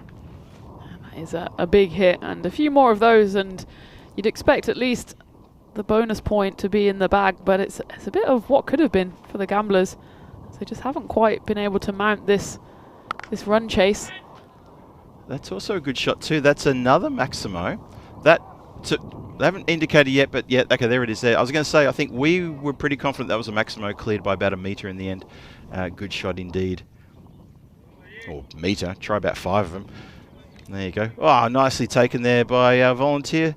Boundary rider, ball collector there. 77 for 3 now. Last ball, the 8th coming up. Oh, it goes leg side now, lofted. Couple of bounces. And it is to that man there. He's been patrolling that part of the ground every time he comes out to play. It seems to be a special set. That's Shamshir Singh out there patrolling it. Deep mid-wicket. Gets a good throw in. That's the end of the 8th. 78 for 3. A little bit of momentum just towards the end of that over. Yes, the momentum they needed, but they still need a bit more. I mean, 45 runs in 12 is not beyond the realms of possibility, but there's that slight uptick, and that gives them a good shot of getting the bonus point at least. And wow, their run rate though still below 10, and they need it. Yep. Well, before a ball was bowled in this second half, they needed 12.2, 12.201 possibly to get over the target. But yeah, probably bonus point territory now, don't you think? I think so too. Yep. Secure the bonus point and the win. Look, you know what?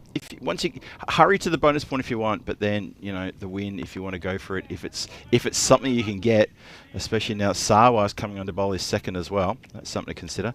86 for the bonus point, so it's not that far away. It's 11 balls and you to get 7 runs. So you'd think that should be collected. You'd think, but we'll find out in a moment. Yeah, felt that was a wide ball. Down on one knee, even sort of was leaning outside off stump and still couldn't collect it. Oh wow, that's a big wide. Maybe one of the plans was a stumping off a wide, possibly. Doesn't matter, it's academic. Bowl that one again. Oh, it's another wide ball, but this time it's collected, dispatched, and oh, it's been dropped. Hot chance, staring to the sun. Shouts from the keeper to get it back in a hurry. Don't spend too much time feeling sorry for yourself. Get it back quickly. This was going to be as wide as the previous ball. It was a bit of a dolly, though. I suppose the sun has not been out all day, and now it is kind of shining like a disco ball in the sky, but still a regulation chance. Yeah, it's that was disappointing. Anyway, maybe not too worried about the wicket because it's been a real sort of, what do you call it? Just a real good anchoring. The brakes are on, restriction, that sort of thing. Squeezing, strangulation of these runs. All of the above. Everything's going on here. And that's more important than wickets. Economy over wickets. I guess if you had to choose one, that would be for me. It'd be economy. So Sawa bowling pretty well here, quite economically. He's got 1 for 15 from his 10 deliveries bowled. He's got 2 more to come. Sometimes when he bowls, he's got this sort of like, left arm. He runs between the, he delivers between the wickets and the umpire. Sometimes he gets a lot of momentum and he gets the ball bowled out, way out to the wide line. That one went straighter and it's been met with equal resistance from the cricket bat, which puts it out of the ground. But just with that wide ball before, I noticed when he bowled it, he ran in a little bit faster, and as he released it, the ball just kept going wide because he was already sort of like not standing sort of straight when he bowled. Just interesting. I've seen him bowl wides like that many times now. Just rushes it sometimes. Yeah, I'm sometimes asked by the umpire when I bowl left arm round if I want to come through, and I just think the angle's already tough enough for me. I feel like I'd get my radar wrong, but I mean, there's no radar wrong here for Jay Parkash as he goes back-to-back Maximos, and they have indeed achieved that point, the Gamblers SC, so they won't go away from this game empty-handed, and it's not beyond the realms of possibility in this final over for them to chase the score, but you'd say it'd be a real turn-up for the books if they pull this off in the 10th. Oh, 100% agree with that. Asim Sawa hasn't done himself any favours either, though. Just that last over getting away from him, and he ends up with 1 for 28. And that was a bit of a bad last couple of deliveries wides, and just gave way too much with slot deliveries. So Zafar Ali, will he bowl the last one? He went for 17 off his first. Let's have a look. No, it's going to be skipper Mian Shahid, the tall, imposing figure. He's going to say, give it to me. I'm going to have a bowl, and I'm going to see this victory home. So it's 27 for the win for Gamblers. Well, leans into that one, and that has gone out of the ground for that Maximo. So there's 1-6. Now, Amandeep Singh was on the deep square leg boundary. You can see him in the back of the shot there, and he just went for a little walk to chase that ball because he knew he'd be getting nowhere near that. So 21 of 5. It's entirely possible that they could chase this. I wonder how Mian Shahid, the skipper, is going to back himself here.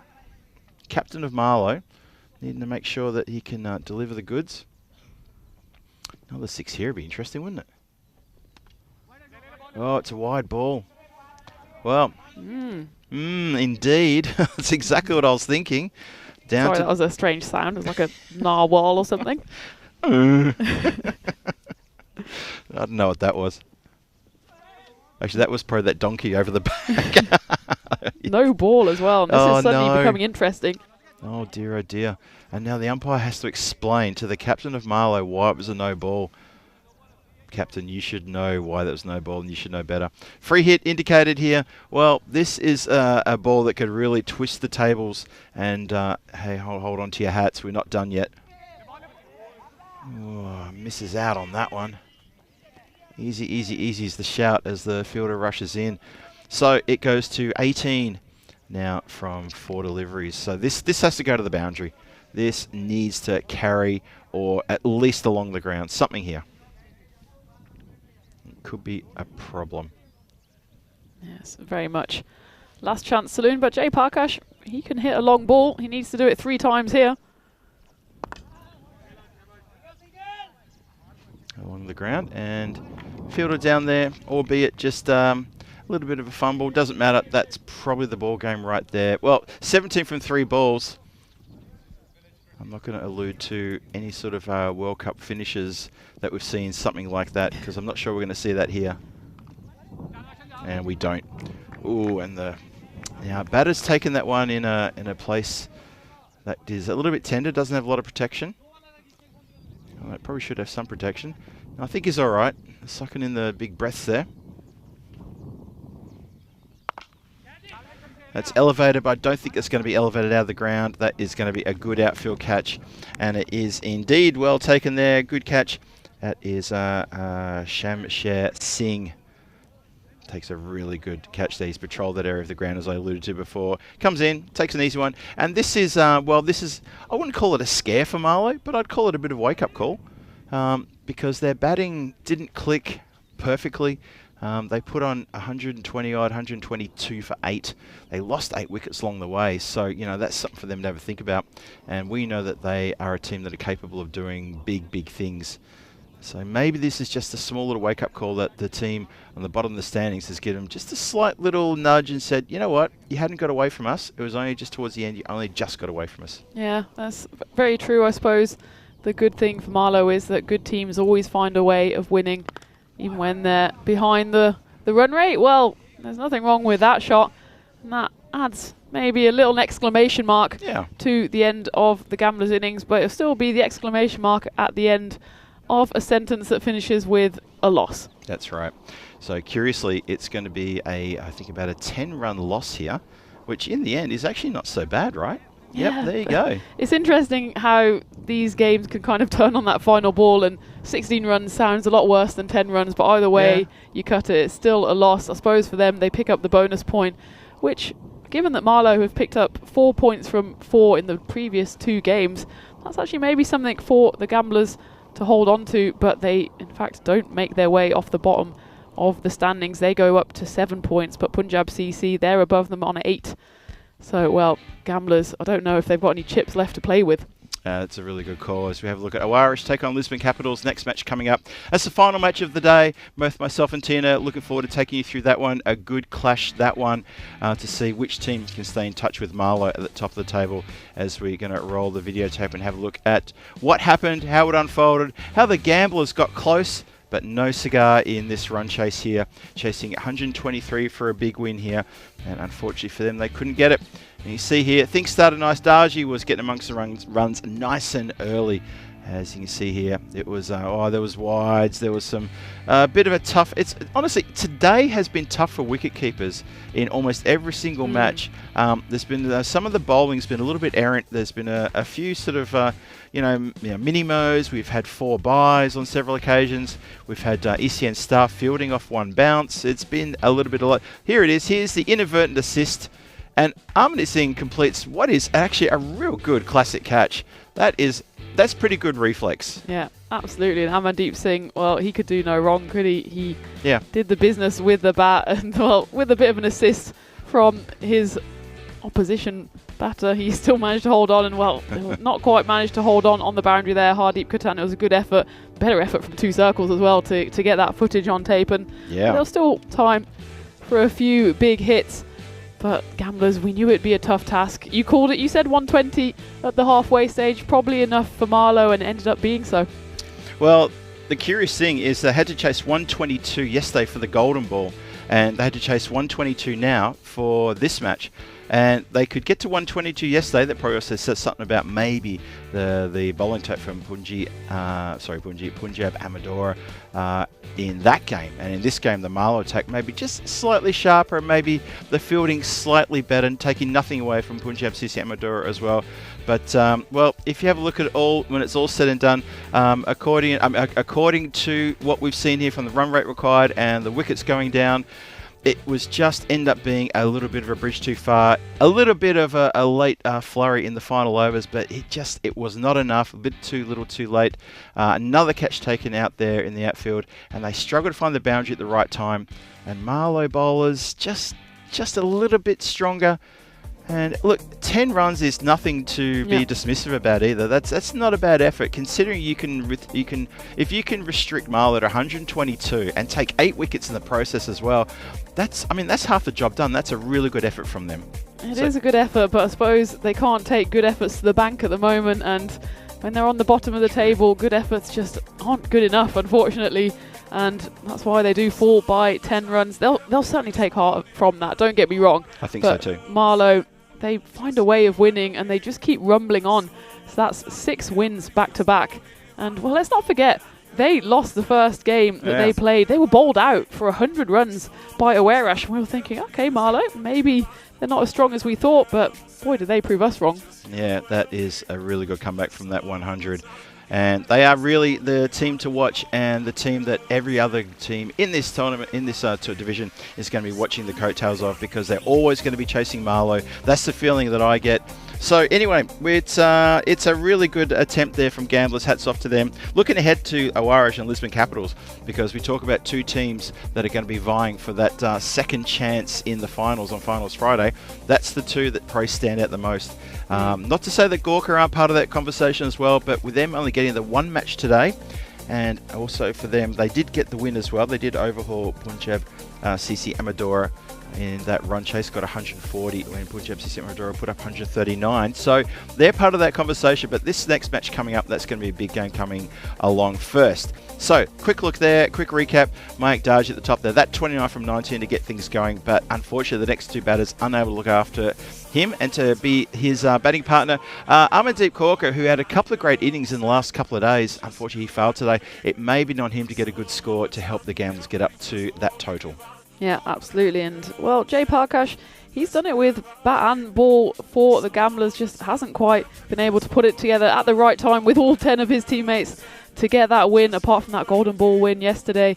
As for the Marlo bowlers, we know they have good options. They used 6 of them in this game, and probably Hassan Khan there, the pick. He didn't pick up a wicket, but his 2 overs only went for 8 runs, and when you're defending such a small total, then actually keeping that economy down is more important almost than wickets. I definitely rate economy above wickets in T10, definitely in T10. And I know that I threw this question out to the chat during the night series, and it was pretty conclusive that a lot of people agree with that. I mean, you've played this sort of level as well. I mean, do you feel that that's a fair comment for T10, that economy should be more important than wickets? So, you know, if you can't take the catch, or it's a dodgy forward jumping catch, you know, something classic, save the runs. Don't let the boundary go. You know what I mean? That kind of decision-making process. Yeah, 100%. And sometimes you see the fielders, especially right on the rope, going for the spectacular catch, which of course is a good option if you're trying to get out one particular batter. But sometimes when you're defending 1-2-2, just stand back, make sure it doesn't go for a 4, because it's the 4s and the boundaries that really give momentum to the batting side. 100% agree with that one. So that is match 19 done and dusted. It's day 4, and the 4th match of the day is now locked away in the tin for your enjoyment. Maybe later on, if you want to watch some of the back catalogue on ECN's YouTube page, there's so much cricket there, it's ridiculous, it's crazy, there's so much fun there. So if you don't see it live, you can always watch it on replay anytime you feel like it. Marlo take the win over Gamblers by 10 runs in the end, but hats off to Gamblers for making a real red hot battle of this game. That's the end of that. We're going to take a break. We'll be back here at the top of the hour, and we're going to see the next game, the last game today. Aarash take on Lisbon Capitals, and that is approximately 13.5 minutes away. We'll be back here in about 6 or 7 minutes time for the introduction to that one, so don't go too far. Join us shortly. This is Phil G alongside Tina Goff. We are the G-Force team, and we're going to be back here very shortly for this next match, match 20. Hope you can join us then.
This European cricket event is proudly brought to you by HCL Software, Rado, 1xBet and Victorinox.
Good afternoon, ladies and gentlemen. Welcome back to the European Cricket Network. It is match 20. We're about to start the big game between Aarash and Lisbon Capitals, and this is the European Cricket Series, Portugal, Premier Division. Phil G here, bringing you the action pretty soon as we're going to go to the coin toss now. And let's get over to Nicholas, the tournament referee. He's got the captains. Take it away. Let's have a look at the coin toss. Okay.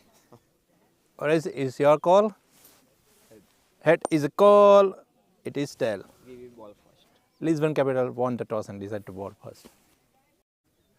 So there you have it. The toss is won by Lisbon Capitals. They're going to have a bowl first, and that is not a bad idea. Get a Aarash in, get a score on the board, and chase. Lisbon Capitals had to chase a score put down to them by Punjab CC, and they couldn't chase it, unfortunately, in the 10 overs. Came just up short, but not too short, and they're going to try it again. This time, Aarash looking to put a big score on the board and see if they can defend that when their time comes. It's a big game coming up. It's the last game of day number 4, match 20 coming your way right now. Let's get over to Tina Goff, who's in the central commentary position. Tina, take it away. The news is Lisbon Capitals going to have a bowl first. Thank you very much, Phil, and welcome back everyone to this ECS Portugal Premier Division 2025 match 20. Can you believe it? We're already at the end of day 4, but we've still got so much action to come today and in the next 2 days before we head over to finals day on Friday. And the final game of the day promises to be quite the juicy one, as we see Aarash, the Swans, take on the Lisbon Capitals. And look at that, there's quite an evenly matched split between these two. Aarash won 3, lost 3. Lisbon Capitals, well, they won 4 on the bounce before going on a slight losing streak of themselves, losing the last 2.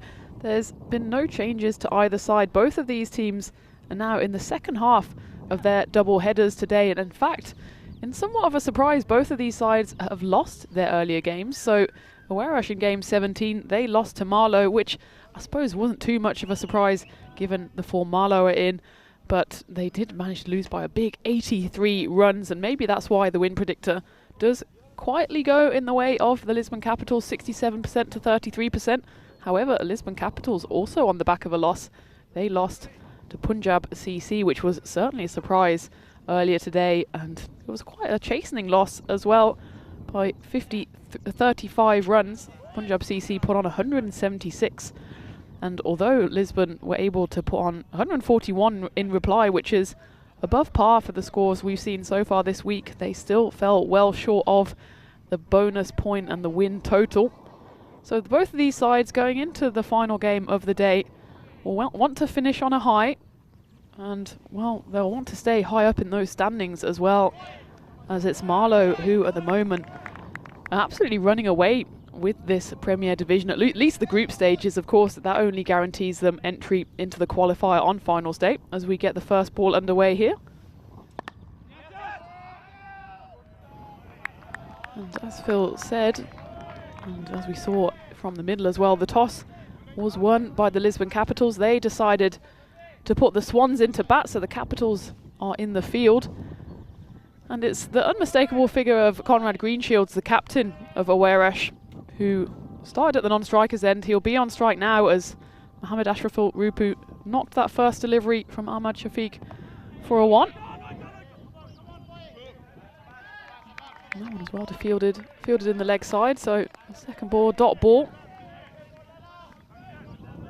And well, yesterday evening we were maybe thinking about Lisbon Capitals just running away with this, 4 wins in a row to start their campaign. But they came up against the force of Marlo yesterday evening, and while that was hit with some force off the bat of Conrad Greenshields, as that races away in this setting Santarem sun for the first boundary of this contest. Lisbon Capitals then in that game last night lost to Marlo. We kind of billed it as a top of the table clash, and indeed it was, but Marlo now in a bit of a league of their own. As they run through for 1 here. And even in the game just now, we thought Marlo, well, they put on probably a modest total, just in the low 120s, and we thought maybe that would be enough for the gamblers to knock off, but in fact Marlo showed their strength with the ball as well, and that put them to the top of the table, kept them at the top of the table. They've now got 21 points from their 7 games so far. The Lisbon Capitals out there in the field at the moment, they have 14 points, level with Gorkha 11, also on 14. The Swans, Aarash, they're on 12. So you can see how important these 3 points are. As Conrad Greenshields pivots on that, slightly too short from Shafiq, and it's given the treatment by the Swans captain. He is an extremely powerful hitter of the ball. He departed earlier in the first game of the day.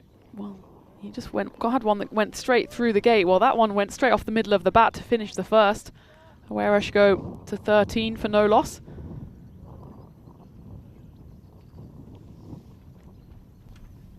And well, to help me go through this final innings, or final game of the day, and helping me go through this whole long tour of Portugal, Phil G. It's been a great, what has it been, 10 days so far, and it promises to be another great 10 days. It has indeed. It's been a terrific time here. Absolutely enjoyed myself. Hope you've had a good time as well, and hope everyone in the chat has. And I know the crew's had a bit of fun here as well with you and me with the commentary duties as well, keeping them entertained. That's been hit firmly to point, but fielding is done there. They do just jog through for 1. That gets Greenshields back on strike again.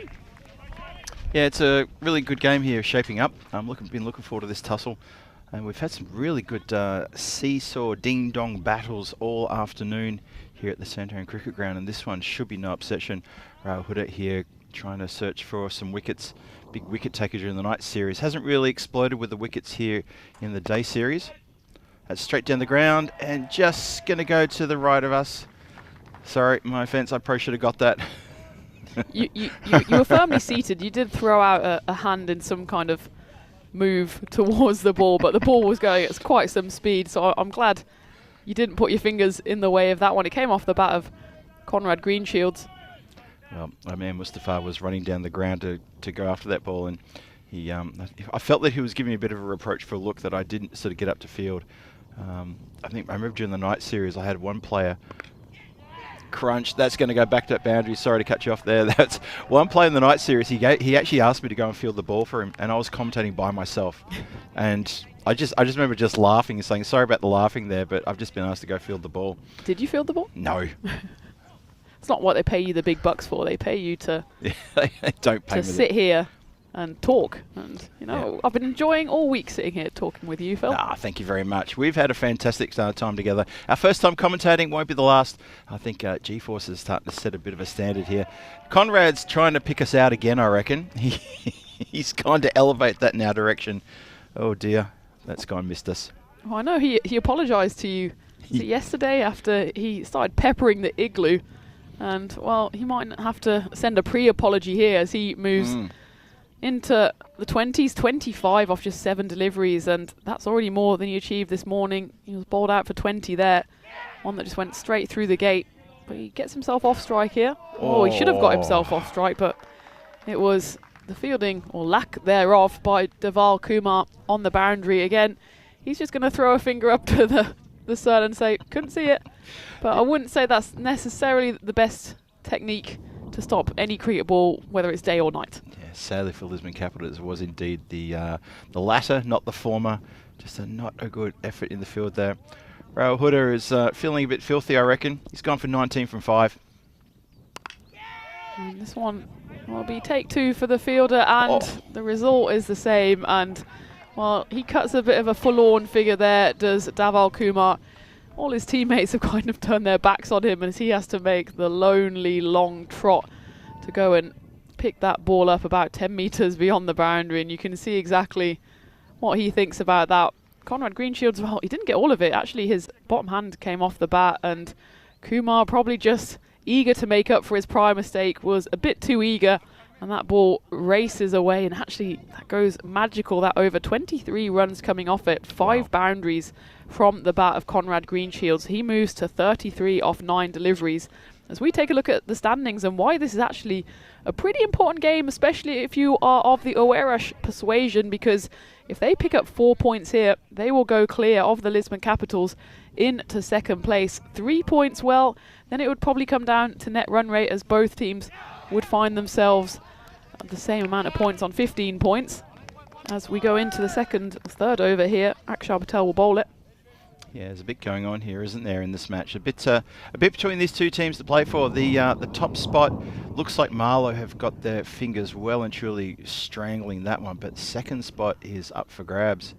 Who knows? That one isn't going to be up for grabs from anyone on the field. Maybe someone in the dugout, and in fact it might have been dropped there by one of the Aarash players. I'd like to see that one on replay.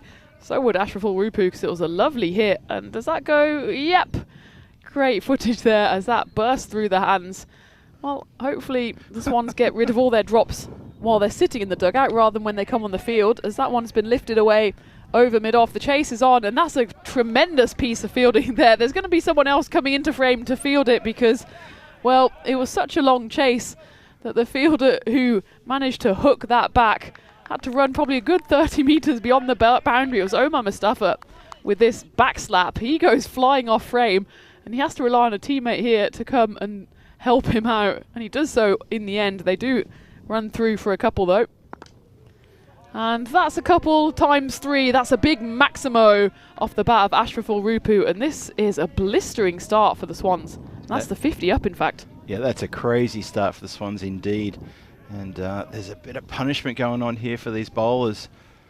It's not good viewing if you're a Lisbon Capitals fan right now. Big reach there from Mohammed, and well, he's lucky he missed it because it was called wide by umpire Crute. Big old fish for the ball there. It comes up with nothing on the end of his reel.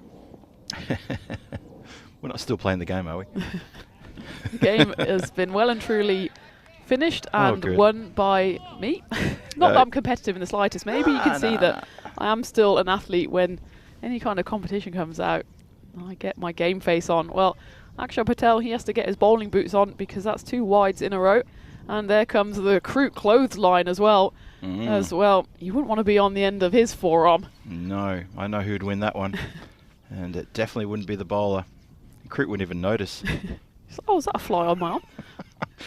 breath of fresh air coming across my elbow. Well, Conrad Greenshields, he's a breath of fresh air to this tournament as he goes Maximo number, I can't even remember, as well. He moves on. Well, it's Ashraf Rupu, isn't it, who is on the end of that one. Both of these batters are hitting the ball so cleanly. It's hard to tell them apart. They've both already got well into their work. 5 6s between them and 5 4s as well. It's Rupu. Does he go again? He absolutely does. And that's another 6. Conrad Greenshields at the non-striker's end. He'd say, I'd be proud of that one. Well done, Mohammed. As he goes to 29 off just 9 deliveries. Conrad Greenshields, he's 33 off 9 deliveries. And wow, this is some start for Aarash. And that is, in fact, the end of the power play as well. And 64 for none off the power play. Some start.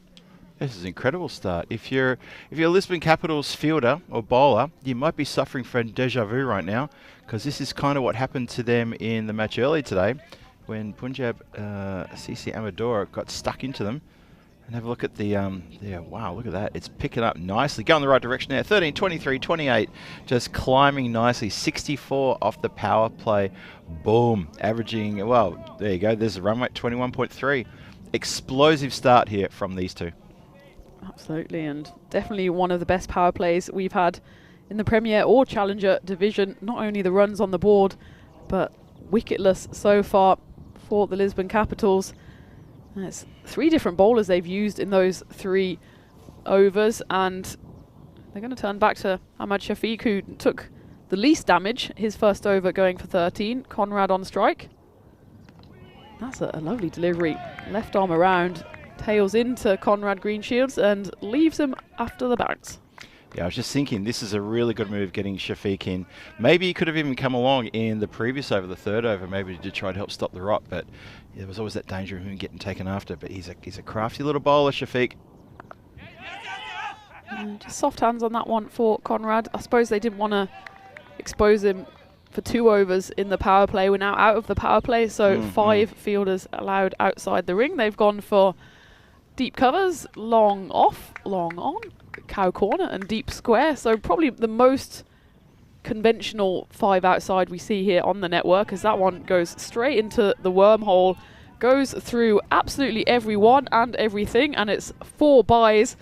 The keeper there, well, I don't think Mayank Raval can do too much about this one. Maybe he stays a bit high, but I mean, you would have had to go from high to very low to get anything on that. Yeah, big time. And big shout out nutmeg from someone in the tent. Sorry about that. And yeah, you were calling out the field placements, and just as you said, I was looking over the top of the monitor and I thought, oh, no 3rd man. There is a short 3rd man. He's going a little bit wideish there and he's inside the circle. I think he needs to be finer than that.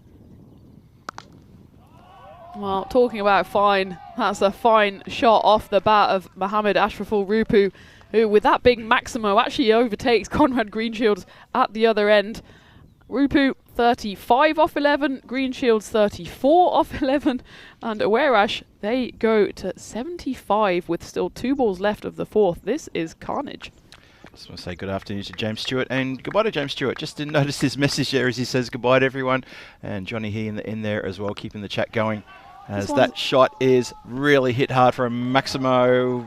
Had to lean outward for that one to pull it around the corner and connects beautifully. Actually for Rapu, he's no slouch with the bat. Haven't really seen a lot of him really come out and get big scores, but this is a really good day for him. That was almost like a field hockey shot. Yeah. He hooked it from outside off stump. It was a low full toss, so he had to kind of get right underneath it to hit it flat and hard, and well, he managed it and then some as he moves into the 40s, and he tries the same again.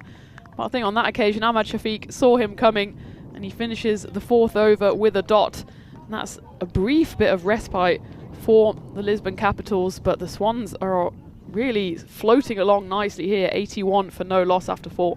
Watch Conrad here if the fault. Yep, Conrad, you see him flick the hand up and he's pointing towards that area that we talked about often, just that backward point area, suggesting that ball should have gone over there rather than going leg side again.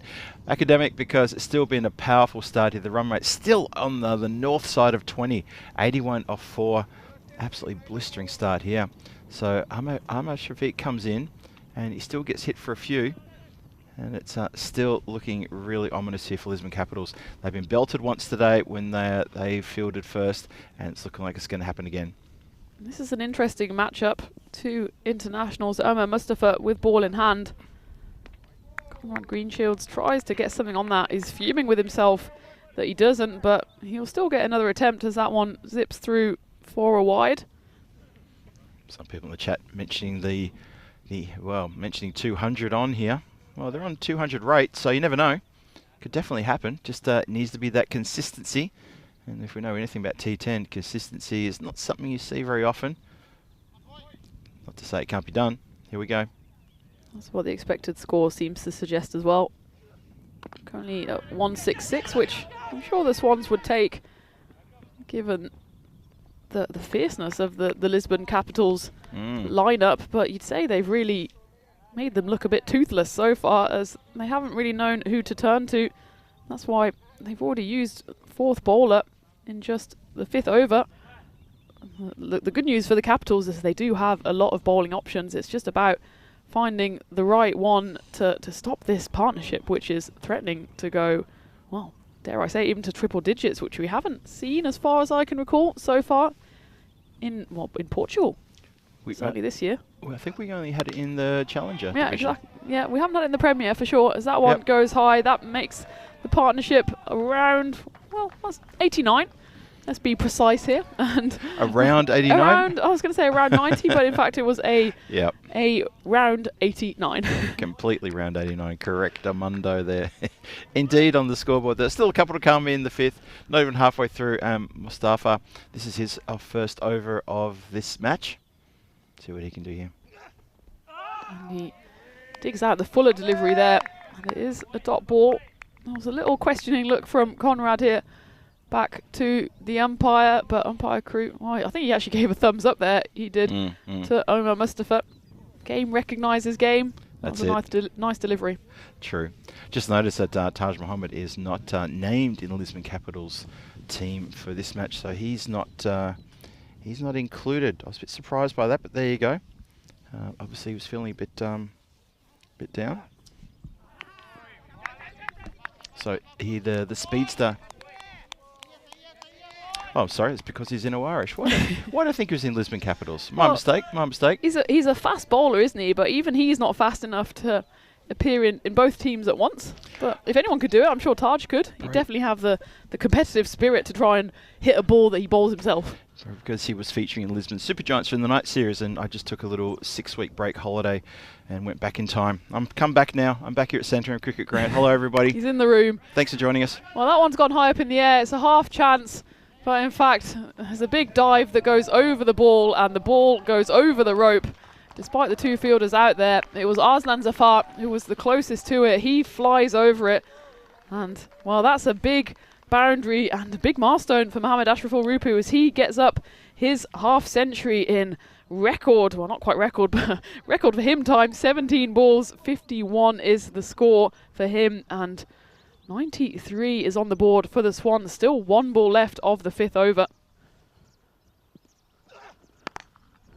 Now it's been hit firmly this time on the offside, but the result is the same, and that takes the Swans to 99. This partnership is one short of 100 at the halfway mark, and it's Mohammad Ashraful Rupu who's doing most of the damage in the last few overs. He moves to 57 off 18 deliveries as we welcome you for one of the last times as well to the commentary box. It's lovely to have you with us. G-Force, the G-Team are here talking you through the final game of the day. And, well, we thought maybe Lisbon Capitals, they would want to finish the day in style, but the Swans, they also lost earlier in the day, so they want to come back with a win. Yeah, it's interesting. We've got a couple of teams out there really hungry to bite back from big losses. And so far, from what you've seen so far, what a run fest we've had from Aarash. Skipper Conrad Greenshields with Ashraful Rupu. Lovingly referred to in the chat as simply just Rupu with a hyphen. Thank you for that, John Gray. And yeah, it's about who's got the bigger hunger here right now, because both these teams need to bounce back and they don't want to go away zip and two from today's action. Someone's got to get a win here, and we're going to find out shortly. Well, he said that both of these teams were some of the favourites, but one of them's Yep. going to go into a doubleheader today and lose both of them, and that's not the kind of form you want to take into finals day. Ouch. Assuming probably both of these sides will be seen on Friday on the finals day. Yeah, I think that's pretty much fair enough comment. Yeah, we should see these two teams on Friday along with probably Marlo and Gorkha. We're pretty confident that you're not going to see Gamblers or Punjab CC Amador on Friday, so then it's up to the composition of those final four. Marlo, have they booked top spot yet? Probably one more win. They've booked top spot. You know, lock it in. But for these two battling out for that second bite of the cherry, the second chance to get into the qualifier as opposed to the eliminator, because third and fourth go to eliminator, and it's basically you blink, you lose. So, yeah, this match, a lot to play for. This could be a bit of a preview of maybe one of the finals as well. But, you know, we've still got games tomorrow. We've still got games on Thursday. And then we hit finals Friday. So, a fair bit hanging in the balance here, Tina. Yeah, and I think at any point you have to just try and pick up the points. You never know what's around the corner in terms of weather, in terms of injuries, in terms of, you know, other teams wanting to pick up points as well. Yeah, it's not like this is a one-sided competition, but at the moment it's one-sided in the direction of Aarash as these two, Rupu and Green Shields, take their partnership past 3 figures. They move on to 103 off just 5.1 deliveries. Conrad Greenshields starting off the 6th over. Pretty much how the rest of it's gone so far, and that's with boundaries. And there we go again. We don't even have a rest to comment on any single ball because it's just a boundary action at the moment. That's another one. That one goes even bigger.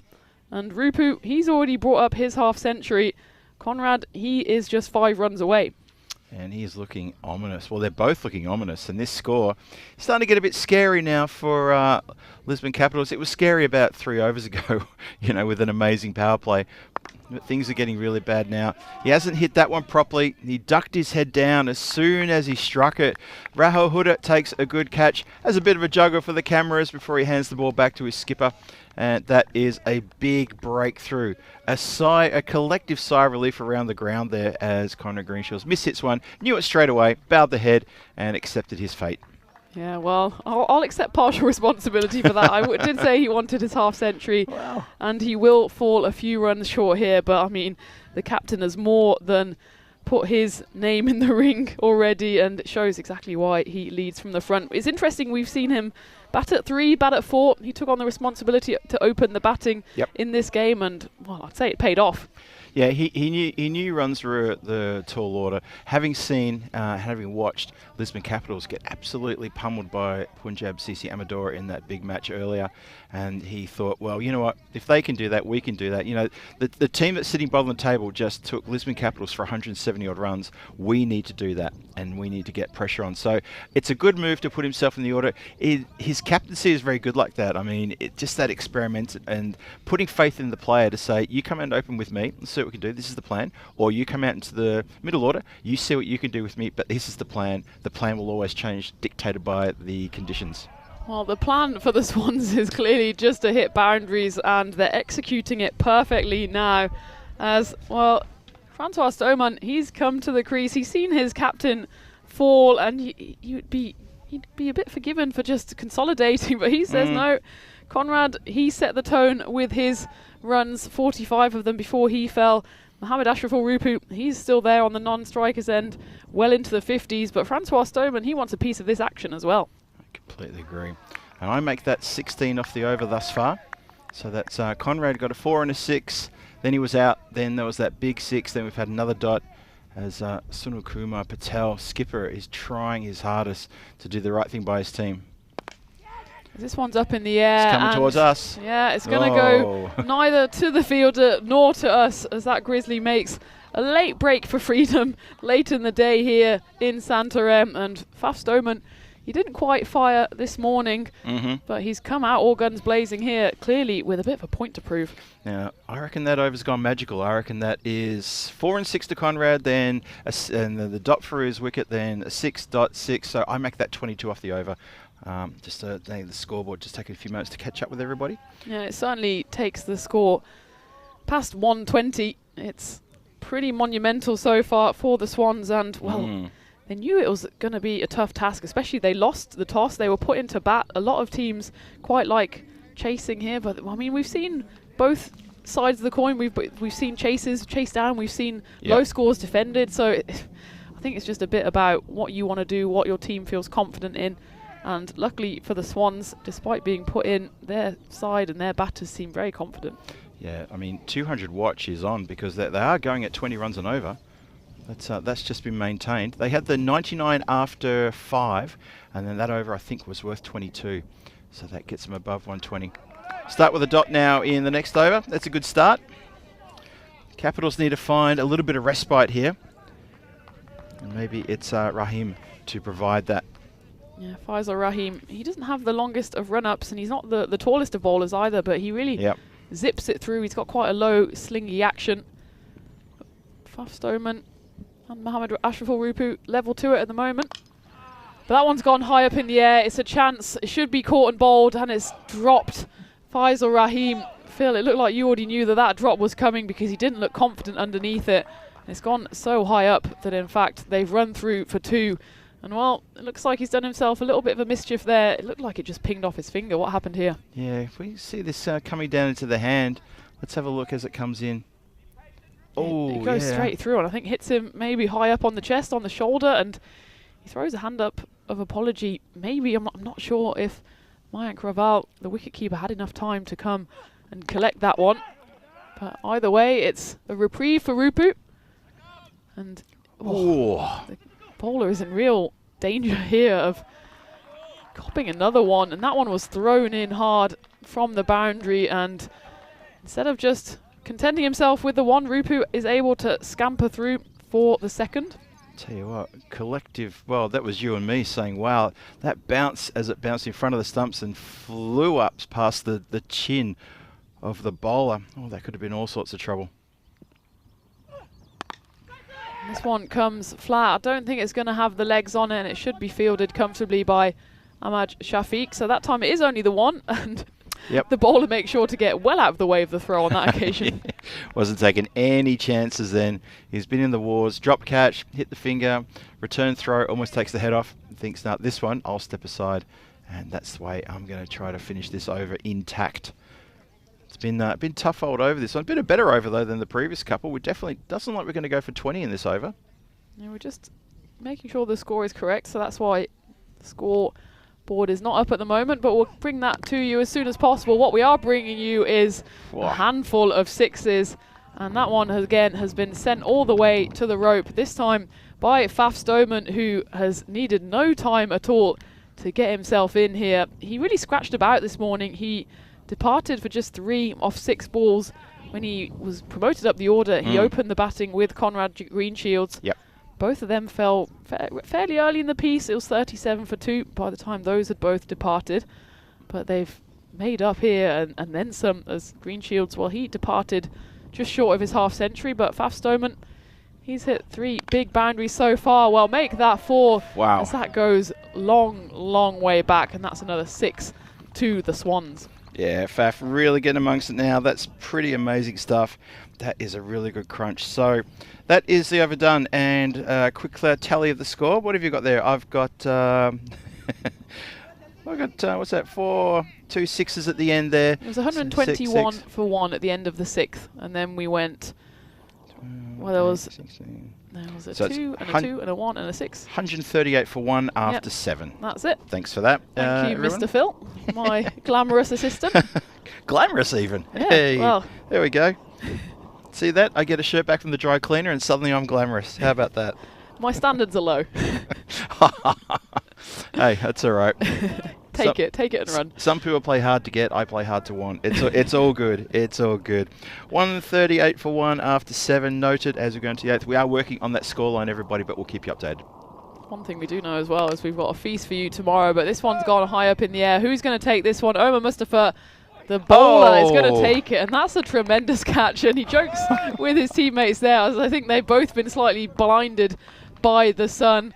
Looks like Sunil Kumar Patel, the captain, he was also in the vicinity.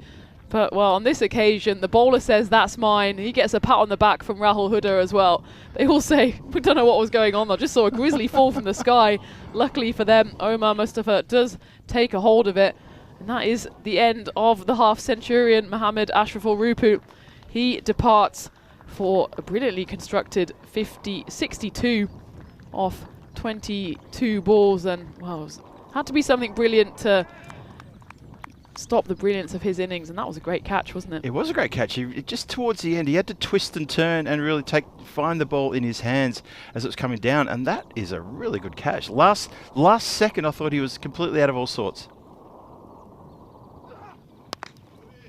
New batter to the crease as he scampers through for one, a direct hit, and he would have been in all sorts of trouble.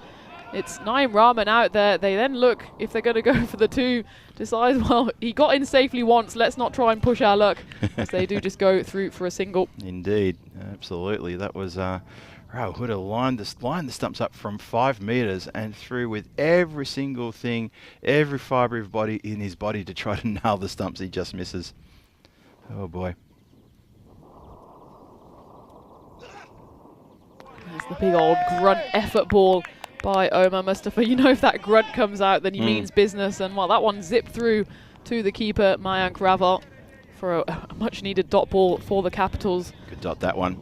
I make the score 139 for 2 with that dot. Just keeping up there for the chat, 139 for 2. I think the scoreboard will catch up any second now. We've almost got those gremlins sorted out. May have to be a sequel to that. Till then, we rely on the ever-reliable Phil G with pen in hand as that goes high up in the air. Is it a catch? No, it's dropped short. It almost tails down the hill as they run through comfortably for 2. And, well, the Swans are... It's usually the Cats that have 9 lives. The Swans have, well, at least 3 or 4 so far. Definitely have, don't they? No one talks about the Swans' lives, but I think you're onto something there, Tina. And, yeah, that's unfortunate. That should have been another wicket. Mustafa's bowling with some real fire and real pace here. And, you know, I love that little bit of aggression in a fast bowler. Needs to make a wicket happen. There's 2 balls left of the 8th.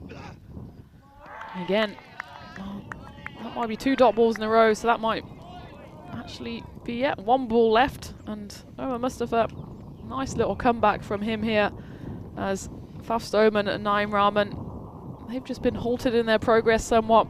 Just a handful of runs coming off this over. 1 ball to come of the 8th. Yeah, cracking over this one, really, really good. I make it 3 off the over and a wicket and a couple of dots. What can you finish with here? Well, Crunch. It goes high up in the air. Does it have the legs on it? There's no one at long on, and it does actually land safely in the rope, but then it takes a hop, skip and jump over the boundary. 4 runs, and well, that was Faf Stoneman throwing everything at it. He got it more up than long, but in the end it took a skip, went over the rope, and it's a boundary to Stoneman, a boundary to the Swans. And at the end of the 8th over, it's 145 for 2. And well, we've had 2 golden balls the last 2 Mondays, but could we have April Fool's Day golden ball today? Well, that'd be exciting. That'd be really good. I mean, obviously we're past 12 o'clock, so we can't spring anything on you more for April Fool's Day, but wouldn't that be quite amazing? Get a first of the month golden ball. I wouldn't say no. I'd be happy with that. Pinch punch, first of the month, golden ball time. Well, you never know. We've had some success with golden balls on the final match of the day. Definitely in the Challenger division, that's when it came. That's true. We're going into the 9th over here, and that one has been hit away. There's a deep cover out there, and well, he might as well not have been, as it's Davao Kumar again, and that's, by my count, the 3rd ball that he's let straight through him. And I know the sun is out there, but you'd hope at some point you'd just get something in the way of it. I don't think he even laid a finger on that one. Now, Sunil Patel Kumar, I'm sorry, but you're the captain. Either give that player a pair of sunglasses or get somebody over there who's wearing sunglasses, because he's just losing it, completely losing it in the setting sun. And that is going to get worse over there as the game goes on. And obviously, Aarash are going to be thinking about that. It'd be interesting to see who they put out there. Somebody with sunglasses, I think. Well, it looks like Sunil Kumar Patel's gone out there, and there's a chance for a catch here, but well, it had to have been someone very tall out there to stop that going to the boundary. And Naeem Rahman, he gets his first Maximo of the innings. Just hoiked that away. It was nothing more than just a big old-fashioned hoik, but he won't mind how the runs come. And that takes the Swans past 150 off the scoreboard now. The Gremlins have been evicted, and it's 155 for 2. Interestingly, on that boundary, Sunil Kumar Patel has put himself out there, and he's got his hand shading his eyes. And so he clearly doesn't have much more eye protection either. Tell you what, if he lets a ball through here, That is going to be one of the best moments of cricket you'll see today if he lets a delivery get through his legs for 4. As that one just gets tickled away for 4 runs. I think there was some glove on that one as we take a look. Yeah. He steps right across his stumps and it actually follows him, and that was a feather of a bat on the end of that. 4 runs, doesn't matter how they come. Yeah, umpire Crook just indicating that he felt that hit something, and that is indeed how it goes in the book. 159 for 2 to come. That one's gone high up in the air again. The Sun, I think, will be the winner of that one. It does land safe, in fact. And well, Deval Kumar, he's poor him. He's been moved out of that position on deep cover boundary. He's still out there on the boundary, and he takes about 5 attempts just to pick that ball up. It's a stationary ball, and he still can't stop it. I was waiting for someone on the leg side to yell something out like, "Oh, come on then." And if the skipper said, "Right, you two change over, see how you like it." But no, it didn't happen. Oh, well, that was interesting. Batter walks right across. Bowler tries to follow him, and in anyone's book, that's going to be a wide. And we'll try that one again. Final ball of the 9th, potentially. Still final ball of the 9th. I got that potentially in just before we bowled. Yeah, no, yep, no. Hope you noticed. Give you a tick on that one, Tina. Yes, absolutely. You covered all bases there. And, well, it's 3 in a row now from Rahul Huda, who seems to be just trying to rush through. As you can see there, the setting sun. Even with the cap, the sun is right in their eyes. And that was the figure of Deval Kumar. This time it goes to the leg side where the sun shouldn't be an issue. The rope was almost an issue there, and almost gets his head taken off, and that allows the Swans to jog through for another bonus run. Take a look at this one. He almost slips with his back foot onto the rope. Saw that, yeah, just there. I think he's just about okay because his foot lifts up. He's doing a bit of a moonwalk there. And then he throws it in. The bowler almost then gets his head knocked off. And Rahul Huda, well, to add insult to injury, he goes for 44 off his 2 overs. There's 1 over left. The Swans away rush 166 for 2. There's a few options here. Who do you go for? It's a tough one, isn't it? Well, I wouldn't go to Sunil Kumar Patel.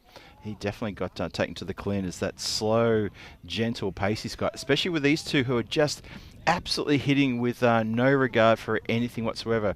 Faf Stoneman, he can hit a long ball, so he'll be on here to really accelerate and see what they can do here.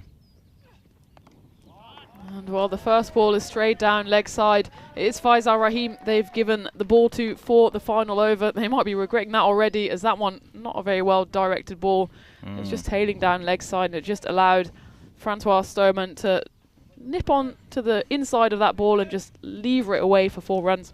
And Stoneman knows this field very, very well. So he'll know the pitch very well, and I just get the feeling that this could be an over that could really blow out. It's already 172, and this is going to climb here. He gets onto a couple of big ones here. He got even high for 50. Well, there's a big hit, but it should be stopped on the boundary. It is. It's Arslan Zafar, who doesn't have the sun as an excuse, and he doesn't need one as he picks that up, sharply throws it in, so they are only able to jog through for 1. Well, Stoneman, he picked out the fielder out there with precision and accuracy, and I reckon, well, his 50 watch might be over there. Rahman, he gets a go now. He's on 19 from 7. And that's lifted away offside all the way for a 6. That's a Maximo. Great fielding out there. I think it's Miggy out there who does the fielding. And, well, unfortunately for the Capitals, the fielding is done about 10 metres beyond the rope, but a nice little dive here nonetheless. Great work there. It's a very imposing score. Definitely get a push in the 180s now. 180s, 190s even on the cards. 3 balls to come. And that takes it to 185, so I think you're right, Phil. 190 almost certainly on the cards here, especially if this over is anything to go by. It's already gone for 19. Faizal Rahim, he's gone for 36 off his 10 deliveries so far, and there's still 2 balls to come. Can they break that 190 barrier? Every reason why they can. I mean, they've got 2 deliveries to do it. This is real carnage. This is a great bit of scoring here from Aarash. And, well, they're listening to us, maybe, the Lisbon Capitals. No wide sign. Yeah. There's a little guilty little look from Faizal Rahim. It was, I think it took a bit of the line. Yeah, it's always that angle tailing away from the batter, but it's where it passes the bat. And I think that kind of almost went diagonally across the line, so Yep. it's a fair enough call. One ball left, 185 for 2. Can they get to 190? Well, that one will be a wide. Yep, there you go. So it wasn't second time lucky for Raheem. He tried to repeat the trick, but didn't get away with it on that time. See Stoneman at the other end, just give him some instruction, just saying, look, mate, you know, belt it. That's what we got to do. Just there was a bit of a conversation there between the two. Not sure what it has to be really, apart from just make contact, just hit it hard and let's run. Final ball, take 2. That one is a legitimate delivery, but is legitimately smashed over the rope. Naeem Rahman, he finishes on 37 not out off 11 deliveries, and well, they do break that 190 barrier. Aarash, they finish on 192 for 2 off their 10 overs. Incredible hitting there from Aarash batters there, and that's on the back of them sort of shaking off the heebie-jeebies from their big loss earlier today when Marlo absolutely destroyed their bowling, had them bowled out for 80 in 9.2 overs in the early match today. So this is a blistering comeback from a team that just needed to sort of stand up and sort of do a little bit better there. And here we go with the highlight reel. And the highlight reel is going to show you Conrad Greenshields and Ashraful Rapu absolutely get stuck into the bowling attack here. No mercy, absolutely none whatsoever. Didn't come out of where the ball was. It was swinging hard. There was a bit of slot bowling. It took a little while for the Lisbon Capital bowlers to really find their mark. Anything short, carved away. Unfortunately for Deval Kuma, anything that came near him was always going to go for 4. Felt for him there. Sun in his eyes. That's just a little bit of too bad. That's unfortunately the conditions that are out there. Everyone's got to deal with it.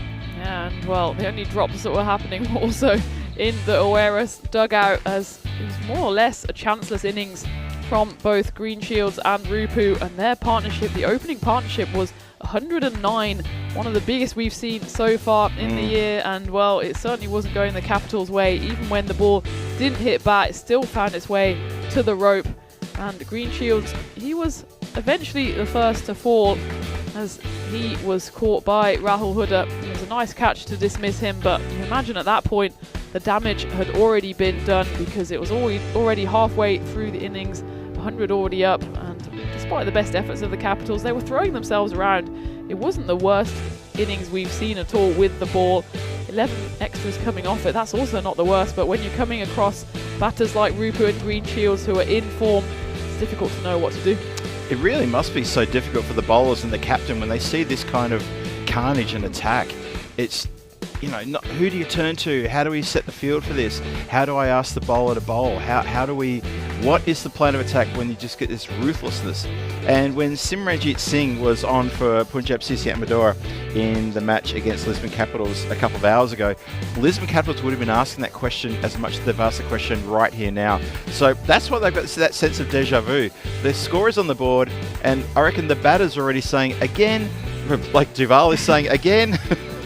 That was the third one. You called it, Tina. That was the third incident where sun was in his eyes that went through for a boundary.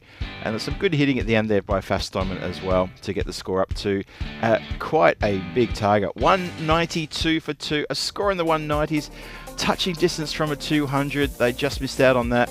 And that is how things are going to end up here for this first innings in this last match of the day. Well, the Lisbon Capitals, they had to try and chase down what we thought was an almighty score earlier in the day. It was 176 on this occasion. Well, you can add 16 to that score, because that's what the Swans here have put on.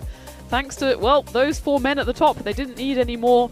It was Mohamed Ashraful Rupu and Conrad Greenshields who did all the damage, already putting on over 100 runs before either of them fell, and the carnage didn't stop even when they departed, as there's a pair of 37s off a pair of 11s there, and great damage throughout. Well, not good viewing if you're a Lisbon Capitals fan. You see there, just the 2 wickets to fall. They went to Omar Mustafa and Sunakumar Patel, but, well, only really Omar Mustafa came out with any credit there. He picked up 1 wicket, still went for 25 runs, but that 100 partnership for the first wicket really damaged the Lisbon Capitals before they could really do anything. Yeah, I mean, you're going at 20 runs per over, and only just a couple of overs there probably even ducked below 20 runs. It just speaks volumes. That is a massive target there. Lisbon Capitals, ironically, had won the toss and elected to field, and they're going to be, without stating the obvious, probably a good toss to lose. In fact, when I actually was out there during the toss, and Conrad actually, as he walked off, he did actually say, I would have batted. He actually did say that, and I thought, interesting, there you go. So that is going to be the halfway point of the last game here, match 20. 192 for 2 on the board from Aarash. Outstanding with the bat. Just, I reckon in the final wash-up, we'll have a look and see how many dot balls there were. I'm thinking very, very few. We'll add that up and we'll come back to you a bit later, unless we can get the stat really quickly. Might have to just add that one up. And let's take a quick break. We're going to be back here with the run chase very shortly. Myself, Phil G, along with Tinder Goff. It's going to be the last run chase innings for day number 4 coming your way shortly. Don't go too far. This is the European Cricket Network, and this is the European Cricket Series Portugal Premier Division. And the finale coming up shortly. The run chase, it could get a little crazy out here. Phil G saying, I'll see you soon.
This European cricket event is proudly brought to you by HCL Software, Rado, 1xBet, and Victorinox.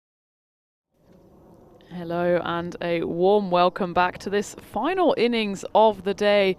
And, well, if Lisbon Capitals want to take anything from it, it will be an almighty run chase after Aarash put on 192 on the board. It's probably a bit of wishful thinking for the Capitals to chase this down in 7 overs or less. That would take them, well, near the top of the table with 4 points. More likely, perhaps, is that the Swans are able to reduce the Capitals to 134 runs or less. That will give them big 4 points, which would take them into second place. It would mean that they leapfrog their rivals out there, the Capitals, to take, for the moment, that direct 1-2 spot, which will take them into the qualifier on finals day. But there's still a long, long way to go today and through the group stage. But you'd say advantage Aarash at the halfway stage with runs on the board thanks to explosive hitting from the top 4, as they only lost 2 wickets. It was Mohammad Ashraful Rupu who topped the charts with 62 off just 23 deliveries. Captain Conrad Greenshields, he put on 100 partnership with his opening batter, scoring 45, just short of his half century. But he's got more work to do, and he's got the ball in hand here as he, well, some fancy warm-ups there from him, making sure his shoulder is nice and limber as he will bowl the first over of this run chase. It's Ahmad Shafiq on strike, the left-hander. He starts with a big swing that's going to race away to the boundary. It was by no means a clean hit, but he won't mind as that flies away. He's joined in the middle by Omar Mustafa, and they'll need plenty more where that's coming from if they're going to chase down this gargantuan total. That over rate, or the run rate, is just below 20. That's almost the point where we tend to say here that's the point of no return. So that's what the Capitals have to deal with for this whole run chase if they have any chance of winning this game. That's well bowled by Greenshield, so Shafiq can only knock that one into the leg side for a single. That brings Omar Mustafa to the crease. Well, if anyone can do it, these two can. Mustafa, he's got international experience. He's played for France. He's collected a whole bundle of runs last season. The Lisbon Capitals will be looking to him to lead from the front here. Ahmad Shafiq, he's picked up a few runs here and there for the Capitals. He hit a quick fire 24 in game 9. That was the win against Gamblers. Seems like a long way back now, though, as the Capitals, they've lost their previous 2 games. That's a big swing and a miss from Omar Mustafa. Conrad Greenshields hand on head as he knew that was close. It's just swung away from the right-hander. Mustafa has gone big already in this tournament. He scored 68 in that first win of the tournament against Punjab CC. He scored another half century, 57 in game 5. That was against this exact opponent, and well, he goes big there. Doesn't quite get a hold of all of it, but it does trickle away to the boundary for his first 4 of the innings. But you can already see how tough of a task this is, in that they've hit 9 runs off the first 4 deliveries. Not a bad return, but if they want to even maintain that run rate, these 2 next balls both have to go to the boundary, ideally a Maximo. Conrad Greenshields, though, he'll want to keep it nice and tight. The 2 fielders out on the boundary are both on the offside here. He does go offside. It's not going to go quite all the way, I don't think. Well, we're going to have to double check that one. I think it's been called 4 by the fielders. It has been called 4 on field as well, as we take a look to see where that one dropped. I think it was close to being a Maximo. Conrad Greenshields not impressed by that. But yeah, it just drops inside. So that takes the Capitals to 13. So a big 6 here, and at least they would be right on that run rate needed. You can see even for just a point the run rate is above 13. Well, there is the 6, so if the Capitals are going to get this run rate down, well, they need to keep doing that, and that's going for big overs. That one goes for 19. To be fair to Conrad Greenshields, that one maybe just veered a bit straight, but it wasn't the worst over you'll ever see, and somehow he still goes for 19. Omar Mustafa, he scored 14 of those, 5 off the bat of Ahmad Shafiq, and it's been 6 matches since a golden ball. Just yesterday we had that terrific basement battle. This is more of a top of the table clash. Either way we cut it though, it will be an absolute mammoth effort for the Capitals to even pull the scores level. And well, you never know. If that is the case, we'd have over 380 runs just in this one game. So this is certainly not one I can call alone. So I'll bring back into the commentary box Phil G. How you see this one? Yeah, it's true. There's plenty of runs for all of us, Tina. Don't you worry about that. I see this one nicely poised. It's the problem with chasing a big total, and I talked about this a little bit earlier as well. It's that sustaining that sort of run rate as well. So chance of no there as it's just hit down the ground for none. Well, that's the thing, right? So yeah. As soon as there's a dot ball bowled, as is the case here, you're looking at basically needing every remaining ball to go to the rope, either 5 4s or 4 6s, and that's you can sustain that for 1 over, but doing that across 10 without losing wickets, without losing momentum against, for example, a Taj Mohammed is a pretty tough task. Well, freebies like that certainly will help the cause. Taj Mohammed, it's not really been his day, has it? He's not quite found the right lines. He always finds the speed. That's never a problem for him, but maybe he's a bit guilty of trying to overbowl it, to push it a bit too much. Yeah, I do agree with that. I really do. It's just when a few times I've had a chat with him just in a couple of times this week, and he's turned up and he's talked about he's feeling like his fitness is getting good and his positivity in his mind, but one thing he lacks is variation, and he's all speed, which to a middle order and tail order that's scary, but to top order like that, middled and you don't have to hit the ball really hard. You just have to middle it and angle it, and that's going to run away for runs every time, all day. I think Captain Conrad has to have a bit of a word with him here, just saying, this isn't really part of the plan. You're bowling in the power play. That means you only have 2 fielders outside the ring, and well, you can't really set a field for that, as the fielders that are out are both on the leg side, but one's quite fine, kind of a fine leg position, and one's at cow corner, and they're actually moving now a fielder back. So fine leg comes in, deep square leg, backward deep square leg goes out. Let's see where he puts this one. That's a straighter one, but that's the problem with it going straight. Come to us. That goes straight through the commentary box and out the other end. Oh. As that goes through, and I think that even hits the screen. We didn't do a good job of protecting the equipment, but I think the screen will come back to life. Very good. There we are. Phil, you look like a batter who's just been bowled all ends up. Thank you for the production crew for selling us down the river there. As between us, we didn't do a great job of fielding it. That's why we're sitting in the box and not out there. But thank you to Ahmed Shafiq for giving us a nice little wake-up call on that occasion. Somewhere in the world, Vinny's once again woken up with the hairs on the back of his neck standing up, and he's saying, something's wrong. Someone breached Rule 1. Something's wrong. Rule 1 has been breached. I must. And then he's standing up in the middle of like a shopping mall, turning his head to the side and saying, my people need me. He knows he has to go and pull on the Super V outfit and go flying to his phone and say, guys, is it all okay? Everything's fine. The equipment's fine. We're fine. And most importantly, the run chase is getting on here.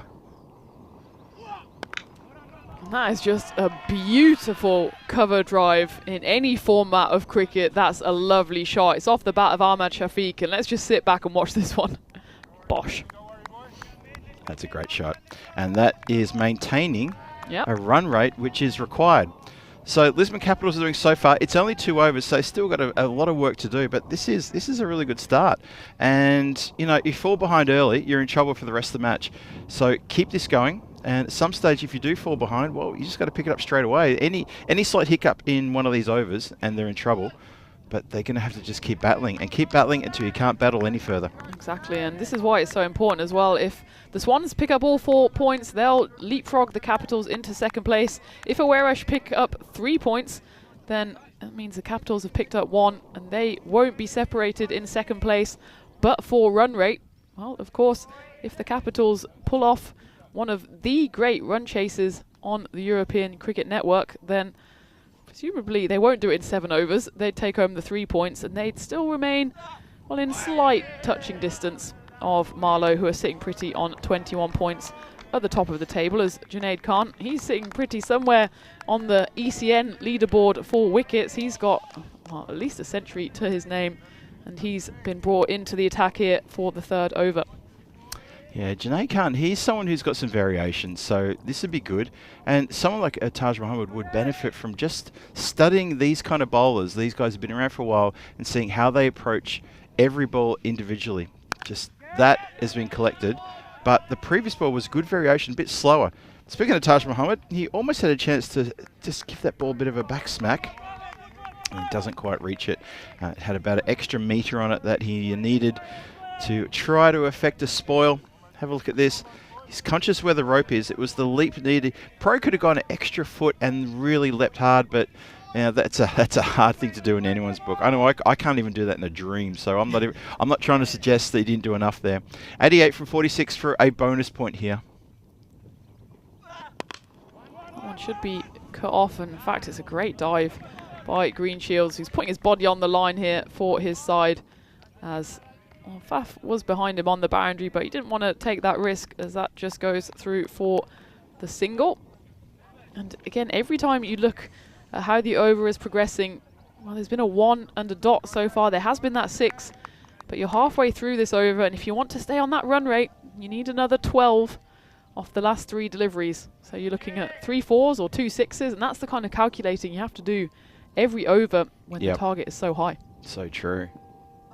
And the dot ball is just like gold dust. And Junaid Khan sprinkles a bit of magic there on that delivery. He's gone for 7 from 4, and this is doing the job here for his skipper. I feel pretty good about that. 2 balls left of the 3rd. I see Vinny, his hackles had been raised. He saw that the alarm had gone off. He's definitely got one of those in his office. And all the sirens were blaring. There's a big appeal here for LBW. The finger goes up. Umpire Crew, he delivers the wicket verdict. And Ahmad Shafiq has to depart. He goes for 27 off 10 deliveries. Trying to hit that to the leg side. It's just a question maybe of where that pitched, but it was pretty darn full. And I think that was a good call there from Umpire Crew. You couldn't see any of those stumps, which suggests that Ahmad Shafiq was standing right in front of them. And well, this is turning out to be a great over for Aarash, as that's the first wicket to fall. They don't quite make it to the 50 partnership, as Shafiq falls and Lisbon Capitals 48 for 1. Yeah, interesting criticism directed towards me just in regards to that invasion of the Grizzly into the commentary cube.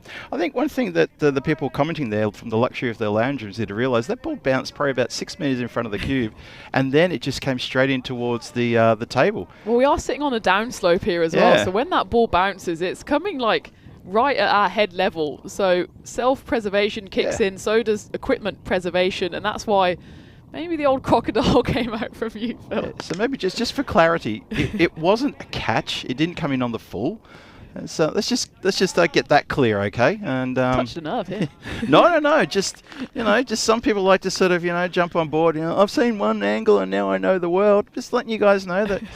Well, you can call it as you like, but we were here and we know best. Absolutely. Well, at the end of the 3rd, the end of the power play, Lisbon Capitals 49 for 1, and even that gargantuan effort, the first 2 overs going for 41, they still can't match the power play of Aarash. They went 64 and didn't lose a wicket, and of course then they had 3 magical overs after that added to the 2 in the power play, and well, 5 magical overs. Put that together in the cauldron, it mixes up and it produces 192, and that's why Aarash sitting pretty. 88% is their win predictor at the moment. And, well, that Junaid Khan over, just the 8 runs coming off it and that wicket. And that means the run rate has gone over 20 for the win. For the bonus point, that's a bit more manageable, 12.29. Looks like Naeem Rahman will take the ball for the 4th. And, well, he starts by getting hit over the covers for 6. That one just sat up nicely, and Arslan Zafar, he tucked into that one in the setting sun here in Santarem. And, well, if they need to play a bit of catch-up, this over needs to go for well into the 20s. That's the perfect start. Yeah, they do need a pretty big over here, don't they? That's because of that Junaid Khan over just previously, that was, well, with a wicket, plus also really, really cheap on the runs. It's, it could be problematic here. Lisbon Capitals already now sort of sliding behind the required run rate, and it's that time when you get to the point where you do need to double up a little bit on some of these runs that you need. And that's a real big issue for them, as they only just get the one out towards the leg side. Oh, keeper has the sun in his eyes. He cannot see anything there as that ball comes in. And Lakshman Weerakoon, he pulled and he released the trigger, and that ball came in pretty hot. Keeper he's still waving out to the leg side, saying, it's all right, it's okay, I know it was the sun, and that sun is really low in the sky now too in the west. That one flashes away to the cover boundary, and yeah, it's a difficult work out there for Miguel Stoneman, because he just has to make sure he's on the right line, but also get his body behind it so the sun doesn't play tricks on him. He does well there, just to get low, make sure his face is out of the way, and just paddle that ball forward. The most important thing for him and for Aarash is that he stopped the boundary. So that's 2 balls without a boundary. And that one's been hit firmly down the ground. It should be cut off, and it is. It's another Stoneman Faf on this occasion doing the fielding, and the Stonemen doing well on those 2 balls, cutting off the boundaries. And Naeem Rahman, he's doing well also with ball in hand, as this over just gone for 9 runs, 2 balls remaining in it. It's just been slightly fumbled there by keeper Mohamed Ashraful Rupu. Mustafa was not even closely interested in running a bye there. I mean, to be fair though, at the other end, was there any movement from the non-striker? No. He was never out of his crease. Planted on the line. Interesting. So, I mean, to be fair to Lisbon Capitals, they probably just need to deal in 4s or 6s right now. Singles just aren't going to cut it. Oh, that hit the little wormhole there. Oh, now, see, singles don't cut it, but they're still trying to go for a run. And maybe because it was the end of the over, maybe that's what Zafar was thinking. Look, end of the over, let's try to get you on strike for the start of the next. Either way, that is going to be 4 overs gone and 54 for 1 on the board. And the run rate is going to climb exponentially from this point onwards. Yeah, absolutely. It's over 22 for the win. You'll be pleased to know, Phil, you're getting some support in the chat. Yeah, Thomas Martinez saying, I think it's probably a saying from his neck of the woods, it's easier to watch the Bulls from the barrier. Oh, well, yeah. We get to watch the Grizzlies sometimes flying straight towards us, and it is, well, it's a sight for sore eyes, especially when it's coming off the bat of some of these players who, you know how hard they can hit it.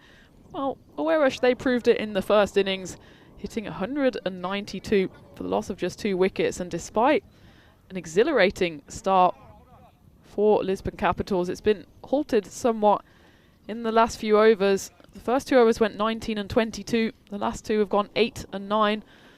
As Lucky tries his luck, and it goes straight. That one's going to come towards us again, and it's going to just glance off the side and tickle along the side of the igloo, but the other side of the igloo, so Phil didn't have to whip out his crocodile or anything else.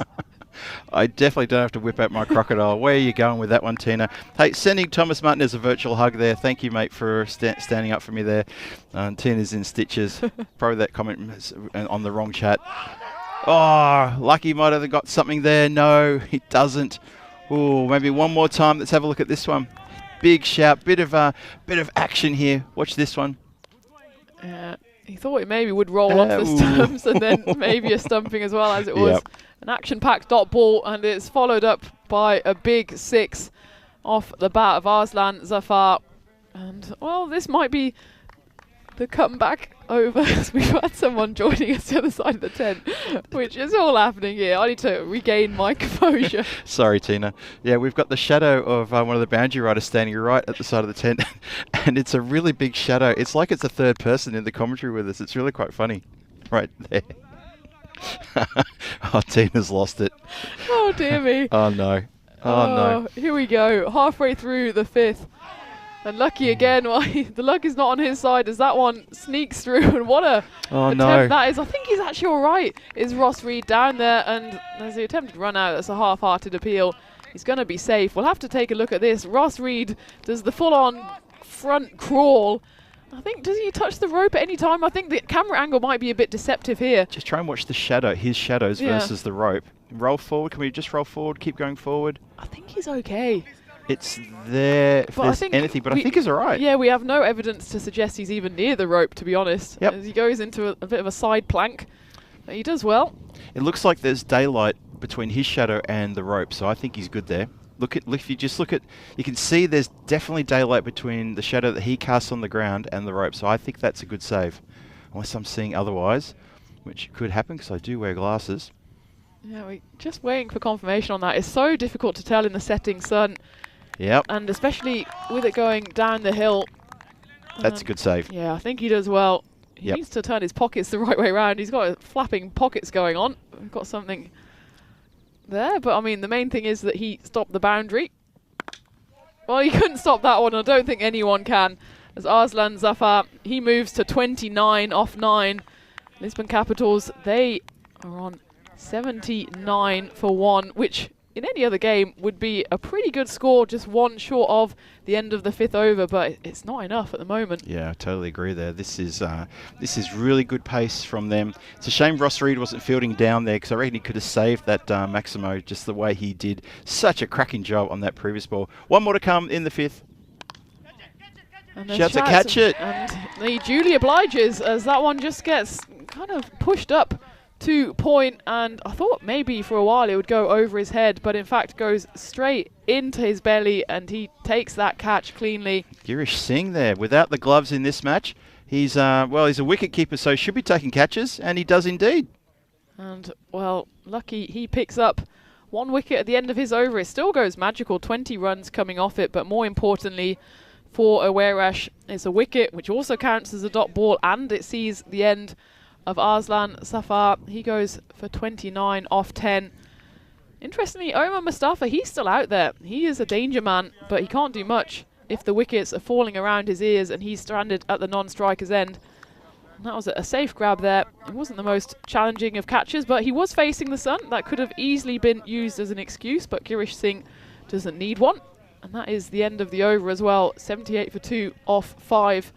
As we see everything that's coming up in just the next few weeks. Madrid, for the first time ever on the ECN calendar. We're really looking forward to going to that one. Rico will be there. I know Vinny will be making appearance as well, being dragged back from his potential commentary duties in the IPL, which we fooled you all with this morning, and I'm glad some of you took that one hook, line and sinker. It speaks for the esteem Vinny is held in, but we can confirm he's going nowhere apart from to Madrid.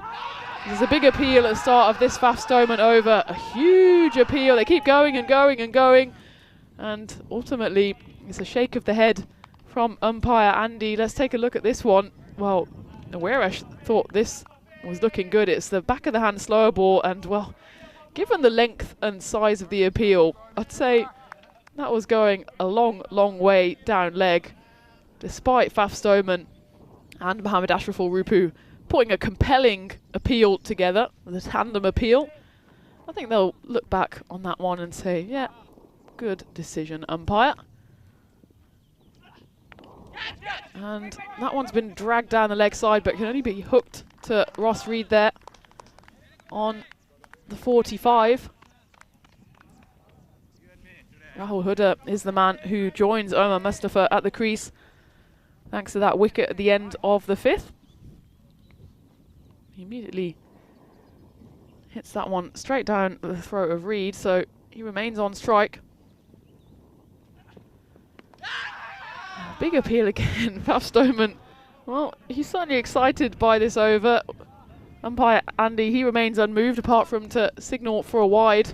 Does indeed. The real animation there. Unfortunately, no animation from the wicketkeeper who took the catch. You think he would have had to have fired up a little bit more than that, but doesn't in the end. So 80 for 2, a couple of balls into the 6th. 55 from 28 for the single point. That's not for the match, that's just for the point. Still need 113 runs for the actual match win here. So Lisbon Capitals, the run rate's really slid off here. Halfs in again. Pushed into the covers, shouts of yeah, just one, and singles aren't going to cut it. Maybe for the bonus point, singles plus a few boundaries may get them there. So it's possible that here we are in the middle of the 6th, maybe the Lisbon Capitals have resigned themselves to simply saying, well, you know what, let's just try and pick up that bonus point, and then kick on with a bit of, you know, maybe just trying to hit out but obviously need to protect the net run rate as well, so don't want to get bowled out, and that would be really critical for them. Good fielding down here in front of us. Junaid Khan takes a little bit of funny bounce just at the last second there, but gets behind it and does very well to stop the run.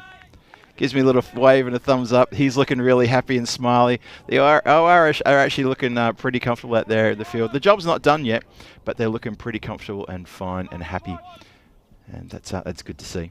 And you can see why they are happy, because they've got a whole bundle of runs to defend. As that one goes up in the air, it's going to fall safely.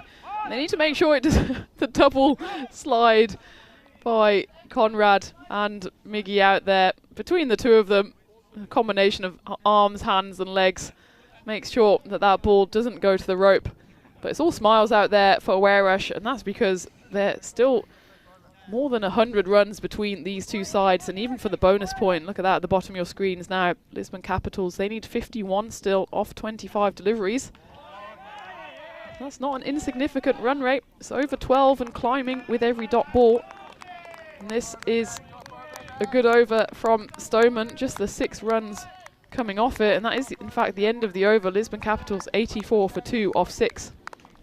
So there you go. That's interesting scoring here. Tina, don't look to your right. It's terrifying. It is. It's like something out of a horror movie, isn't it? It's like you know, the campers and they're in the tent and they're being stalked and that sort of thing. Are you going to try to? Yep. See if we can get that on commentary on the Comcam, because it's quite terrifying, and you can see why we're slightly distracted as we've got the shape of Alfred Hitchcock there against our commentary tent. It does look like Alfred Hitchcock, doesn't it? It really does. That one's gone high up in the air, and that's ball has gone psycho, and I think hopefully Alfred Hitchcock is doing the fielding there as he departs from the side of our tent, which stops me from getting nightmares tonight. We've lost our stalker. Oh, that's a shame. Nice stuff indeed. Well, Conrad's on to try to find a wicket here in his second. He went for a few off his first, so he kind of feels this is a good time for him to come back and get a little bit of redemption. It's a little crooked, but it's not too bad. But that is a good shot. That goes whistling past Junaid Khan really, really quickly. He's not back, is he? I can see you glancing over your shoulder all the time now. That has not gone that far. That has been sit so hard. That went about 2 meters. 2 meters just to the left of Junaid Khan. Couldn't get anything on that. Couldn't get across. Cracking shot. And Mustafa, he's 33 from 14. He just felt that he's been a bit of a spectator in the last couple of overs, barely getting enough time on strike, which is why he only had 22 off 11 prior to this over, just not getting a chance to get up there and cause some damage. Yeah, and when you've got a player of international quality, you want to get him on strike as much as possible. And, well, that's one way to get him off strike, and that's to clean bowl him is Conrad Greenshields, who, well, he's cock-a-hoop in celebration because that's not quite the death knell for Lisbon Capitals, but certainly it's a big, big wicket. It's their 3rd wicket to fall, and that is 94 for 3. As Omar Mustafa been starved of the strike, probably a bit of impatience there. He's a bit furious with himself, but he does have to depart for 33 off 15 deliveries. Capitals in real trouble here. Big time trouble. Conrad rewarded for effort there, and I almost feel that's like a bit of a captain's wicket that as well. Gets a chance. Omar Mustafa gives a little wave, and yep, it's pretty much all done now, sadly. And we're getting a little bit of attention here now from the camera because, well, we had to show you a few interesting things there. The play on, there you go, seeing the replay there. Conrad Greenshields extremely happy, picks up a captain's wicket, gets a lot of high fives and a lot of love from his team there, saying congratulations and well done. And that is awesome stuff indeed. So it's Rahul Huda is out there at the non-striker's end. He's been joined by the new batter. He's going to see if he can get into it. Almost gets an edge, almost gets a run out as well. They're turning towards square leg umpire and asking the question. Not sure if we're going to get a replay on this. Let's have a look at the replay. And yeah, bats down. And yeah, okay, close, but no out. Here's the decision. So Sunil Kumar Patel, the captain, he comes out. It's his duty to try to do something here. He's only faced 1 ball. He hasn't got any runs yet. Rahul Huda at the non-striker's end. He's got 3 from 4. And Conrad has a little little not quite the effect of the Mancad. Just gives a warning to the player, and as much as we have conversations about Mancads all the time when they come up, it's fair to give a warning. It's always fair to give a warning. So doesn't have to either. That's the thing. Does not have to do that. And Conrad, being the competitor that he is, he does the right thing. So 94 for 3. We're getting towards the back end of the 7th, and this game petering out in terms of win for Lisbon Capitals. So it's looking a little bit tough now. 41 from 19 for a point. So the run rate is about 13 just to get that bonus point.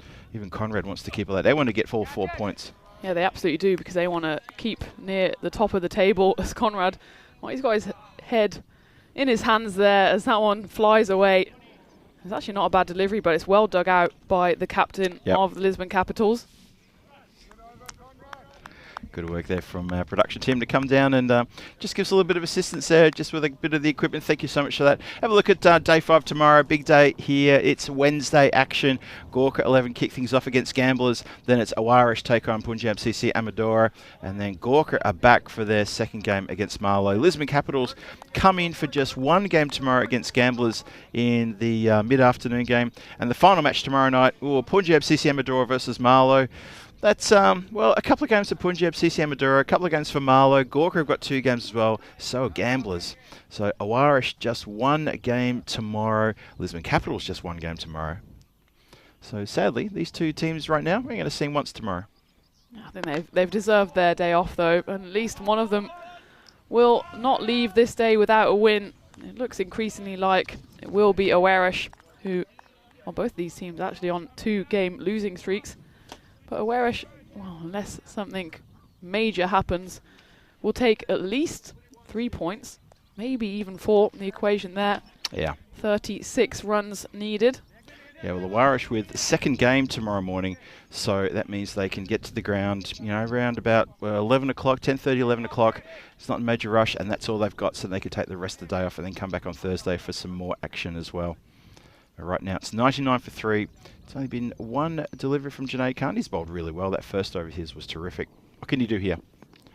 Oh, he tries to go funky to Sunil Kumar Patel, only succeeds in having the ball chase him.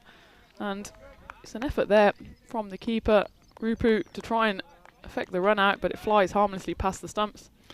Just 1 leg by there. Tell you one thing, when you're watching Junaid Khan bowling, when he's bowling well, Junaid Khan, you watch him, he has got a beaming smile on his face. You know he's having the best time. I always like to call him like the smiling assassin, because when he's bowling, you're taking wickets, you cannot get that smile off his face. And it's good to see. It's a player who's enjoying his cricket, and we like to see players with smiles because it means they're having fun. That's what it's all about. It's about development, and it's about getting better and better. And look at that. That's a nice crunch shot directly to, that's Faf out there. Stops that one getting past him at the cover boundary. We've certainly had fun in the tent the last few overs, and it's been a little crazy. Has prevailed.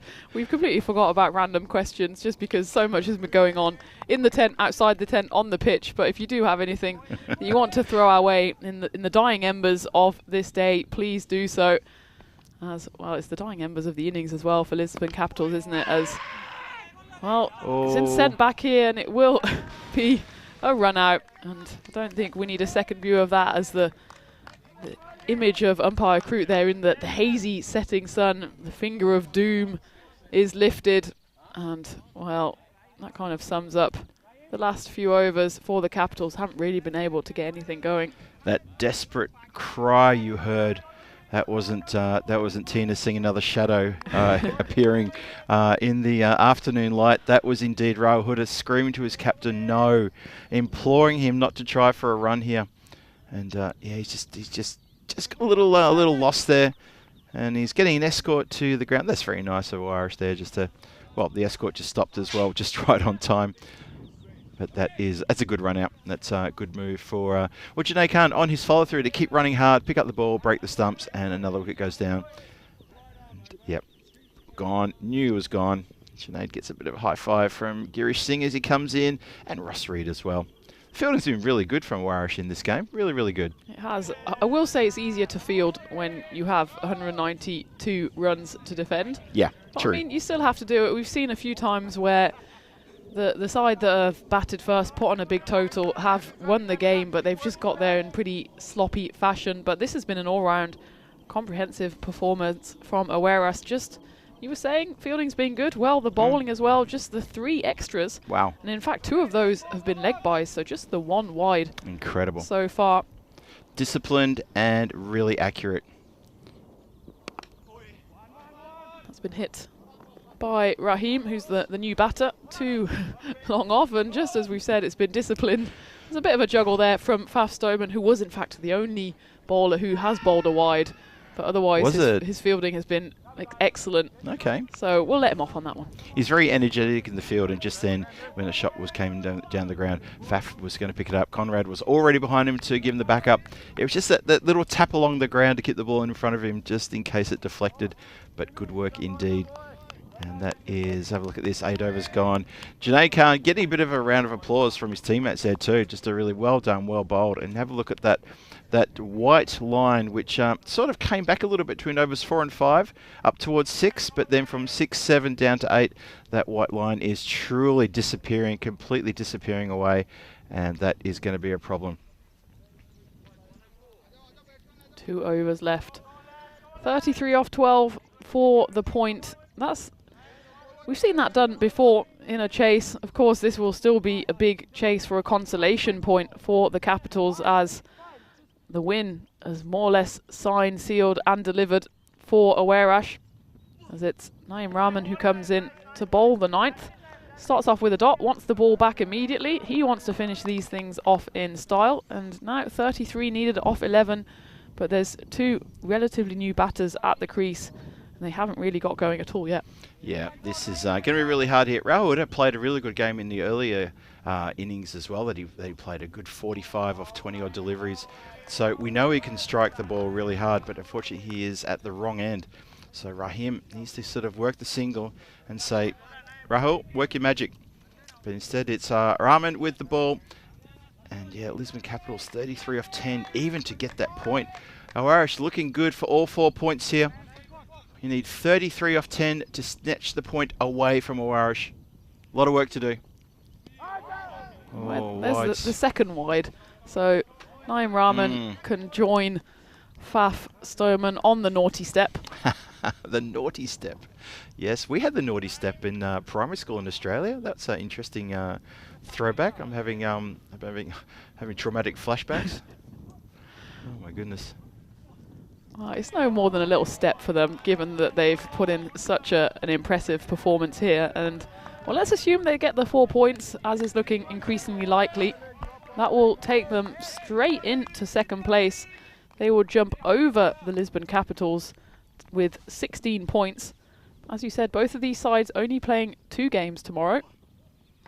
And Gorkha 11, who are also on 14 points, so presumably will still be on 14 points along with the Lisbon Capitals. Yeah. I'm sure they have a word or two to say about that, and they've got 2 games tomorrow, including that first game against Gamblers and the middle game. Yep.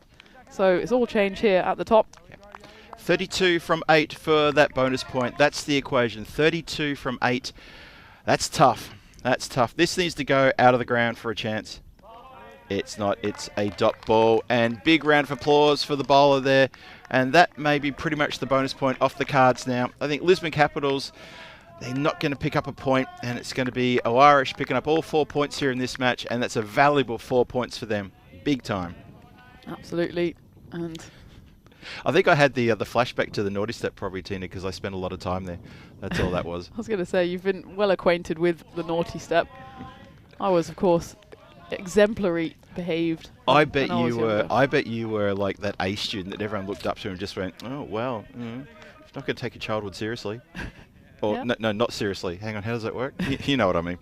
That step was not even a feature of my childhood. Well, looks like a feature of this game will be 4 points to Aarash, as we take a look there at the bowling card. And nice viewing, unless you are called Taj Mohammed. But he's got a chance here.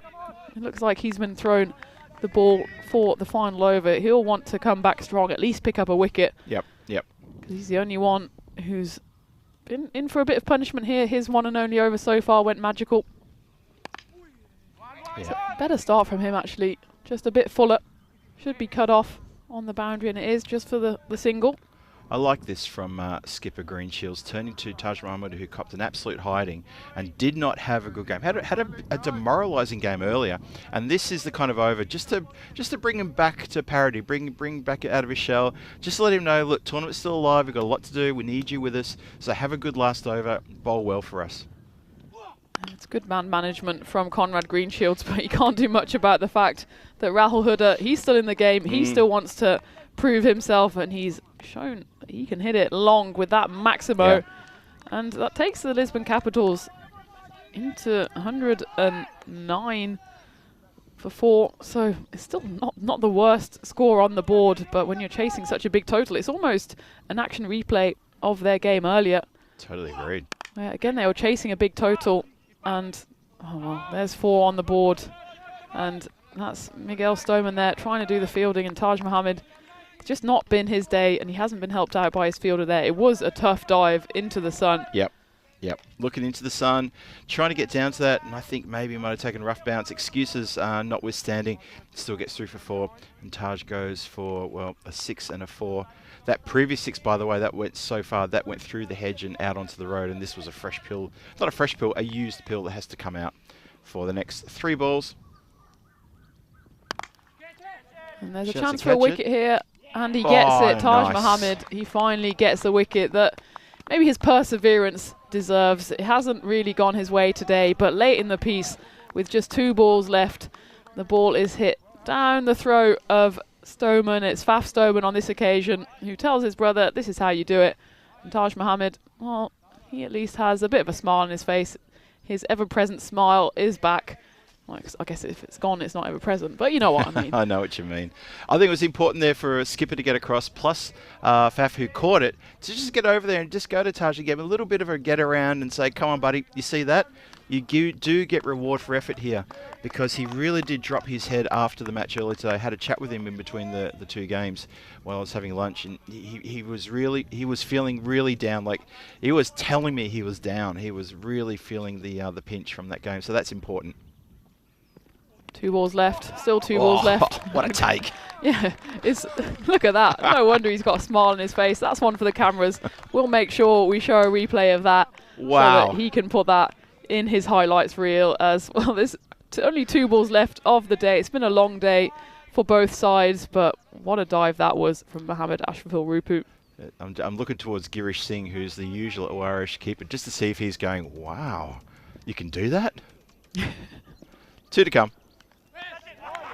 That's another one. Well, there you go. That's a great wicket there. And Rupu's still got the smile on his face. Now he's having a bit of a pat on the back with Taj Muhammad, saying, you see that? That's what we want to see from that young man. And that is a good fight back for him. The golden smile is back. We love to see a smile on Taj Muhammad's face. And why not this time, Mohammad Ashraful Rupu, a much more regulation chance, but still, it's a tidy pair of hands there as it jags back into him. He has to take that over his left shoulder. Yep. But he does, and well, what a day's work it has been for him as well after top scoring with 62 in the first innings. He stops the inevitable 5 wides and then picks up a catch behind the stumps as well. I think he'll be up there in contention for player of the game, as it's a golden duck in the end for Mayank Raval, his keeping counterpart. This is the final ball coming up. It'll just be knocked away. Should just be a single. It's collected by Faf Stoneman. He throws it back in. And that does mark the end of the game. The Lisbon Capitals don't get the bonus point, which means Aarash take home all 4 points from this match 20. That's quite a statement from the Swans as they put their rivals in the table to the sword. And we saw, well, Aarash, they lost that previous game by 83 runs. Yep. What a turnaround that is. A swing of over 150 runs as they now win this one by 77. Yeah, that's a team that has, exemplified what bounce back means. That is indeed a massive turnaround, Tony. You've nailed it. That's probably a bit of relief there, but also they're a professional outfit. They're a well-drilled team, and that's all down to skipper Conrad Greenshields there as we have a look at tomorrow's action. Day 5 of 7. It's going to be the penultimate day of the group stages, so not the last day, but just the second last day. Gorkha and Gamblers will kick things off, then Aarash take on Punjab CC Amadora. Gorkha back against Marlo. Lisbon Capitals, the team you've just seen here for their only game to play against Gamblers. Punjab CC Amadora are going to have the big match against Marlo for the last game tomorrow night. Join us for that with G-Force in action again for your viewing pleasure. And, well, there's a lot of viewing pleasure going on here in the highlights, especially if you are an Aarash fan, because, well, the boundaries were flowing at the start, and we thought they couldn't chase this down, could they? Well, in fact, it was 48 before a wicket fell. It was Ahmad Shafiq who it was, the victim. He went LBW to Junaid Khan. We were getting peppered in the commentary box. Phil G, crocodile hands himself, he didn't get on the end of that one. But, well, there was a few boundaries flying, but the wickets just kept on falling, and when it's such a mammoth run chase, you just can't afford to not put on big partnerships. Yeah, it wasn't a bad start. I mean, really, the run rate was going thereabouts. That breakthrough, Junaid Khan's LBW shout here, the sustained appeal is given. And you're right, if you don't have partnerships, it's very hard to maintain momentum if you keep getting broken up like that. And, you know, the shots few and far between for the boundaries, because it dried up after about sort of 4th or 5th over.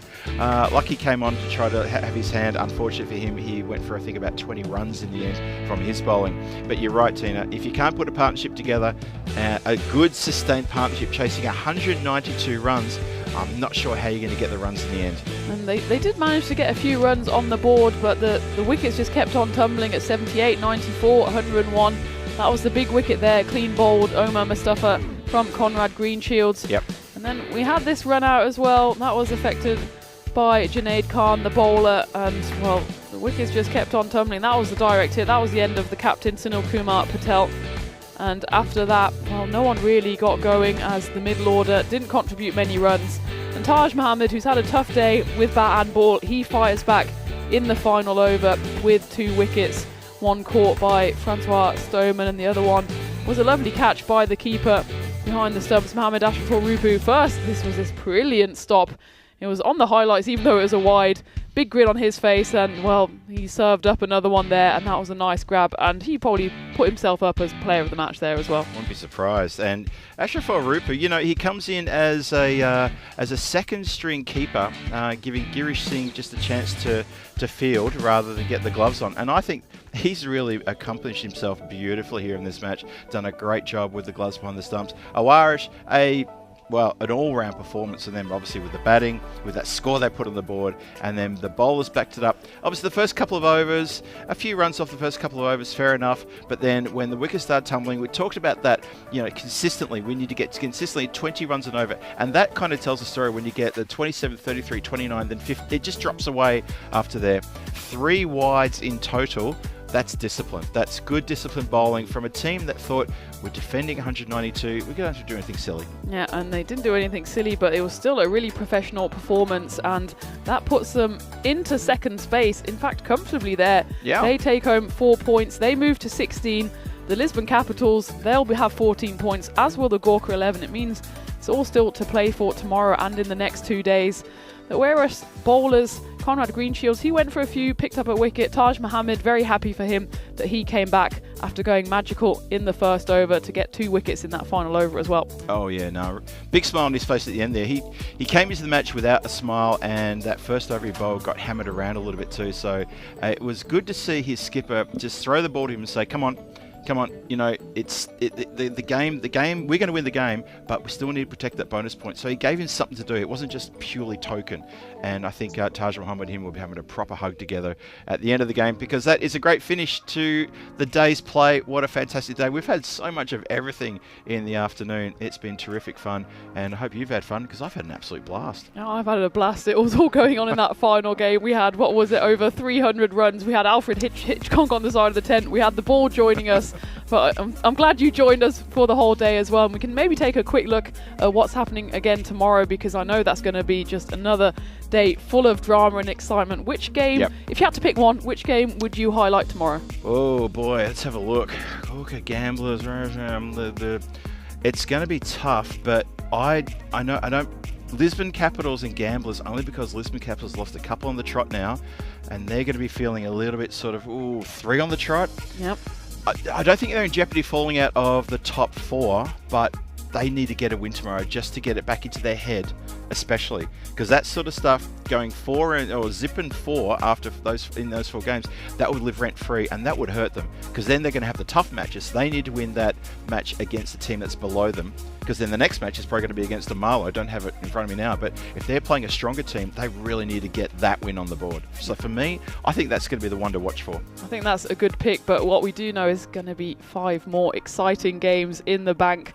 That table is all still to play for the top 4 spots. Yeah. We don't know what's going to happen. We said before that Marlo, they're going to run away with it, but you never know here on the European Cricket Network. Yep, what we do know is that we're going to be back early in the morning to take you through 5 more games. Thank you for joining us. The G-Force will be back, and we'll leave you with the highlights of the day. Stay safe and see you in the morning.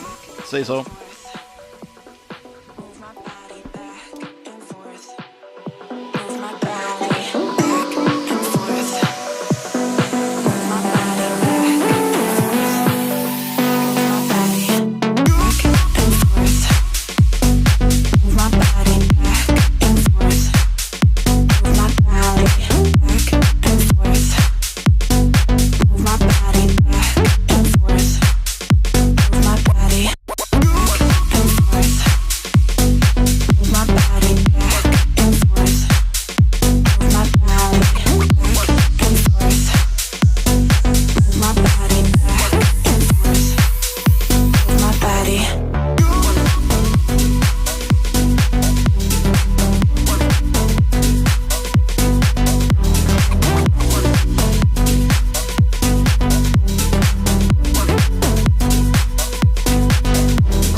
Move my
body back and forth.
Thank